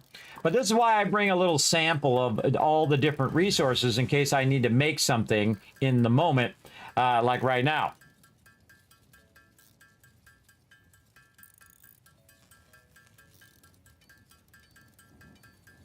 Yeah, Sita, exactly. But also, here's a message from FICSIT Corporate. Official FICSIT corporate regulations prohibit backseat gaming. Please backseat when the learn to play sign is lit only. There you go. I just made that. I just wanted to use it. It's not too much backseat gaming there. I think you were asking the question. I'm not sure if you're asking the question or telling me. But again, don't tell me because, again, between now and me figuring it out, there's going to be all of this adventure in between. So there we go. All right, I'm making too many now. Don't need that many. Okay. I got distracted. Okay, in here, sulfur. This one, can we do it? Yes, we can start the research. Okay, even when it's got a little lock on there, we know we can actually do that research. Awesome. Yay, compacted coal. Research completed. We need a hard drive. Power generation research options are now available. These Turbo may enhance fuel. Performance of other fuel sources. Oh, compacted coal. That's some new stuff we're going to be working on as well. So we're not going to be doing that right now, but turbo fuel is awesome. Node unavailable. We haven't figured that out yet. Again, we want to make this with a little bit of coal. Too bad I didn't bring some coal. That would have been next level thinking, but honestly, I didn't remember that I needed it. Such is the way it goes. I have no stuff in my vehicle. My vehicle out over here. I don't think I have anything in the back of this. Now, again, you can put a whole bunch of stuff in the back here, like I could put a bunch of this and my quartz in there for now, since I don't need that right this second. We're looking pretty good. And then, of course, more sulfur here. And we're just going to basically load up the vehicle with a bunch of this for now. Oops. And again, I can just control click and it puts all of that same type in there. What do we want more of? Probably right now, well, a good balance of both. Yeah, we're looking pretty good. So, yeah, quartz sorts before sulfur. So maybe another half row of quartz of sulfur, and then we'll do quartz. Pew, pew, pew. There you go. It'd be cool if you made a backseat gaming command so subs can do that. Backseat warning. I was thinking of doing that. I actually can take that command that I'm pressing and actually make it for subs. I absolutely can. Do you think this game could use an IQ test? Mine is low because my factories usually at some point form a choke point. Well, how about I just show you the whole secret of the entire game from the very beginning of the game? You ready? It's called the Kismet's Rule of 8. Right there. There it is. This is how you win the game. Right there. Yeah, you can take a screenshot if you want. Go for it. Yeah, or become a patron, and then you got one, and then I put it over there for you. Again, even $1 support on Patreon will get you in there. So this explains how to balance all of your stuff and make it 100% efficient. And once you understand this, you understand that if it's not efficient in the ones that you're doing, you just multiply your end result. Your end result in this particular factory here, this is reinforced iron plates right here. So this is reinforced iron plates. The end goal of this particular factory, and again, those iron plates will go on to do other things though, but in this case, I'm just making iron plates. And so basically, it just shows you the inputs, the storage, the outputs, the balancing, all of your load balancing that you're doing here into the different ones. And this is why I call it the Kismet Rule of 8, because it's infinite. It'll just run and never cause a choke point and never stop as long as you have power. And then it also has 8 constructors conveniently as well. In this particular example. So that's why I call it the Kismet Rule of 8, and I turn the 8 on its side for the infinity symbol of how to do that. Now, once you learn that you can do this, then you know how to do everything in the game, because all you have to do is learn to load balance. And even if you don't have the right numbers, guess what? I've got a spreadsheet that does that too. That's right. We've got a spreadsheet right over here, and I'm going to try to find it on my thing over here. That is free, by the way. I'm going to put the link in the chat for you. Right over there, and then I'll also put the link over here on the YouTubes for all my peeps over there as well. I'm gonna try to do it at least over here. All my peeps on the YouTubes. This is for you. There you go. And then also on my peeps over on Kick, I'm gonna put it in there for you. So going good, by the way, everybody, going good. What? It deleted my own thing when I tried to put it in there.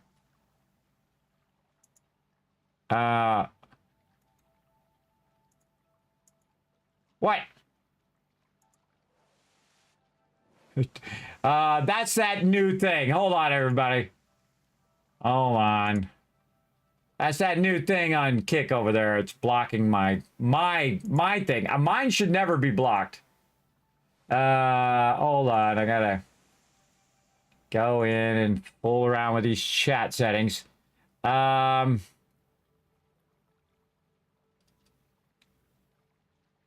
wonder if I have to mod myself. I think that's what it is. I think I have to mod myself. Mod Kismet. All right, let's try it again. Kick is so crazy. That's why I'm trying to put it over on Kick right now. No, it's still, even as a mod, it still makes it where I can't do it. All right, that's stupid. That's dumb. Okay, Kick, get your stuff together, bro. Get your stuff together. What does it say it's actually doing? Hold on, everybody. The AI mod is deleting my posts. Their stuff is not great, everybody. They're like Twitch 10 years ago.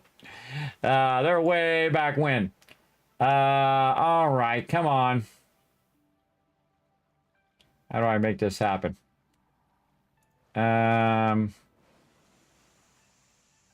Ridiculous. The creator should be able to put that in there. Hold on, I'm gonna do this. I'm gonna do this for a second. I'm doing all this for you. Here we go. Let's try it again. Bingo. All right, there we go. Now I got it in there, and then I'm gonna do this again. All right, there we go. There you go. So you can go ahead and follow that link, and you can go ahead and find my overseer spreadsheet, which has this right over here. Hold on, let me pull it over here for you. And if you look at the bottom, you're going to see a bunch of tabs down here, and you can go ahead and just go through those tabs, and you're going to find SAT Calc, which is my Satisfactory calculator, which is going to help you figure out all your numbers. Right, so say you want to divide 60, and I'll make it bigger for you here. And again, this is free, everybody. This is free for everybody. Just follow that link. You can go and copy it and save it. You can't modify mine, but you can save it out in your own. You just go to the file menu and save it, or you can select it all, copy it, paste it in your own Google spreadsheet. Remember, the Google spreadsheet is free, or Google Sheets is actually what it's called. So say you have 60, right? And you want to take the 60 and you got to make it into 15, right? So you take the 60 and you cut it in half, and that'll make it 30. Then you cut 30 in half, and that'll make 15 right there. In fact, we're actually doing that right now in the factory, where we take 15, we take 30 here, we cut it in half, 15, then output 15, then recombine it into 30, and then run that over here, and then split it up and make it into 10, 10, and 10. And it makes that perfectly balanced. Very, very nice, everybody. Again, enjoy that, everybody. How to send clipped videos. What you do is you go over on the Discord right over here. If you clipped a video, you want to go right over here and share that video. Make sure it doesn't have any spoilers. You can go over the Discord. I'll put those links in the chat for everybody as well. There you go. I put a whole bunch of individual links there. You go to discord.gg/Kismet. You read these rules. You click this green check mark right down there. Now you go ahead and you go into community creations right here, and then you can go ahead and put those links or put your photos in there. Now, of course, if you do some not safe for work stuff, we're going to permaban you forever. You get the one chance to be awesome. So don't put spam in there. Don't put like you're advertising your thing or any of that stuff. I will permaban you forever. I'm not your papa. I'm not here to show you what kind of person you should be. You should already know who you are at this point. But you can go in there and you can send a clip video, whatnot. Just make sure that you don't put spoilers in there for me or for anybody else, all right? Or go in there and advertise other streamers and stuff of that nature. Obviously, that would be a bad thing and would get you perma-banned. So that's why I suggest reading those rules before you click the check mark. Again, there you go. All right, so we'll get a bit more of this. And we'll just put some of this. I like the new look of this sulfur, by the way. That's a new look of that. And so we'll put that in there. Now, I'm going to do something crazy, everybody. I'm going to do something crazy. Is I'm just going to assume that I'm going to come back here, and I'm going to go ahead and make this run. Oh, we do not have enough modular frames. All right, we'll come back and we'll set that up later on. Okay, I think that's good enough. We got a bit of everything. We're going to let that backlog, and we're going to run back to town over this way.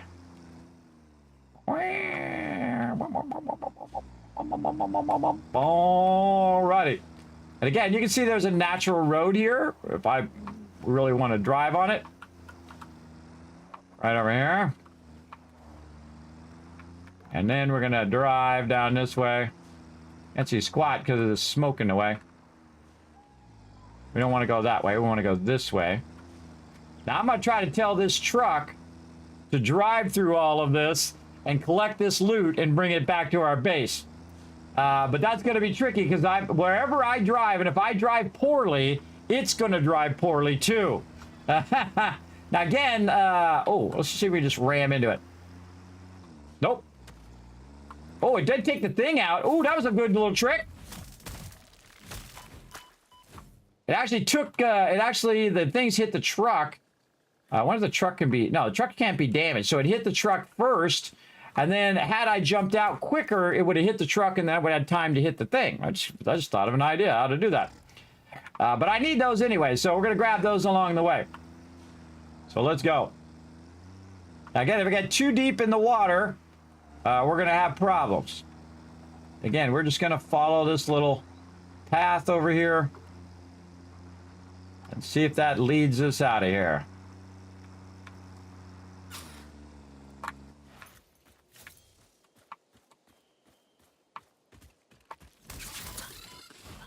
Got him! Got it! God, those things are scary. Samples of unknown alien species acquired. Initial data suggests these are predators, but notably they do not have a traditional mouth or eyes. There are, however, numerous cavities on their head which could fulfill a similar function. Research the remains in the MAM to establish classification and potential countermeasures. All right, well, thank you, Ada. So we need to also get a sample of that as well. I wonder if I need to get a sample of that other one. Maybe. All right, again, we got to tell it to drive this whole road and then drive back. This is going to be funny. This is going to be definitely be funny. But we could just actually have it come right over here and say drop it off right here is what I would do. So I'm going to leave my vehicle here for a second just to kind of remind me. I'm going to take all of this out of here, sort it a little bit. And here's what I'm going to do. I'm going to put all this other stuff back in here that I want to keep in here for now. And again, we'll just keep a little bit of all of that in there and then take this out. It's all my other stuff that I might need. I'm going to leave in there and then take all of this stuff with me back to the base. I'm also going to hitch a ride too. And now I can jump high, everybody. I can jump way up now because I have my roller blades. Watch this. Whoa, wee, wee. I'm running faster. I can jump higher. I'm not slow anymore. If you played this game as much as me, everybody, the beginning of the game is really rough because you get used to the faster belts and you get used to the faster running around with your roller blades and other vehicles and stuff like that. And then when you play it again, it's really slow because you never noticed how slow it was before because you had no frame of reference, but now you do.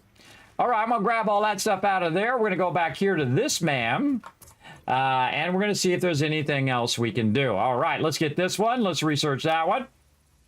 Now, I like to research everything. Now, I don't have to. I could just research what we already did. Because I like to hear Ada tell me all about it. The remains researched belong to a plant-like organism hosting the larva of the flying crab, the most mature of which hatch when threatened. Hatcher remains can now be made into alien protein, and additional research may reveal options for improving Pioneer safety during exploration. Yes, I had an account on Justin TV, by the way. Yes, when Justin TV came out, I started watching it. And I was more of a viewer then. And then I would watch Swifty, which was my favorite, and still is to this day, everybody. My favorite streamer. He's such a cool, laid-back guy, always positive, does what he loves to do. He answers to nobody. I'm the same kind of way. I've missed him about 3 or 4 times at TwitchCon, too. He was on one side, I was on another, and whatnot. Now, I don't really seek people out or stand in line to talk to other streamers or whatnot. I don't know most streamers, like Greg Zapper. Oh, I actually thought of his name. Dr. Lupo. I never heard of him before. He's a huge streamer, everybody. But again, I'm in my lane, everybody. I'm staying in my lane. I'm doing my thing. You know what I mean? I'm not going around like trying to get everybody to do stuff for me as well. Dr. Lupo, his mods were sitting there, and he's like, oh, and I'm like, hey, well, what do you guys do? Because I had my Twitch partner shirt on. I was at TwitchCon. I was in the airport coming back. And they're like, oh, yeah, we work for a streamer. And I'm like, oh, what streamer you work for? And he's like, Dr. Lupo. And he could see that I don't know who that is.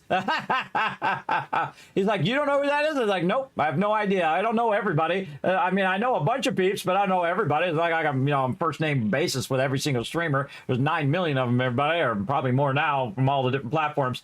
And then I was like, okay, cool. Well, good to meet you. I don't get like starstruck or anything like that, but I've seen a lot of stars before. I grew up in California. They walk down the street and I just treat them like a normal person. I go, hey, they go, hey, have a good day. See you later. That kind of thing. I don't go, hey, give me a selfie. I want a selfie. I want a selfie. I know you're eating your breakfast right now, but can I cut in here in the middle of your family thing that you got going right here so I can get a selfie up in your business?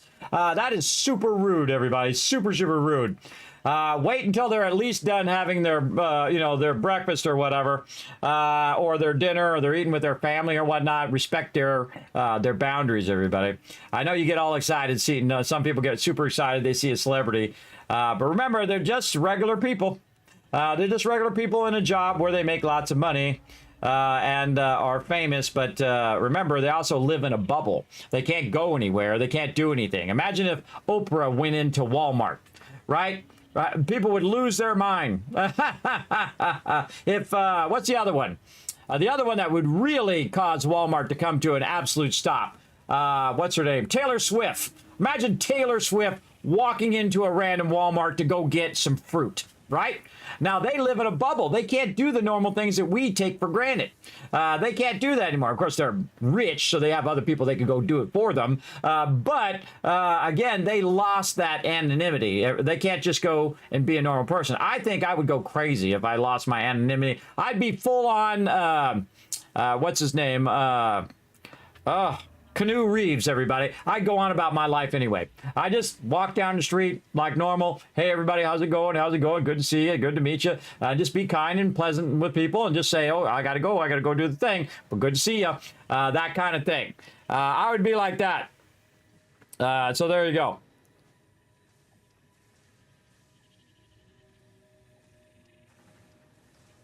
Oh, I don't know anything about that, Valrain. I just do my thing, everybody. I just do my thing. All right, more research. Now we got the stinger as well, so we've done all the research there. The remains researched belong to an organism with 8 jointed legs, similar to the legs of arachnids but with non-standard distribution and function. Because its attacks focus on stabbing prey with the ends of their legs, which resemble insectoid stingers, they have been dubbed stingers. Stinger remains can now be made into alien protein, and additional research may reveal options for improving pioneer safety during exploration. Sounds good.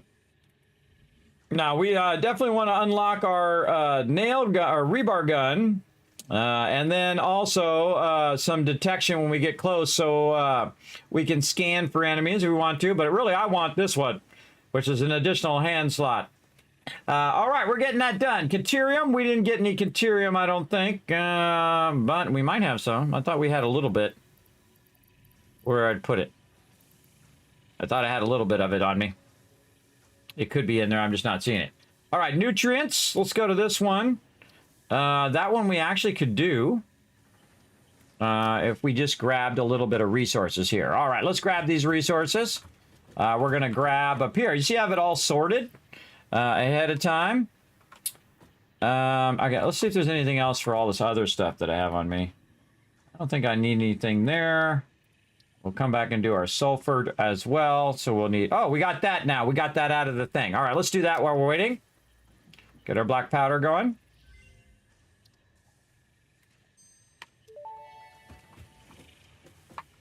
Research completed. Black powder recipe unlocked. New sulfur research available. Okay, we'll put all these away for now. We're going to come back and use those here in a minute.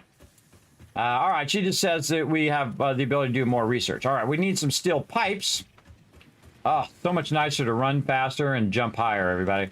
One of the things, the problem when you're in the beginning of the game and you don't have your... Whoa, how about I missed it? Your blades here is the fact that you have a tendency to not be able to get past the pipes. You can slide under them, but if you have this, you can jump over the pipes. And get up on top of them and run around and do all your stuff, which is a much easier way of doing it. I think. You just can't get up on the pipes unless you build like a little stacker and use the ladder on the side. That's usually what I do in the early game if I need to. But again, you can see we got just a little bit of fun here with my vehicle. Look, my vehicle's still acting funky. It's like stuck. Gets stuck on those little arrows. Let it run. Okay, what are we doing? We're getting steel pipes. We should probably have a bunch of them over here by now. Let's go take a look. Oh, yeah, look at 2 stacks. About over here. Oh, okay. Got some more of that. Let's grab it.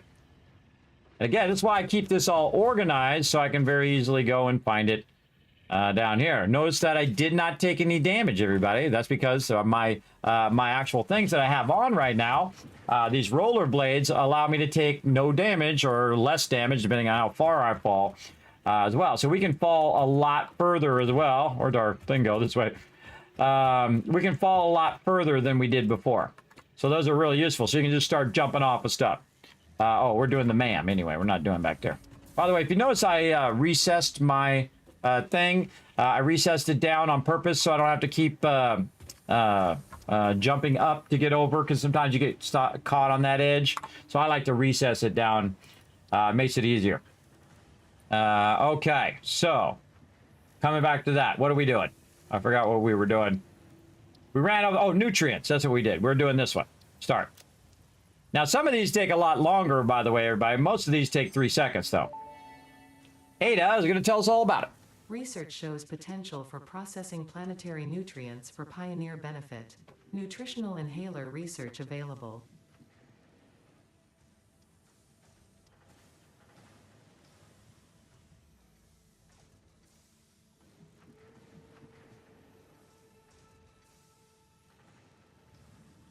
Oh, see, that's pretty cool, Unforgiven. Yeah, so you give them the option. There we go. Yeah, in a small town. Yeah, exactly. See, that's the thing. If she did go in there, if they did go in there and do it, they wouldn't believe that it's her. But people would go nuts anyway, everybody. There'd be, if one person went nuts, all the other people, because people are very, group-minded. So if one person went nuts and go, oh my God, it's really you, oh my God, and then everybody would be like, whoa, would be over there like that. Absolutely. Because people are crazy. Okay, we got to make some black powder over here. And quartz, we got that done. We got our nutrients here. What do we got here? Okay, yes, this is the one where I need all of these back. And we're going to finish this whole line today. Yeah, look at this. I think we have enough. And this and this. Yes, we do. All right, we're going to get a whole line done right here. Research.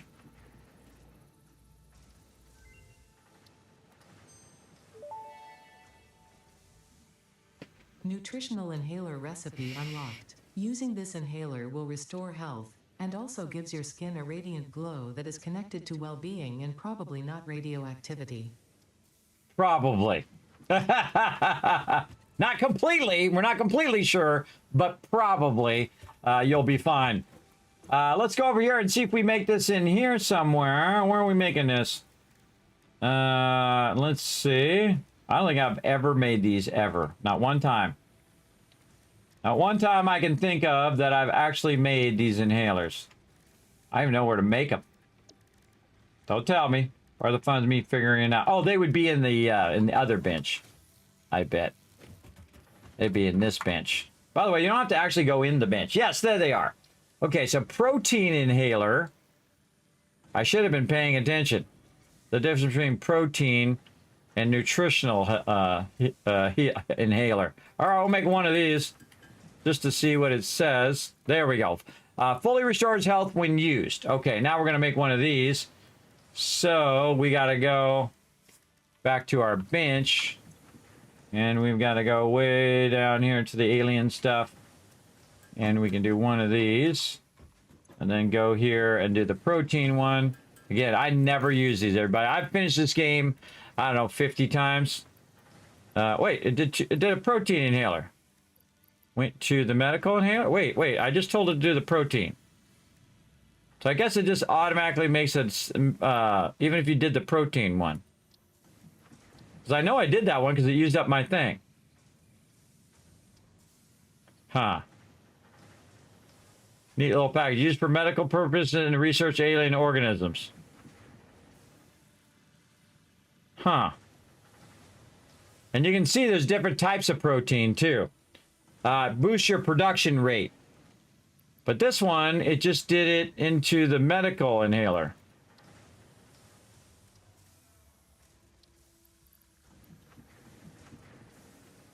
Oh no, it shows both of them. It shows both of them there. Protein inhaler and then nutritional inhaler. So production rate at 3 per minute, and we get the alternate recipes. Then we can get them at 20 per minute. I like how it shows you the alternate recipes for that item. That's cool. So then that'll be 20 per minute on any of those alternate ones. And again, we go get the hard drives for those, which we'll get to eventually. I'm in no rush for that, everybody.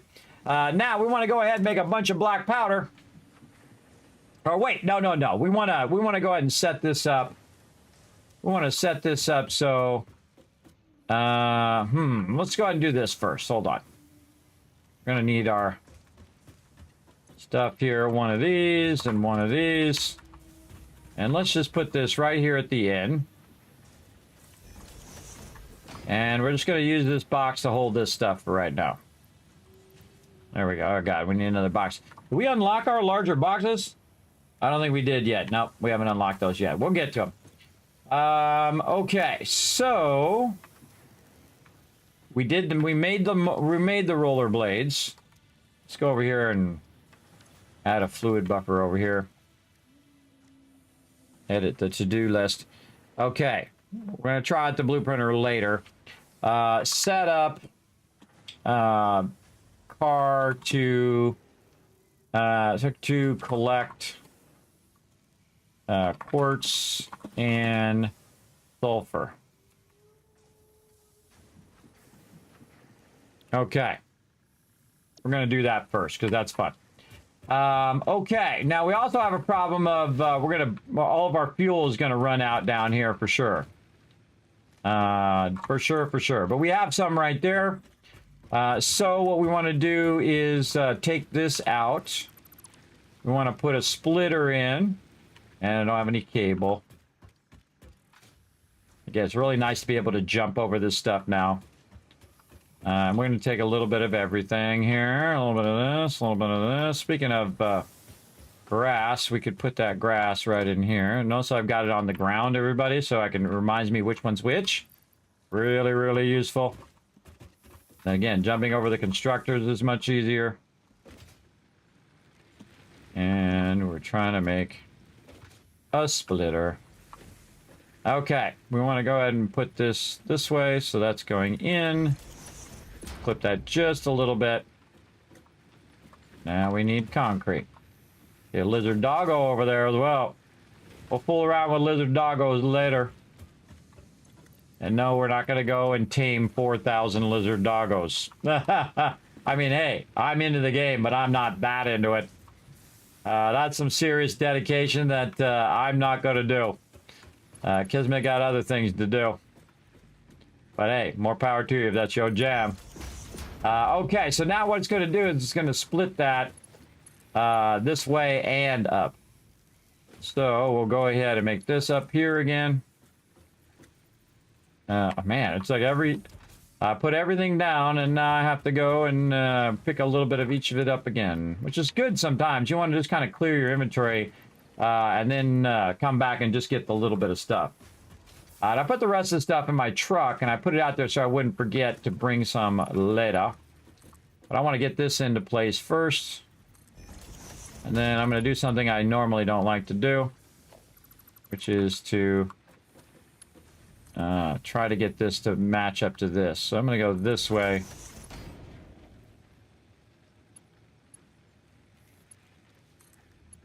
Yeah, that's not going to do that.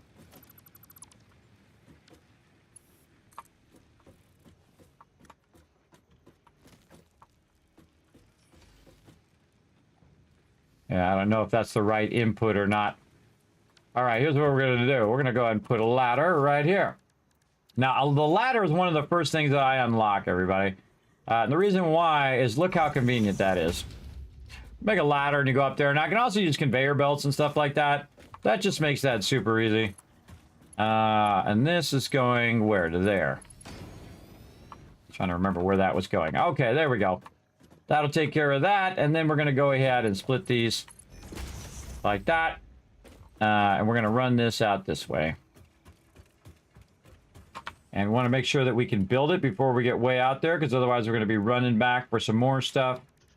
How many train stations or truck stations? So 1, 2, 3.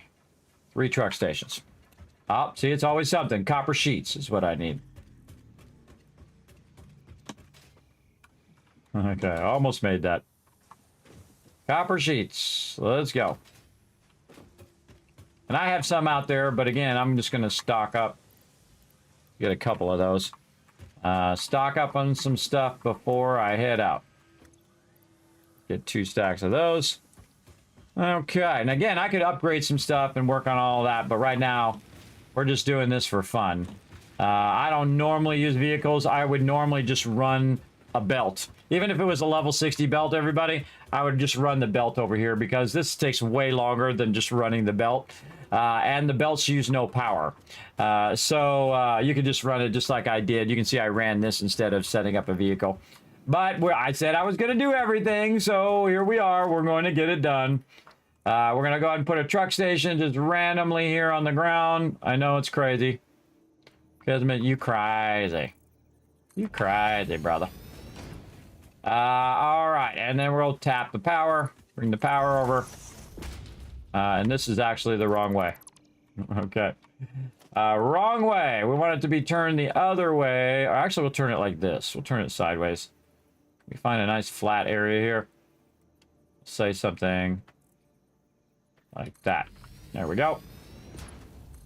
And like this. Okay, that's going. So this is going to unload here. And then we're going to go ahead and take our vehicle and drive back.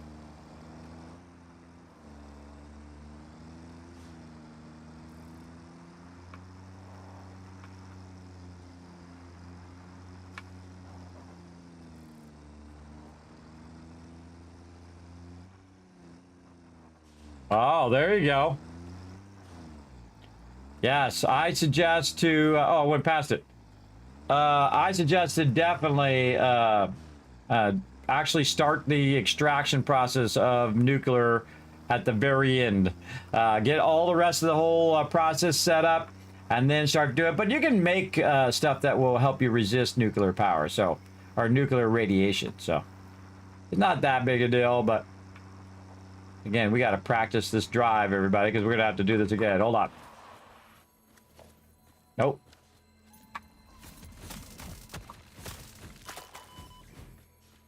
I always assume there's an extra one. Oh, well, while we're here, get this other one. And it's best just to kill this thing as fast as possible, even if these things are hitting you. Kill those things as fast as possible. Big time. Did I pick up the thing? No. And then we can try out our new thing that I've never tried before. How do I use it? Put it in my hands.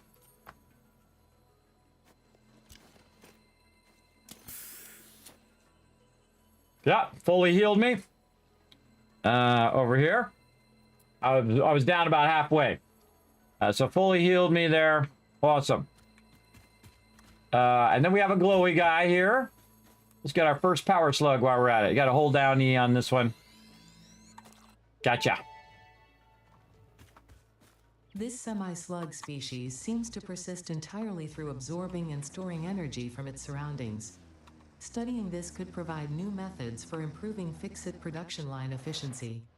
Research it in the MAM to establish classification and potential application. Okay. I'm just clearing out stuff that might be in the way of what we're doing. Okay, so I kind of feel like maybe let's put this in the water. I don't think I've ever done that. I've ever just put it right in the water.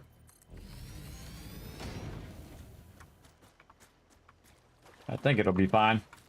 We'll see. Oh, we should make a post. Again, we can split that line by just doing this. And then we're going to do this. And that should power that, but this probably ran out by now. No, it's still going. So that should power this. Oh, wait, it didn't split it. What the? What the? Oh, it was weird. It doesn't let me split it on that case. All right, fine. We'll do what we got to do.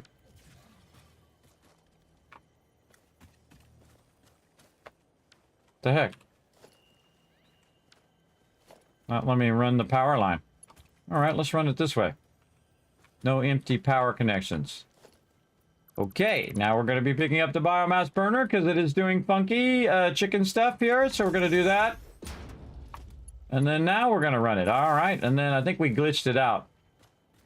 Take out the miner. Again, if this stuff gets funky, everybody just take it out. Put it back in again. Same thing with your pipes or anything like that. Always just take it back out.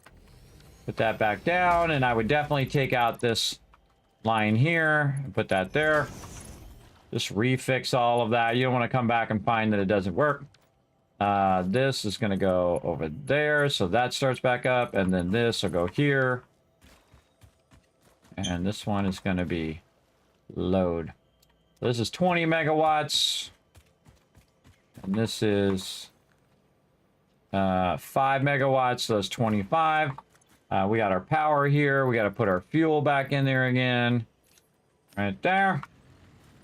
And that should be enough because this is 5 and then this over here is 20. So that should be good. Okay, and we're going to come back and we're going to do the route here in a moment. Ooh. Something funky going on there. Now we need a better route though because this thing's going to be in the way. I kind of feel like we'll take a moment to get out. We got to make a clear route to go. Is it this one? Or was it this one? I think it was this here. Yes, it's this way. Better idea. Time for the chainsaw.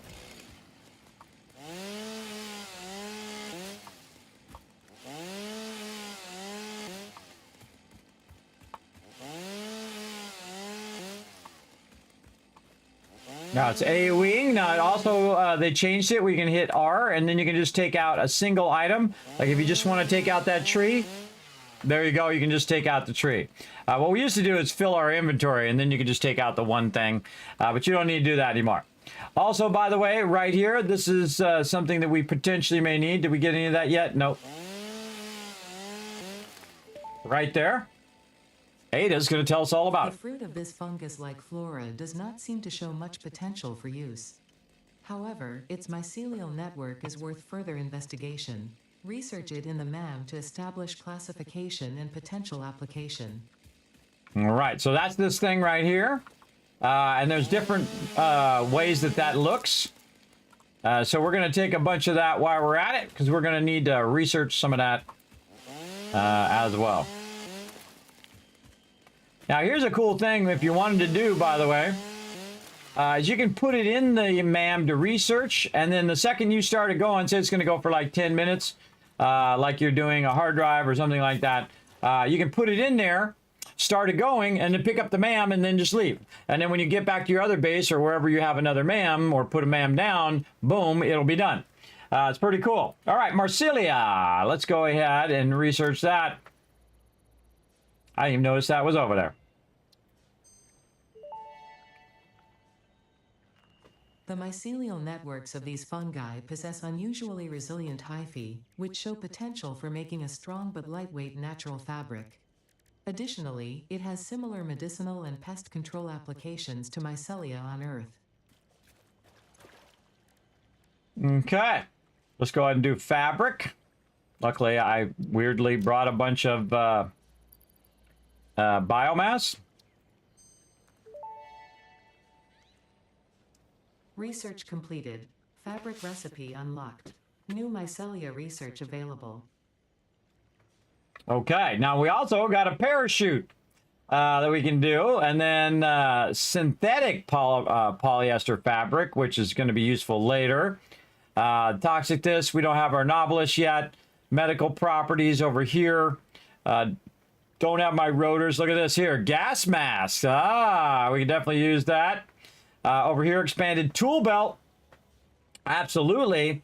But also the parachute is very fun at this particular stage. So let's go ahead and take an extra bit of time.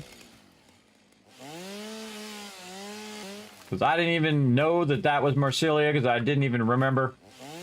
Because I usually get my Marsilia elsewhere. You can see there's a bunch around here. Uh-oh. Oh, it's on.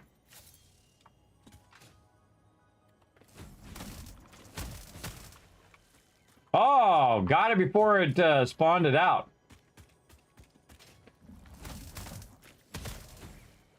Oh, again! Oh God, this made me jump. My headphones died. I went, oh, my headphones made me jump. God, that was that's two headphones rounds were down. That means we're at least over 8 hours. Yeah, 9 hours running. Let me go ahead and get those charging, and then we'll switch back to the other ones that we charged up. These ones over here. And again, I just have 2 sets that I kind of bounce back and forth. Since they run for 4 hours, the other ones can charge by the time these ones are run out. Hydrate. Yes, I did that. Thanks for the reminder, everybody. Appreciate that. Do you use those wide range energy towers? Are they useful? Yes, Herbert, they actually are useful now. I find they are. And I will use those towers. Again, we're going to use everything, but I absolutely will use those towers. Let's go over here and take this guy out because we know he's going to be a pain.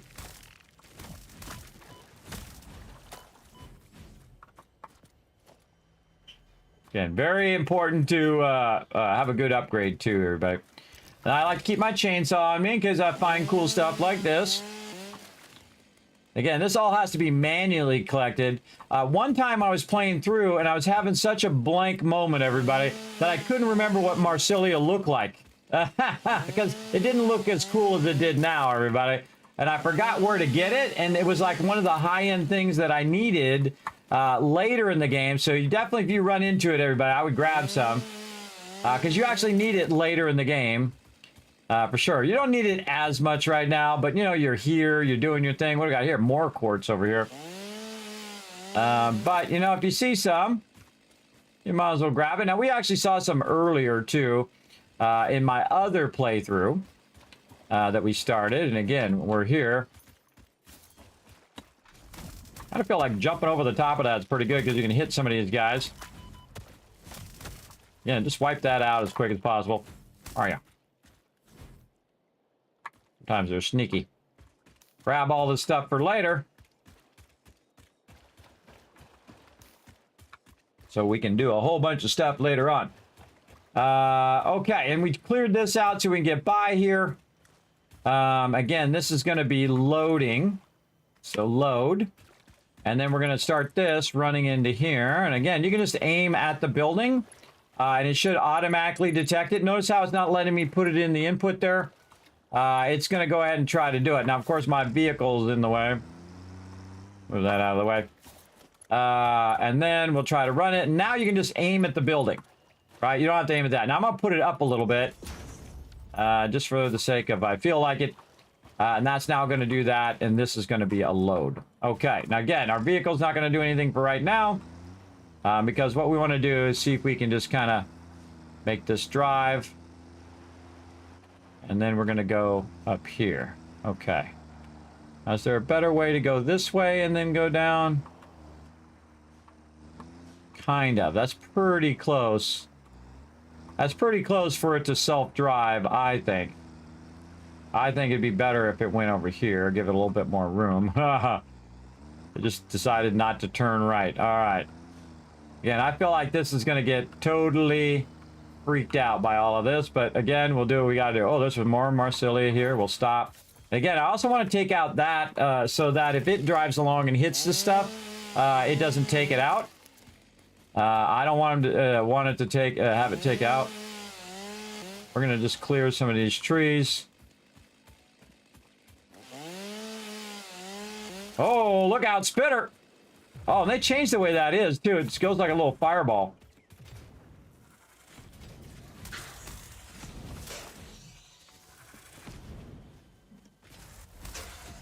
Use that verticality. Actually, this is easier to run up and smack it, but trying to use that verticality on it. What happens if I kill this thing? Let's go. Whoa, it goes running up. How about if I don't kill that thing then? Hope it's not going to come back with a vengeance. Be like, die, Kismet! And be like, die! All right, back to my vehicle down here. Taking care of business over here.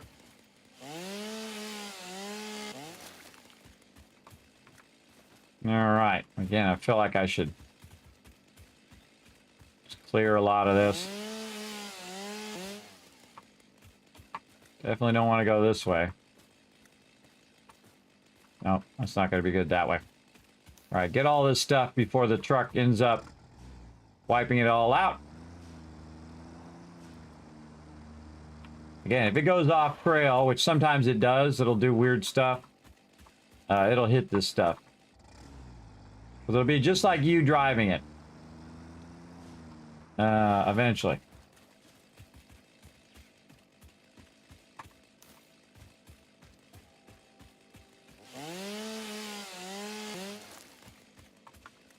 All the stuff I'm picking up is good because I can use that for biofuel. I get all this Marsilia. That keeps throwing me off because it does that weird stuff.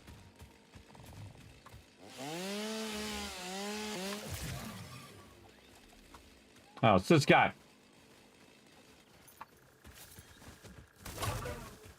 Yeah, he's fast. Very fast.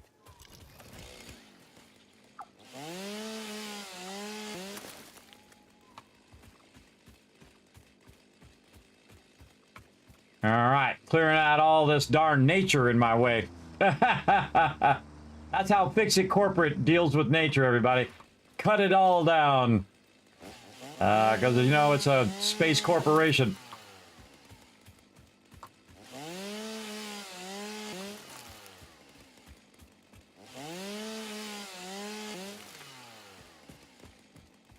Cool.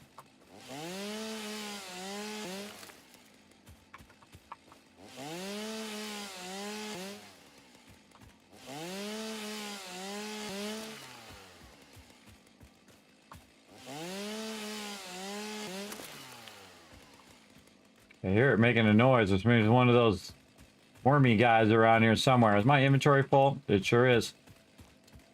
Okay. Oh, it's full in there too. Well, at least we got some room back. There we go.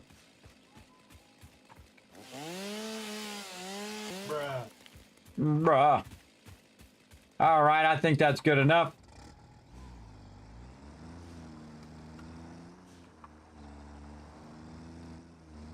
I kind of feel like this is better through here. So if you can't get that, get this, and then it should get that. Doesn't look like it's going to let me cut that down. Nope, I can run into it in my vehicle. Yep, I can get it that way. Okay. Another one over here. All right, we'll get this. Now, I could go in here and put a bunch of, you know, floors down and all of that, but I feel like the main purpose of the vehicles are actually to do it on the ground level of whatever you're doing. So, again, this is going to be quite the undertaking to try to get this to work, but we'll see. All right, we'll take this line out. We'll make another one here. Run that back over there. Do this the proper way this time, instead of glitching it out. And this is unload. And then we're going to tap it from here. Run it into there. And that sulfur is going to come out and run into there.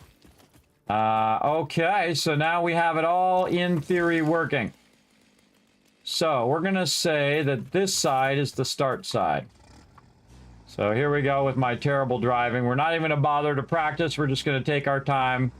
And I like to line it up like this. So I like to say the start path here. So we're going to say start recording. There we go. And away we go.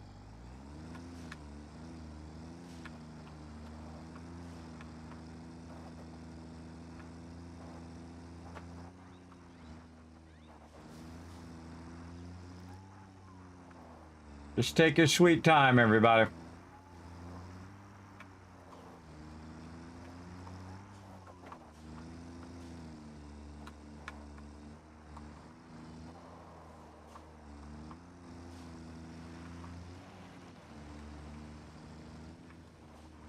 And then make sure you pause underneath there. 1, 1000, 2, 1000, 3, 1000, 4, 1000. Close enough. And then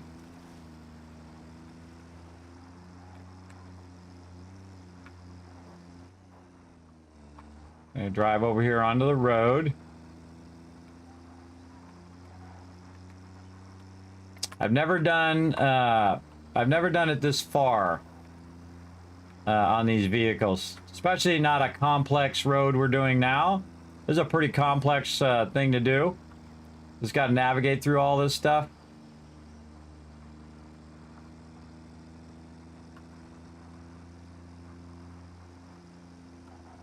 But in theory, it should work.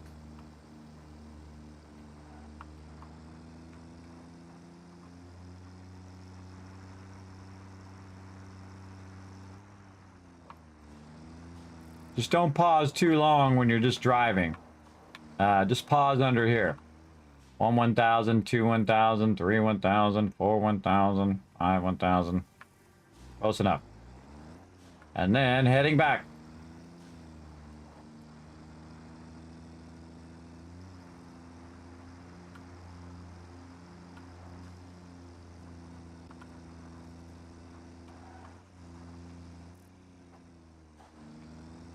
And now I can just follow my own little thingies on the way back. Now the problem is if I put multiple vehicles in here, they're going to run into each other. But I'm only going to put the one just for fun in here. Again, I don't see it navigate around this stuff.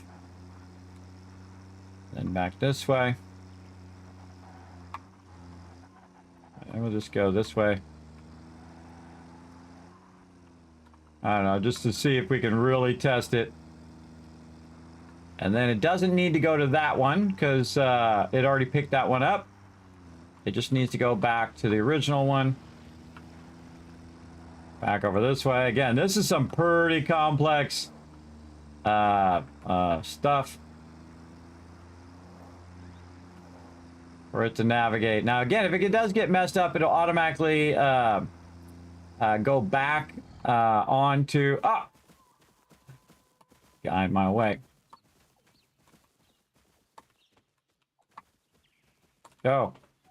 Oh, he messed me up. Oh, come on.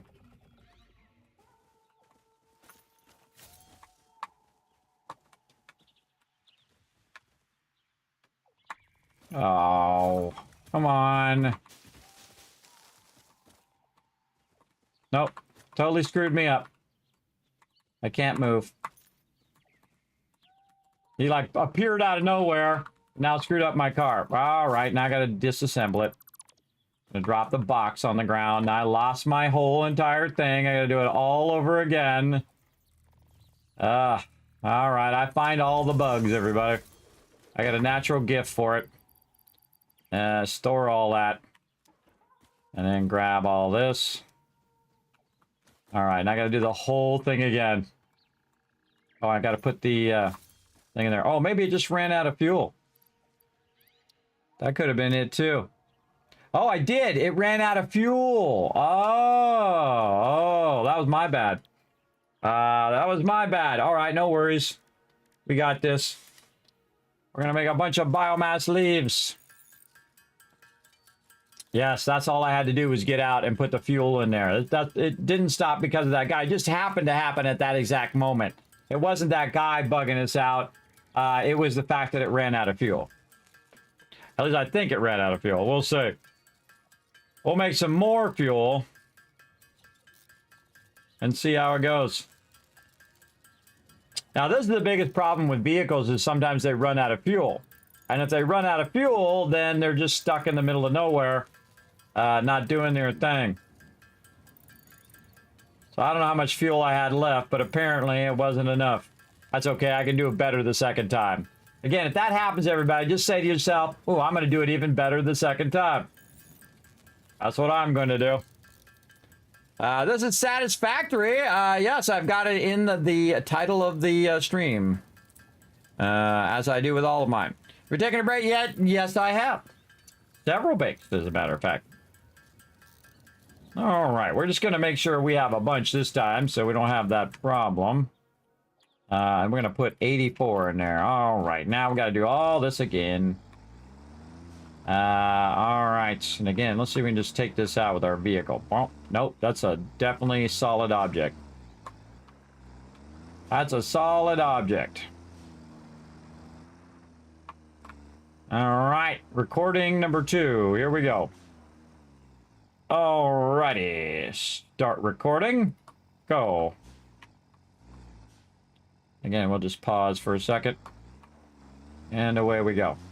We definitely want to turn this away from that thing so it doesn't hit that thing. And we're going to just drive right down this way.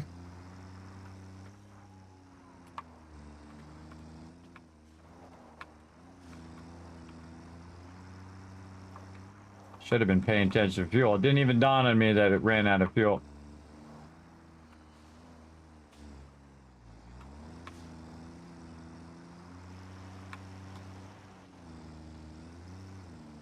Look out, lizard doggo! Kismet coming through.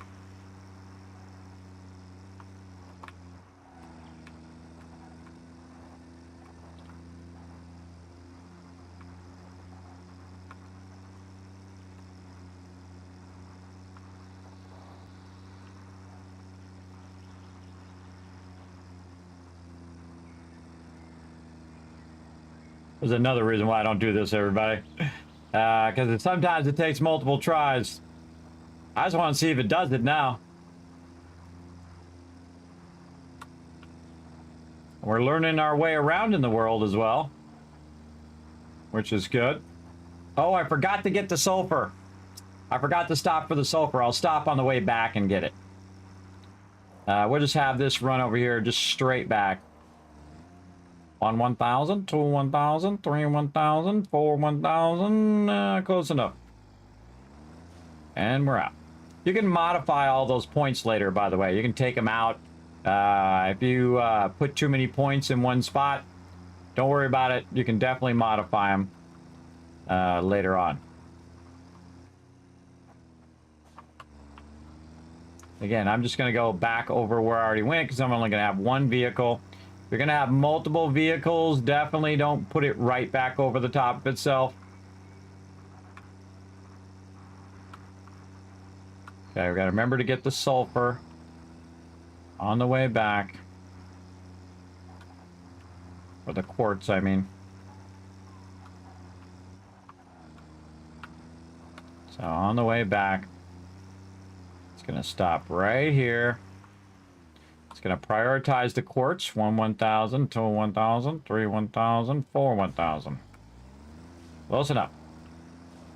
And then dude's going to try to get in our way again, but we're going to ditch him. We're going to dodge him this time.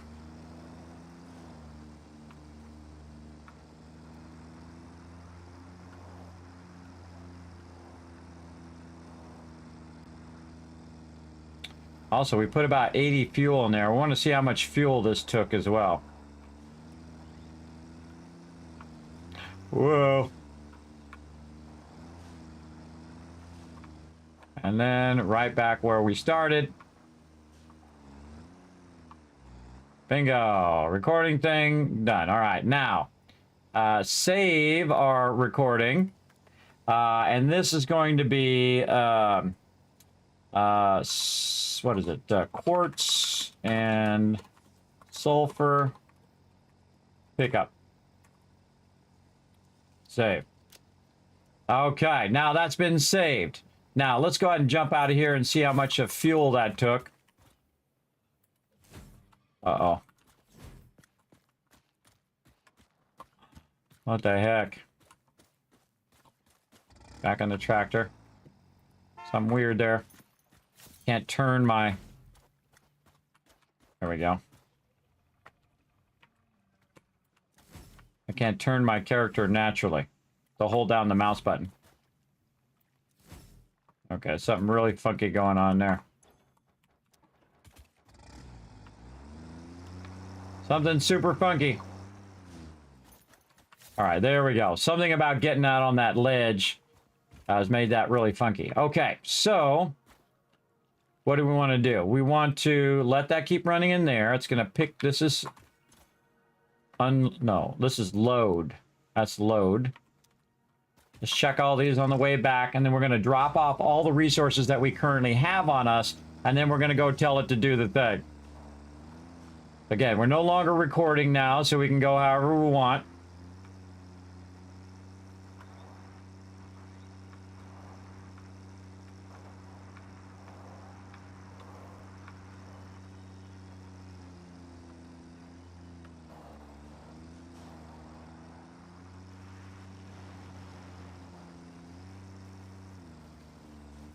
Whoa.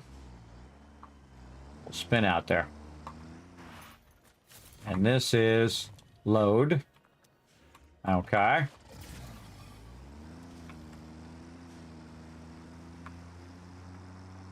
And this takes a while, but at least we don't have to run lines and do all of that. But just so you know, I could have had that all done by now.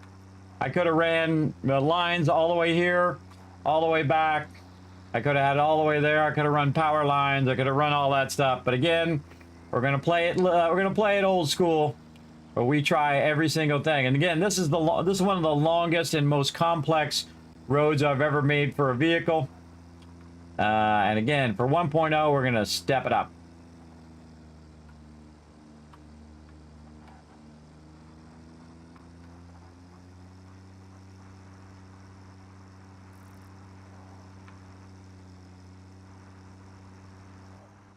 Okay.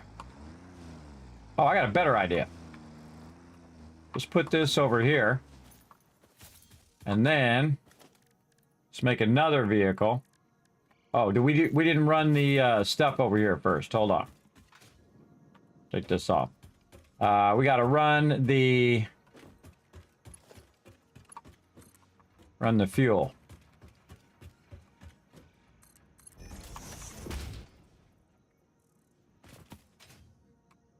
Gotta get our spaghetti on.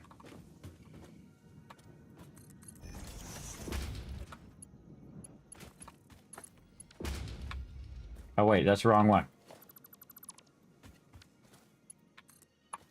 Gotta go into this one because this is the actual fuel. I want to make sure that's in there. Okay, and then we want to run it out back the other way. Again, we're gonna get our spaghetti on now. We're gonna get our spaghetti. Okay, feel free not to jump if you don't feel like it. Okay, there we go. Right back up this way.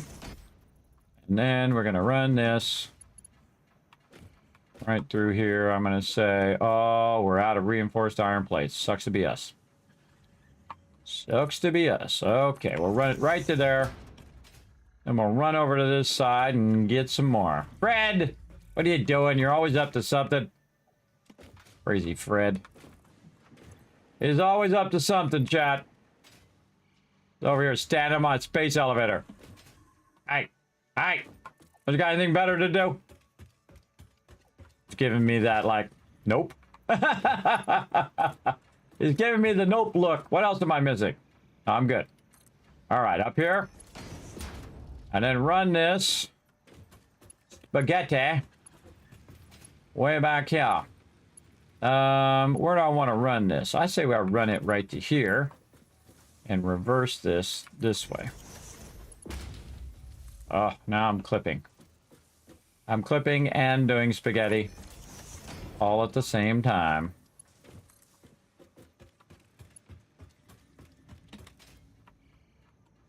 All right, so this is coming to here. Okay. Now, again, this is called soft clipping. You can kind of clip through there. And then this is going to go this way. We're going to see if we did this right. Yes, we did. And so that's going to take all those resources and run them over there for me. Okay, first, let's test it. You can see the fuel's going in there, so that's good. We're going to go ahead and take some of this. We're going to put it in here. Put all. Where's the put all button? No put all button? Put a bunch of that in there. All the stuff I don't want to carry on me right now. And that stuff should be coming out of there. Now, this is one of the things you don't want to do, everybody. in the early game is mix resources. You start mixing resources, bad things start to happen. But we'll do what we got to do. And again, putting all the little stuff in here, and that's why I kept all the stuff on me to test this later on. And so all of this in here that I don't need. I keep that inhaler on me. Don't need that. Okay, that's all good. Now, what I can do now that I took all this out of here, oh, now I took it all out of here, is I can use this one. But I would suggest that you don't do that. That you make another one for you and let this one do its thing. But this one already has kind of the path built in. So what I'm going to do is just turn it around. And you only have to get it close to the path. And I'm going to actually aim it this way. Because you can see I spread it out a little bit on purpose here at the end. Also because it's easier for it to turn around. But I put it over on this side so that I can aim it toward the thing. So it can drop some stuff off. So I'm going to actually have it drop off the little slug guy that we got just to test and see that it is working. Okay, and now we're going to get in there. Oh, we're going to get in there. And then we're going to enable autopilot. And notice it doesn't work when you're in there. You just get out, and it should kick in.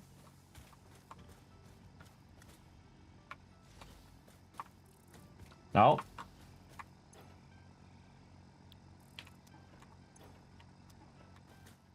Okay. Hide path nodes. Why are you not going?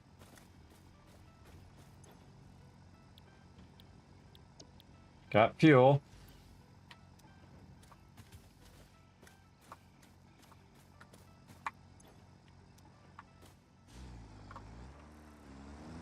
Put it on one of the nodes. There we go. Okay, so it should pick that up. And we should see that little guy end up in here. Unless it already... Oh, did I tell it to unload? I did. Huh. He didn't unload. He probably just took fuel. And there he goes. There it goes. Now, I don't have to run over there anymore, everybody. It's going to run over there and grab those resources for me. Now, of course, that biofuel over there is going to run out. I could also have it deliver biofuel over there if I wanted to, so I could split the biofuel and to go into the inventory.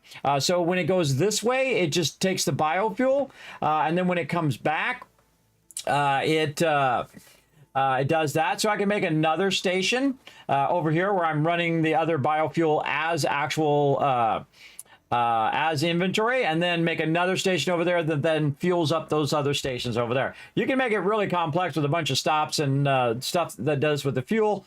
I'm wondering if it ever runs out of fuel. I have a feeling at some point it's going to run out of fuel. And you can see it up there in the radar working. We can also look on the map and see what it's doing.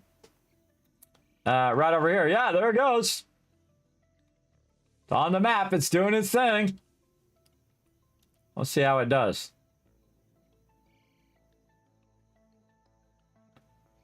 Oh, it's doing good.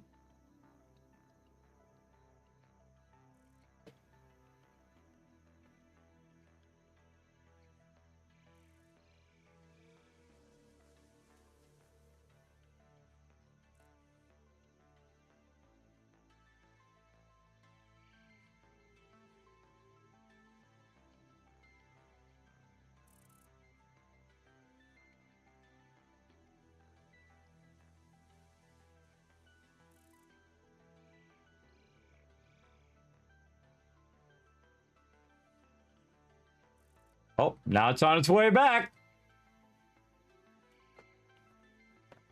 Pretty cool, though, right? I think it's pretty cool. Again, that's probably the most complex road I did, because the ones in the early access, everybody were terrible.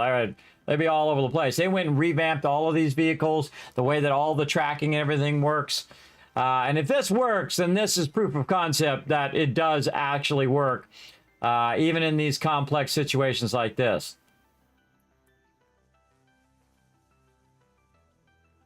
Does look like it's driving pretty good. Now, it'd be kind of cool if you could be in there while it was driving. You can do that on trains when you have it automated, but it doesn't work on vehicles.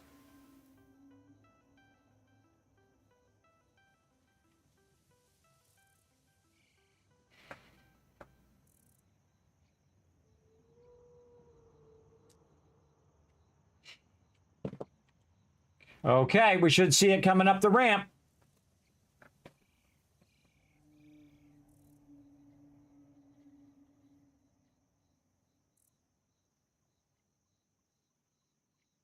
Coming around the corner here. Again, you can see it moving on the radar.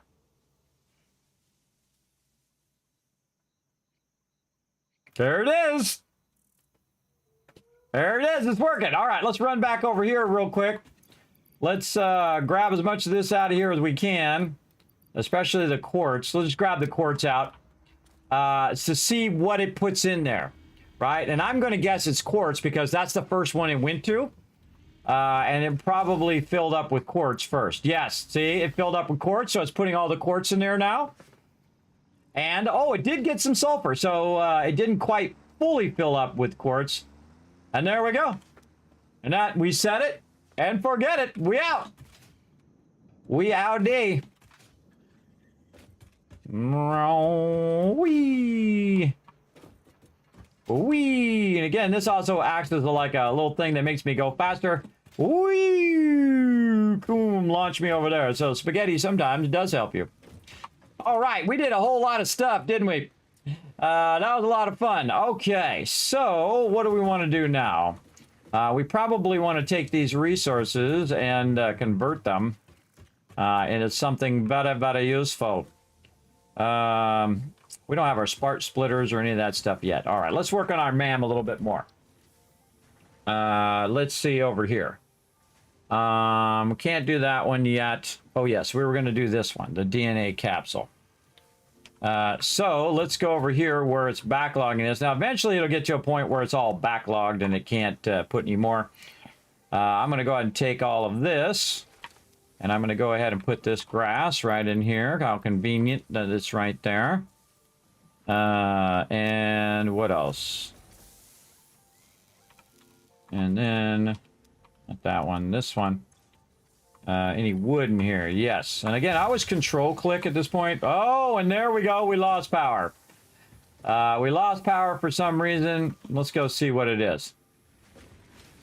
What is our reason for loss of power? Oh. I don't know. Wasn't lost power over here. I still run it. Maybe it just lost power for a second. I don't know. I don't know. Okay, it's distracting me is what it's trying to do. It's trying to distract me. Okay, we need this one. So added to-do list. Oh, we got to clear our to-do list first because we got all that done. All right, added to-do list. Over here. Alien DNA capsule. Right here. This is the one we need to add to the to-do list, which is going to be alien protein. Okay, so now we need to make alien protein. Let's close all these parts down again. So we don't have to look at all of those over and over again. All right, alien hog protein. Where's the regular one? Huh.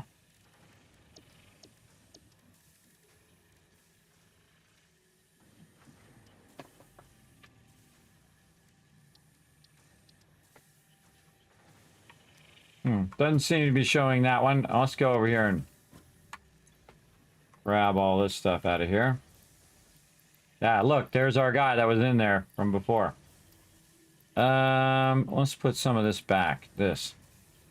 Get this and this. You just throw that away. Get this. Put this in here, that over there. This in there. That over there. All right, we're just grabbing a little sample of all that stuff. Okay, now I should be able to do something down here. All right, hatcher. Hatcher stuff. Oh, well, I'm out of room. But I know how to fix that. If you're out of room, everybody, just put something on your hands over here so that you can just kind of get that slot, and then that should let you go and do your thing. Again, let's close all these down again. And then click out, click back, and we're good. All right. Okay, there's 5. So we can make 5 of those.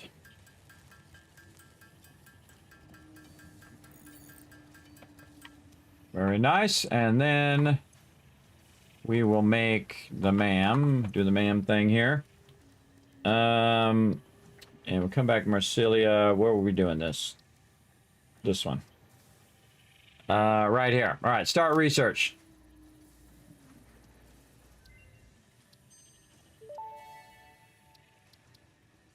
Research to develop the rebar gun is now available. When completed, you will be in possession of a tool effective against any local obstacles actively objecting to the FICSIT mission. Actively objecting. Actively objecting. All right.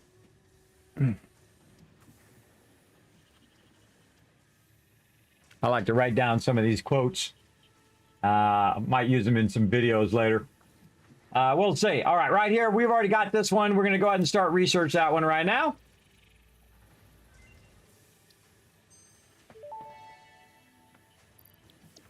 Rebar gun and iron rebar ammo unlocked. Your ingenuity towards preservation of FICSIT property has been noted. You earned a micro break. And welcome back. I hope you feel refreshed. She's funny, that Ada. All right, there it is. Get it in the light. I mean, something from Fallout. Okay, so now we also unlocked our ability to make the iron rebar down here from our rods there. So we're going to make a bunch of that. And of course, that also allows us to go down in the MAM some more and unlock other things because we have a bunch of iron rebar. I suggest just to make a bunch of it because you're definitely going to use a bunch of this when you're doing in the MAM. Right over there. All right, very nice. And again, how are we doing? Can we get to here? What about this one? Ugh. We might have enough there. But I think we get a hand slot somewhere else. I don't really need the hand slot right now. We definitely want to do some Caterium. Don't have that. Don't have that yet. This we could probably do. We can do the parachute. What do we need? I've already forgotten. Parachute. Where are you? Marsilia. Add to to-do list. Fabric is what we're making. Now again, we can automate all of these processes, but we don't really need to. What's the other thing we need? Biomass. Okay. It's over here making a bunch right now. I just steal it off the thing. Over here as well. Steal it as it's coming out. Oh, it's got a bunch backlogged in there. Let's grab it.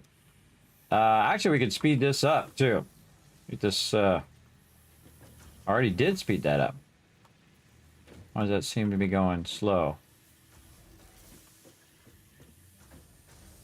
That seems fine over here. Mark 2s, yeah. It's all Mark 2. Alright, seems to be fine. It's making it so fast that it's backlogging the machine that's producing it. Okay, so we got our biomass. That's what we were looking for. Whee! And then we're going to make our fabric. Now, again, normally I'm a huge slacker, everybody, when it comes to doing the MAM. But this time we're going to do the MAM properly. We're going to do it earlier game. And we're going to try to unlock as much as we can as we go through. So we're going to go to Marsilia and we're going to unlock the parachute.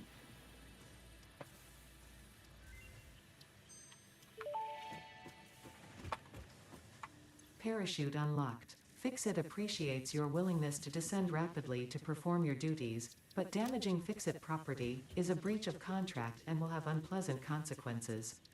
Improve descent efficiency by combining the forces of gravity and drag with a parachute. Now she tells me I've been damaging FICSIT property this whole time because I've been jumping down from on high. Sluggy the truck driver, yes. That keeps popping up about your drivers. Oh man, I looked that up on the internet for sure, so you can get that going. All right, reload our gun. Kind of nighttime, so we can't really see much of our gun, but we're definitely going to try this rebar gun out. And again, you only have one shot per thing. Keep that in mind, so be ready to switch. So I was doing something. Made the parachute. Right? I was doing something with the parachute. I can't remember. I was going to make the parachute. That's what I was doing. All right, make the parachute. I'm very easily distracted, especially the longer I stream. All right. Where is it? Back. Yes. Okay. Now, I forget how the parachute works. Slows down your fall midair. I would imagine it's just spacebar. But there's one way to find out. Don't tell me. Remember, follow FICSIT protocols. Official FICSIT corporate regulations prohibit backseat gaming. Please backseat when the Learn to Play sign is lit only. All right, there you go. Official FICSIT message for you. All right, here we go, everybody. We're going to go over here, and we're just going to jump off and hope we don't die. Away we go. Oh, yes, it is spacebar. Oh, and you can control which way you're going. I'd say we roll right up on this guy.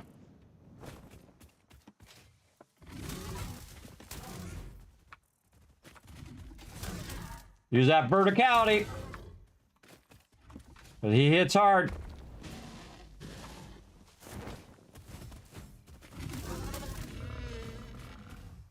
Got him on the first try with a no hit. Let's just watch him slide very awkwardly.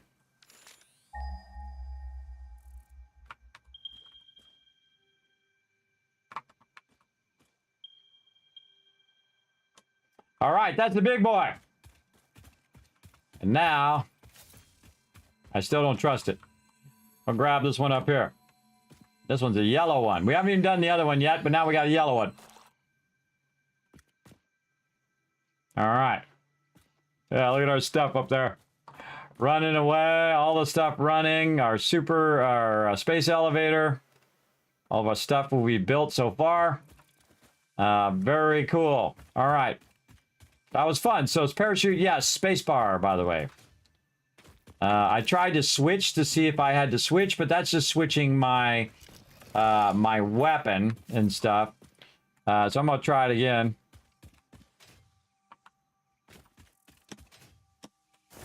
Oh, you can do it right away. And you can control which direction you're going too. So you can turn it. I wonder if you can just drop out of it. Can you just press spacebar? No, it's going to drop you down. So this would be a good use. By the way, that it doesn't use it up anymore. It's like a permanent thing. You can just keep using it over and over. It used to be where it would just use it up. I wonder if I can jump and use it. Yes, I can. Oh, because of my blades, no doubt. Fred.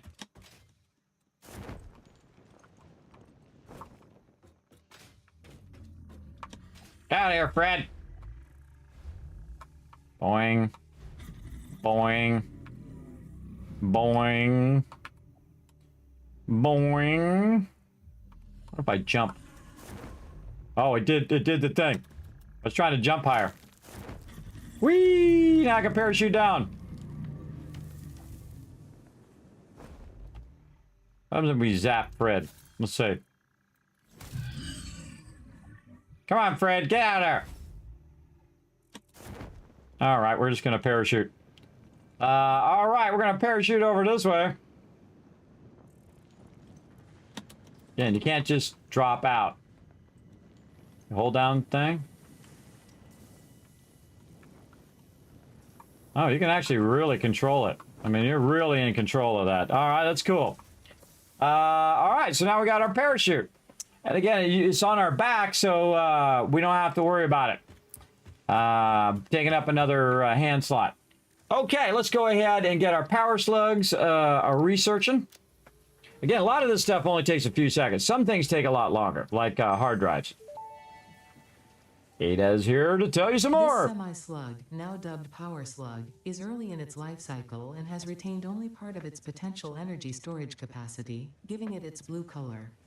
Power slugs are capable of extracting latent energy from their surroundings, including through a form of photosynthesis, and preserve it in their porous semi-crystalline shell over their lifetime. This explains why they rarely move after having found a suitable location. Well, there you go. We also got one of these, and since I have the yellow power slug and I have rotors in this, we can also do this one.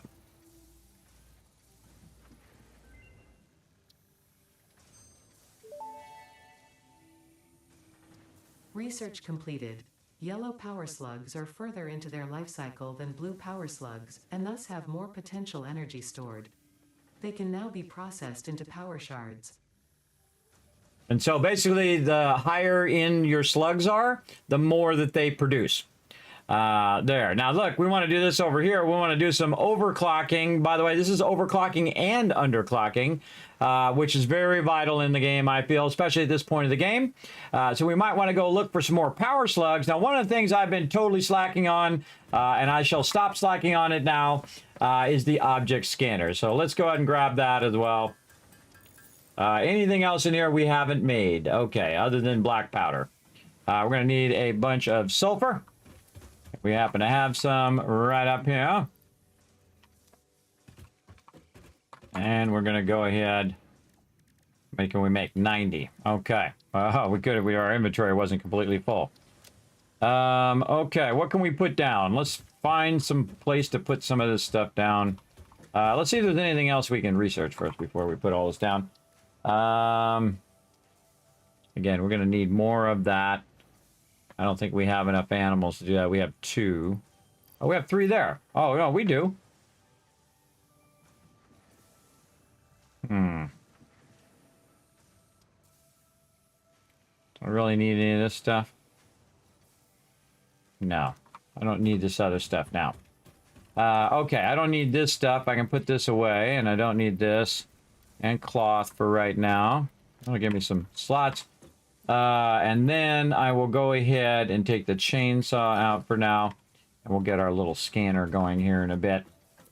We'll walk around with our little scanner. I'll also hit H, by the way, to hide that. And we are making more hog proteins. More splitter proteins. And then DNA capsules. All right, yeah, we got a bunch of them while we're out. Nice. I didn't realize I got that many. Okay, we definitely want to get another tool belt slot because now we have our scanner and we have all of our other stuff as well. That one's respawn.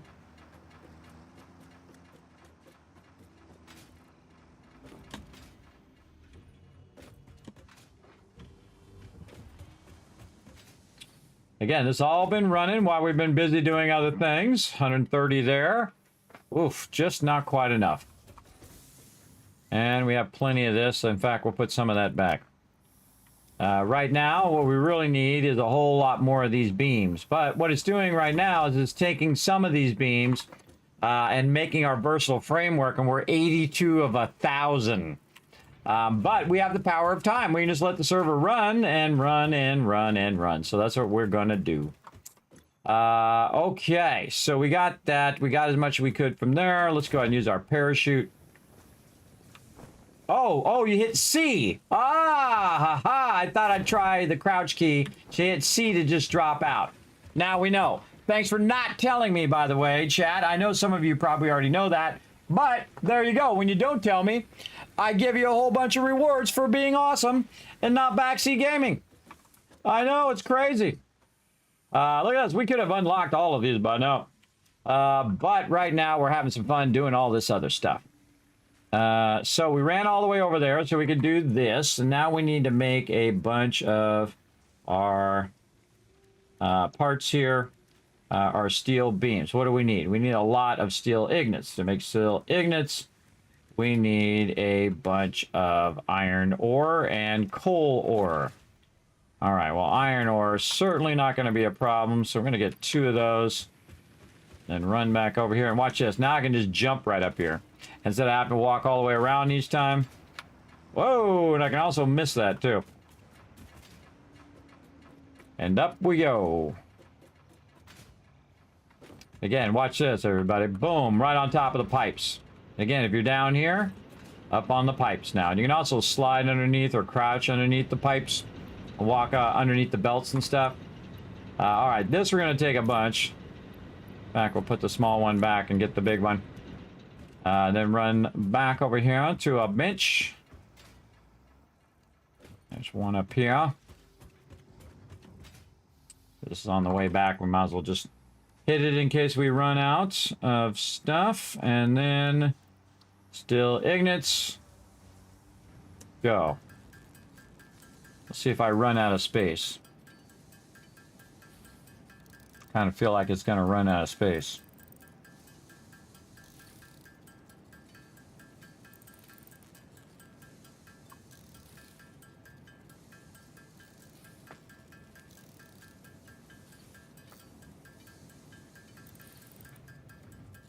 We can just throw these away.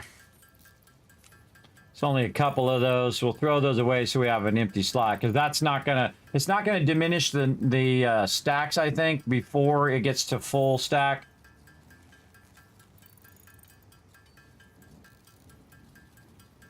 So yeah, see, it got to full stack, and there's still a stack of 16 there. So we definitely want to make sure that we have enough room, and we're gonna get 2 stacks back here in just a second, like that. There we go. Just sort that a little bit. Actually, we have 3 stacks now. Oh, I got an idea. Hold up. I got a really good idea. Here's what we're going to do. We're going to get our organization. We're going to get a storage container. We're going to put it in a weird way, like this way. And then we're going to put all of this in here. Probably make a second one. Now, I like to put these in a kind of like in the opposite direction of everything else so that they're kind of very unusually turned. And I'm going to go ahead and put that in there. And then we're going to grab our iron ore. We're going to grab our coal. Yes. Iron ore and coal. All right. Very nice. Now is when I think, man, I should have backlogged this over here, because that would be really convenient to have that iron ore right there. But we got plenty, and that's why we backlogged this, so when we need it, we can come over here and we can grab it. Right over here, I'm going to take all of that. Then I'm going to go up the hill here again. I should have done it while I was up there, but oh well. There's a cool pumps running. Very cool. I set myself up for success here. Again, you'll see I don't use my vehicles very much. I find that it takes longer to get in and out of the vehicles. And now we're going to use up the excess of this.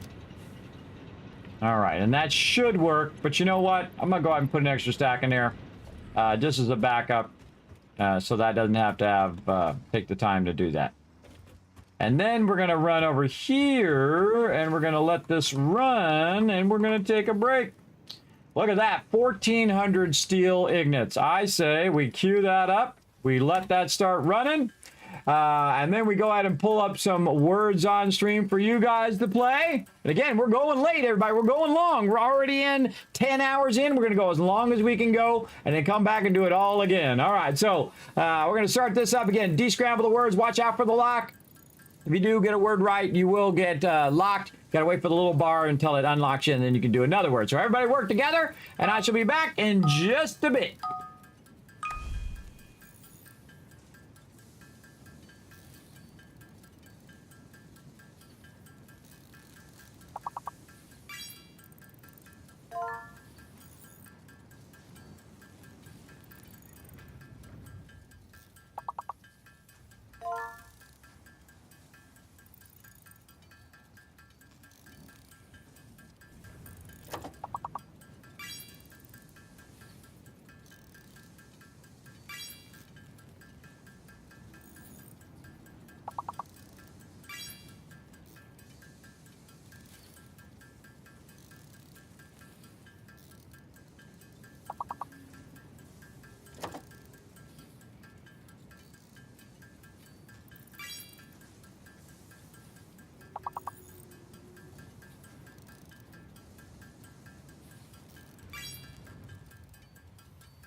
I'm back again. How we doing? We need a couple more words. Sunday, like an ice cream sundae. Yes, there you go.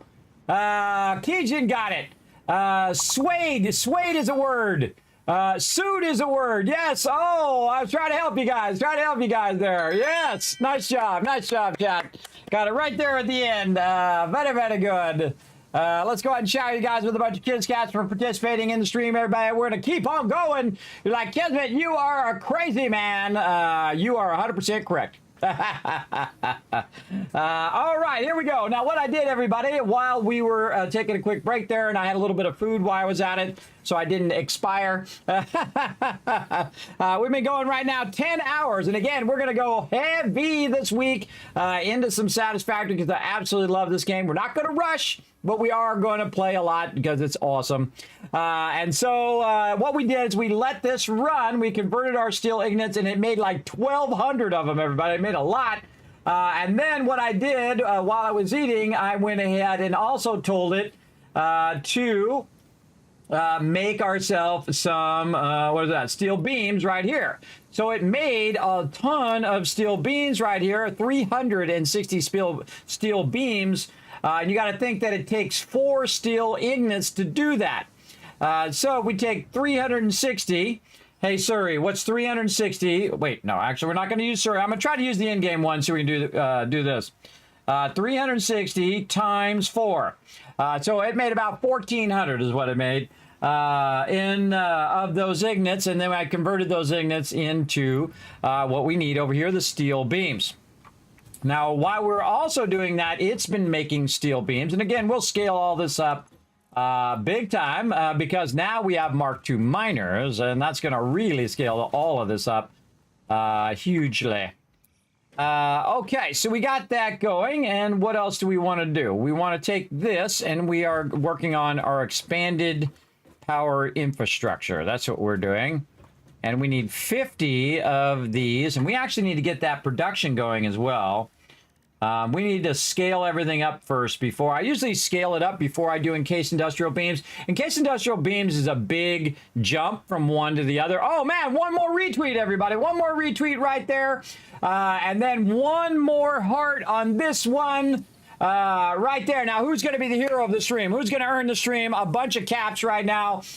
Kids caps by following that link right over there over to Twitter. Hit that like button, hit that retweet button, and then pop on over to the other one. Here's what I'm going to do. I'm going to double. I'm going to give you a double. If one more person goes over there and presses that heart button on that other tweet as well, one more person, I'm going to double it twice. Oh, yes, I see. We got it, but we got to get the other one. We got to get the other one in there, too. Follow that one over here. Oh, I didn't put it in. Hold on. That was the settlement overseer. Let me go back and get it if I can go back and find it. You know, it's probably just easier for me to share it again. Hold on, right here. Let's see. Snut. Post. Right over there. All right. Follow that one right there, everybody, and pop on up there. And just let's try to get one more heart or as many as we can. Go up there and like that. And we'll double it twice. So we'll give you 5,000, and then we'll double that up to give you 10,000 in combo, and then we're going to give you 10,000 again. Oh, done. All right, there it is. So as I say, I'm a man of my word. 1,000, 2,000. Now you're glad you stayed in the stream. 3,000, 4,000, 5,000, 6,000. I feel bad for anybody who left now. 7,000, 8,000, 9,000, 10,000, and then let's do it again. 11,000, 12,000, 13,000, 14,000, 15,000, 16,000. Breathe. 17,000, 18,000, 19,000, 20,000 caps, everybody. Now, that is a lot of caps. That means you're going to have a bunch of that for giveaways and all of that. Thank you so much for that awesome support over there, everybody. I appreciate you big time. So there you go. You're rolling in caps now. Okay. So we came back here. We were trying to do this particular one, and we are trying to make encased industrial beams. Now, we're going to need a bunch of concrete to make that happen. So let's go ahead and add to the to-do list. Actually, let's clear this. There we go.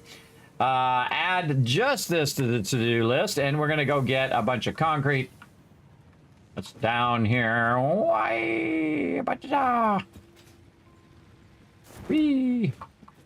By the way, one of the fun things to do is to use the thing. This is what we used to do. Use the conveyor belts to launch you forward. So you get on them and they speed you along, and then they actually make you go faster when you're going forward. All right, can't believe I'm out of concrete, but that's because I put all my concrete down. I think I left some up there. But that's okay. We'll just do it down here. And in case, oh, we got plenty we can do in case industrial bees. All right, we're going to do 50. Let's see how many of our things we have left. So it's going to take 3 each. We can figure out the math. But you know what? We could also just do it and then see how it works out.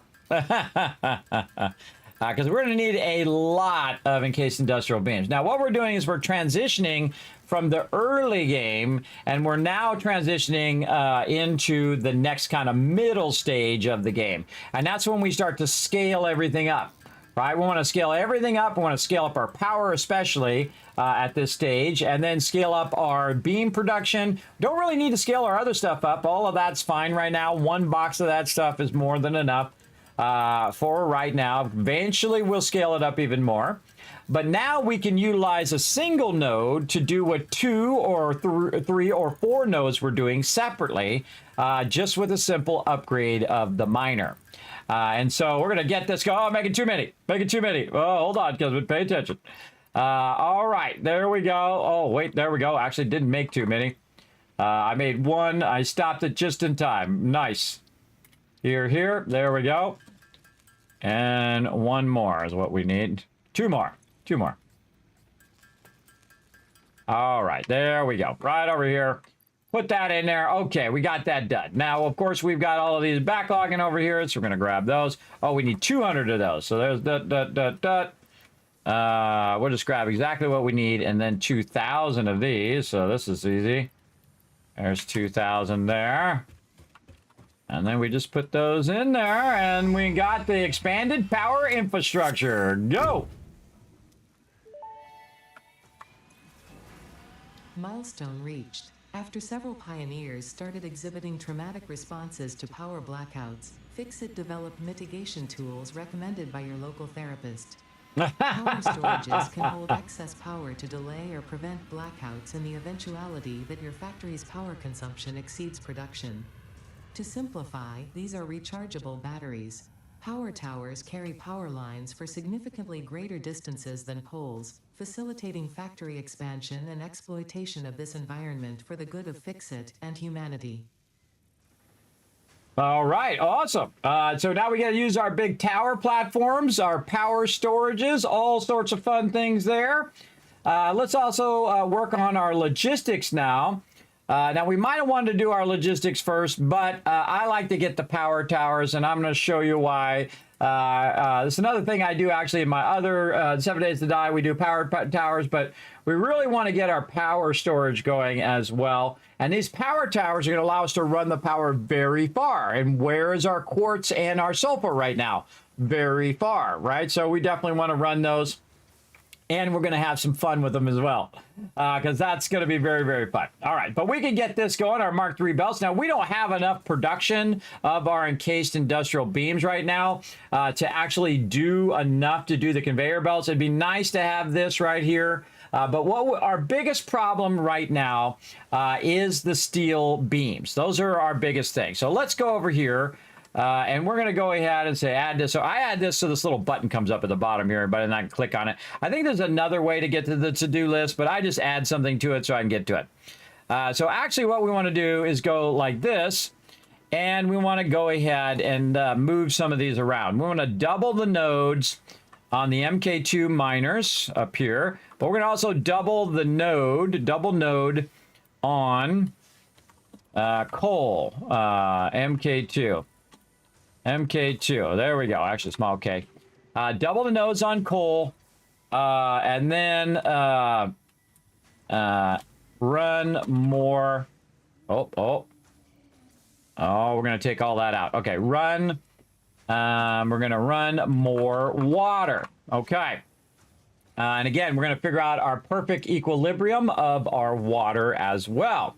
And again, remember, like I said earlier on the Kismet rule of 8, if you find the magical numbers that make it all equal, that's what you're trying to do in the game, is find those magic numbers. Now, in my case, I just happen to know that that's 2 assemblers. And of course, if you try one and the numbers don't work out, do 2 of them and then work the numbers backwards and see how it works out. And you can also, by the way, just work the numbers in such a way where you say, oh, well, I need this much to start with. Right? And I know that I need 120 to start with, which makes all of the rest of the stuff work and end up at the end being the right ratios, right? And that's what you need to know. Those are the key numbers to know along the way. And that's why I make those illustrations for you, everybody. And I'll put it in the spreadsheet as well eventually. But right now, we got to take out our setup a car because we already did that. I heard the thing go off too because I think our power went off somewhere. And if it did, oh well. So we need to double up the nodes on coal and run more water. Let's go do that first. That's our highest priority thing. And that's because we need more coal power because eventually we are going to want to run all of this at the same time. But you can see, look how nice my power. Right now, my power is beautiful. It's like 200. Now, my max cons is 500, so it's way more than what I'm doing. But it is a beautiful thing, everybody. It's a beautiful thing when that thing just kind of takes care of itself because it's making some stuff and then it stops making the stuff when I don't need it. Do I need more than 1 box of it right now? Absolutely not. It's more than good enough for now. Now, another thing we might consider, though, is to jump a little bit ahead and jump over logistics and maybe get hypertubes. Now, hypertubes requires encased industrial beams. So that's another thing that we're kind of hurting on right now because we don't have enough coal to basically make enough industrial beams. So we need a bunch more coal, and it just so happens that we have a pure coal node. So that's awesome. So 1 coal node is going to make a lot of stuff go. Oh, and here comes our thing back as well. So what we're going to do is we're going to go in and say, okay, we want to go to a Mark II miner. What do we need for a Mark II? Well, we need some copper sheets. We need some modular frames, which we've got.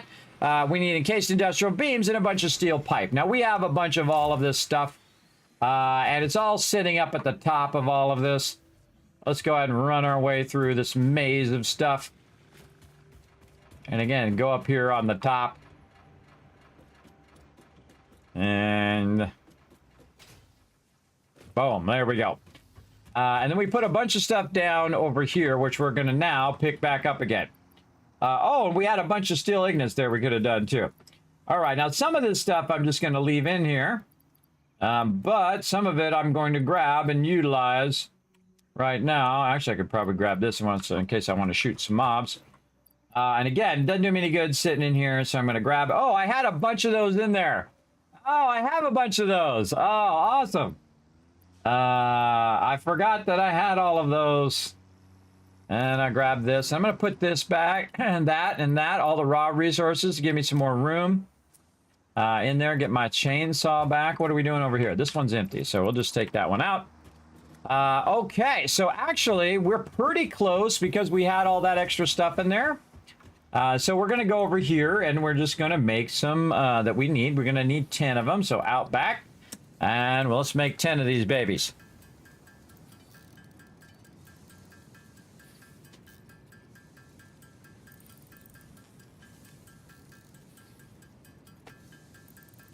Okay, very nice. Now, I think my truck's getting all funky.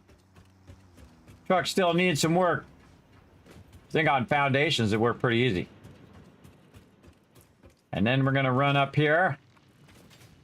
And we're going to go ahead again. Look, there's a pure node. You can see because it's 120. Now watch this, everybody. I can actually go in and upgrade it without taking it out. You can just click on it and upgrade it.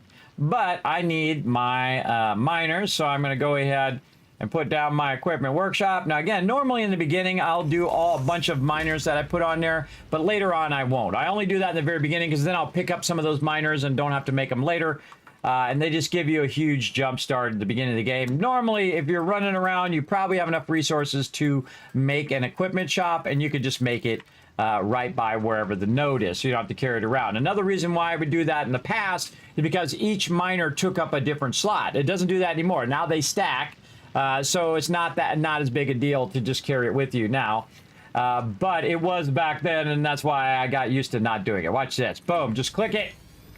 And now that sucker is pumping out 240. That's right. We just double that up. Again, this is the best node you can get. And that is just absolutely pumping that up. Now, it's going to take a minute for it to start back up again. And then we'll start to see it come out again. There we go. And it is pumping out of there. Now, the problem is I don't have a belt that's fast enough. So before we do anything else, we're definitely going to need better belts. So maybe we should go ahead and just go back now that we know we have this stuff. We're going to slide and jump and slide and jump and whoa, use our parachute. Whee! This is cool. And it's C to drop. There we go. Nice. C like cat. Let's go ahead and change our focus. Oh, no, that's the right focus. We already got the right focus. Okay, there we go. Because we have this right now. So we can just go ahead and put it in here and get our higher belts. Now, again, we need a little bit of this. But again, remember, this is always making this stuff in the background. I'm taking it out, and then it automatically goes and fills it right back up again. There it is. We need 400. I think we already got 400. But you know what? Let's put the small stack back. Get a bunch of that. Actually, even more. And then run this back. And now we can get our belts. All right, now we are ready to rock. Get those level 3 belts. Milestone reached. Improved storage containers and the conveyor belt Mark III provide the obviously necessary tools for improving your current setup. Production speed is of the essence after all. So work hard. Work as if every person you have ever or will ever love is depending solely on the choices that you make. Because they are. Warning. FICSIT psychologists recommend not dwelling on the crushing mental and physical strain of your responsibilities and simply continuing to be productive. Hard work has repeatedly proven to be the best cure for any kind of stress. Now back to work. Okay, I'm gonna have to grab that soundbite. All right, note to self, grab that soundbite.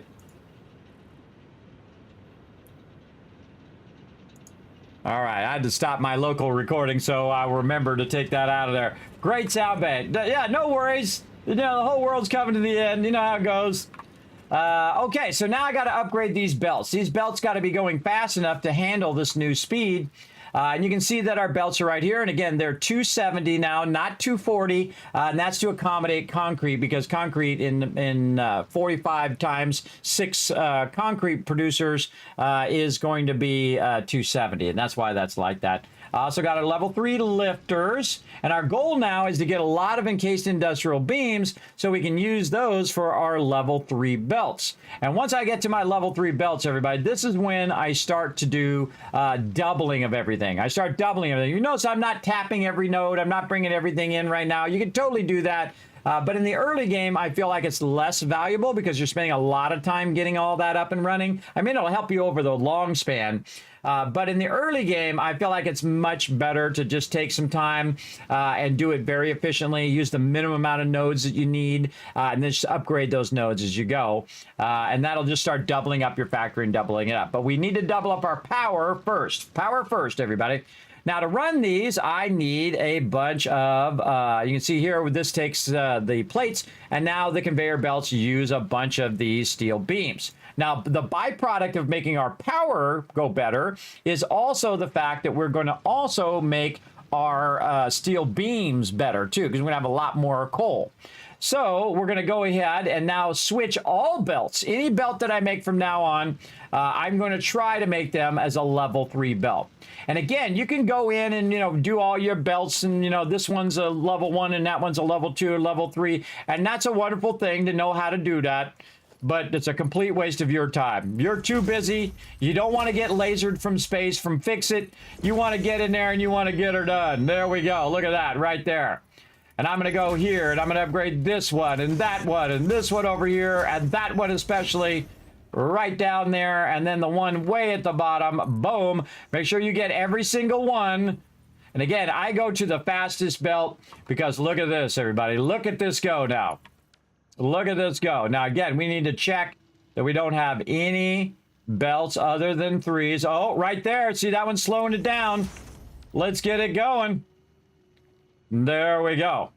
Now, we also have a problem of this mixture is not the same. One thing is not like the other, everybody. And that is because we need to now reevaluate how much of this that we need. But to do that, we need to evaluate how much power that we want to do, right? Because right now, the power is fine. But I do want to scale it up to where everything is running at the same time. So the power of this is 200, or the amount of this is 240. So if we take our coal here, and again, we'll do the whole diagram of this coal. I usually don't do it until I double it up. So you guys can see, you know, the base one using the rule of 8, and then we'll use this one, which is also the rule of 8, by the way. You notice there's 8 of these right here. They're going to find that quite often in this game, by the way. And we're going to go ahead and double these up as well. So if we take 240, we want to use all the coal for our power. We can go in, I'll just do it right here in game, 240. Divided by 15, because it uses 15 each one, and notice that is 16, so 2 groups of 8. So again, there's that rule of 8 again. But it's going to need, let's just say 50 water each, right? So 50 water times 16 is 800 water. Now that doesn't quite work out perfectly, but we could set that up to work, right? So we could do 3 and 3 and 3. Now, what would work out perfectly if we did it the reverse, right? If we go ahead and say 45, we do it right on the dot. 45 times 16 is going to be 720. So that's still not going to work out to our 300 and 300 pipes, right? So our pipes, the maximum our pipes can do is 300. So that's the max it's ever going to do. In that Mark 1 pipe. Now, later on, we get bigger pipes, which do more, but that doesn't help us now. Whatever happens in the future, don't help us now. Now is when we need now stuff. Later stuff, we can do later stuff. So what we need now is to basically do a lot of water, right? A lot of water to do this. Now, also, I'm making actually too much water right now. I'm making basically 120 and 120 and 120. So if I take 120 water and I times it times 16, that's 1900. So that's way too many. What if I do 120 times 6 of them? Well, that's 720. What if I do 5? Well, wait a minute. Wait a minute. If I do 5, that's 600. That's right on the dot. Oh, now those are the numbers you're looking for. You're looking for right on the dot numbers, right? So if I do 5 of these now, they're going to be exactly 600. So what if we went in and said, wait a minute, what if we take 600 and we divide it by 15? So 600 water. Let's see, 600 divided by, no, we want to go the other way. Yes, we want to go the other way. So 600 divided by, let's just do 8. That's going to give us 75 per minute, which is way enough, right? So let's say 75 coal per minute is what we're going to need. So 600 divided by, again, 15 would mean, no, 600 is the water. Divided by 45. There we go. So we can do 13. We can do 13 of these, almost 14 of these if we do 2 600 waters. But why do that? We can do as many as we want, right? We can just tap the water, run water over here, put a bunch of pumps down, and you're going to have an overhead, everybody. An overhead means that when you're running the coal costs power. When you're running the water is going to cost power. Right? And so that overhead is going to come out of the top part or the bottom part, depending on how you look at it. And then the part here that's left is the part that actually is the power that you have left over. So you got to accommodate that in there. Now, I can tell you in coal power and every other power, the actual cost of making that power is so minuscule compared to the actual amount of power that you're going to produce. I have also put down 120 coal before. 120. Coal before. I just made a giant coal plant. It was very, very fun. Man, I could make it like 10 times faster now because of all the new features they added to the game since then. Pretty cool. So if we did want to just cap it at that, we could do 13, and then we can say, okay, we'll just do it at 13, then we'll have a little less. It'll use less water. We'll have extra water. So if we say, okay, 14 of these, right? We're going to do 13, sorry, 13 times 15 each, and that means we're going to need 195 coal. And we're making 240 right now. So that means we'd have 45 coal left over. And what could we do with that? Well, we could run it over there, right? And use some more. Do we need 13 power plants? If we do 13 times 75, that's 975 power. Do we need 975 power right now? Probably not. Probably not. In fact, I could probably just keep the 6 that I have running now and be just fine. So what if we keep the 6 that we're running now, 6, and then times 15? Again, this allows you to do a lot of theory crafting, everybody. So that's 90. And then if we say, okay, it needs 90 coal, and we're making 240, we'll minus it, and that'll be 90. That'll be 150 coal left over for what we're doing over there. Right now, we have like 30 coal left over. And so we'd have 150 coal left over where we could massively scale up our steel. Except for we're going to have problems with our power because we're going to run out of power because we're going to put too many machines down and we'll most likely run out of power. So I highly recommend always going power first. Now, there is more coal, and we could double that coal up as well simply by just searching for more coal. Oh, we found that one. How far away is the other one? Let's see. Oh, okay, that's 800. That's not too bad. That's about where our water is out there, or really that's about 600. But that's not too bad. We could definitely run that all the way from there to over here. Or we could get a vehicle to do it, back and forth, which I highly don't recommend. But we can just take the belt, run it across, willy-nilly across the ground, and run it over here and use all of that 240 from over there. If it's a pure node, it might be a normal node. I don't know what type of node it is. We can roll over it, by the way, on the map if we can see it. Let's ping it again. We can actually see it on the map, and if you roll over it, it will tell you what type of node it is. If we get there we go. Pure, and we claim that one. There we go. What's this one over here? Another pure node. Oh, man, I didn't know it was Christmas already. So, yes, there's another pure node right there. So that one's the closest. Now, there's a bunch of them over here. This is a normal node. This is a normal node. This is a normal node.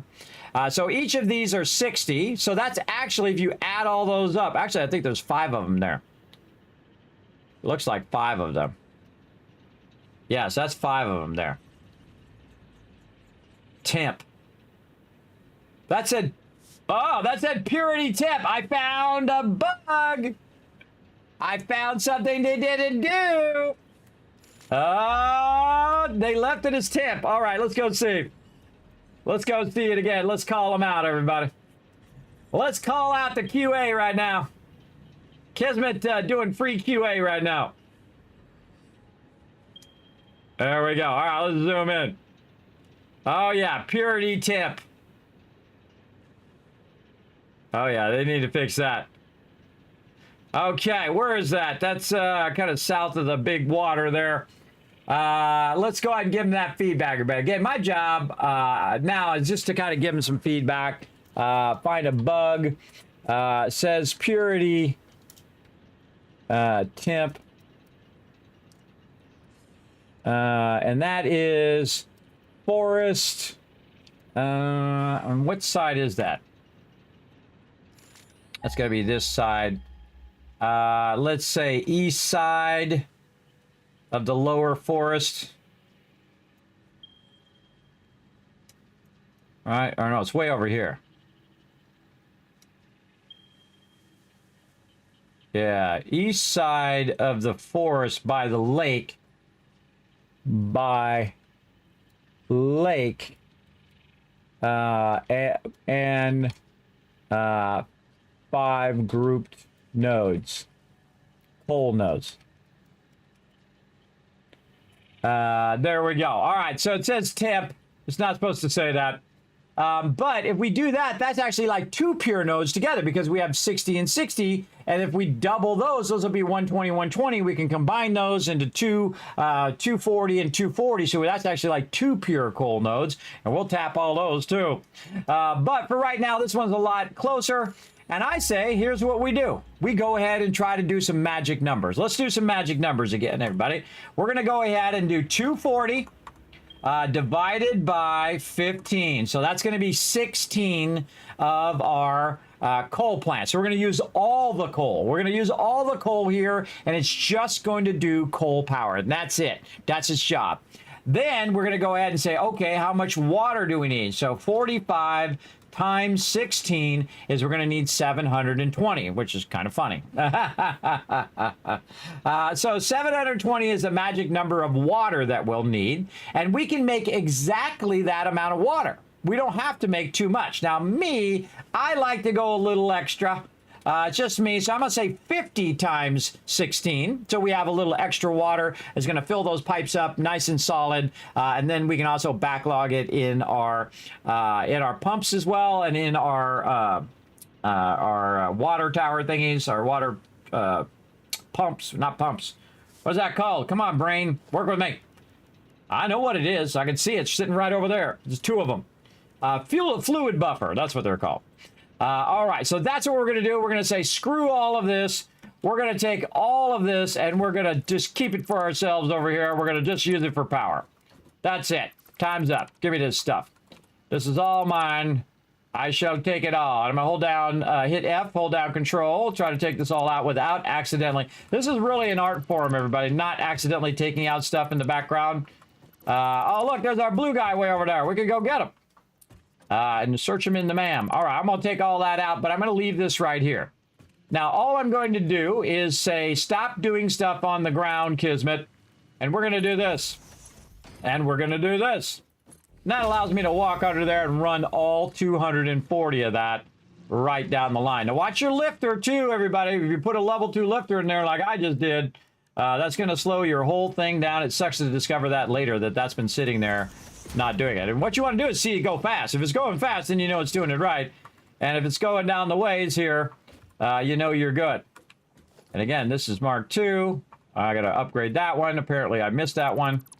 And we're going to take all of this out so we make sure that we have one clean belt, right? One belt to rule them all. Oh, it's because it was too steep. That's why. Ah, okay. So that was why we did that. All right, fine. We'll put it way back here so that we make sure that all these belts are fast, fast, fast. All right, there we go. 240 going in there. Now, really, the main thing we need to do is our water. Now, before we leave, we need to think about, do we have any copper sheets? Do we have all the things that we need to do it? Now, I'm going to show you a great little trick here to know. You don't need to put the exact amount in. Just put a bunch of them in there so you know.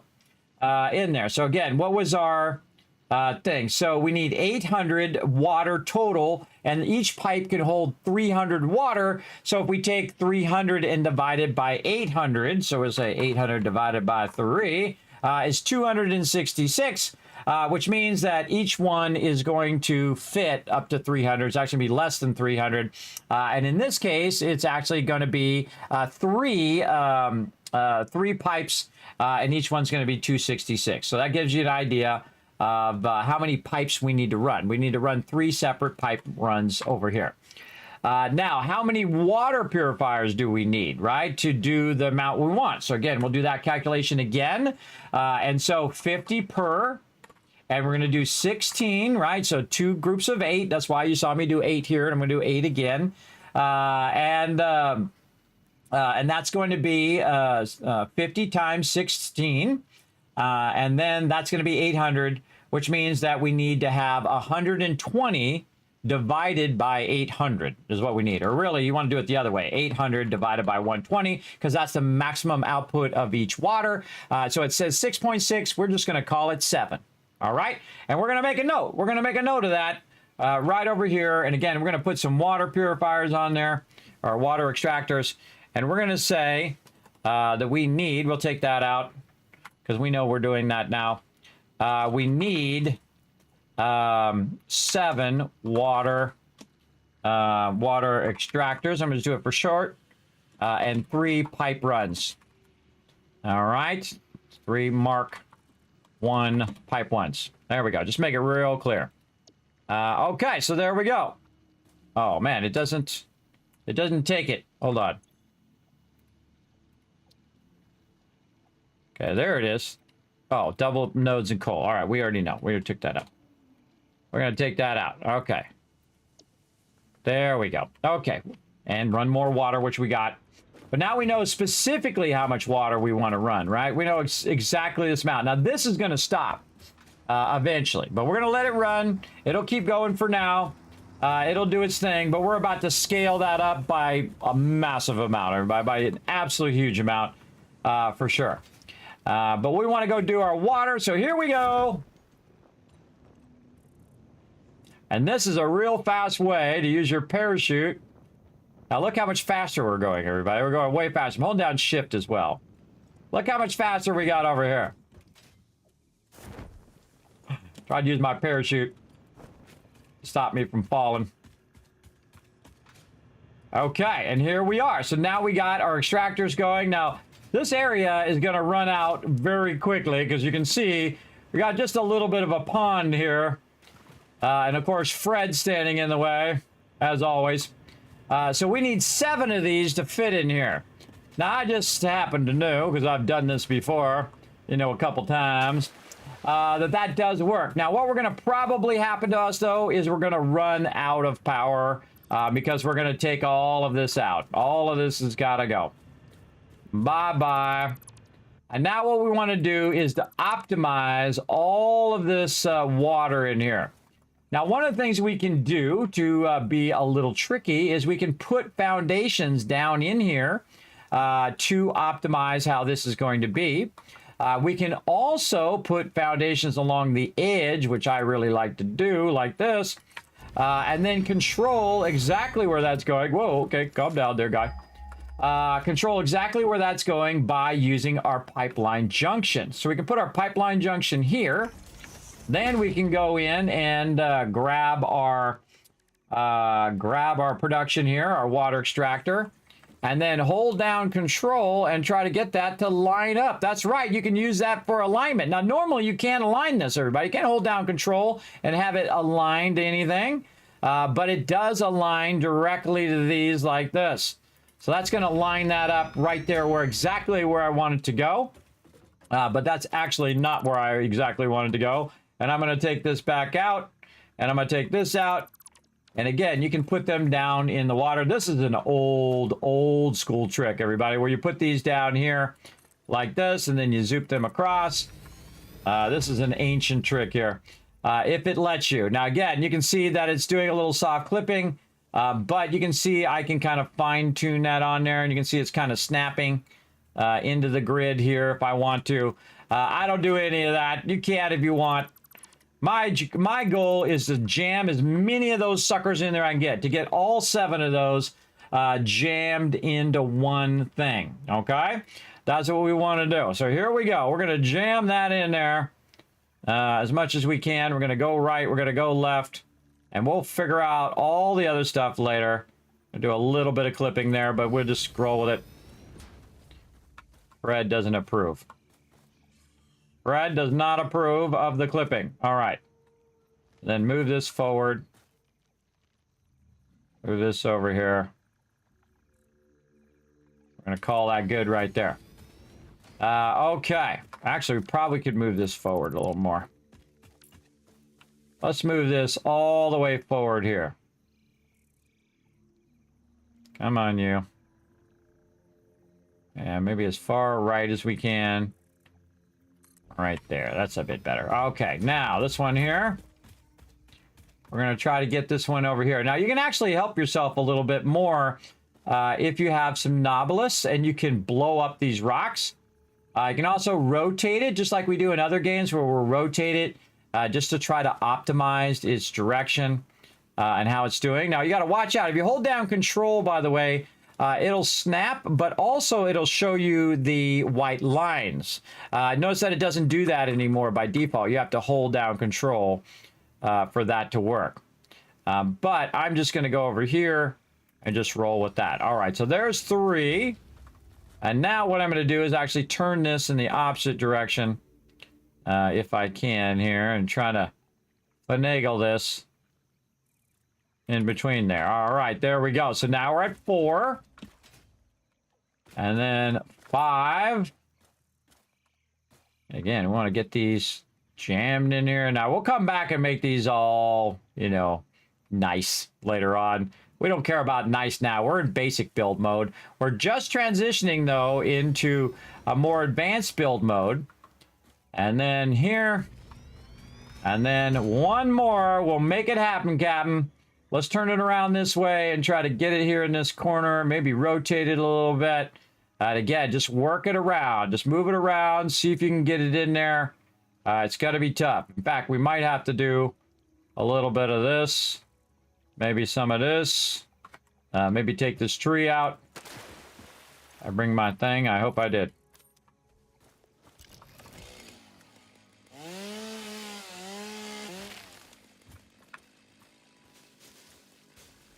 Oh, be great to have some Novelist right now. All right, let's try to put this down. Again, working our magic, everybody. We're going to just rotate. We're going to get here. We're going to go in here. And if it turns green at any point, we are good. And I know I've gotten them in here before, but I think I used the Novelist, if I think about it. We might have used the Novelist to get it. Again, I can hold down control and try to snap it in there. Oh, there it was. Oh, I thought it was. Maybe it was just the end I saw. I thought I saw it for a split second there. Oh, why you torture me like that? Again, I think it was just the end thing that I saw. All right. Not enough clearance. Okay, we got to do a different configuration. Let's take this out. Let's try to put this over here in the corner. We're going to put this in first. Now, one of the things that you think about in these type of games, everybody, is build order. You build it in a certain order, and that build order might help you work out in the long run. Again, you just rotate that. I think I saw that for just a split second. Oh, you see it? You see it for that split second? That's telling us that it's possible. We just got to find that spot. We got to find that sweet spot. And we got to click it the second it locks in. Let's get up here. Or let's get over on this side.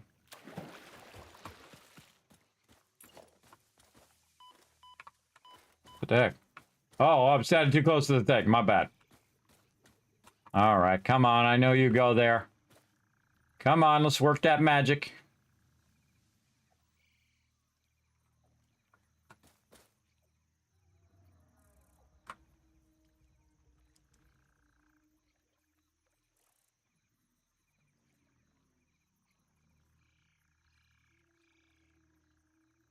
Trying to work my magic, everybody. We saw it turn green for just a second there. Just got to find that sweet spot. Oh, oh, oh, come on, baby. We got the right angle. Ooh, and there it is. Kismet crushing it yet again. Let's see some GGs in the chat, everybody. Showing you my best tricks right here. I'm showing you the #1s. AO #1 best tricks. To make it happen. All right, there we go. Now what we're going to do is go ahead and get this going again. Uh-oh, there goes our power because we didn't have enough water. Such is how it goes. All right, and we're going to go ahead and push this up just a little bit here so that we can go ahead and... Oh, this is not the middle one. This is the side one. Hold on. Yeah, actually, we can do the middle one here. We can just do this right here. And then we can go ahead and pass this over here. But actually, we'll go forward first. And then we'll pass it this way. And then this one is going to come around here. And this is going to be the one that's going to push the water, by the way. And so this one's going to push the water in this direction. I don't like any of that, by the way. Sometimes I just don't like it. And I just know it the second I see it. I don't like it. All right, there we go. Right here. And then this here.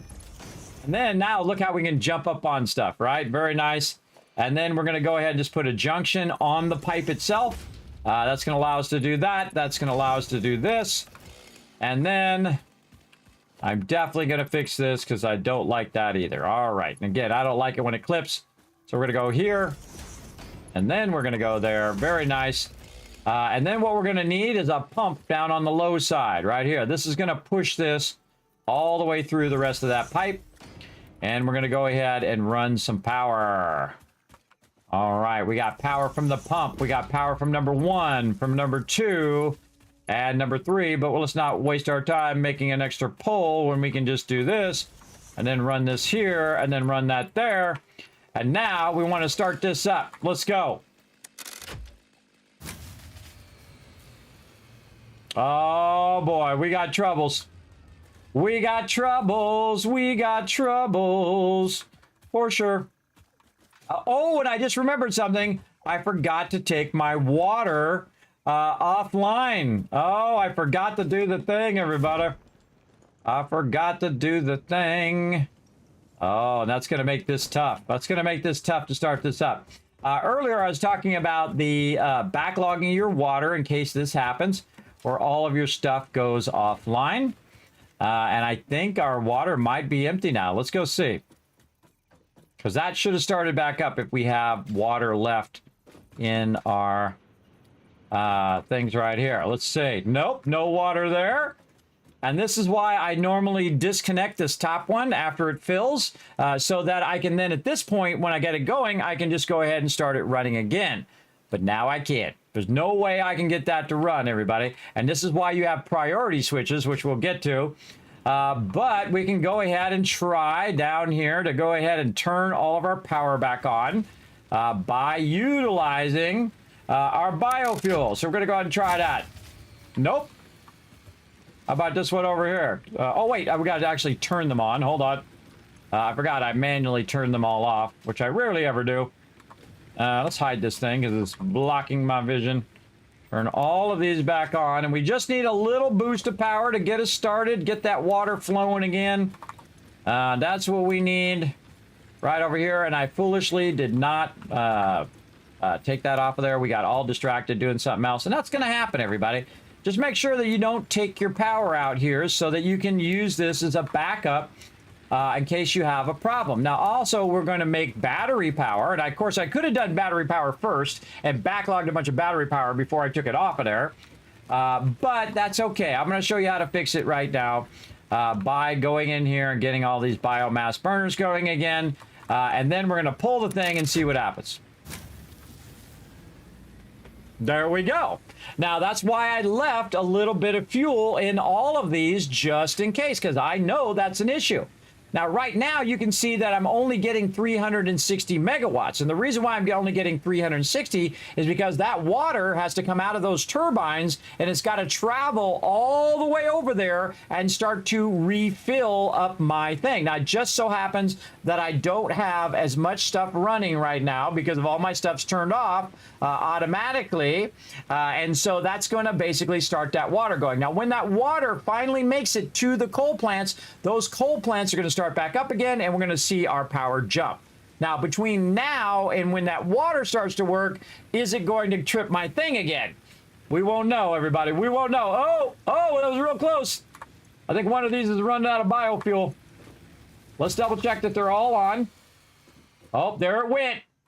We lost that power again. Now, what we could do right now, if we had a power priority power switch, is that we could go in and tell it, wait a minute, turn all of the factory off except for our water and our coal plant and our biomass burners. And I will do that later. I'll show you how to do that on all of that. I kind of feel like one of these has run out of fuel. Yes, right here.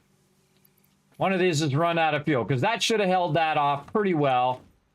And then also let's make sure that it's on. This one is good.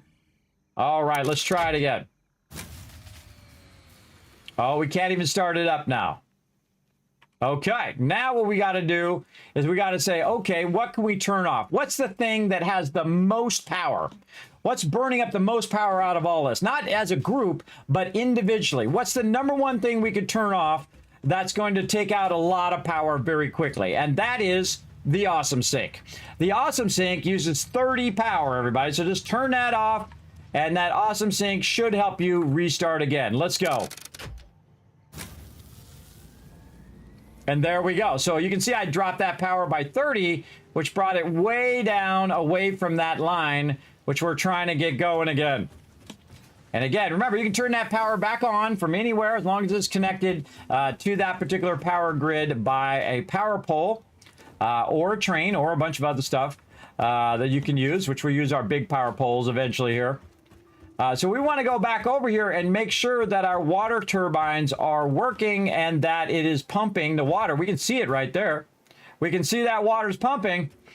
But we want to go take a look at our head lift. We want to go look at all 3 turbines are running because that's how many we had running before. We had 3 of them running. They're running at 120, by the way, which is more than enough. We want to make sure that that is working well. So go all the way back to the id over here and go to this very first one and look at the head lift. The head lift is 3.3, no problem. And the reason why it's not too much is because it's just going up this little hill here.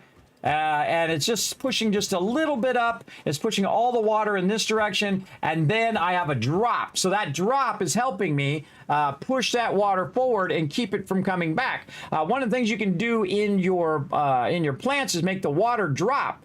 So you make the water go up first, and then it basically pushes the water up with a pump, and then it drops, and then it goes this way. So if it does start to back, because remember, it can go in both directions in the pipe.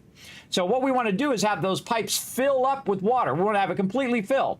Now we can run over here and we can look right here and it's going to show us how our pipe looks right now. We can see that pipe is not full. It is not full of water. We want to prime that and get that with as much water in there as we can. Again, these are running at 120. So we're trying to refill all the pipelines all the way across, all the way there. That one's nice and full. This one's looking good. That's filled up on that side. This one over here, probably pretty good. And again here, down on the down scale. How about over here? Oh, again, see, that's got to go all the way to there, all the way up there, fill up all that pipe, and then backlog all the way to where we are. Sometimes you just want to run the water itself and let the water prime as well. So the water's filling up. You can also try to empty the segment, take that segment out if it ain't working right. And then you should see a bit of better progress. Now, again, this one right here, we can see that one is not in that one there as well. So something might be causing our pipes to be funky. So here's what we're going to do. We're going to take this out. We're going to take this out, and we're going to take that out. Then we're going to go ahead and run it from down there directly to here, which it just doesn't reach. Nice. We'll run it to there. All right. Now we're going to take this out. And again, trying to keep your pipe segments, a minimum amount of pipe segments as possible. This way you can see what's going on. Now, when I took that out, you can see that the water went out of there. Now, if it starts acting weird, everybody, the best thing to do is just to put another pump. Just put another pump there. Say, screw it. All right, that's okay. They're cheap. They don't really use that much power, I don't think. And you just put another pump, especially like right here. We're going to pop another pump there. And we're going to go ahead and run it right up there. All right. Now, that pump is doing its thing. Right now, its head lift is 1.4 or 1.5. And it's going to pump that water. There we go. That's looking good. Down here. It's looking much better now. Look at that. That's really pumping that water. And then again, remember, this is on a down angle, so that's going to be doing that. And again, oh, that's starting to get filled up. Looking good. Again, let's keep following it. Over here, very nice, looking good. And just follow that water. Check each and every one of these. That's all good, filled up now. And then down here, very filled. Again, remember that water's coming down. Let's check our head lift here, 8.4. If it's less than 20, it's fine. Right here, totally full. Over here, totally full. Up here, head lift, 9.2, perfect. Good enough. Again, we can make it exactly right, everybody, but I never do. You know why? Because it's too much of a waste of your time. Just put another pump and roll on. Now, it should be backlogging this. We can look up. Oh, well, what do we got going on over here? We got some power, everybody. And Kismet has now recovered the power, and you can see it's much higher than it was before. But we got this going on, everybody. This spikiness. We don't want to see no spikiness. We want to see it nice and rock solid straight across and looking good. Oh, and it's scaled up again. Oh, okay. We're trying to get that water in there. We're trying to get the water to come in. over here. Oh, and let's check our head lift on this one. I'll just hit it on the way down. Looks good. Oh, I missed it. All right, I got it. Okay, stop with the parachute. All right, here's what we'll do. We'll go this way.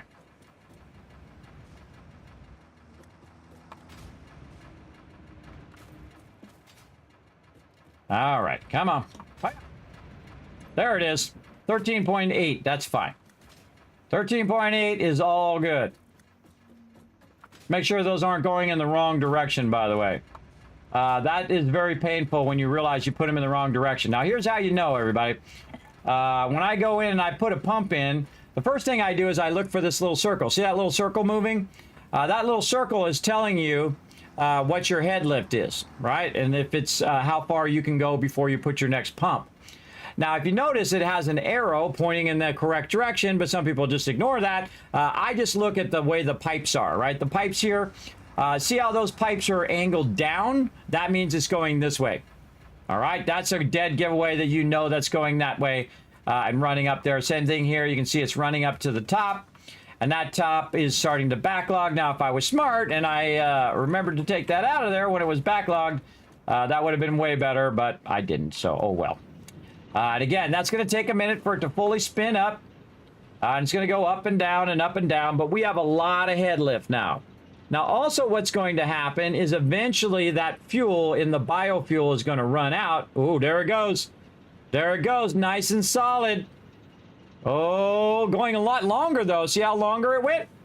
And then, again, eventually it'll get up to full speed. But because we have the biofuel, we have a lot more power. But the second that biofuel runs out, then our power is going to drop back down again. And right now we're looking okay because I can see kind of where that's at in conjunction down here, and it should be fine when that other power runs out. But we'll just let it run for now. And again, we want this to be really, really cranking. We want that to be cranking up there. Come on. Yeah, it's full. 6.8, and then look at that pipe. Pipe's good. Okay, pipe on the way down. Pipe on the way down, not very much, because it's trying to balance both of them. Now it's starting to fill now. You see it start to surge?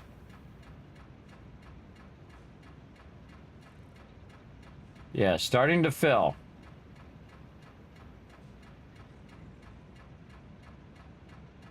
Put our cursor there and see if it goes up. Now again, it's filling both of them at the same time. That's why I typically don't like water buffers. Another thing is we could do this. We can just go ahead and split right here. Yeah, right here. We're going to take that out. We're going to take this out. Take all that out. And then we're going to put a splitter right here. I hate to make it float, but whatever. We're going to run this up into here. We're going to go ahead and take this out. This out. We're going to rerun this here. Going to run this around this way.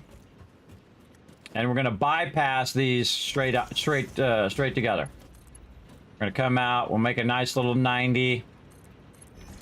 We'll go this way. We'll line this up. By the way, this does not have where, like the belts yet, where it'll just do a perfect 90 for you. So you line it up and you go back by 2. Like that. I've been doing that since day 1, everybody. And then now it's going to bypass that. It's going to bypass the fluid buffers. And this is why I hate these fluid buffers, because sometimes the fluid buffers mess you up. All I wanted to do is take that water and throw it in them things right there. Get that done. And I want to see these at maximum width if I can. And you can see I'm distributing it to 3 separate points, so it does the water a bit even, more even than putting it at the far side or whatnot. And again, all we got to do is get the water in there. And once that water's in there, and we can see right now it's at 46. And we want to see that fill up. So every time it goes back down, it should be getting more and more and more. See how it's getting more and more and more? right there, and eventually you'll see it just top out at the top and square off. Again, is it getting better every cycle? It went to 48 that time, 48.3, 48.5, 48.9, now it's 9, 9.2, 9.5, 9.6, so it's going up, and now it's 50. And so again, you want to see that. Again, you don't even need to know the numbers, everybody. If you see that going up, and it's what's known as backlogging, right? Same thing with your coal. If your coal is, you've got 20 of them in there, and then after it goes and does a full cycle of the power, you got 25. Well, then you have surplus, you have extra. That's what you can do. You don't have to do any of the numbers at all, just to make sure that it is doing a surplus of each thing you need to put in there. And if you don't want to do all the numbers, you don't have to. Just do it that way. So now that is fully filled up with water. And then we're going to go ahead and check all the rest of our stuff here. Let's go in here and check this one. Get under there. Okay, we'll just jump over. How about that? And then this one looking good. Full thing of water there. Actually, we just go in the front, even better. Let's go in the front, and we're just going to go down to the first one. How we looking? Oh, this one's got a water problem. This is the one with the water problem. It's not getting enough water down here. Now let's check that head lift. 1.2. This should be getting plenty of water at the end here. That's 300 water going through there. So this is the one that keeps going off. If I see that one keep going off, you know what I'm going to do? I'm going to take this splitter out. And I'm going to go ahead and just run it again. Right from here to here. Let's see if we can get that pipe running full. All right, we're going to basically kind of supercharge that with a bunch of water. There we go. Now it's gaining. So 1, 2, 3, 4, 5, 6. And we're going to go ahead and take this water pipe out too. Just trying to pump that water all the way to the end. We're going to take all of these out for right now. We're going to rework all of this here in a minute. Okay, so now we close off that in pipe, and we want to go ahead and fix these pipes back again so that we're getting the full amount. Again, if it's acting funny, everybody, just take all this out and redo it. Also, what I'm going to do is line that up to that right there, and then go like that. And now this one should refill. This one should refill. And we're going to try to get that. Hey, look at it just driving. We should get that consistent water. Again, if you're not getting consistent water and you think you should be, it's like, wait a minute, I have 300 water. I should be getting that consistent water. Now you can see that one has a lot more. And it's starting to backlog. And again, we can do the cycle. Okay, it went to 13, 13.9. Now it's 14. Now it's going to 15. Now it's going to 6. And again, over time, it has a surplus. That's why I calculated by 50 and not 45, because 45 is the actual number. But I always calculate it by 50 because it doesn't really matter in the end. But that extra little bit is what you need to backlog your fluid buffers. Look at this. This is full thing here. This should be getting very full here. All right, that's going pretty good.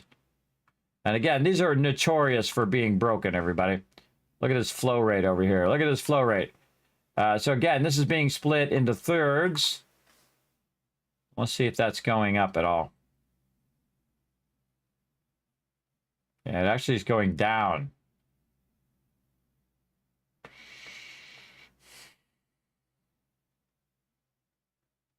See if it comes back up. Again, sometimes you got to give it time to come back up. Yeah, now it's 7.1. Okay, now it's coming back up.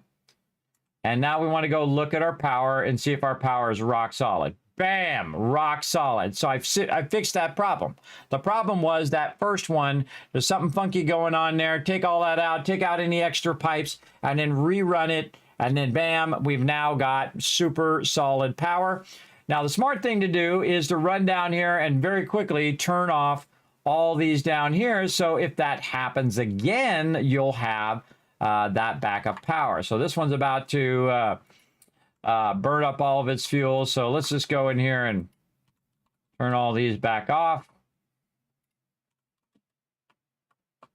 Like this. Now again, later on, we'll make switches that'll make this super easy. especially priority switches where we'll have all of our biomass burners. And I keep biomass burners the whole entire game, everybody. I definitely like to use them. And now they have an input, so you can just have it rocking and rolling, because you're going to pick up a lot of leaves and stuff just randomly as you're going around, because you might be removing something else and you're going to get all of that. So there we go. And then this one here, we'll turn this one off. Again, you can see our power going way down over here, but it is a consistent amount of power, and that's what we want. Okay. Again, now it should go back to the production of capacity of 450. My max cons is 515, but I'm not using the whole factory right now because they're automatically turned off when they filled the boxes, and it cascaded all the way back to the actual miners, and those are turned off for right now. Okay, we got that fixed. Back up and running. We good. And I showed you how to solve that problem and how to troubleshoot when you have that particular issue. Now, another thing that we want to do is let this run a while, and I want to try to remember this time, though no guarantee, that we want to go ahead and backlog some of this water up in here. Now we have this coming down. It's going up into this one and then coming down into the bottom one, and that bottom one is matching up to this one. And you can see that it's totally backlogging in there, and you can see the numbers going up now.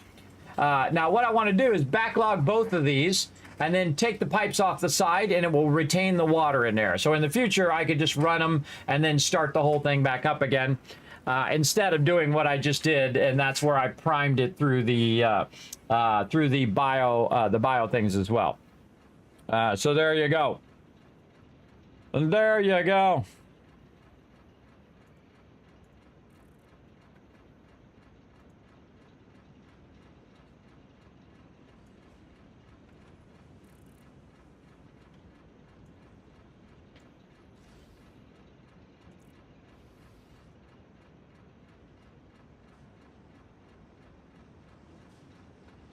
All right.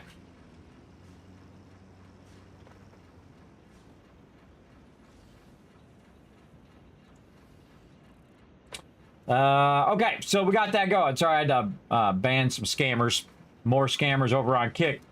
Okay, and you can see both of these are filling about the same because for some reason it equalizes, though, even though the one on the top would actually fill after the one on the bottom did, because it would fill this whole entire thing.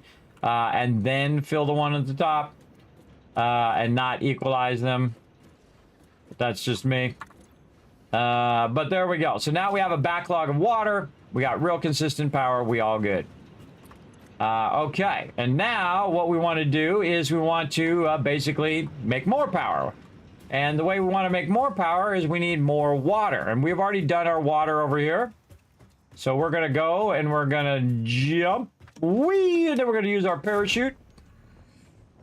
Oh, I didn't know you could shoot while you're in your parachute.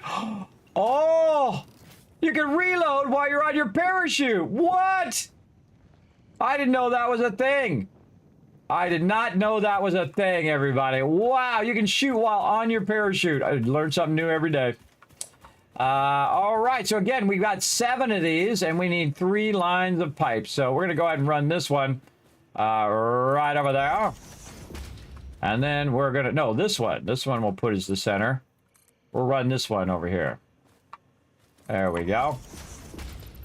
And then this one, go ahead and run this way. Oop, gotta put our thing in first. Run that to there. And we'll take this one and run this one around. Like this.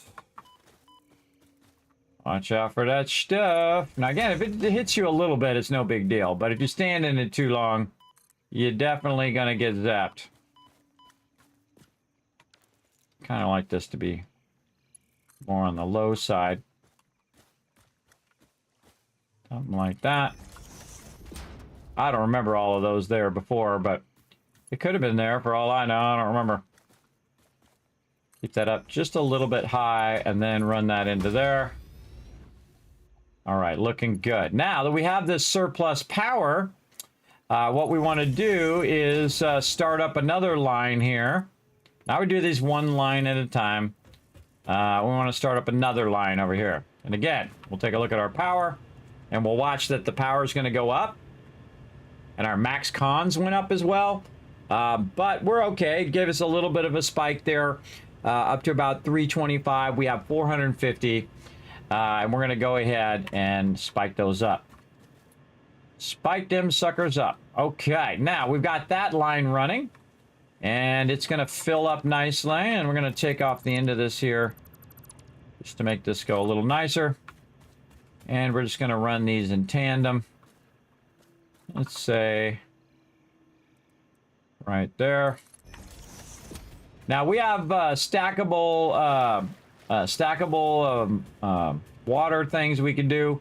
I'm not going to bother. Not going to bother. Okay, so we got that going. And then we've got this last one here that's kind of by itself. And we're probably going to want to split. Let's do some more math. Okay, so we have 120 divided by 800. That's going to give us, wait, we should do 800 divided by 800 water we need by 120, which is 7 of these. But if we take 800 and we divide it by 3, that's kind of the average of each particular one. We'll probably do one that's all 3, and then we can do, so that'll be 300.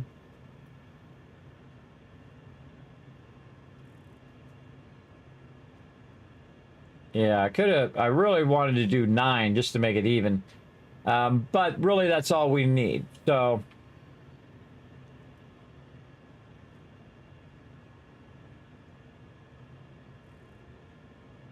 yeah. Well, that one's going to be 300. This one's going to be 300. And then the last one will be 120. So 7 times 120, 840.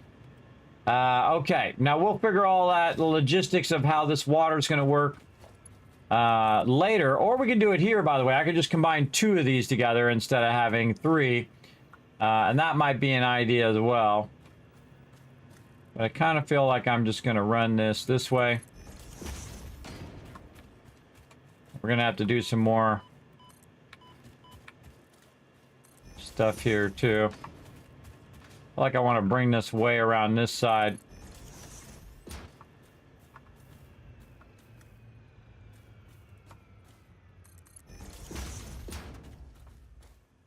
Okay, now while we're running that, I'm going to go ahead and prime this pipe. Now again, we're going to come back and clean all this up later, everybody. I'm going to go ahead and prime this. Let's get our belt pull. Run another belt. Cut that line in half so we can start that one up. Okay, that's going to start up. That's going to start filling this. And then run these together. Right there. Okay, so we got all that going. We want to do the pump on the low side, which this is the low side over here. So this one wants to go this way. Really? I can't get in there? Yeah, right there. And then here, we're going to do more power this way. And then this one also on the low side. Again, look for the little circle. So turn it this way. Look if it's that way. Circle's going that way. Very nice. And then another one here. And then, again, we've got not enough power poles there. Use our power pole. Split this into a separate power pole, because that's like one of the greatest things ever. The fact that you can split it right on the line. All of these pumps are going to start up. We're going to check them head lifts. Yeah, they're getting started. Over here. Very low head lifts. Not a lot, but hey, we'll put them in there just because. And then this should be full of water. And then this one over here should be filling or full of water. Yes, it's doing its thing. It's kind of backfilling some other stuff. And then now it's going to come forward and fill that. Okay, so we want this water to go over this way. And actually, let's see if we have that yet. Do we have the stackable? We should probably go get it at this point. All right, let's go get it. I like the fact you can hold your gun while you're using your parachute. I've never tried that once. In fact, I never used the rebar gun, and I never used the parachute. But we're making an exception for Fred here. What's up, Fred? And we'll clean up all this spaghetti later. Right now, we just want to make it functional.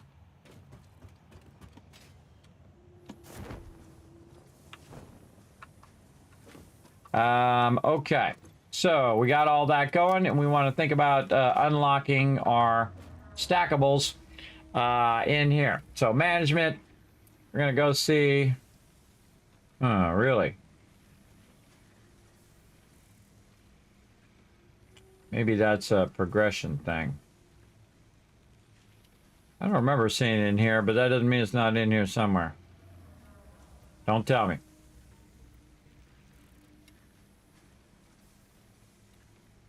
Not walls.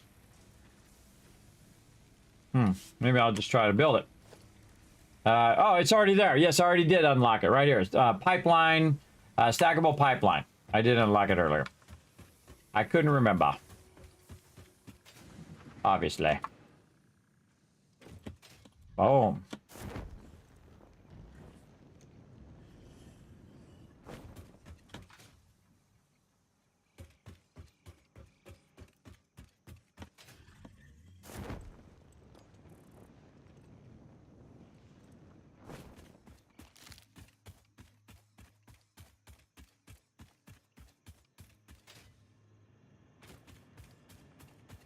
Okay, now let's make this better because this sucks.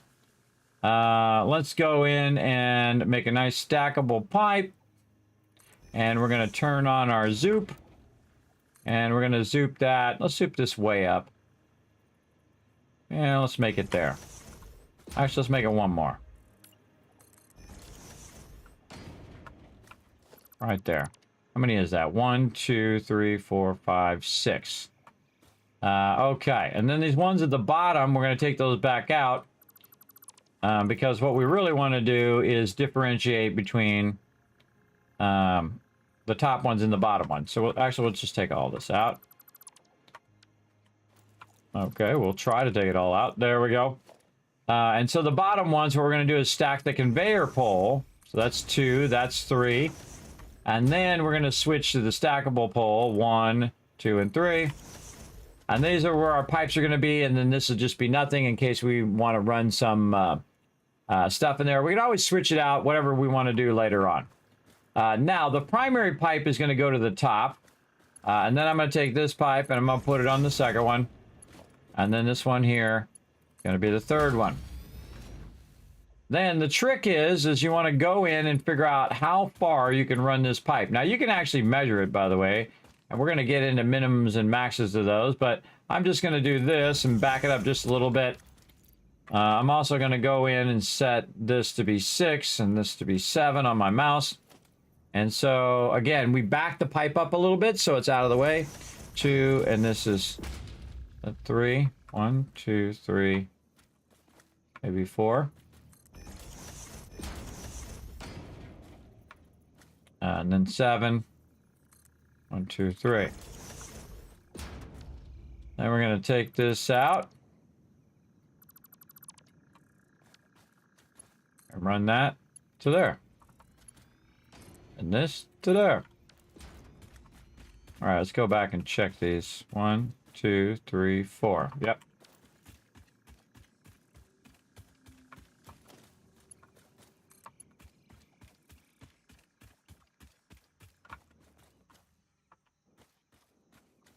Yeah, you see when it breaks, and then you back up just a bit. Then I'm going to go ahead and get right here. And I should turn on my zoop.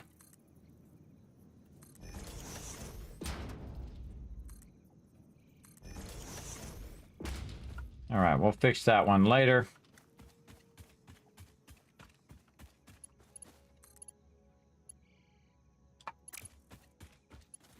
This top one going.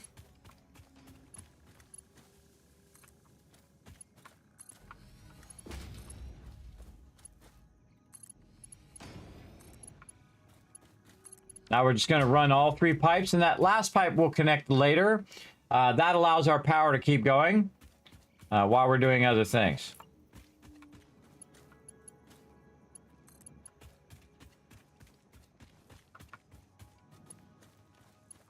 I would probably bring it over here now. Yeah.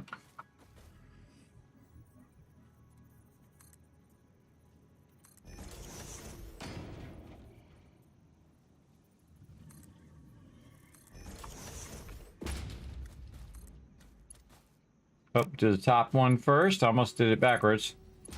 Top one, the middle one.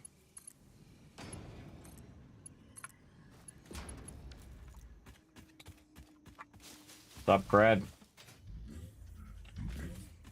And then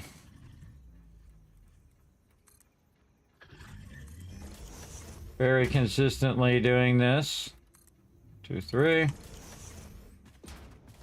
Trying to keep it at the same level, even though it's going to dip up and down. At this point, I was a little too far.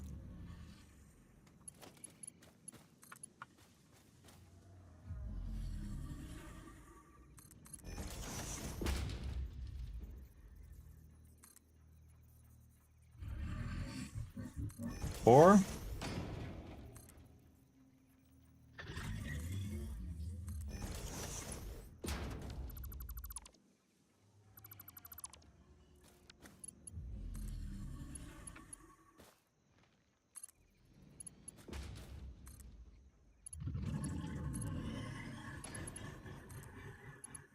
All right.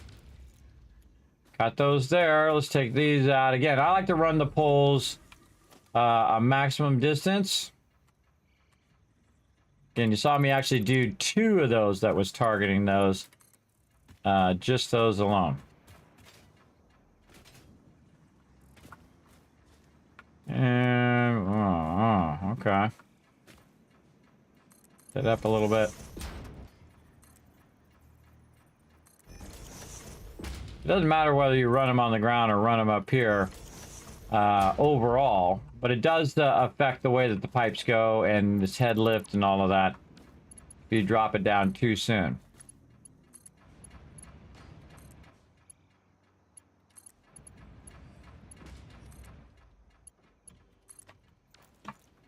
Almost there.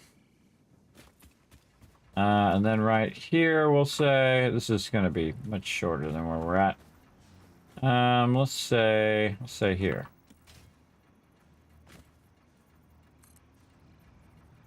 Oh, and I'm out of rods. Of course it is. Always something.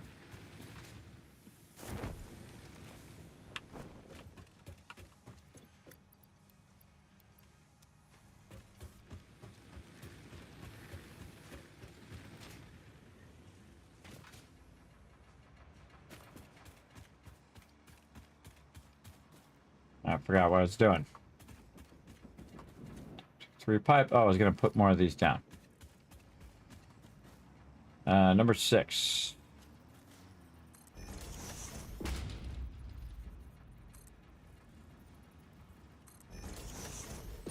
And number 7. I'm in the zone, everybody. If you have any questions, feel free to throw them in the chat, and I will try to get to them. Okay. Back this way. Come here, Fred.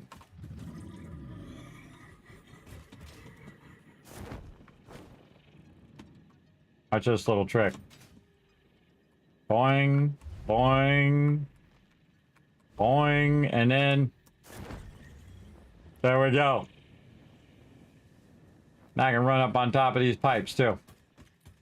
All right, now the top pipe shouldn't be doing anything, but the other 2 pipes should be functioning. If we turn around and look down the way, we should see our pipes filling in. Yep, they sure are. Now, since we have that fluid buffer and we have a little bit of a backlog, we're going to go over here and now revamp where this is going. And we're going to put that there. And we're going to see if it starts to fill. Yes, it sure does. All right, those things should be moving. Those should be expanding and separating each other. Now what I got to do is refill all of this pipe with water. All the way over here.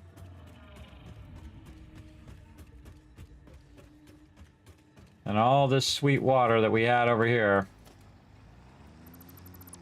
is going bye-bye.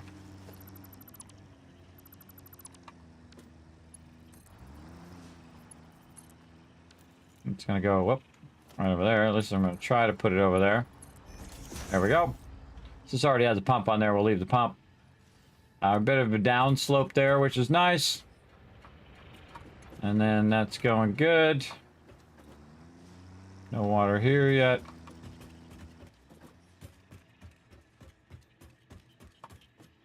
There we go.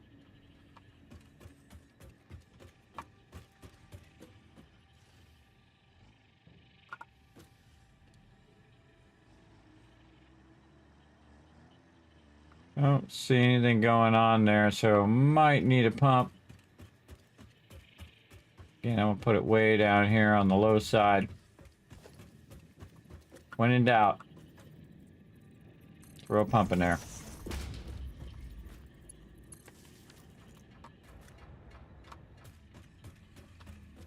Oh yeah.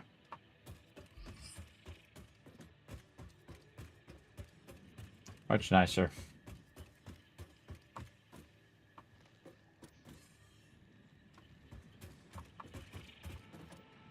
Okay, there we go. Now we're back at it.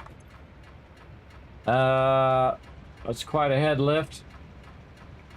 But if it's less than 20, you don't care. Oh, man, this game is too good, everybody. Did I just do another 5 hours? How many hours was that? I don't know, but it was super fun. Another hour. Since I turned the recording on and off, and it might have been another hour before that. I don't know. But we're about to cross 12 hours right now. And again, we're trying to get our power upgraded. The head lift looks fine. All right, nice. Now, we've got our water that we want to run up here. And we're going to go ahead and actually run this water. Let's say right over here. And we probably want to move this power pole.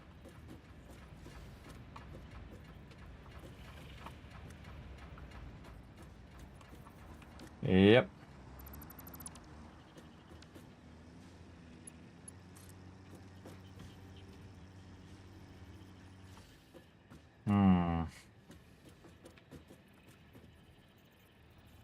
Could just run it like that.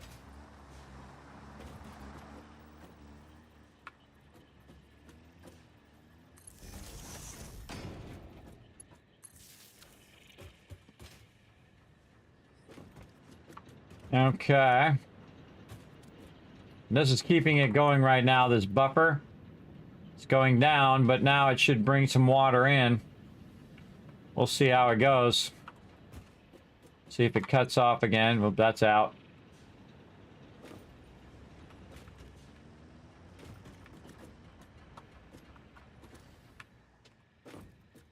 I don't see that going. Got a little bit of water. Uh-oh, this whole entire power got cut.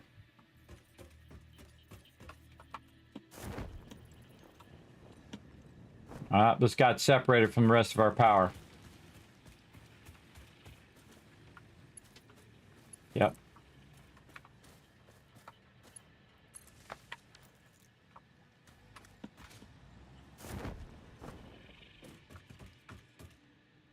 Yeah, there we go. Now back on. So that one up there was coming down in here and going to these too. All right, let's dismantle this. Get a bunch of this. There we go. We can see it's running now. I just want to keep that one running, so basically it allows us to keep working here along the way. Yeah, dismantling while you're parachuting. Awesome.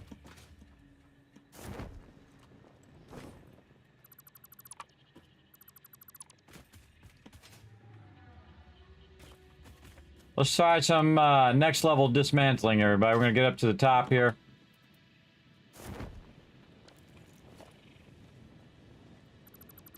Dismantling while we're flying on the parachute. I do not like that power line. We're gonna make a new power line. We're gonna run that power line. We're gonna take this one out. It's not floating up in the air. Okay, all that water looking good. Water good here. Okay, now we're gonna check all of these. That's why I usually don't not use my vehicles. I'm walking around looking at stuff.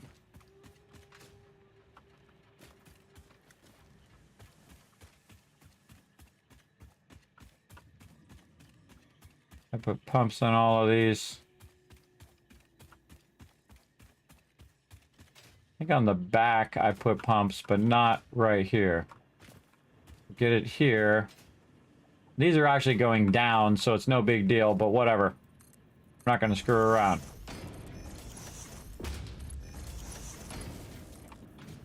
We're not going to play no reindeer games. We're going to get those pumps pumping.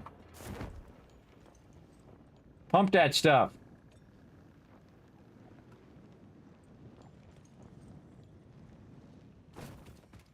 Nice, nice. Looking at all the bars there. Take this out. Again, you can see we now stack that as 3 across. Now we just need to do the same thing we did up here, where we get all 3 of these pipes to go up there. Now here's a cool thing that we can do. Not this one, this here. A cool thing we can do now that we unlocked. So we're going to work on that as well and see if these work. Now, some of these things were pretty iffy in early access. But we're going to go ahead and see if we can make this better. Let's make this better. We're going to take this all out. And now we're going to use our floor holes. Always sketchy to use, but we're going to do 1, 2, and 3. Okay, we're going to take this out. We're going to take this whole thing out. We're going to rerun this. Now, every time you take your pipes out, remember it empties out the actual water, which is not good. We're going to have to go underneath. And then number 2. And number 3.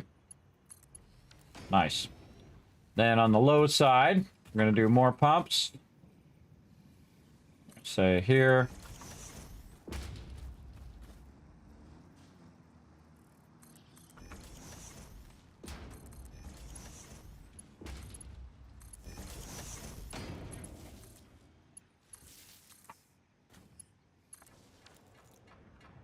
Okay, all of those are going to go. Again, every time we take this water out, we're risking the fact that it's going to turn our power off. But we're on it. So one's going to go up there. And then we're going to junction this. And the other one's going to go right down there. And bypass this all together. And I'm going to put another pump right there. Get your pumps on, everybody. Get your pumps a-going. Right there. Oh, I don't see any power. That's red. We got something that's not actually connected into the rest of the power here. Nice. Always love it when it's not actually connected. Oh, and then this one. We're going to need to do power pole. There we go. Our little power pole trick. Again, look for those lights, everybody. The lights is what's going to tell you whether you got it right or you got it wrong. Again, that's going there. Why is that not on? Hello. No power. I think I might have missed it. Ah, see, I missed it. You little tricky little guy, you.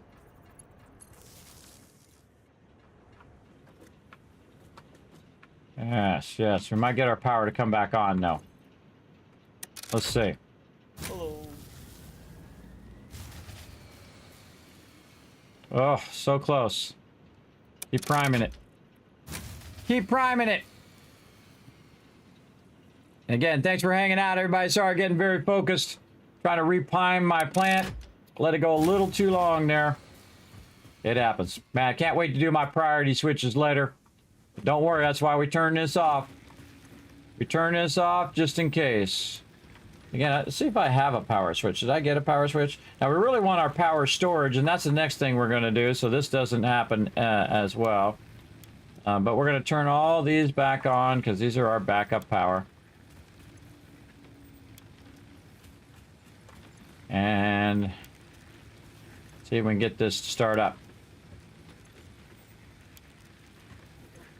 And what I could have done, by the way, is made a bunch of the power things to back it up as well. Now, I just also want to remind from FICSIT Corporate, this right here. Official FICSIT corporate regulations prohibit backseat gaming.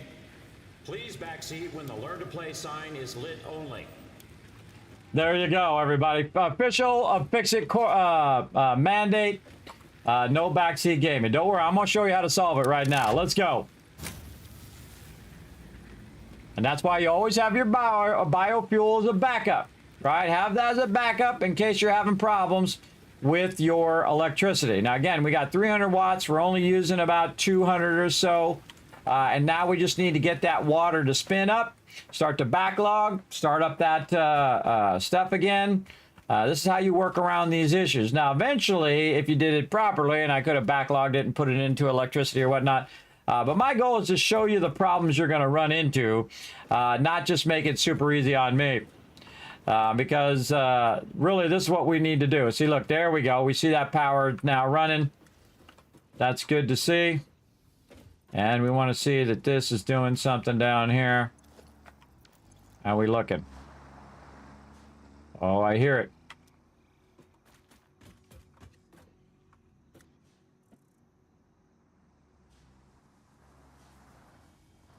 Oh, we got, wait a minute, we got some of these that are empty. Red alert. Fill those up right here. Right there. That's what that red, that's why the lights were red. This one over here. Turn that on. There we go.